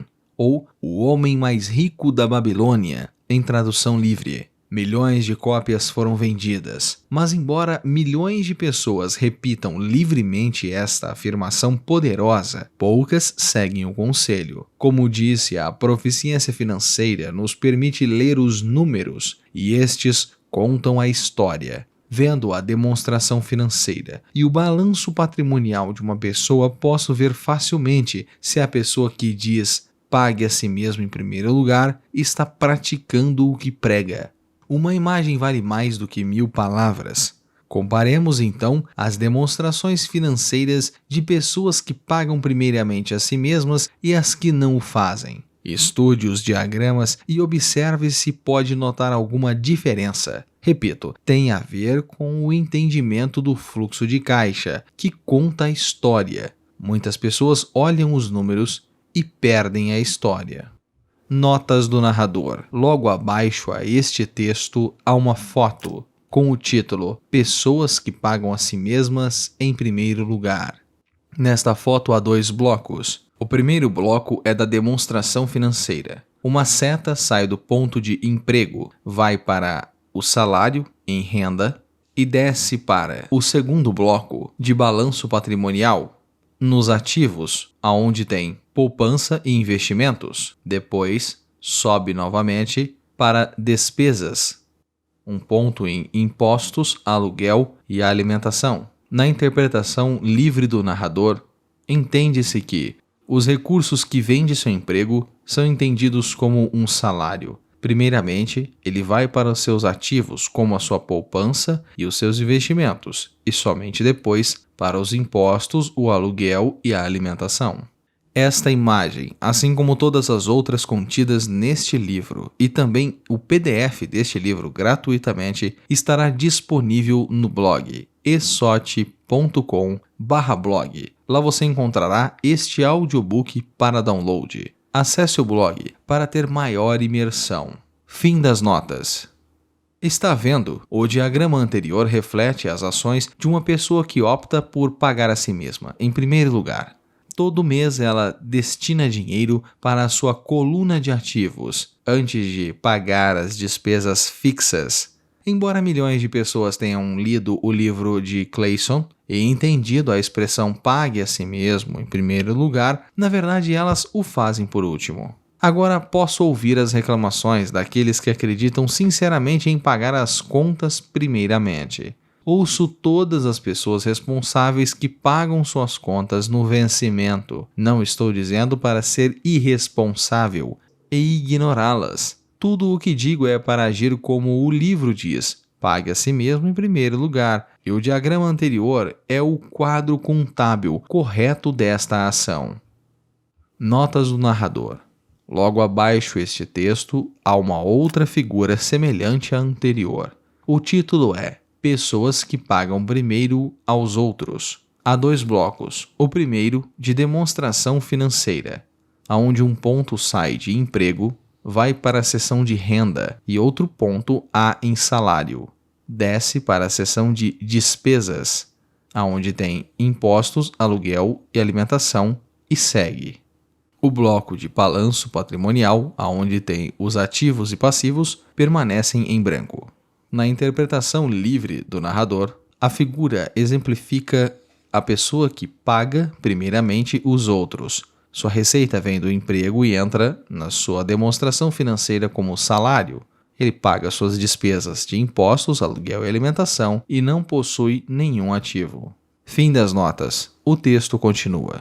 Se você pode realmente começar a compreender o poder do fluxo de caixa, perceberá rapidamente o que há de errado com o diagrama anterior, em que 90% das pessoas trabalham arduamente durante toda a vida e precisam de apoio do governo e previdência social quando não podem mais trabalhar. Kim e eu tivemos muitos corretores, contadores e gerentes de bancos que tinham grandes problemas com a orientação do pague a si mesmo em primeiro lugar. A razão é que estes profissionais fazem de fato o mesmo que as massas, pagam a si mesmos por último. Eles pagam a todos os demais primeiro. Houve momentos na minha vida em que, por qualquer razão, o fluxo de caixa foi bem menor do que as minhas contas. Ainda paguei a mim mesmo em primeiro lugar. Meu corretor e contador gritaram em pânico. Eles vão atrás do senhor. A Receita vai colocá-lo na cadeia. O senhor vai acabar com a sua capacidade de tomar crédito. Vão cortar a eletricidade. Ainda assim, pago a mim mesmo em primeiro lugar. Por quê? Perguntará o leitor. Porque este é todo o sentido da história de The Richest Man in Babylon. O poder do autocontrole e da força interior. E como o pai rico me ensinou no primeiro mês em que trabalhei para ele, a maioria das pessoas permite que o mundo bata nelas. O cobrador liga e diz, pague, ou então, um vendedor diz, coloque no cartão. Seu corretor imobiliário diz, vá em frente, o governo permite dedução do financiamento de sua casa no imposto de renda. É disso tudo que o livro trata. Ter a garra para ir contra a maré e enriquecer. Você pode não ser fraco, mas quando se trata de dinheiro, muitas pessoas se deixam influenciar. Não estou falando para ser irresponsável. Não tenho dívidas no meu cartão de crédito, nem com a compra de supérfluos, porque pago a mim mesmo primeiro. A razão pela qual minimizo minha renda é porque não quero entregá-la ao governo. É por isso que a minha renda se origina em minha coluna de ativos por meio de uma sociedade anônima em Nevada. Se eu trabalhar por dinheiro, o governo o pega. Embora pague minhas contas por último, tenho astúcia financeira suficiente para não me colocar em uma bola de neve. Não gosto de dívidas de consumo. Na verdade, tenho passivos que são mais altos do que os de 90% da população, mas não pago por eles. Outros o fazem, os locatários. O principal, então, para pagar a si mesmo em primeiro lugar, é começar por não se endividar. Apesar de pagar minhas contas por último, me organizo para ter apenas pequenas contas sem importância que terei que pagar. Quando eventualmente estou em um aperto, ainda assim pago primeiro a mim mesmo. Deixo que os credores e até o governo gritem. Gosto quando ficam zangados. Por quê? Porque eles me fazem um favor. Eles me inspiram a sair e criar mais dinheiro. Continuo pagando a mim mesmo primeiro, invisto o dinheiro e deixo os credores reclamarem. Em geral, acabo de qualquer forma pagando logo. Kim e eu temos excelente crédito. Apenas não cedemos à pressão e não gastamos nossas poupanças ou liquidamos ações para pagar dívidas de consumo. Isso não é muito inteligente do ponto de vista financeiro. Para pagar com êxito a si mesmo em primeiro lugar, tenha em mente o seguinte. Primeiro, não se endivide demais. Mantenha suas despesas reduzidas. Forme seus ativos primeiro, então compre uma casa maior ou um bom carro. Ficar preso na corrida dos ratos não é inteligente. Segundo, quando estiver apertado de dinheiro, não se afobe e gaste suas poupanças ou investimentos. Use a pressão para inspirar o seu gênio financeiro a descobrir novas formas de ganhar mais dinheiro. E então, pague as contas. Você terá aumentado suas habilidades de ganhar dinheiro, bem como sua inteligência financeira.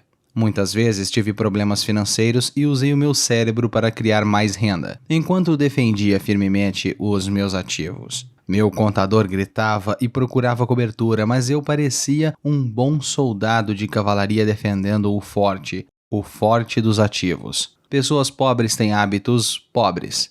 Um mau hábito comum e errado é retirar dinheiro da poupança. Os ricos sabem que as poupanças só são usadas para criar mais dinheiro, não para pagar contas. Sei que isso parece cruel, mas como já disse, caso não se mantenha forte, o mundo vai sempre bater em você. Se é do tipo que não gosta de pressão financeira, então descubra uma fórmula que funcione para você.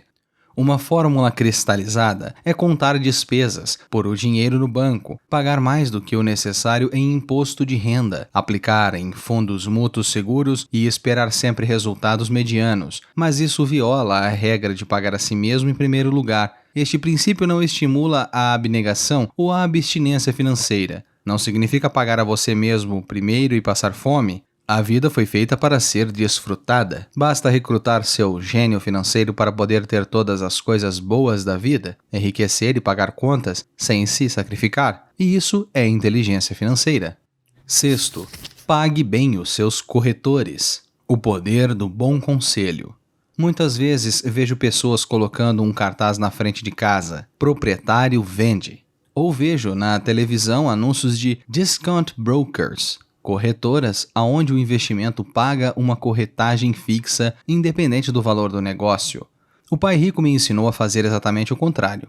Ele acreditava que os profissionais deviam ser bem pagos, e eu adotei a mesma política. Hoje tenho ao meu serviço advogados, contadores, corretores de imóveis e de ações que cobram caro. Porque e desconto o se as pessoas forem profissionais, seus serviços devem render dinheiro para você. E quanto mais dinheiro ganharem, mais eu ganho. Vivemos na era da informação. A informação não tem preço. Um bom corretor deve lhe oferecer informações e dedicar tempo para instruí-lo. Tenho vários corretores dispostos a fazer isso por mim. Alguns me ensinaram quando eu tinha pouco ou nenhum dinheiro, e até hoje trabalho com eles. O que pago a um corretor é pouco em comparação ao dinheiro que posso ganhar em consequência das informações que me trazem. Adoro quando meu corretor de imóveis ou de ações ganha muito dinheiro. Em geral, isso significa que ganhei muito dinheiro também. Um bom corretor, além de ganhar dinheiro para mim, me poupa tempo. Como quando comprei um lote vazio por $9.000 e o vendi logo em seguida por $25.000, de modo que pude comprar mais depressa o meu Porsche. Corretores são seus olhos e ouvidos no mercado. Eles estão lá todos os dias e assim eu não preciso estar. Prefiro jogar golfe. As pessoas que vendem sua casa por conta própria não dão muito valor ao próprio tempo. Por que eu deixaria de gastar alguns dólares quando posso empregar este tempo para ganhar mais dinheiro ou para estar com aqueles que amam? O que acho engraçado é que tantas pessoas pobres e da classe média insistem em dar gorjetas de 15% a 20% nos restaurantes por um mau serviço e reclamam de pagar a um corretor algo entre 3% a 7%. Elas gostam de dar gorjetas às pessoas que figuram na coluna das despesas e maltratam as que não estão na coluna dos ativos. Isso não é inteligente do ponto de vista financeiro. Tenha em mente que nem todos os corretores são iguais. Infelizmente, em sua maioria, são apenas vendedores. Eles vendem, mas têm pouco ou nenhum imóvel próprio. Há uma grande diferença entre um corretor que vende casas e um que vende investimentos. E o mesmo se aplica a corretores de ações, títulos, fundos mútuos e seguros, que se autodenominam consultores financeiros. Quando entrevisto algum profissional, procuro primeiro descobrir quantos imóveis ou ações possui e qual a alíquota de impostos que paga. E isso se aplica aos meus advogados tributaristas e ao meu contador. Uma das minhas contadoras tem seu próprio negócio. Sua profissão é a contabilidade, mas seu negócio são os imóveis.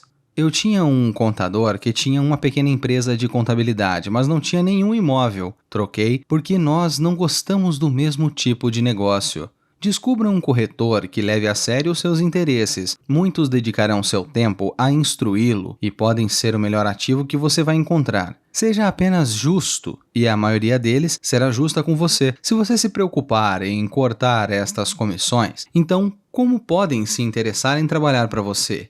É uma lógica simples. Como disse anteriormente, uma das habilidades gerenciais é a administração de pessoas.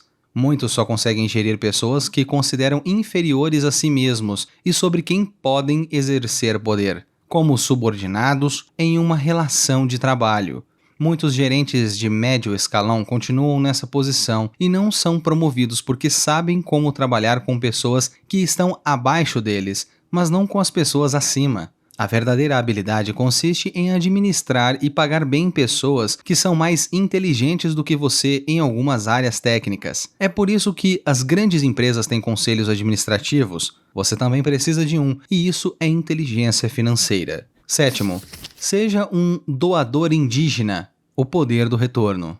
Quando os primeiros colonizadores brancos chegaram aos Estados Unidos, ficaram espantados com a prática cultural de alguns indígenas norte-americanos. Por exemplo, se um colono estava com frio, o indígena lhe dava um cobertor. Enganado, achando que fosse um presente, o colono frequentemente ficava ofendido quando o indígena o pedia de volta. Os indígenas também ficavam perturbados quando constatavam que os colonos não queriam devolver o cobertor. É daí que se origina a expressão americana doador indígena. Um simples desentendimento cultural. No mundo da coluna de ativos, é vital para a riqueza ser um doador indígena. A principal pergunta do investidor sofisticado é: quão rápido terei o meu dinheiro de volta? Ele também quer saber o que poderá obter de graça, ou o que se chama de participação dos lucros. É por isso que o retorno sobre o investimento é tão importante. A principal pergunta do investidor sofisticado é: quão rápido terei o meu dinheiro de volta? Por exemplo, descobri um pequeno imóvel a alguns quarteirões de onde moro que estava sendo executado judicialmente. O banco pediu $60 mil e eu apresentei uma oferta de $50 mil, que foi aceita simplesmente porque estava acompanhado de um cheque à vista no valor de $50 mil. Notaram que eu era sério. Muitos investidores perguntarão: você não estava imobilizando muito dinheiro de uma vez? Não seria melhor pegar um empréstimo?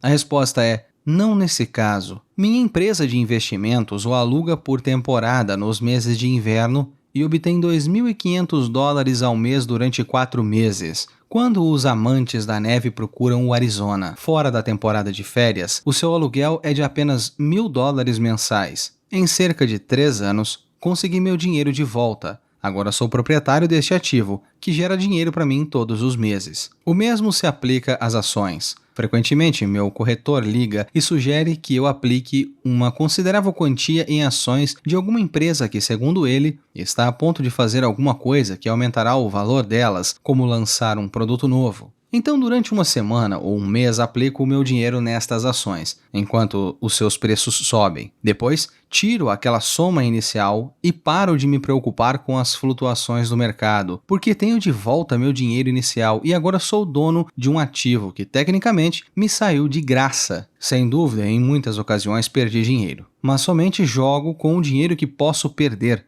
Diria que, em uma média de 10 investimentos, faço uns 2 ou 3 gols de placa. 5 ou 6 não são lá essas coisas, e perco em 2 ou 3, mas limito minhas perdas ao dinheiro que apliquei neles daquele momento.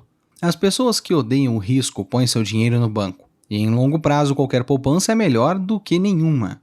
Mas leva muito tempo para você recuperar o seu dinheiro, e em muitos casos você não leva nada de graça. Em todos os meus investimentos, precisa haver algo a mais, algo de graça, como um condomínio, um pequeno galpão, um lote de terreno, uma casa, ações ou um prédio comercial. E o risco deve ser limitado ou deve ser uma ideia de baixo risco. Há livros inteiros que tratam deste assunto, então não me estenderei aqui. Ray Kroc, do McDonald's, vendia franquias de hambúrgueres não porque gostasse do sanduíche, mas porque queria os terrenos das franquias de graça. Assim, os investidores sábios devem dar mais atenção ao retorno sobre o investimento. São os ativos que você obtém de graça depois que recebe o seu dinheiro de volta. Isto é inteligência financeira. 8. Use ativos para comprar supérfluos. O poder do foco. O filho de um amigo estava desenvolvendo um hábito desagradável de gastar demais. Aos 16 anos, naturalmente, desejava ter seu carro. A desculpa: os pais de todos os seus amigos tinham comprado um carro para os filhos. O garoto queria pegar suas poupanças e dar de entrada para o carro. Foi aí que o pai me procurou. Você acha que devo fazer o que ele quer ou deveria fazer como os outros pais e dar um carro para ele? A minha resposta foi: em curto prazo, pode ser bom. Mas o que você terá lhe ensinado em longo prazo? Você não pode usar seu desejo de ter um carro e incentivar o seu filho a aprender alguma coisa? De repente se acendeu uma luz e ele foi correndo para casa. 2 meses depois, voltei a encontrar o meu amigo. Seu filho já está com o carro? Eu perguntei. Não, mas lhe dei $3.000 para comprá-lo. Falei para ele usar o meu dinheiro ao invés do dele, reservado para a universidade. Você foi bastante generoso, eu respondi. Nem tanto. O dinheiro veio acompanhado de uma condição. Qual? Eu perguntei. Bom, primeiro, jogamos o seu jogo Cash Flow. Jogamos e tivemos uma longa discussão sobre o uso sábio do dinheiro. Depois, fiz uma assinatura do Wall Street Journal para ele e comprei alguns livros sobre o mercado de ações. E então questionei, qual foi o ponto? Falei que os 3.000 eram dele, mas que não podia comprar o carro diretamente. Deveria usar o dinheiro para comprar e vender ações, achar o seu próprio corretor e quando tivesse ganhado $6.000, poderia usar metade para a compra do carro e colocar o resto na poupança para pagar a faculdade. E o resultado? Continuei. Bem, ele teve sorte nos primeiros negócios, depois perdeu tudo. Então começou a ficar interessado de verdade. Hoje ainda lhe faltam uns 2.000 e está mais interessado ainda. Leu todos os livros que dei e pegou outros na biblioteca. Lê ativamente o Wall Street Journal, acompanhando as indicações. Ele sabe que se perder dinheiro, vai ter que andar a pé mais uns 2 anos. Mas não está preocupado. Já nem liga tanto para o carro porque encontrou algo mais divertido para fazer. E o que acontece se ele perder todo o dinheiro? Eu perguntei. Aí vamos ver. Prefiro que perca tudo agora do que ter que esperar chegar à nossa idade para arriscar a perder. E além do mais, estes são os melhores $3.000 que gastei com sua educação. O que está aprendendo lhe servirá por toda a vida e ele parece ter adquirido mais respeito pelo poder do dinheiro. Como já falei na sessão Pague a Si Mesmo em primeiro lugar, o poder do autocontrole. Se uma pessoa não domina este poder, é melhor nem tentar enriquecer. Embora o processo de gerar fluxo de caixa a partir da coluna de ativos seja fácil, a força mental de direcionar o dinheiro é difícil. Devido às tentações externas, é mais cômodo neste mundo de consumismo torrar o dinheiro na coluna das despesas. A falta de motivação mental leva o dinheiro a fluir pelos caminhos de menor resistência. Esta é a causa da pobreza e dos problemas financeiros. Os exemplos seguintes ilustram a inteligência financeira necessária para fazer com que o dinheiro gere mais dinheiro. Se eu der a 100 pessoas $10.000 no início do ano, acho que ao fim do ano, 80 não terão mais nada. De fato, terão aumentado o seu endividamento usando o dinheiro para dar entrada em um carro novo, eletrodomésticos, aparelhos eletrônicos ou em uma viagem de férias. 16 terão aumentado estes $10.000 em torno de 5 a 10%. 4 terão aumentado a soma para 20 mil ou para alguns milhões. Estudamos para aprender uma profissão que nos fará trabalhar pelo dinheiro. Na minha opinião, é também importante aprender a fazer o dinheiro trabalhar para nós. Gosto dos meus supérfluos tanto quanto qualquer outro ser humano. A diferença é que algumas pessoas compram seus supérfluos em prestações. É a armadilha de querer imitar o vizinho. Quando eu quis comprar uma Porsche, o caminho mais fácil foi procurar o gerente do banco e conseguir um financiamento. Em vez de me preocupar com a coluna dos passivos, decidi me concentrar na dos ativos. Como de praxe, empreguei o meu desejo de consumir para me inspirar e motivar o meu gênio financeiro a investir. Constantemente nos preocupamos com obter as coisas que desejamos em vez de nos concentrarmos em criar dinheiro. É mais fácil em curto prazo, porém mais difícil em longo prazo. É um mau hábito em que incorremos como indivíduos e como nação. Lembre-se, o caminho mais fácil muitas vezes se torna o mais árido e o caminho árduo o mais aprazível. Quanto mais cedo você aprender a controlar o dinheiro e ensinar àqueles que ama, aprazível. Notas do narrador.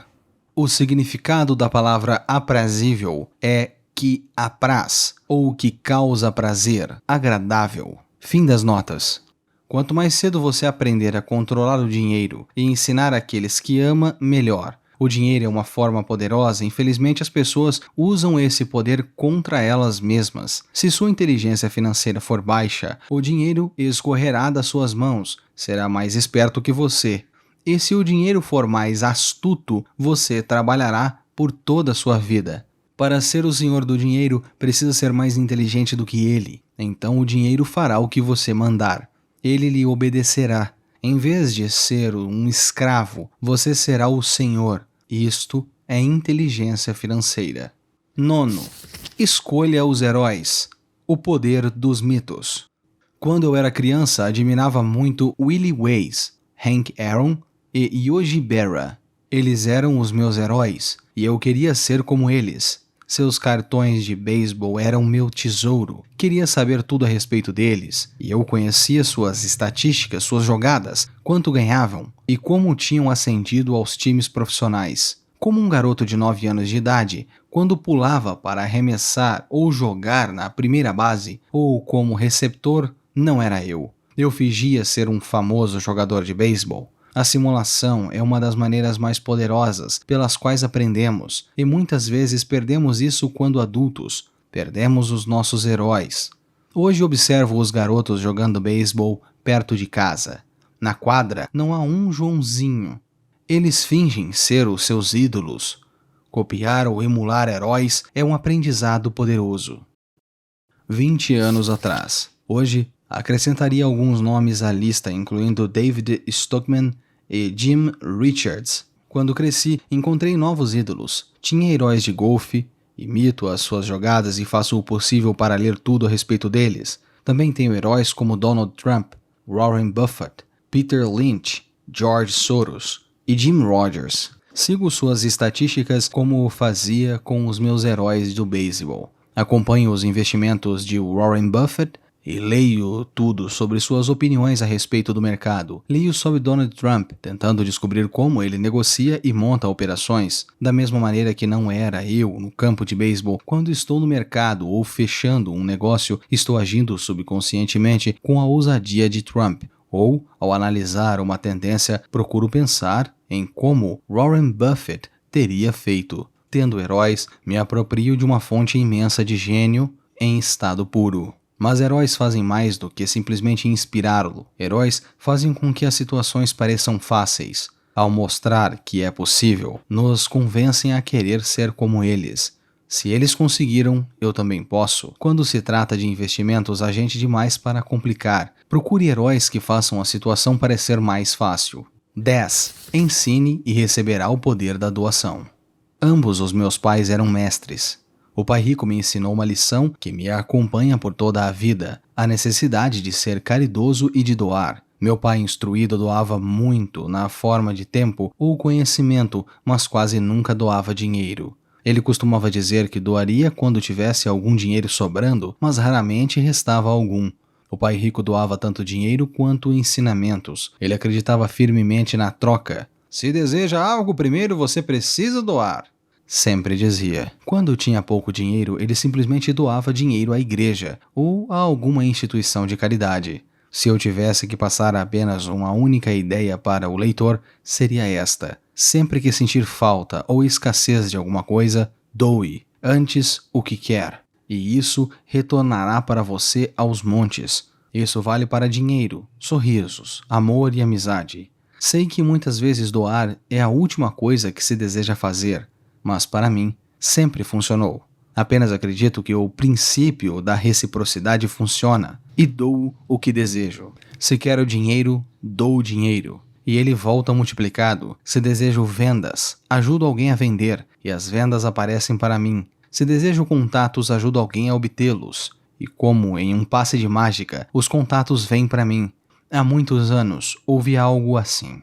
Deus não precisa receber, mas os homens precisam doar. O pai rico dizia com frequência: os pobres são mais gananciosos do que os ricos. Ele então explicava que se uma pessoa era rica, era porque oferecia algo que os outros desejavam. Ao longo da minha vida em todos estes anos, sempre que senti necessidade de dinheiro ou de auxílio, procurava no fundo do meu coração o que eu queria e doava antes. Ao fazê-lo, o que eu doava sempre retornava para mim. Isso me lembra a história do cara sentado com lenha nos braços em uma noite gelada. Ele gritava para a lareira à sua frente: quando me esquentar um bocado, põe um pouco de lenha dentro de você. Quando se trata de dinheiro, amor, felicidade, vendas e contatos, tudo o que a gente precisa lembrar é de doar prioritariamente. Muitas vezes, apenas o processo de refletir sobre o que deseja e como poderia doá-lo para alguém desencadeia uma torrente de generosidade. Sempre que sinto que as pessoas não estão sorrindo para mim, simplesmente começo a sorrir e a cumprimentá-las. E como por um milagre, de repente, há mais gente sorrindo à minha volta. É verdade que o seu mundo é apenas um espelho de você. Por isso eu digo, ensine e receberá. Descobri que quando mais sinceramente ensino aos que estão desejosos de aprender, mais eu aprendo. Se quiser aprender sobre dinheiro, ensine a alguém. Uma torrente de novas ideias e de distinções mais sutis surgirá.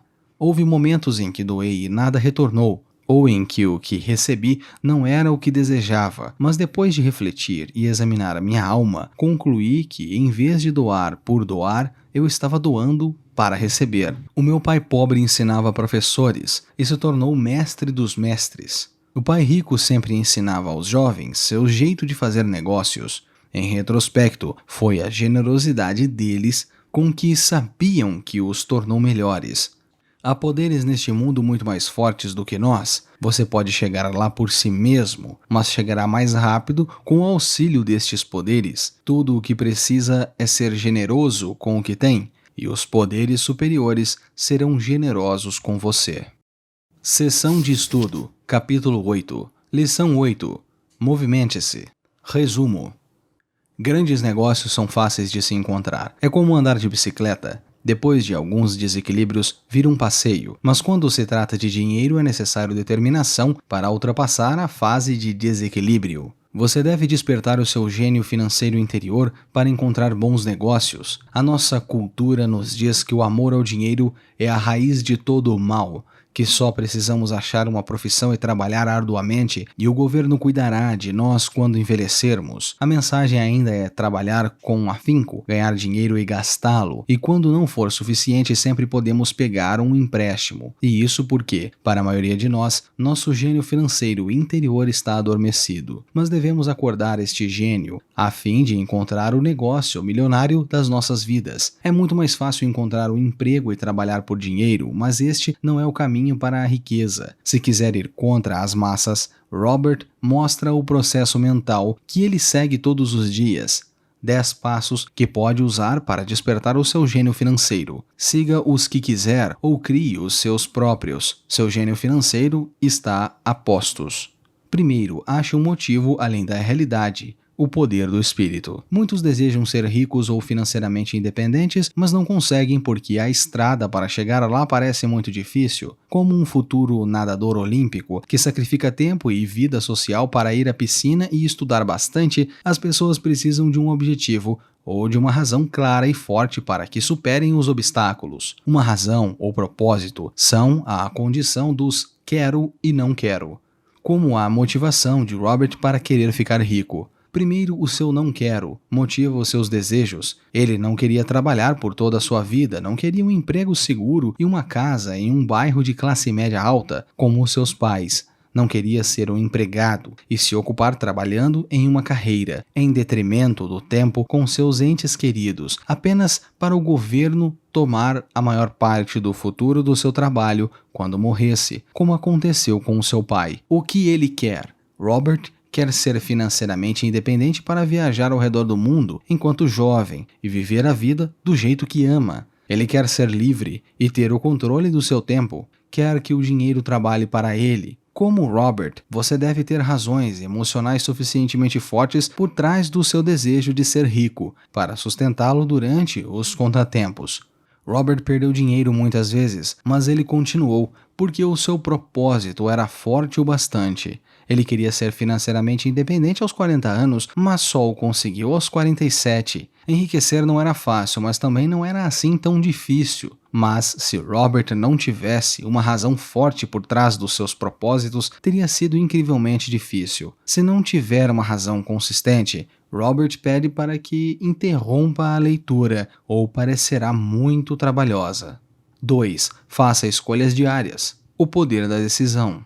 Você tem o poder da escolha diária de ser rico, pobre ou de classe média. Seus hábitos de consumo refletem quem você é. Os pobres têm mau hábito de consumo. Há muito tempo, Robert escolheu ser rico. Seu amigo Mike, depois de herdar uma coluna saudável de ativos, escolheu aprender a conservá-la, que não é a situação padrão quando famílias ricas passam aos seus ativos para a geração seguinte. Muitas pessoas escolhem não ser ricas. Dizem a si mesmas que não estão interessadas no dinheiro ou que são jovens e ainda não precisam se preocupar com isso, ou arrumam inúmeras outras desculpas. Mas estes pretextos lhe roubam o tempo, seu ativo mais precioso, e o aprendizado. Todos nós temos a cada dia a escolha do que fazer com o nosso tempo e dinheiro, e do que colocamos em nossos pensamentos. Robert escolhe ser rico e toma esta decisão todos os dias. Ele exorta as pessoas a investirem primeiro em educação, já que a nossa mente é o nosso ativo mais poderoso. Assim que alcançamos idade suficiente, todos temos a escolha do que colocar em nossas mentes. Mas, em vez de escolher investir em aprendizado, muitas pessoas simplesmente compram investimentos. Para continuar o seu próprio aprendizado, Robert vai pelo menos a 2 seminários por ano. Em 1973, foi a um congresso de 3 dias sobre a aquisição de imóveis sem entrada. Ele gastou $385 com um curso, e isso gerou pelo menos 2 milhões e possibilitou que não trabalhasse mais pelo resto de sua vida. Robert também gosta de CDs e audiolivros, que permitem que possa revisar o que já ouviu. Certa vez estava ouvindo um investidor no qual discordou, mas após escutá-lo por cerca de 20 vezes, finalmente compreendeu por que o homem dizia aquilo. Ele conseguiu entender por que manteve a sua mente aberta, mesmo que tenha originalmente discordado do investidor, e agora tem 2 maneiras de analisar problemas, o que é impagável. Robert escolheu ler e ouvir o que inúmeras pessoas pensam, de Donald Trump a George Soros, e isso lhe dá acesso ao poder mental delas. Quando se aprende algo novo, geralmente é preciso cometer erros para entender plenamente a lição. Pessoas arrogantes ou críticas têm medo de assumir riscos, então normalmente não ouvem os especialistas. Mas é uma questão de inteligência. Pessoas inteligentes podem ser ignorantes se combinarem suas espertezas à arrogância. Uma pessoa realmente inteligente, por outro lado, é aberta a novas ideias. Elas podem ser combinadas àquelas já acumuladas, e o resultado é grandioso. Ouça, aprenda, assuma uma postura de riqueza de longo prazo, não uma mentalidade de enriquecer rapidamente. Invista no seu maior ativo, sua mente, antes de investir em ações ou imóveis. 3. Selecione amigos com cuidado. O poder da associação. Robert aprende com todos os seus amigos, tanto com os que têm dinheiro, buscando seu conhecimento, quanto com os que têm problemas financeiros. O último grupo o ensina o que não deve fazer. Ele diz que vários dos seus amigos, que geraram mais de $1 bilhão, relatam o mesmo fenômeno. Seus amigos que não têm dinheiro nunca perguntam a eles como fizeram isso, pedem apenas um trabalho ou empréstimo, ou ambos. Robert nos adverte para não ouvir as pessoas pobres ou medrosas. Para elas, quando se trata de investimentos, o céu está sempre caindo. Elas sempre dirão que não vai funcionar. Qualquer quadro de especialistas tem alguém para dizer que o mercado está em queda ou em ascensão. Escute ambos, pois eles têm considerações válidas. Seja fiel a você mesmo e não vá com a multidão. Esta pode ser uma das partes mais difíceis na construção de riqueza. A multidão geralmente chega tarde demais a um bom negócio. Em vez disso, procure uma nova oferta, uma perspectiva que pode ser assustadora. Não espere o tempo do mercado, prepare-se para a próxima onda. Investidores sábios compram investimentos quando não são populares. Sabem que os seus lucros vêm da compra e não da venda. Trata-se de informações privilegiadas, da forma legal. Fica perto da origem da informação. Ter amigos ricos que a conheçam ou saibam onde o dinheiro está sendo criado. Procure saber sobre a próxima alta do mercado. Entre e depois saia do mercado antes da próxima queda. É para isso que os amigos são. E é para isso que a inteligência financeira serve. 4. Domine uma fórmula e então aprenda uma nova. O poder do aprendizado rápido. Seja cuidadoso com o que aprende, porque você se torna o que coloca na sua cabeça. As massas têm uma fórmula básica. Vá para o trabalho, ganhe dinheiro, pague contas, salde os cheques, compre fundos mútuos e volte ao trabalho. Se não estiver ganhando o suficiente, precisa mudar a fórmula. Anos atrás, Robert foi a um curso de final de semana chamado Como Comprar Imóveis Executados Judicialmente. Ele aprendeu a fórmula e a colocou em prática, fazendo muitos milhões no processo. Ele foi, então, em busca de novas fórmulas. Nem sempre usava diretamente a nova informação, mas estava constantemente aprendendo. Muitas faculdades têm aulas sobre planejamento financeiro e a aquisição de investimentos tradicionais. É uma boa maneira de começar, mas Robert está sempre procurando a fórmula mais rápida. Ele diz que é por isso que pode ganhar mais em um dia do que muitos levam a vida inteira. E não se trata apenas de fórmulas mais rápidas, mas de aprendê-las com mais rapidez. 5. Pague a si mesmo em primeiro lugar. O poder do autocontrole. De todos os passos, o autocontrole talvez seja o mais difícil de dominar, se não for a parte de sua personalidade. Mas a disciplina pessoal é o principal fator que separa os ricos dos pobres e da classe média. O mundo bate em você e o coloca contra a parede, e se não tiver tolerância à pressão financeira, nunca se tornará rico. Robert ensina a estudantes em sua aula de empreendedorismo que as 3 habilidades de gestão mais importantes para se começar um negócio são o fluxo de caixa, de pessoas e do tempo pessoal. Ele se aplica a qualquer um.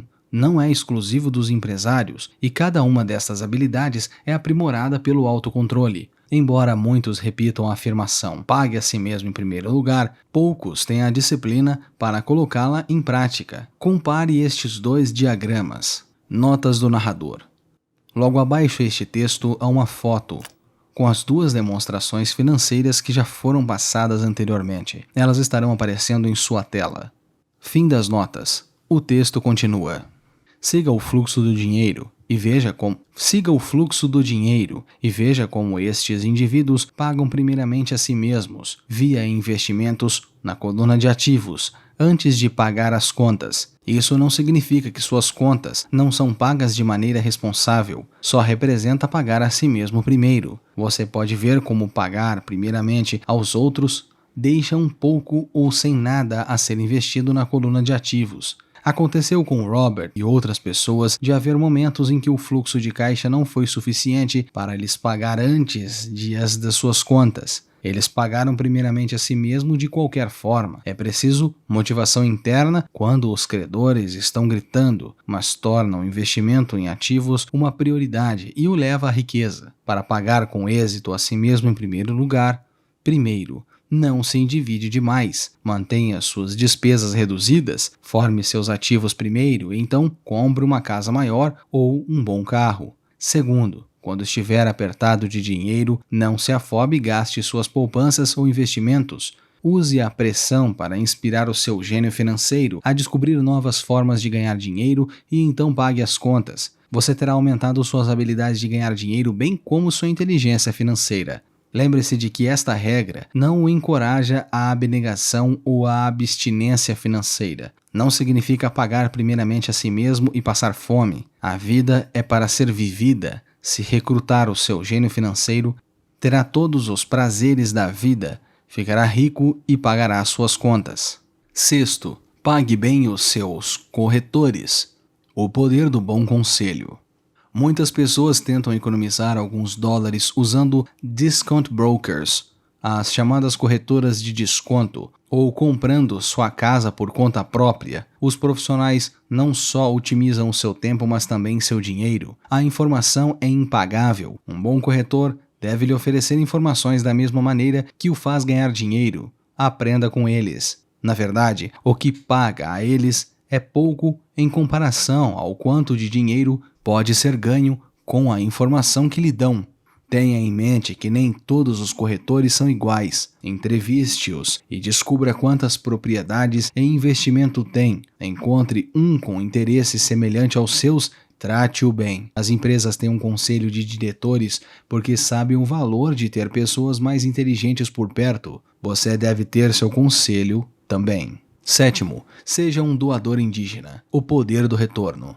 A expressão doador indígena originou-se de um mal entendido cultural. Quando os primeiros colonos europeus chegaram no Novo Mundo, se um colono sentisse frio, um indígena lhe dava o cobertor. O colono confundia com um presente e se ofendia quando o nativo o pedia de volta. O indígena ficava chateado quando o colono não queria devolver. Houve um mal-entendido no sentido dessas transações. Em termos de investimentos, a coluna de ativos é fundamental ser um doador indígena. Isto é, querer o seu investimento inicial de volta e rápido. Um exemplo é um apartamento comprado por Robert por $50.000 em dinheiro. Ele o alugou na alta temporada por $2.500 e por $1.000 no resto do ano. Em cerca de 3 anos, o imóvel se pagou. Essencialmente, os $50.000 originais de Robert voltaram para o seu bolso, e mês após mês, o ativo continua a dar dinheiro.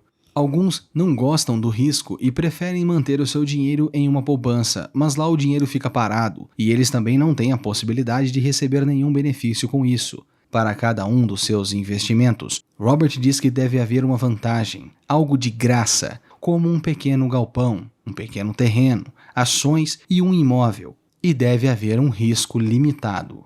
8. Use ativos para comprar supérfluos, o poder do foco. Robert ama os supérfluos tanto quanto ao próximo. Mas ele não pega dinheiro emprestado por causa deles. Em vez disso, concentra-se na coluna de ativos para criar dinheiro e bancá-los.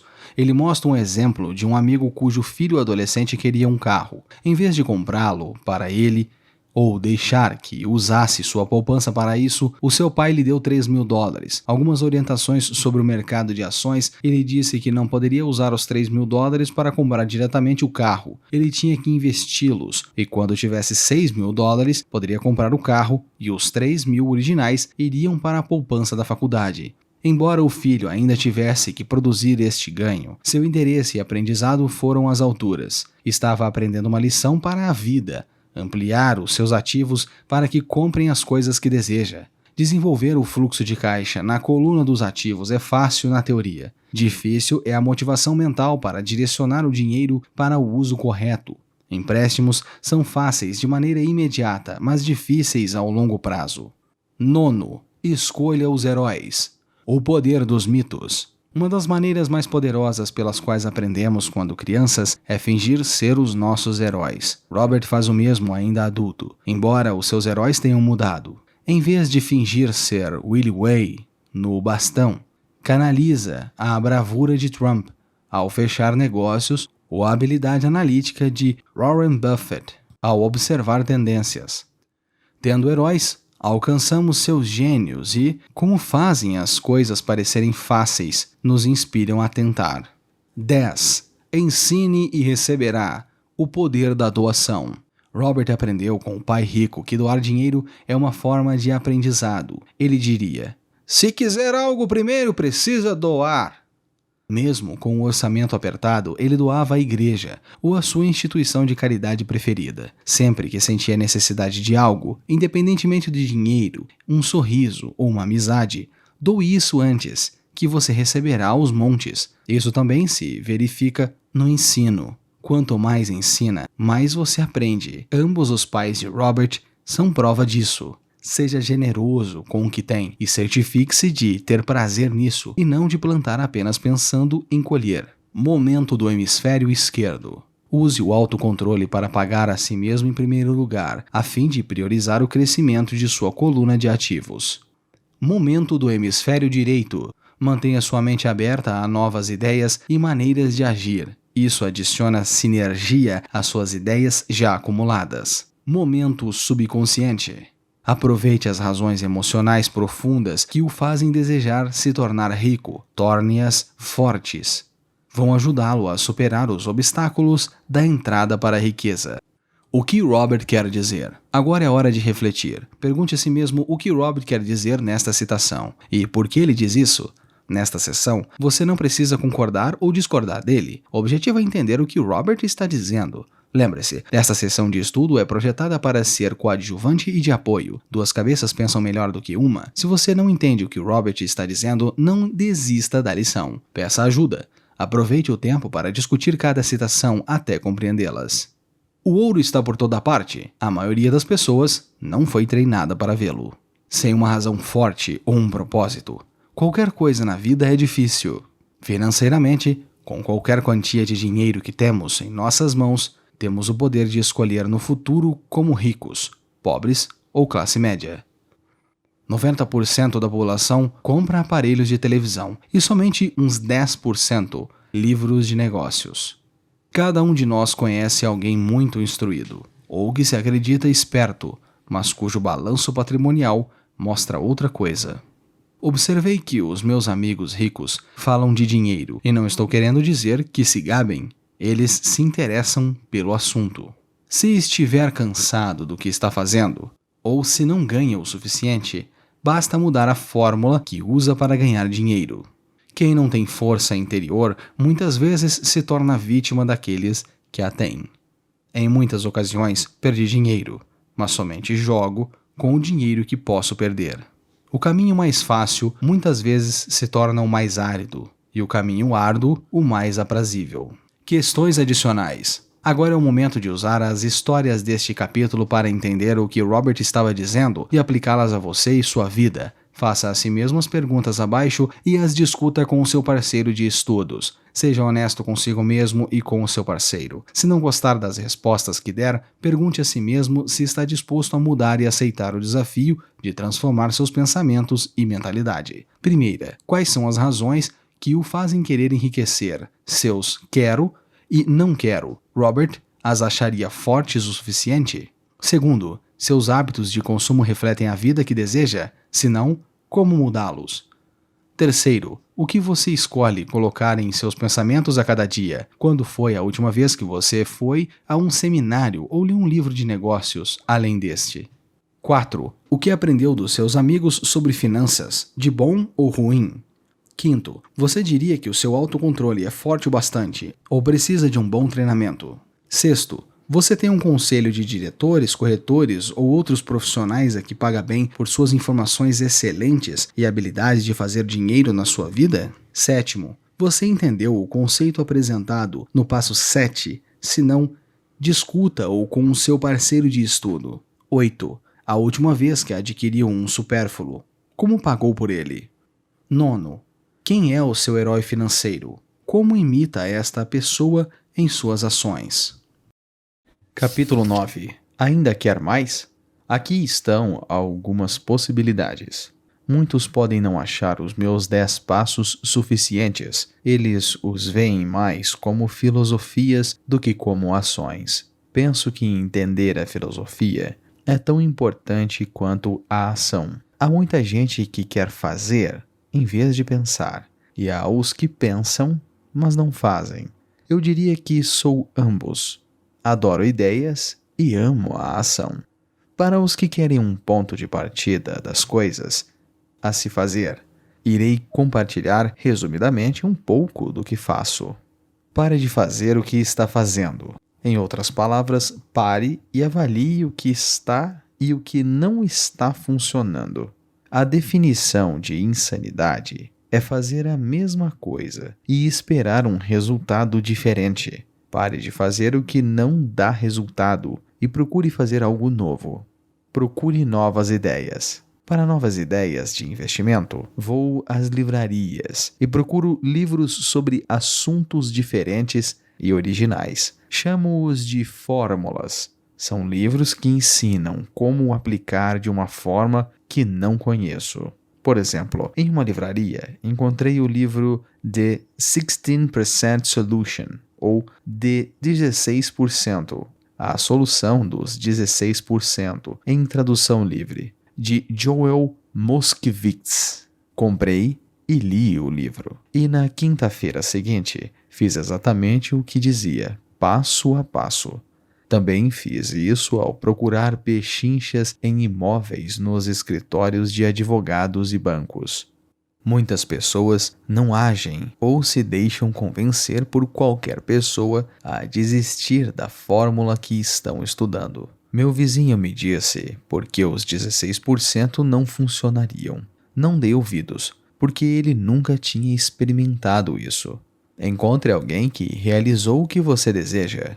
Convide-o para almoçar e peça dicas, macetes de negócios. No caso dos títulos de dívidas de impostos prediais de 16%, fui à repartição de impostos municipais e procurei a funcionária que trabalhava na respectiva seção.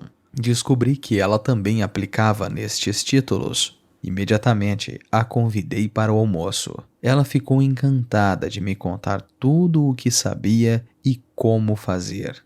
Depois do almoço, ela passou a tarde me mostrando tudo. No dia seguinte, com seu auxílio, encontrei 2 ótimos imóveis e desde então estou recebendo os juros de 16%. Levei um dia para ler o livro e outro para agir, 1 hora para almoçar e um dia para fechar 2 bons negócios. Participe de cursos, leia e assista a palestras. Procuro nos jornais cursos novos e interessantes. Muitos são de graça ou baratos. Também pago seminários caros sobre o que quero aprender. Sou rico e não preciso de um emprego devido ao que aprendi. Tenho amigos que não fizeram esses cursos e me dizem que estou perdendo dinheiro enquanto continuam no mesmo emprego. Faça muitas ofertas. Quando quero um imóvel, procuro muito e, em geral, faço uma oferta por escrito. Se você não sabe exatamente quanto oferecer, eu também não. Isso é tarefa de corretor imobiliário. Eles fazem as ofertas, eu procuro trabalhar o mínimo. Uma amiga queria que eu lhe mostrasse como comprar apartamentos. Em um sábado, ela, seu corretor e eu visitamos 6 edifícios. 4 eram uma droga, mas 2 interessantes. Aconselhei que ela enviasse por escrito uma proposta para cada um deles, mas oferecendo metade do que os proprietários pediram. Ela e o corretor quase sofreram um infarto. Pensaram que não seria educado, que os proprietários poderiam se sentir ofendidos. Acho mesmo que o corretor não queria tanto trabalho assim, pois não fizeram nada e continuaram procurando um negócio melhor. Não fizeram ofertas e a pessoa ainda está procurando o negócio certo pelo preço bom. Bom, você não saberá qual é o preço certo até que encontre outra parte que deseja fechar o negócio. A maioria dos vendedores pede muito. É raro que um vendedor peça um preço inferior ao valor do objeto de venda. Moral da história: faça ofertas. As pessoas que não investem não têm ideia do que é tentar vender alguma coisa. Tive um imóvel que procurei vender durante meses. Teria ficado contente com qualquer proposta. Não estava preocupado com o quão baixo fosse o preço. Eles poderiam ter me oferecido 10 porcos e eu teria ficado feliz. Não pela oferta, mas porque alguém estava interessado. Eu teria feito uma contraproposta. Talvez aceitasse uma criação de porcos, mas é assim que o jogo funciona. O jogo de compra e venda é divertido, não se esqueça disso. É divertido e é só um jogo. Faça ofertas. Alguém pode dizer sim. Eu sempre faço ofertas com ressalvas. Em imóveis, faço ofertas com a ressalva de que está sujeito à aprovação do sócio no negócio. Nunca especifico quem é o sócio do negócio. A maioria das pessoas não sabe que o sócio é o meu gato. Se eles aceitam a oferta e eu não estou disposto a fechar o negócio, ligo para casa e falo com o gato. Faço esta declaração absurda para ilustrar como o jogo é incrivelmente fácil e simples. Gente demais torna as coisas complicadas e demasiadamente sérias. Descobrir uma boa oferta, o negócio e os investidores certos ou o que quer que seja é como namorar. Você precisa ir ao mercado e falar com um monte de gente, fazer um monte de ofertas, contrapropostas, negociar, rejeitar e aceitar. Conheço solteiros que ficam em casa e esperam que o telefone toque, mas é melhor ir ao mercado, mesmo que seja apenas o supermercado. Procurar oferecer, rejeitar, negociar e aceitar são partes do processo de quase tudo na vida. Corra, caminhe ou dirija por uma área específica durante 10 minutos, uma vez por mês. Eu encontrei alguns dos meus melhores investimentos imobiliários fazendo isso. Eu vou correr em um determinado bairro ao longo de um ano e observo as mudanças. Para que um negócio seja lucrativo, são necessários 2 elementos: a pechincha e mudança. Há pechinchas aos montes, mas é a mudança que a transforma em uma oportunidade lucrativa. Assim, corro em uma área na qual gostaria de investir. É a repetição que me permite observar pequenas diferenças. Observo avisos de venda de imóveis que estão lá há muito tempo. Isso significa que o vendedor estará mais disposto a negociar. Observo caminhões de mudança indo e vindo. Paro e converso com os motoristas. Falo com os entregadores de encomendas postais. É impressionante quantas informações eles têm sobre uma área. Descubro uma área ruim, especialmente aquelas que os moradores foram afugentados pelo noticiário. Às vezes, a percorro por um ano, à espera de sinais de que algo está mudando para melhor. Falo com os varejistas, especialmente os novos, e descubro por que estão se mudando. Isso leva apenas alguns minutos por mês, e o faço enquanto me ocupo com outra atividade, como correr ou ir a uma loja. Procure pechinchas em todos os mercados. Os consumidores estão sempre pobres. Quando um supermercado faz uma promoção de, digamos, papel higiênico, o consumidor corre e faz estoque. Quando o mercado de ações faz uma promoção muitas vezes chamada de crash ou correção, o consumidor foge. Quando o supermercado aumenta os preços, o consumidor compra em outro lugar. Quando o preço das ações sobe, o mesmo consumidor começa a comprá-las. Lembre-se sempre, os lucros são feitos na compra, não na venda. Vá aos lugares certos. Um vizinho comprou um apartamento por $100 mil. Comprei o apartamento contíguo ao seu por $50 mil. Ele me disse que estava esperando que os preços subissem. Eu lhe mostrei que o lucro ocorre quando se compra e não quando se vende. Ele comprou um imóvel de uma corretora que não possuía imóveis próprios. Eu comprei o meu no departamento de execuções judiciais de um banco. Paguei $500 por um curso que me ensinou a fazer isso. Meu vizinho acreditava que pagar esta quantia por um curso sobre investimentos em imóveis era muito caro. Ele disse que não tinha dinheiro para isso, nem tempo, de modo que está esperando o preço do seu imóvel aumentar. Primeiro ache quem queira comprar, então encontre quem deseja vender. Um amigo estava querendo um terreno. Tinha o dinheiro, mas não tinha tempo. Descobri um terreno maior do que o desejado pelo meu amigo. Reservei e liguei para ele, que decidiu ficar com uma parte do terreno. Então vendi para ele e o comprei. Assim, o restante do terreno me saiu de graça. Moral da história: compre o bolo e corte-o em fatias. Muitas pessoas buscam o que está dentro do seu orçamento, têm uma visão limitada, compram apenas uma fatia do bolo e acabam pagando mais por menos. Pessoas que pensam pequeno perdem grandes oportunidades. Se quiser enriquecer, pense grande. Os varejistas gostam de dar descontos para grandes quantidades, simplesmente porque a maioria dos homens de negócios adora gente que gasta muito. Assim, mesmo se for pequeno, sempre é possível pensar grande. Quando a minha empresa precisou comprar computadores, liguei para vários amigos perguntando se eles também estariam dispostos a comprar. Então fomos a diversos vendedores e acabamos fechando um bom negócio, porque estávamos comprando várias unidades.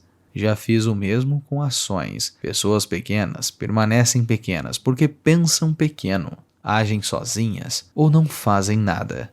Aprenda com a história. Todas as grandes empresas listadas na bolsa começaram como pequenos negócios. O Coronel Sanders não ficou rico até ter perdido tudo aos 60 anos de idade. Bill Gates era um dos homens mais ricos do mundo antes dos 30. Haja, a ação sempre vence a prostração. Estas são apenas algumas das coisas que fiz e continuo fazendo para reconhecer as oportunidades. As palavras importantes são fiz, entre aspas, e faço, também entre aspas. Conforme repeti inúmeras vezes ao longo do livro, você precisa agir antes de poder receber as recompensas financeiras. Movimente-se. Seção de estudo. Capítulo 9. Ainda quer mais? Aqui estão algumas possibilidades. Para os que querem um ponto de partida sobre o que fazer, aqui está resumidamente um pouco do que Robert faz. Pare de fazer o que está fazendo. Faça uma pausa para avaliar o que realmente funciona. Procure novas ideias. Vá a livrarias e procure livros sobre assuntos únicos e incomuns. O livro The 16% Solution, de Joey Moscovitz, ensinou algo novo a Robert e o incentivou a agir. Encontre alguém que realizou o que você deseja. Chame-o para almoçar e peça dicas e artifícios de negociação. Participe de cursos, leia e assista a palestras. Robert procura cursos novos e interessantes nos jornais e na internet. Faça muitas ofertas. Você não sabe o preço certo até que tenha com o que comparar. Muitos vendedores pedem muito. É raro um vendedor que oferece um preço abaixo do valor de mercado. É divertido. É só um jogo. Faça ofertas. Alguém pode aceitá-las. E faça ofertas com ressalvas.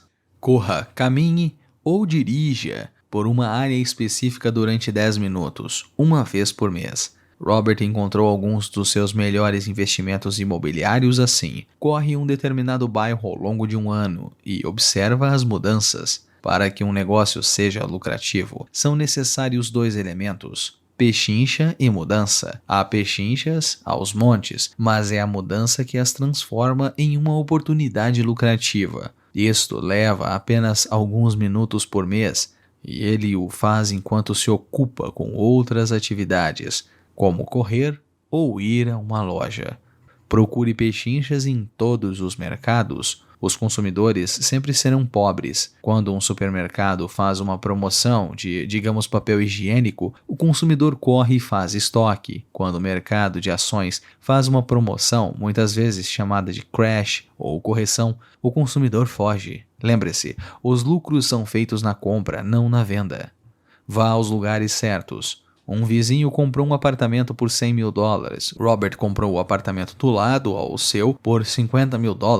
Ele lhe disse que estava esperando que os preços subissem. Robert lhe mostrou que o lucro ocorre quando se compra e não quando se vende. Ele comprou um imóvel de uma corretora que não possuía imóveis próprios. Robert comprou o seu no departamento de execuções judiciais de um banco, pagando $500 por um curso que o ensinou a fazer isso. O seu vizinho acreditava que pagar esta quantia por um curso sobre investimentos em imóveis era muito caro. Ele disse que não tinha dinheiro para isso, nem tempo, de modo que está esperando o preço do seu imóvel aumentar. Primeiro ache quem queira comprar, então encontre quem deseja vender. Compre o bolo e corte-o em fatias. Muitas pessoas buscam o que está dentro do seu orçamento, têm uma visão limitada. Compram apenas uma fatia do bolo e acabam pagando mais por menos. Pessoas que pensam pequeno perdem grandes oportunidades. Se quer enriquecer, pense grande. Os varejistas gostam de dar descontos para grandes quantidades, simplesmente porque a maioria dos homens de negócios adoram gente que gasta muito. Mesmo que seja pequeno, você pode se reunir a outros para realizar um bom negócio, porque você quer comprar várias unidades de um objeto determinado. Pessoas pequenas permanecem pequenas porque pensam pequeno, agem sozinhas e não fazem nada. Aprenda com a história. Todas as grandes empresas listadas na bolsa começaram como pequenas empresas. O Coronel Sanders não ficou rico até ter perdido tudo, aos 60 anos. Bill Gates era um dos homens mais ricos do mundo antes dos 30. A ação sempre vence a prostração. Você precisa agir antes de ser financeiramente recompensado. Movimente-se. Questões adicionais. Agora é o momento de usar as histórias deste capítulo para entender o que Robert estava dizendo e aplicá-las a você e sua vida. Faça a si mesmo as perguntas abaixo e as discuta com o seu parceiro de estudos. Seja honesto consigo mesmo e com o seu parceiro. Se não gostar das respostas que der, pergunte a si mesmo se está disposto a mudar e aceitar o desafio de transformar seus pensamentos e mentalidade. Pergunta 1. Essa lista de coisas a fazer o inspira ou intimida? Segunda. Que ações da lista apresentadas você está pronto para tomar? Terceiro, após ler a lista, quais itens em que ainda não tinha pensado ou que são altamente funcionais se destacam? Que medidas pode tomar para torná-los reais na sua vida? Ideias finais. Eu gostaria de compartilhar algumas ideias finais com você. A principal razão que me fez escrever este livro e também a razão pela qual ele é um best-seller desde 2000, foi a de partilhar percepções sobre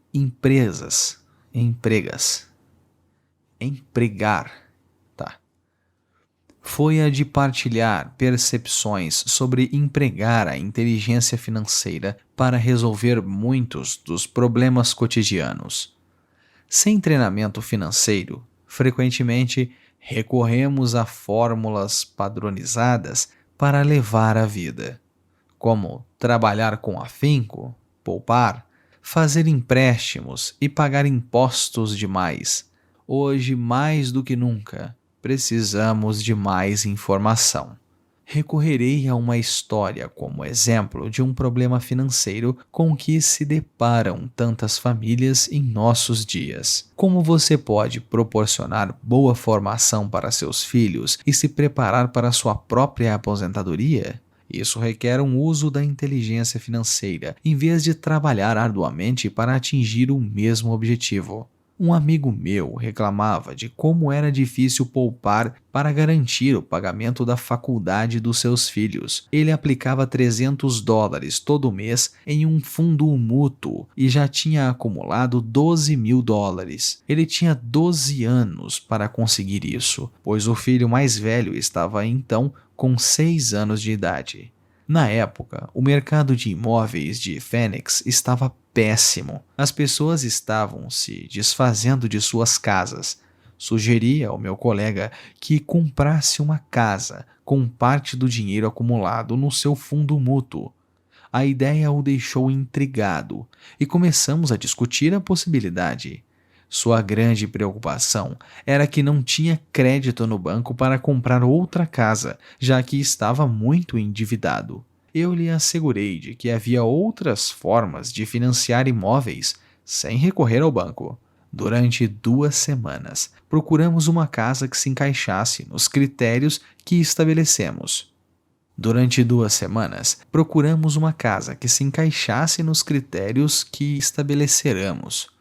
Havia muitas a escolher, então foi bastante divertido. Finalmente encontramos uma casa de 3 quartos e 2 banheiros em um bom bairro. O proprietário tinha sido demitido da empresa e precisava vender naquele dia, pois ele e a família estavam de mudança para a Califórnia, aonde outro emprego o aguardava. O proprietário queria $102 mil, mas oferecemos apenas $79 mil. Ele aceitou imediatamente e concordou em fazer o financiamento com 10% de entrada. Tudo o que meu amigo precisou desembolsar foram $7.900. Assim que o antigo proprietário se mudou, meu amigo alugou a casa. Depois de pagar todas as despesas, incluindo o financiamento, meu amigo recebia $125 mensais. Seu plano era ficar com a casa por 12 anos, acelerando o pagamento do financiamento com aqueles $125 ao mês. Imaginamos que ao fim deste tempo, a maior parte do financiamento estaria quitada e ele teria uns $800 líquidos mensais na época em que o primeiro filho entrasse na faculdade. Se a casa se valorizasse, também seria possível vendê-la. 3 anos depois, o mercado de imóveis em Phoenix registrou uma súbita recuperação e o inquilino que morava na casa e gostava muito dela lhe ofereceu $156 mil.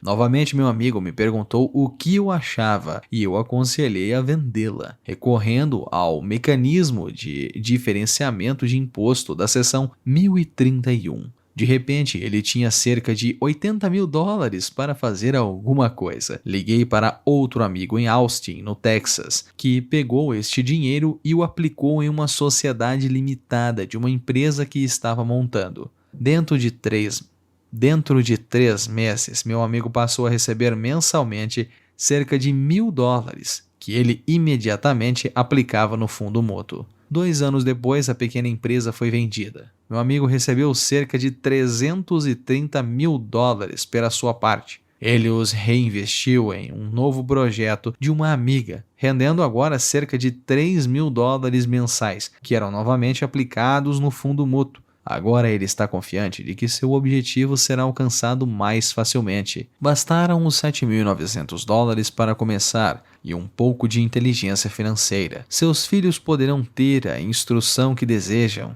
e ele poderá usar o ativo remanescente mediante a sua sociedade anônima para financiar a sua aposentadoria. Em decorrência de sua estratégia de investimento bem-sucedida, ele poderá se aposentar mais cedo. Obrigado por ler este livro. Espero que lhe tenha oferecido algumas percepções quanto à utilização do poder de o dinheiro trabalhar para você. Hoje, precisamos de mais inteligência financeira, simplesmente para sobreviver. A ideia de que é preciso dinheiro para ganhar dinheiro é o pensamento das pessoas sem sofisticação financeira. Não quer dizer que não sejam inteligentes. Elas simplesmente não aprenderam a ciência de ganhar dinheiro. O dinheiro é apenas uma ideia. Se quer mais dinheiro, simplesmente mude sua forma de pensar. Toda pessoa que se fez por si própria começou com uma ideia pequena que transformou em algo grandioso. O mesmo ocorre com o investimento.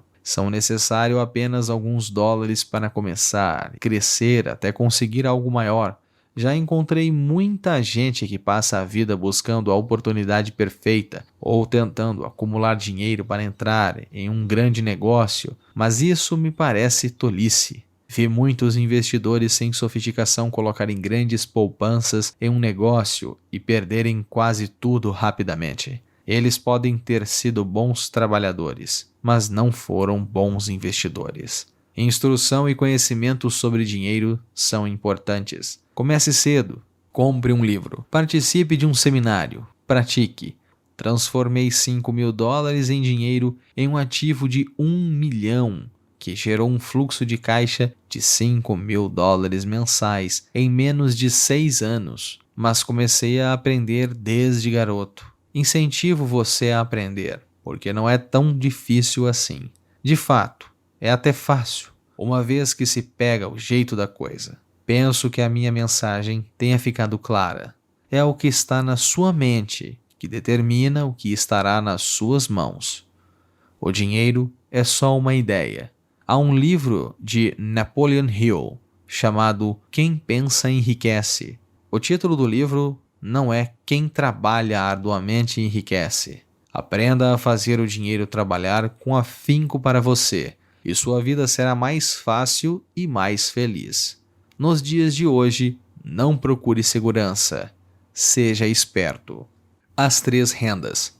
No mundo da contabilidade existem 3 tipos diferentes de renda. A primeira, auferida. A segunda, de portfólio. A terceira, passiva. Quando meu pai, pobre, me dizia vá para a escola, tire boas notas e ache um emprego seguro, recomendava que eu trabalhasse pela renda auferida. Meu pai rico, ao dizer os ricos não trabalham por dinheiro, fazem com que o dinheiro trabalhe para eles, se referia então à renda passiva e à de portfólio. A renda passiva, em muitos casos, deriva de investimentos em imóveis. A renda de portfólio é proveniente de ativos de papel, tais como ações e títulos.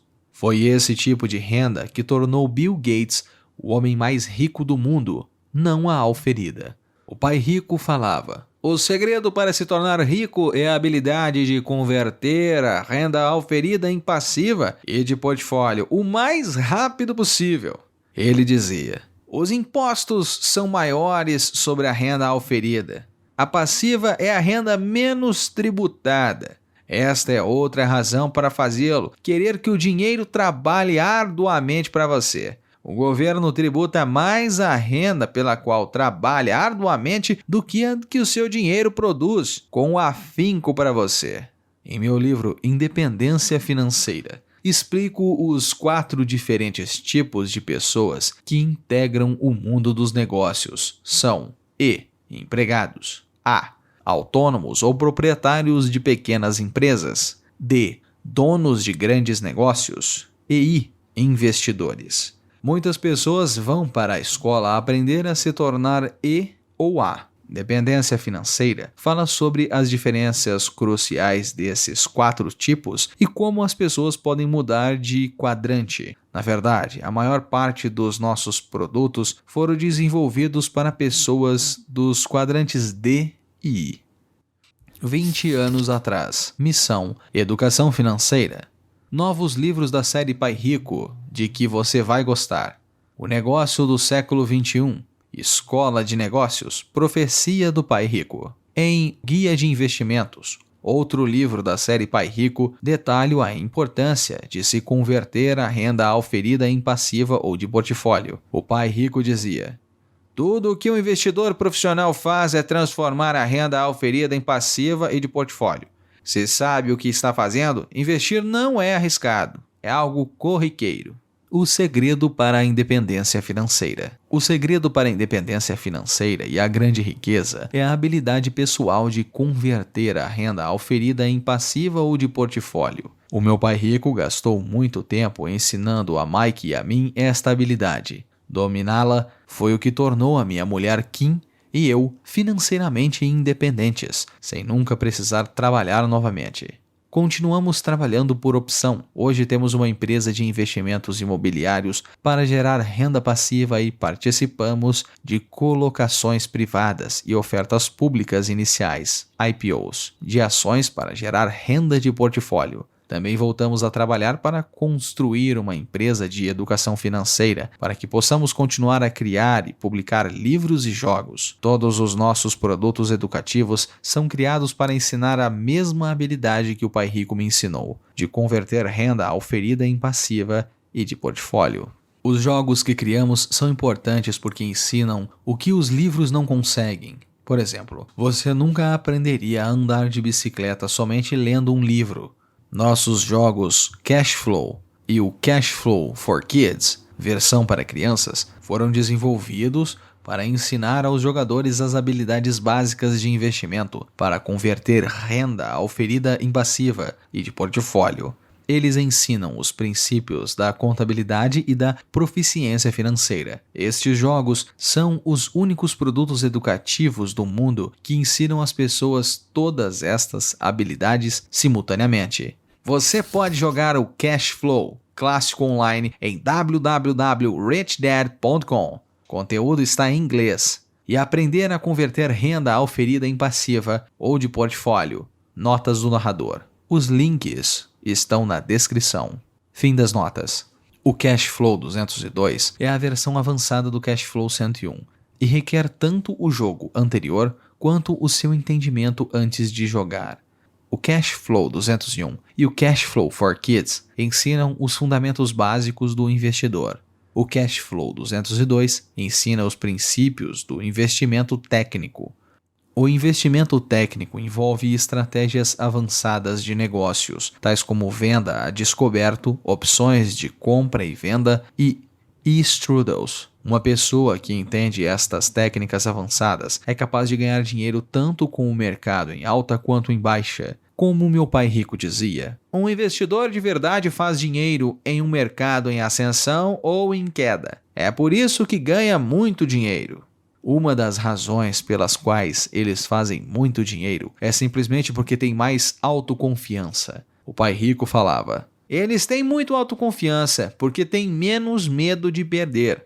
Em outras palavras, o investidor mediano não ganha tanto dinheiro porque tem medo de perder dinheiro. O investidor mediano não sabe como se proteger das perdas, e é isso que o Cash Flow 202 ensina. Investidores medianos pensam que investir é arriscado porque não foram formalmente treinados para ser investidores profissionais. Como Warren Buffett, o investidor norte-americano mais rico, diz, o risco vem de não saber o que está fazendo. Meus jogos de tabuleiro ensinam o básico do investimento fundamental e o do investimento técnico enquanto diverte as pessoas. Eventualmente ouço alguém dizer, seus jogos educativos são caros, o que coloca a questão do retorno sobre o investimento, ROI, ou do valor que torna a posse pagar o preço. Concordo com a cabeça e respondo, sim, podem ser caros, especialmente se comparados aos jogos de tabuleiro de entretenimento. Mas os meus jogos não são tão caros quanto uma formação universitária. Trabalhar arduamente por toda uma vida por renda auferida, pagar impostos excessivos e então viver o terror de perder todo o seu dinheiro nos mercados de investimento. Quando alguém murmura hesitante sobre o preço, posso ouvir o meu pai rico dizendo, se quiser ficar rico, deve saber por que tipo de renda trabalhar com afinco, como manter e protegê-la das perdas. Este é o segredo da grande riqueza. O pai rico também dizia, se não entender a diferença entre estes 3 tipos de renda e não aprender as habilidades de como adquirir e protegê-las, você provavelmente vai passar a vida toda ganhando menos do que poderia, trabalhando mais arduamente do que precisaria. O meu pai pobre pensava que uma boa educação, um emprego digno e anos de trabalho árduo eram tudo de que você precisava para ser bem-sucedido. O meu pai rico também pensava que uma educação consistente era importante, mas para ele era igualmente importante que Mike e eu soubéssemos as diferenças entre as 3 rendas e em qual investir os nossos esforços. Para ele, isso era a educação financeira básica, conhecer as diferenças entre as 3 rendas e aprender as habilidades de investimento e de como obtê-las são a formação básica para qualquer um que se dedique a adquirir uma grande riqueza e alcançar sua independência financeira, um tipo especial de liberdade que apenas uns poucos conhecerão, como o pai rico afirmou na lição número 1. Os ricos não trabalham por dinheiro, sabem como fazê-lo trabalhar para eles. O pai rico dizia, a renda auferida é o dinheiro pelo qual você trabalha. enquanto a passiva e a de portfólio são o dinheiro trabalhando para você. Entender esta pequena diferença foi crucial na minha vida, ou, como Robert Frost termina o seu poema, e foi o que fez toda a diferença. Movimente-se. Todos receberam 2 grandes dons, sua mente e o seu tempo. Cabe a você fazer o que quiser com ambos. Você e só você tem o poder de determinar o destino de cada centavo que chega às suas mãos. Gaste totalmente o seu dinheiro. Você escolheu ser pobre. Gaste-o com passivos e fará parte da classe média. Invista-o em sua mente e aprenda a adquirir ativos e estará escolhendo a riqueza como o seu objetivo e seu futuro. A escolha é sua e apenas sua. A cada dia, a cada centavo, você decide ser rico, pobre ou de classe média. Escolha dividir este conhecimento com os seus filhos e você os estará preparando para o mundo que os aguarda. Ninguém mais o fará. Seu futuro e dos seus filhos serão determinados pelas escolhas que você faz hoje, não amanhã. Desejamos para você muita riqueza e muita felicidade com este fabuloso dom chamado vida. Robert Kiyosaki. Seção de estudo. Ideias finais. Resumo. A principal razão que fez Robert escrever este livro foi a de partilhar percepções quanto à maneira como uma maior inteligência financeira pode ser empregada para resolver muitos dos problemas comuns da vida. Ele mostra um exemplo de como um amigo, preocupado em economizar dinheiro suficiente para a educação universitária dos seus filhos, conseguiu transformar uma entrada de $7.900 em uma casa em Phoenix e um projeto que poucos anos depois gerava $3.000 de renda mensal. Precisou de um pouco de dinheiro para começar e de inteligência financeira. Educação e sabedoria financeira são importantes. Comece cedo. Compre um livro. Frequente seminários. Pratique. Comece pequeno. O que está na sua mente determina o que estará nas suas mãos. O dinheiro é só uma ideia. No mundo da contabilidade existem 3 tipos de renda: a oferida, de portfólio e passiva. A última, na maioria das vezes, deriva de imóveis e investimentos. A renda de portfólio é proveniente de ativos de papéis, como ações e títulos. Os impostos são maiores sobre a renda oferida e menores sobre a passiva. Como o pai rico dizia, o governo tributa mais a renda proveniente do trabalho árduo do que aquela vinda do dinheiro que trabalha para você. Em outro livro de Robert, Independência Financeira, ele mostra os 4 diferentes tipos de pessoas que integram o mundo dos negócios: E de empregados, A de autônomos ou pequenos empresários, D de donos de grandes negócios e I de investidores, e como as pessoas podem mudar de quadrante. Em O Guia de Investimentos, Robert esmiuça a importância de se converter renda oferida em passiva e de portfólio. Os jogos de tabuleiro de Robert E. King dão seguimento a esses ensinamentos, ensinando o que o livro não consegue. Os jogos Cash Flow e Cash Flow for Kids, versão para crianças, foram desenvolvidos para ensinar aos jogadores as habilidades básicas de investimento e a converter renda oferida em passiva e de portfólio. Eles também ensinam os fundamentos da contabilidade e da proficiência financeira. O Cash Flow 202 é a versão avançada do Cash Flow 201 e ensina os princípios do investimento técnico. Este tipo de investimento envolve estratégias avançadas de venda a descoberto, opções de compra e venda e strudels. Uma pessoa que entenda esta técnica avançada é capaz de ganhar dinheiro com o mercado em alta ou em queda. Saber a diferença entre os 3 tipos de renda e aprender as habilidades de investimento para adquiri-las são a formação básica para quem deseja uma grande riqueza e conquistar a independência financeira, um tipo especial de liberdade, a que somente alguns terão acesso.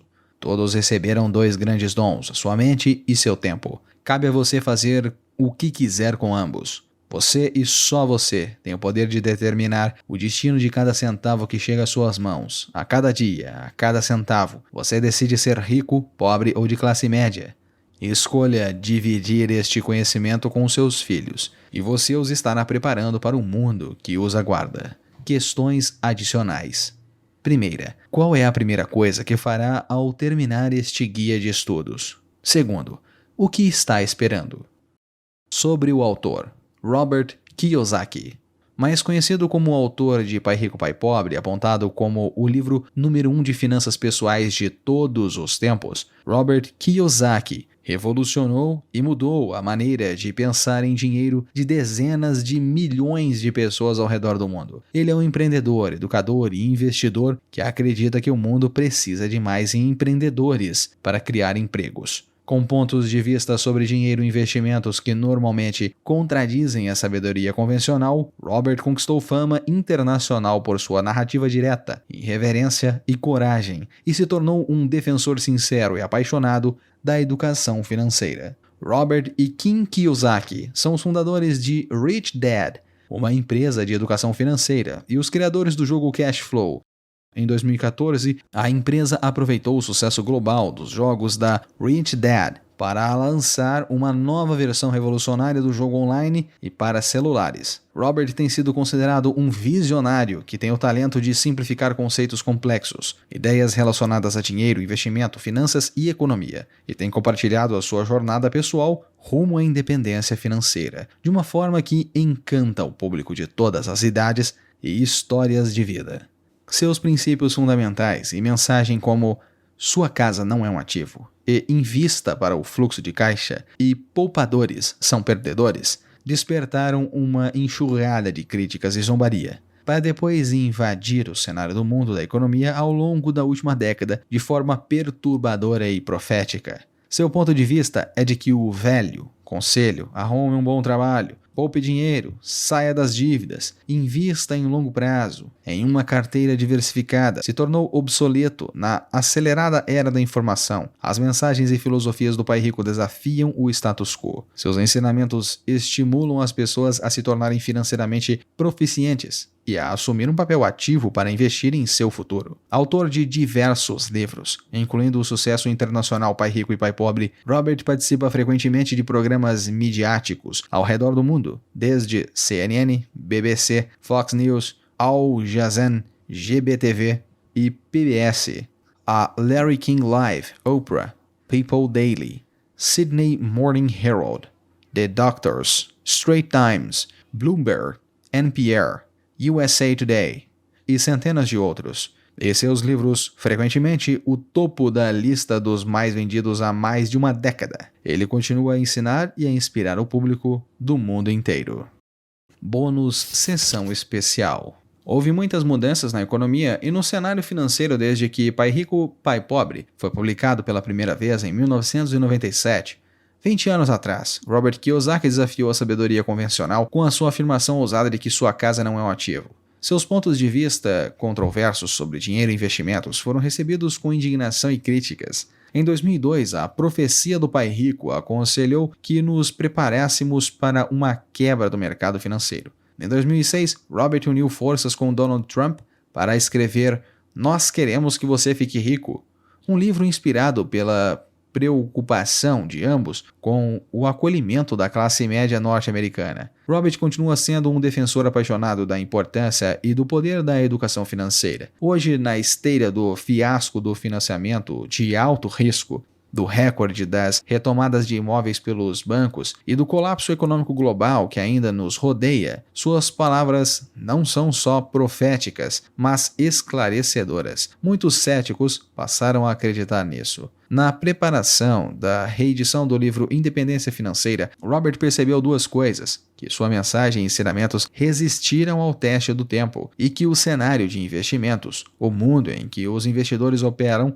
mudou drasticamente. Essas mudanças afetaram e continuarão a afetar aqueles que estão no quadrante I de investidores e alimentaram suas decisões de atualizar uma parte importante do livro. Independência Financeira, capítulo 5, Os 5 Anéis de Investidores. Prefácio. Qual é o seu objetivo? O que você quer ser quando crescer? Esta é uma pergunta que foi feita à maioria de nós. Tinha muitos interesses quando era criança e foi fácil de escolher se parecia empolgante e arrebatador. Eu queria. Eu quis ser biólogo marinho, astronauta, marinheiro, oficial náutico, piloto e jogador de futebol. Tive a sorte de alcançar 3 desses objetivos. oficial dos fuzileiros navais, oficial náutico e piloto. Eu sabia que não queria me tornar professor, escritor ou contador. Não queria ser professor porque não gosto de escolas. Não queria ser escritor porque fui reprovado 2 vezes em inglês. E desisti do meu MBA porque não suportava a contabilidade. Ironicamente, agora que cresci, me tornei tudo o que nunca pretendi. Embora não goste da escola, hoje sou proprietário de uma empresa educacional. Leciono por todo o mundo porque amo ensinar, mesmo tendo sido reprovado 2 vezes em inglês porque não sabia escrever corretamente. Hoje sou mais conhecido como escritor. Meu livro Rich Dad, Poor Dad ficou na lista de best-sellers do New York Times por mais de 7 anos e é um dos 3 livros mais lidos dos Estados Unidos. Os únicos livros que estão na frente são The Joy of Sex, de Alex Comfort, e The Road Less Traveled, de Scott Burke, acrescentando mais uma ironia. Pai Rico, Pai Pobre e o meu jogo de tabuleiro Cash Flow são sobre contabilidade, outro assunto com o qual tive que lutar. Mas o que isso tem a ver com a pergunta qual é o seu objetivo de vida? A resposta está na simples, mas profunda afirmação de um monge vietnamita Thich Nhat Hanh. O caminho é o objetivo. Em outras palavras, o objetivo é encontrar o seu caminho, não é a sua profissão. Quanto dinheiro faz, seus títulos ou seus sucessos e fracassos. Encontrar o seu caminho significa descobrir a sua missão na Terra. Qual é o propósito da sua vida? Por que esta dádiva chamada vida lhe foi dada? E qual o dom com que você a retribui? Olhando para trás, sei que frequentar a escola não se tratava de encontrar o meu caminho na vida. Passei 4 anos na escola militar, estudando e treinando para ser um oficial náutico. Se tivesse construído uma carreira navegando para a Standard Oil em seus petroleiros, nunca teria encontrado o meu caminho. Se tivesse ficado nos fuzileiros navais ou ido voar em linhas aéreas comerciais, também nunca o teria achado. Se tivesse permanecido como oficial náutico ou me tornado um piloto comercial, nunca teria me tornado um autor internacional de best-sellers, sido convidado pela Oprah, escrito um livro com Donald Trump ou começado uma empresa global de educação que ensina empreendedorismo e investimentos em todo o mundo. Encontre o seu caminho. Este livro, Independência Financeira, é importante porque trata de encontrar o seu caminho na vida. Como você sabe, muitas pessoas são programadas desde cedo na vida para ir para a escola e arrumar um emprego. A escola ensina a encontrar um trabalho nos lados E ou A do quadrante. Não ensina a encontrar o seu caminho. Percebi que existem pessoas que no começo de suas vidas não sabem exatamente o que farão, crescem pensando que se tornarão médicos, advogados, músicos, golfistas ou atores, todos ouvindo sobre crianças prodígio, com talentos excepcionais. Contudo, você pode notar, estas são profissões, não necessariamente caminhos.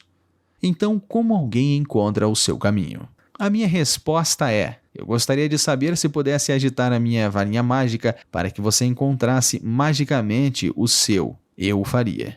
Como não tenho uma varinha mágica, nem posso lhe dizer o que fazer, o melhor que posso fazer é lhe falar o que fiz. E o que fiz foi seguir a minha intuição, o meu coração e ter coragem. Por exemplo, em 1973, voltando da guerra, quando meu pai pobre sugeriu que eu retomasse a escola, tirasse notas altas e trabalhasse para o governo, o meu cérebro ficou paralisado. O meu coração pesado e a minha determinação dizia, de maneira alguma. Quando ele sugeriu que eu conseguisse meu antigo emprego de volta na Standard Oil ou me tornasse piloto comercial novamente, minha mente, meu coração e minha determinação disseram não. Sabia que estava recusando navegar e voar, mesmo sendo boas profissões e que pagam muito bem. Em 1973, aos 26 anos, eu tinha crescido. Tinha seguido o conselho dos meus pais e ido para a escola, recebido o meu diploma e tinha 2 profissões, uma licença de oficial náutico e uma para voar. O problema era que aqueles eram empregos e sonhos de uma criança. Aos 26 anos de idade, era maduro bastante para saber que a educação é um processo. Por exemplo, quando queria ser um oficial náutico, fui para a escola de formação. E quando quis aprender a voar, fui para a escola de voo, um processo de 2 anos para formar pilotos. Estava cauteloso a respeito do meu processo educacional seguinte. Eu queria saber o que estava me tornando antes de começá-lo. Escolas tradicionais tinham sido boas para mim. Eu tinha exercido as profissões dos meus sonhos de criança. Alcançar a vida adulta era confuso, porque não havia alguém dizendo: este é o caminho. Eu sabia o que eu não queria fazer, mas não sabia o que queria. Seria bem simples se eu desejasse uma nova profissão. Se quisesse ser um médico, iria para a faculdade de medicina. Se desejasse ser um advogado, cursaria direito. Mas eu sabia que havia mais na vida do que apenas ir para a universidade e obter um diploma de graduação. Não percebi isso na época, mas aos 26 anos estava procurando o meu caminho, não a minha profissão. Uma educação diferente. Em 1973, meu último ano de atividade voando pelos fuzileiros navais, quando aterrissei perto de casa, no Havaí, sabia que queria seguir os passos do meu pai rico. Ainda na Marinha, me inscrevi em cursos de imóveis e negócios de final de semana, me preparando para virar um empresário nos quadrantes D e I. Ao mesmo tempo, por recomendação de um amigo, ingressei em um curso de desenvolvimento pessoal esperando encontrar quem eu realmente era. Um curso de desenvolvimento pessoal não segue um padrão convencional de educação, porque eu não buscava crédito nas disciplinas. Eu não sabia o que aprenderia, assim como quando entrei no curso de imóveis. Tudo o que eu sabia era que havia chegado a hora de fazer um curso para me encontrar. No meu primeiro final de semana de curso, a instrutora desenhou este diagrama simples no quadro negro. Notas do narrador. Logo abaixo este texto há uma figura onde há círculos desenhados semelhando a um alvo. No centro do alvo há um círculo com o texto espiritual. No próximo círculo maior há um texto com a legenda emocional. No próximo círculo há o texto mental. E no primeiro círculo, ou seja, o círculo de fora, o maior de todos, há o texto físico. Na interpretação do locutor que vos fala, a representação é de que o primeiro estágio é físico, o segundo mental, o terceiro emocional e o último e central espiritual. Fim das notas. Com o diagrama completo, a instrutora se virou e disse: para nos tornarmos um ser humano integral, precisamos de educação física, mental, emocional e espiritual. Ao ouvir a sua explicação, ficou claro para mim que a escola tradicional tratava prioritariamente de desenvolver mentalmente os alunos. É por isso que muitos estudantes que vão bem na escola não o fazem no mundo real, especialmente no mundo do dinheiro. Conforme o curso avançava, pelo final de semana, descobri porque eu não gostava de escolas. Percebi que amava aprender, mas odiava a instituição. A educação clássica é um ótimo ambiente para alunos A, mas não era o contexto para mim. O ensino tradicional destruía o meu espírito, tentando me motivar com a emoção do medo, de cometer erros, de falhar e de não encontrar um trabalho. Eles me programavam para ser um empregado nos quadrantes E ou A. Percebi que a educação convencional não é um lugar para a pessoa que deseja ser um empresário nos quadrantes D e I.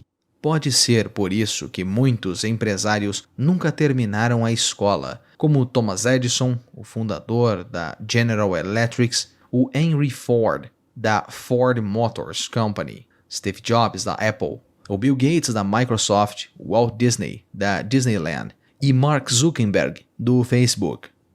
No decorrer do dia, conforme a instrutora se aprofundava naqueles 4 tipos de desenvolvimento pessoal, percebi que gastei a maior parte da minha vida em ambientes educacionais muito rígidos. Depois de 4 anos em uma academia militar masculina e de 5 como piloto da Marinha, eu estava extremamente forte em termos emocionais e espirituais. Como piloto da Marinha era forte mental e fisicamente, mas só tinha desenvolvido o meu lado masculino. Não tinha um lado dedicado, uma energia feminina.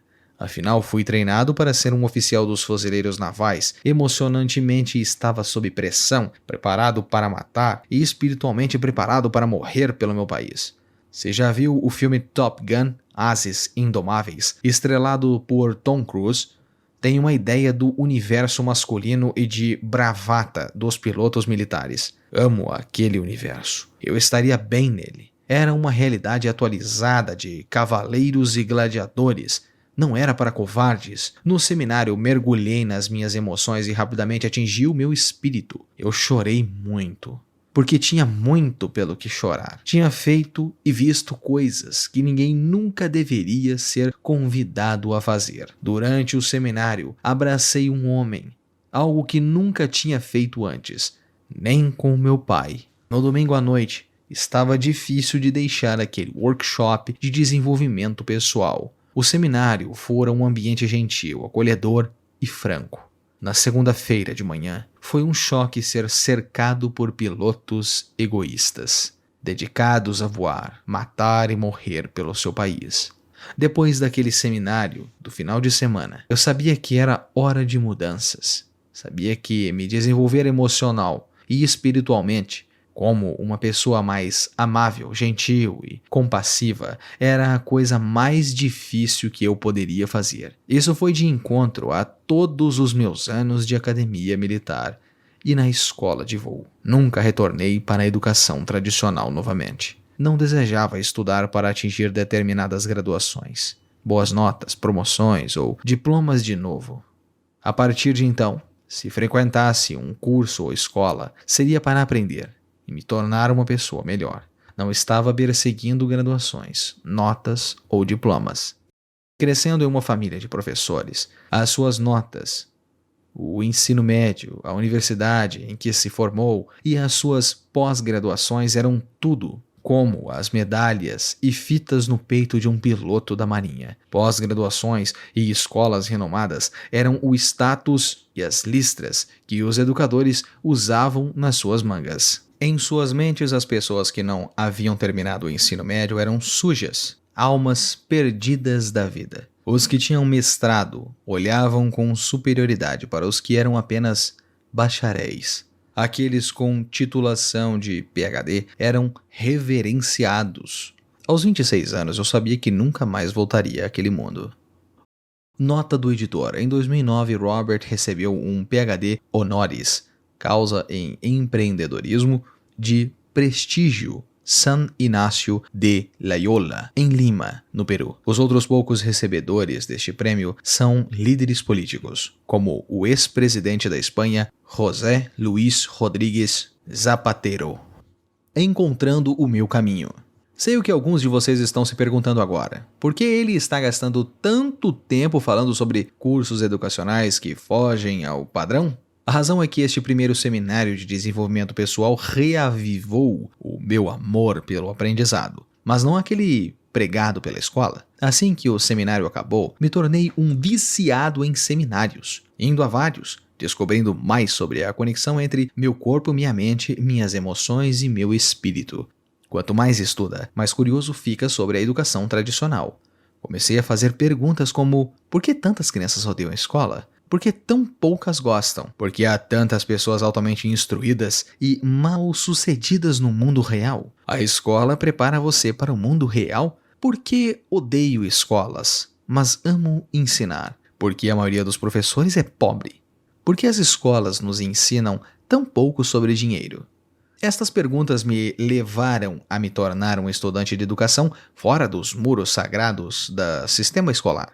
Quanto mais estudava, mais entendia por que eu não gostava de escolas e por que elas não são úteis para a maioria dos seus alunos, mesmo aqueles nota A. A minha curiosidade tocou o meu espírito e me tornei um empresário educacional. Se não fosse por esta curiosidade, talvez nunca tivesse me tornado escritor e desenvolvedor de jogos educativos. A minha educação espiritual me conduziu ao meu caminho na vida. Parece que o nosso caminho não é encontrado na nossa mente. O nosso caminho está no nosso coração. Isso significa que uma pessoa não consegue encontrar o seu caminho no ensino convencional. Tenho certeza de que muitas conseguem. Estou apenas dizendo que eu não o teria feito na escola tradicional. Por que um caminho é importante? Todos nós conhecemos pessoas que ganham muito dinheiro, mas odeiam o seu trabalho. Talvez conhecemos muitos que ganham pouco e também detestam o que fazem. E conhecemos ainda aquelas que só trabalham por dinheiro. Um colega de classe da Academia da Marinha Militar também percebeu que não queria passar a sua vida no mar. Em vez de navegar pelo resto da vida, ingressou na faculdade de Direito após a formatura na Academia Militar, gastando 3 anos antes de se tornar advogado e virar um autônomo do quadrante A. Morreu com 50 e poucos anos. Ele se tornou um advogado muito bem-sucedido, mas infeliz. Como eu, tinha 2 profissões aos 26 anos. Embora odiasse ser advogado, seguiu a carreira porque tinha família, filhos, um financiamento imobiliário e contas a pagar. 1 ano antes de morrer, eu o encontrei em uma reunião de turma, em Nova York. Era um homem amargo. Tudo o que faço é ir atrás de caras ricos como você. Não me pagam nada. Odeio o que faço e as pessoas para quem trabalho. Por que não faz outra coisa? Eu perguntei. Não posso parar de trabalhar. A minha primeira filha está entrando na faculdade. Ele morreu de infarto antes que ela concluísse a graduação.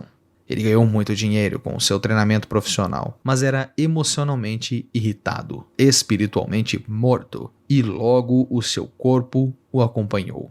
Sei que isto é um exemplo extremo.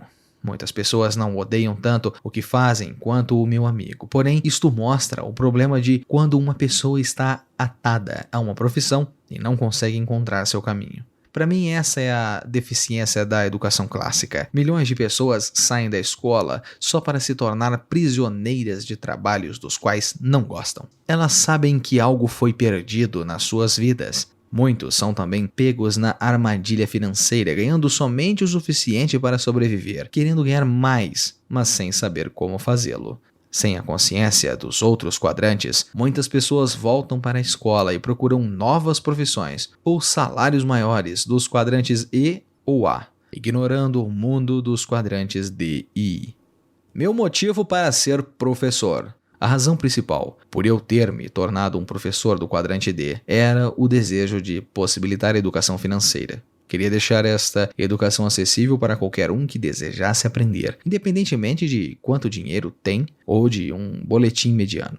É por isso que a Rich Dad começou com o jogo Cash Flow. Este jogo pode ensinar em lugares no quais eu nunca poderia ir. A beleza do jogo é que ele foi desenvolvido para que as pessoas ensinassem pessoas. Não são necessários um professor ou uma sala de aula. O jogo Cash Flow já foi traduzido em mais de 16 idiomas, atingindo milhões de pessoas em todo o mundo. Atualmente, a Rich Dad oferece cursos de educação financeira, bem como treinadores e mentores para auxiliar as pessoas a se tornar financeiramente proficientes. Os nossos programas são especialmente importantes para qualquer um que deseje evoluir dos quadrantes E e A para os D e I.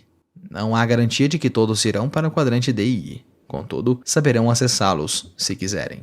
Mudar não é fácil. Para mim, mudar de quadrante não foi fácil. Foi um trabalho mentalmente árduo, principalmente das perspectivas emocional e espiritual. Tendo crescido em uma família de empregados altamente instruídos do quadrante E, eu carregava seus valores sobre educação, emprego, seguro, benefícios e assistência governamental de muitas maneiras. Os valores da minha família dificultaram a minha transição. Tive que me livrar dos seus conselhos, preocupações e críticas sobre me tornar um empresário e investidor. Alguns dos valores que tive que extirpar foram: mas você precisa de um emprego. Você está assumindo muitos riscos. E se você falhar?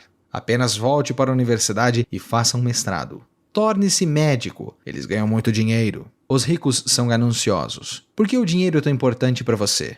O dinheiro não vai torná-lo feliz. Viva sempre abaixo das suas posses. Busque segurança. Não siga seus sonhos. Dieta e exercícios. Menciono os desenvolvimentos emocionais e espirituais porque são fundamentais para uma mudança de vida definitiva. Por exemplo, raramente funciona dizer a uma pessoa com excesso de peso: simplesmente coma menos e se exercite mais. Fazer dieta e exercícios pode ser mentalmente lógico, mas muitas pessoas acima do peso não comem porque estão famintas. Elas comem para alimentar o vazio emocional em suas almas. Quando uma pessoa inicia um programa de exercícios e dieta, está apenas trabalhando sua mente e seu corpo, sem um desenvolvimento emocional e espiritual forte. Aquela pessoa acima do peso pode seguir uma dieta por 6 meses, perder muitos quilos, só para eles voltarem até em mais quantidade depois. O mesmo é verdadeiro para a troca de quadrante. Dizer a si mesmo, vou me tornar o empresário do quadrante D, tão leviano quanto um fumante dizer, amanhã vou parar de fumar. Fumar é um vício físico causado por questões emocionais e espirituais. Sem um suporte emocional e espiritual, um fumante permanecerá viciado para sempre. O mesmo se aplica ao alcoolismo, à ninfomania e à oniomania. Muitos vícios são tentativas de encontrar a felicidade na alma das pessoas. É por isso que a minha empresa oferece cursos para a mente e o corpo, mas também treinadores e mentores para auxiliar as transições emocionais e espirituais. Algumas pessoas são capazes de seguir a jornada sozinhas, mas não sou uma delas. Sem um treinamento como o do meu pai rico e um arrimo como a da minha mulher Kim, nunca teria conseguido. Muitas vezes, eu quis largar tudo e desistir. Se não fosse pela Kim ou pelo meu pai rico, eu teria me resignado. Por que estudantes A fracassam? Olhando para o diagrama novamente, é fácil perceber por que tantos estudantes A fracassam no mundo do dinheiro. Notas do narrador. Logo abaixo deste texto, há uma figura, a mesma da anterior, com o alvo, aonde tem as legendas corpo, mente, emoção e espírito. Essa figura deve aparecer em sua tela ou pode ser encontrada no blog esote.com/blog, juntamente com o PDF deste audiolivro. Acesse para ter melhor imersão ao livro. Fim das notas. O texto continua. Uma pessoa pode ser altamente instruída no ponto de vista mental, mas se não for emocionalmente educada, seu medo vai frequentemente frear o seu corpo para o que deve fazer. É por isso que muitos alunos A ficam presos em paralisia analítica, estudando cada pequeno detalhe, mas engessados. Essa paralisia analítica é causada pelo nosso sistema educacional, que pune os alunos que cometem erros. Se pensar sobre isso, estudantes A apenas são A porque quase não erram. O problema com esta trava emocional é que no mundo real as pessoas que agem são as que cometem mais erros e aprendem com eles a vencer o jogo da vida. Veja os ex-presidentes Clinton e Bush. Clinton não admitia suas relações sexuais e Bush os erros que cometeu durante seu mandato. Errar é humano, mas mentir sobre seu ato é crime, conhecido como perjúrio. Quando criticado por errar 1014 vezes antes de criar a lâmpada elétrica, Thomas Edison disse: "Não falhei 1014 vezes. Descobri com sucesso o que não deu certo em 1014 ocasiões." Em outras palavras, a razão para muitas pessoas falharem em alcançar o sucesso é que falham em errar vezes suficientes. Observando o diagrama mais uma vez, uma das razões para que muitas pessoas se agarrem aos seus trabalhos seguros é a lacuna da educação emocional. Elas deixam o medo reprimi-las. Uma das melhores coisas da escola militar e dos fuzileiros navais é que aquelas organizações gastavam muito tempo desenvolvendo os jovens espiritual, emocional, mental e fisicamente. Embora fosse uma educação difícil, era completa, nos preparando para um trabalho desagradável. Criei o Cash Flow porque educa a pessoa por inteiro. O jogo é uma ferramenta de ensino melhor do que ler ou escrever, simplesmente porque envolve o corpo, a mente, as emoções e o espírito do jogador. Ele foi desenvolvido para jogadores errarem tanto quanto possível com o dinheiro do jogo e então aprenderem com esses erros. Para mim, esta é a maneira mais humana de aprender sobre dinheiro. O objetivo é o caminho. Hoje existem centenas de clubes cash flow pelo mundo. Estes clubes são importantes porque são uma luz no fim do túnel, uma estação de parada no caminho da vida. Ao ingressar em um clube cash flow, conhecerá pessoas como você, comprometidas em realizar mudanças, não apenas falar sobre elas. Ao contrário da escola, não se exige um passado acadêmico de sucesso. Tudo o que lhe é perguntado é sobre o sincero desejo de aprender e propiciar transformações. No jogo você cometerá inúmeros erros em diferentes situações financeiras e aprenderá com eles, usando o dinheiro do jogo. Os clubes cash flow não são para os que querem enriquecer rapidamente. Eles auxiliam em longo prazo as pessoas que querem mudar emocional, espiritual, física e financeiramente. Todos nós transformamos e evoluímos em diferentes níveis de velocidade. Assim você é incentivado a seguir seu ritmo. Depois de jogar com outras pessoas algumas vezes, você terá uma ideia melhor de qual deverá ser o seu próximo passo e de qual ativo das 4 classes, negócios, imóveis, ativos de papel ou commodities, é o melhor para você. Resumo. Encontrar o caminho de alguém não é necessariamente fácil. Ainda hoje, não sei realmente se estou ou não no meu. Como você sabe, todos nós sentimos perdidos às vezes e nem sempre é fácil encontrar o caminho de volta. Se você sente que não está no quadrante ou no caminho adequado, eu o encorajo a ouvir o seu coração para encontrá-lo. Você pode perceber que é hora de mudar se estiver fazendo afirmações como as seguintes: estou trabalhando com pessoas apáticas. Amo o que faço, mas gostaria de ganhar mais dinheiro. Mal posso esperar pelo final de semana. Eu quero fazer do meu jeito. Já é a hora de parar? A minha irmã é uma monja budista. Seu caminho é apoiar o Dalai Lama, uma escolha que não gera riquezas. Porém, embora ela receba pouco, não significa que seja uma monja pobre. Ela tem seu imóvel próprio, que aluga e investe em ouro e prata. Sua força de espírito e sua mente financeiramente educada permitem que siga o seu caminho, sem um voto de pobreza. De muitas maneiras, era até bom que eu fosse rotulado de estúpido na escola. Embora emocionalmente dolorosa, essa dor possibilitou que eu encontrasse o meu caminho como professor. E, igual a minha irmã, a monja, não é porque sou professor que isso significa que devo ser pobre. Repetindo o que Thich Nhat Hanh disse, o objetivo é o caminho. Introdução. Em que quadrante você está? O quadrante cash flow é uma maneira de categorizar as pessoas conforme sua fonte de renda. Você é financeiramente independente? Se sua vida financeira chegou a um impasse, então independência financeira foi escrito para você. Se quiser assumir o controle do que faz hoje para mudar o seu destino financeiro, ele irá ajudá-lo a traçar este caminho. Este é o quadrante cash flow. As letras em cada quadrante representam: E de empregado, A de autônomo ou pequeno empresário, D de dono de grandes empresas e I de investidor. Cada um de nós se enquadra em pelo menos um dos 4 setores do quadrante cash flow. A nossa posição é determinada pela procedência do nosso dinheiro. Muitos de nós são assalariados, enquanto outros trabalham por conta própria. Empregados e autônomos se encontram do lado esquerdo do quadrante.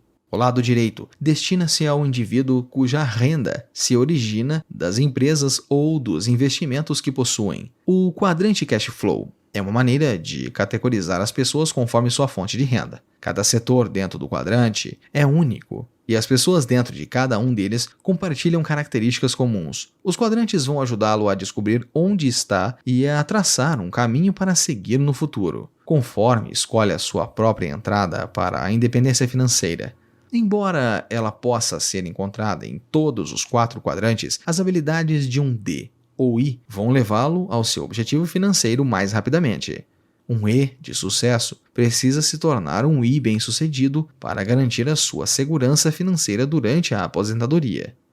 O que você quer ser quando crescer? Este livro, sobre vários aspectos, é a segunda parte do meu livro Pai Rico, Pai Pobre. Para os que não leram Pai Rico, Pai Pobre, ele discorre sobre as várias lições que os meus 2 pais me ensinaram sobre dinheiro e escolhas na vida. Um deles era o meu verdadeiro pai e o outro o pai do meu melhor amigo. Um deles era altamente instruído, enquanto o outro tinha saído da escola no ensino médio. Um era pobre, o outro rico. O conselho do pai pobre. Conforme eu crescia, o meu pai instruído, porém pobre, sempre me aconselhava: vá à escola, tire boas notas e encontre um emprego seguro. Ele recomendava um estilo de vida que se assemelhava a este. Notas do narrador. Logo abaixo este texto há uma figura com os 4 quadrantes A, I, E e D. Na parte superior há a legenda escola. Uma seta vai de escola ao quadrante E e outra seta vai de escola ao quadrante A. Fim das notas. O texto continua.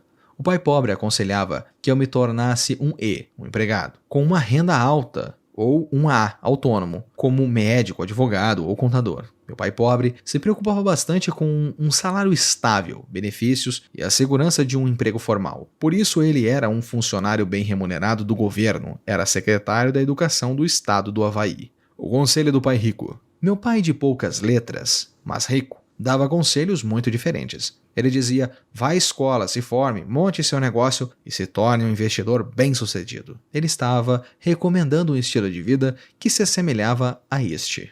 Notas do narrador. Logo abaixo deste texto há uma outra figura, também com os 4 quadrantes. Desta vez, a seta vai de escola ao quadrante D e de escola ao quadrante I. Fim das notas. O texto continua. Este livro é sobre o processo mental, emocional e educacional que eu vivenciei ao seguir os conselhos do meu pai rico. A quem este livro se destina? Este livro foi escrito para pessoas que estão dispostas a mudar de quadrante, especialmente as que atualmente estão nas categorias E e A, e que pretendem passar para D ou I.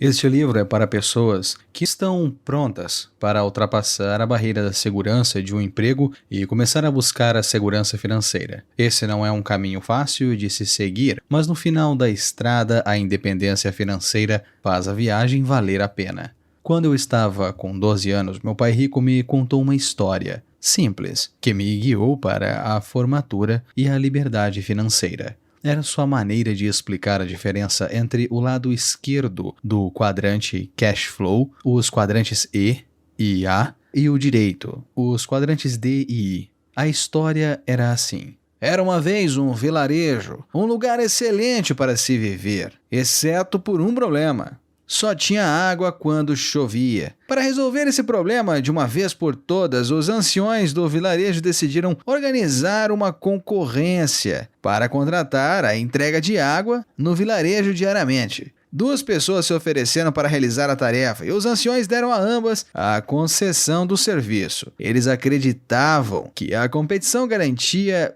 preços baixos e a oferta de fornecimento de uma reserva de água. O primeiro dos 2 concorrentes que ganhou a concessão, Ed, imediatamente comprou 2 baldes de aço galvanizado e começou a correr de lá para cá até o lago, que ficava a 1,6 quilômetros de distância. Imediatamente começou a ganhar dinheiro, pois corria de manhã à noite pegando água do lago com seus 2 baldes. Ele os esvaziava no enorme tanque de concreto que o vilarejo havia construído. Todas as manhãs tinha que acordar antes dos demais para se assegurar de que haveria água suficiente quando eles quisessem. O trabalho era árduo, mas ele estava feliz por ganhar dinheiro e ter conseguido um dos 2 contratos de exclusividade para o seu negócio. O segundo concorrente, o vencedor, Bill, desapareceu por um tempo. Ele não foi visto durante meses, o que alegrou Ed, pois não havia concorrência. Em vez de comprar 2 baldes para competir com Ed, Bill elaborou um plano de negócios, montou uma empresa, encontrou 4 investidores, contratou um presidente para realizar o trabalho e voltou 6 meses mais tarde com uma equipe de construção. 1 ano depois, seu pessoal tinha construído um enorme aqueduto de aço inoxidável de grande volume que ligava o vilarejo ao lago. Na cerimônia de inauguração, Bill anunciou que sua água era mais limpa que a de Ed. Ele sabia que havia reclamações sobre sujeira encontrada na água de Ed. Bill anunciou também que poderia abastecer o vilarejo com água durante 24 horas por dia, 7 dias por semana. Ed só podia entregar água em dias úteis porque não trabalhava aos finais de semana. Então Bill anunciou que cobraria por este serviço, altamente especializado e pela água, cuja qualidade era mais confiável. 75% menos do que o Ed cobrava. O vilarejo então aplaudiu e imediatamente correu para a torneira no final da tubulação construída por Bill. Para competir, Ed baixou sua taxa em 75%, comprou mais 2 baldes, colocou tampas neles e passou a buscar 4 baldes a cada viagem para prestar melhores serviços. Contratou seus 2 filhos para ajudar ele no turno da noite e nos fins de semana. Quando seus filhos foram para a faculdade, ele disse: "Voltem logo para casa, pois um dia esse negócio pertencerá a vocês." Por alguma razão, seus 2 filhos nunca voltaram. Eventualmente, Ed teve problemas com empregados e sindicatos. O sindicato pedia maiores salários, mais benefícios e queria que seus empregados buscassem apenas um balde por vez. Enquanto isso, Bill percebeu que, se aquele vilarejo precisasse de água, os outros também deveriam precisar. Ele reformulou seu plano de negócio e partiu para vender seu sistema de entrega rápida de água potável em larga escala e os preços baixos em outros vilarejos mundo afora. Ele ganhava apenas 1 centavo por balde de água entregue, mas entregava bilhões de baldes, e todo aquele dinheiro desaguava em sua conta bancária. Bill desenvolveu um aqueduto para entregar dinheiro a si mesmo, da mesma forma que a água era entregue aos vilarejos. Bill viveu feliz da vida pelo restante dos seus dias. Ed trabalhou arduamente o resto da vida e sempre teve problemas financeiros. Fim. Essa história sobre Bill e Ed me orientou durante anos. Ela me ajudou a tomar decisões. Frequentemente me perguntava: será que estou construindo um arqueduto ou apanhando baldes d'água? Estou fazendo um trabalho pesado ou usando a cabeça? As respostas dessas perguntas me tornaram financeiramente independente. E é isso que o livro trata. Do que é preciso para se tornar um D e um I. Destina-se a pessoas que estão cansadas de apanhar baldes e prontas para construir arquedutos para o dinheiro escorrer para dentro e não para fora dos seus bolsos.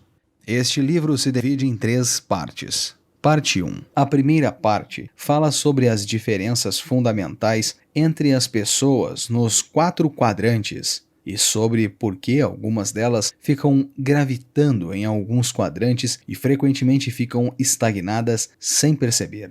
Vai ajudá-lo a identificar o seu quadrante hoje e em qual deseja estar daqui a 5 anos. Parte 2. A segunda parte fala sobre mudanças pessoais. É sobre quem você deve ser e não sobre como agir. Parte 3. A terceira parte define 7 passos que deve seguir em direção ao lado direito do quadrante, Cash Flow. Compartilho mais alguns segredos do meu pai rico sobre a habilidade necessária para ser um D ou I bem-sucedidos. Vou ajudá-lo a escolher o seu próprio caminho para a independência financeira. Em Independência Financeira, continuo a enfatizar a importância da inteligência financeira. Se quiser atuar no lado direito do quadrante, os lados D e I, é preciso ser mais esperto do que se escolher ficar do lado esquerdo, como em E ou A.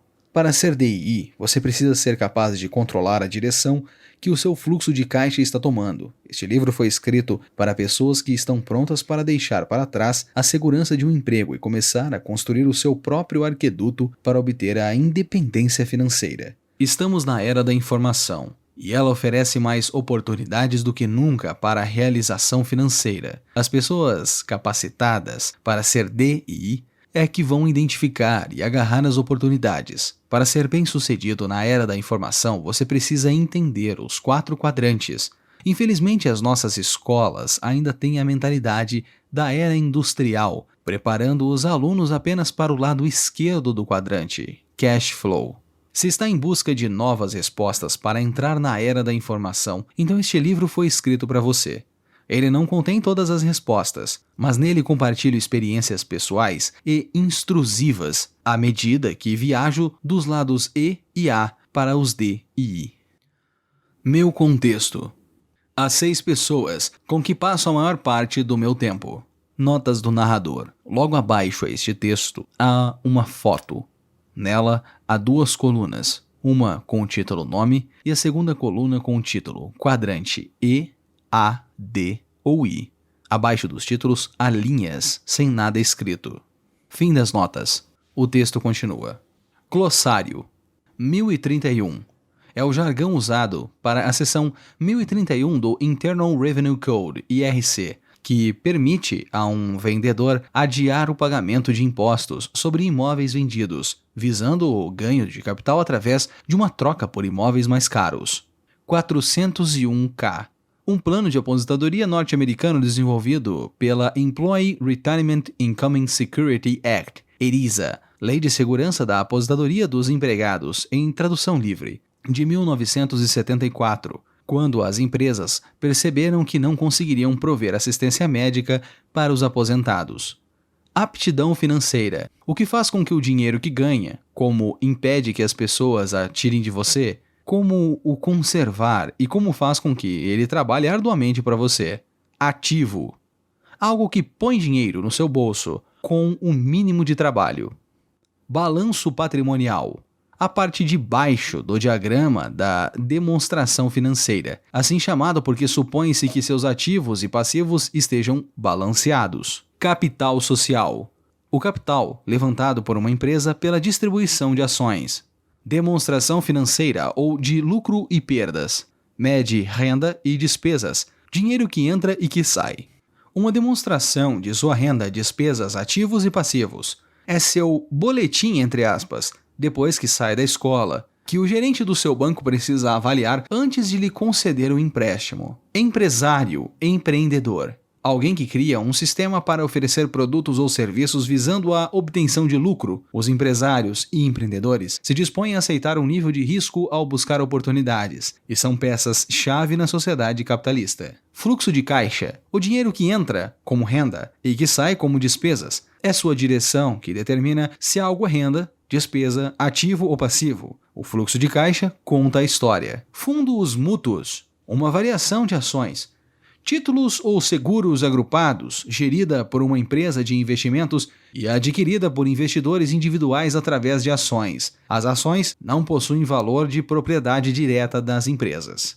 Passivo, algo que tira dinheiro do seu bolso. Previdência social, programa de bem-estar ou segurança social, geralmente financiado por deduções automáticas da folha de pagamento, para subsidiar pessoas em idade avançada ou deficientes. Proficiência financeira, a habilidade de ler e compreender as demonstrações financeiras que lhe permite identificar os pontos fortes e fracos de qualquer negócio. QI financeiro, inteligência financeira que resulta da educação financeira. Pessoas com alto QI financeiro aprendem a usar o dinheiro de outras pessoas para enriquecer. Regra de ouro, quem tem o ouro faz as regras. Renda, o dinheiro que é recebido como resultado de atividades laborativas de um indivíduo ou empresa. ROI, retorno sobre investimento. Sociedade anônima é apenas um documento que cria uma instituição, como um corpo legal sem alma. Não é um grande edifício, uma fábrica ou um grupo de pessoas. Os ricos protegem sua riqueza por meio delas. Stop, uma palavra ou stop. É simplesmente um comando de computador que vende automaticamente suas ações se o preço delas começar a cair, ajudando a minimizar suas perdas e a maximizar seus lucros. Títulos. Uma dívida em que o emitente autorizado é obrigado a reembolsar aos detentores dos dividendos o valor acrescido de juros em uma data posterior, denominada maturidade. O cronograma das publicações aqui do canal funciona da seguinte forma. Postamos os episódios dos audiolivros aqui no canal a cada 5 dias. Assim você fixa bem o conteúdo e dá tempo de se atualizar. E no final, após todos os episódios estarem postados, publicamos um vídeo único e completo do livro, para que você possa ver tudo de uma vez aqui no canal ou acesse o nosso blog e baixe o arquivo para poder ver offline. Fique ligado nos episódios e prepare-se para a nossa live de encerramento. Inscreva-se no canal e ative as notificações para você ser lembrado de quando vai acontecer as nossas reuniões. Eu estou ansioso para essa troca de conhecimento com você. Obrigado por ouvir. Não se esqueça de deixar um comentário sobre o que achou deste episódio. E se tem algum livro dos temas como criatividade, marketing e artes visuais, não deixe de pedir aqui nos comentários. Obrigado por ouvir. Clique para ver o próximo episódio ou confira os vídeos sugeridos.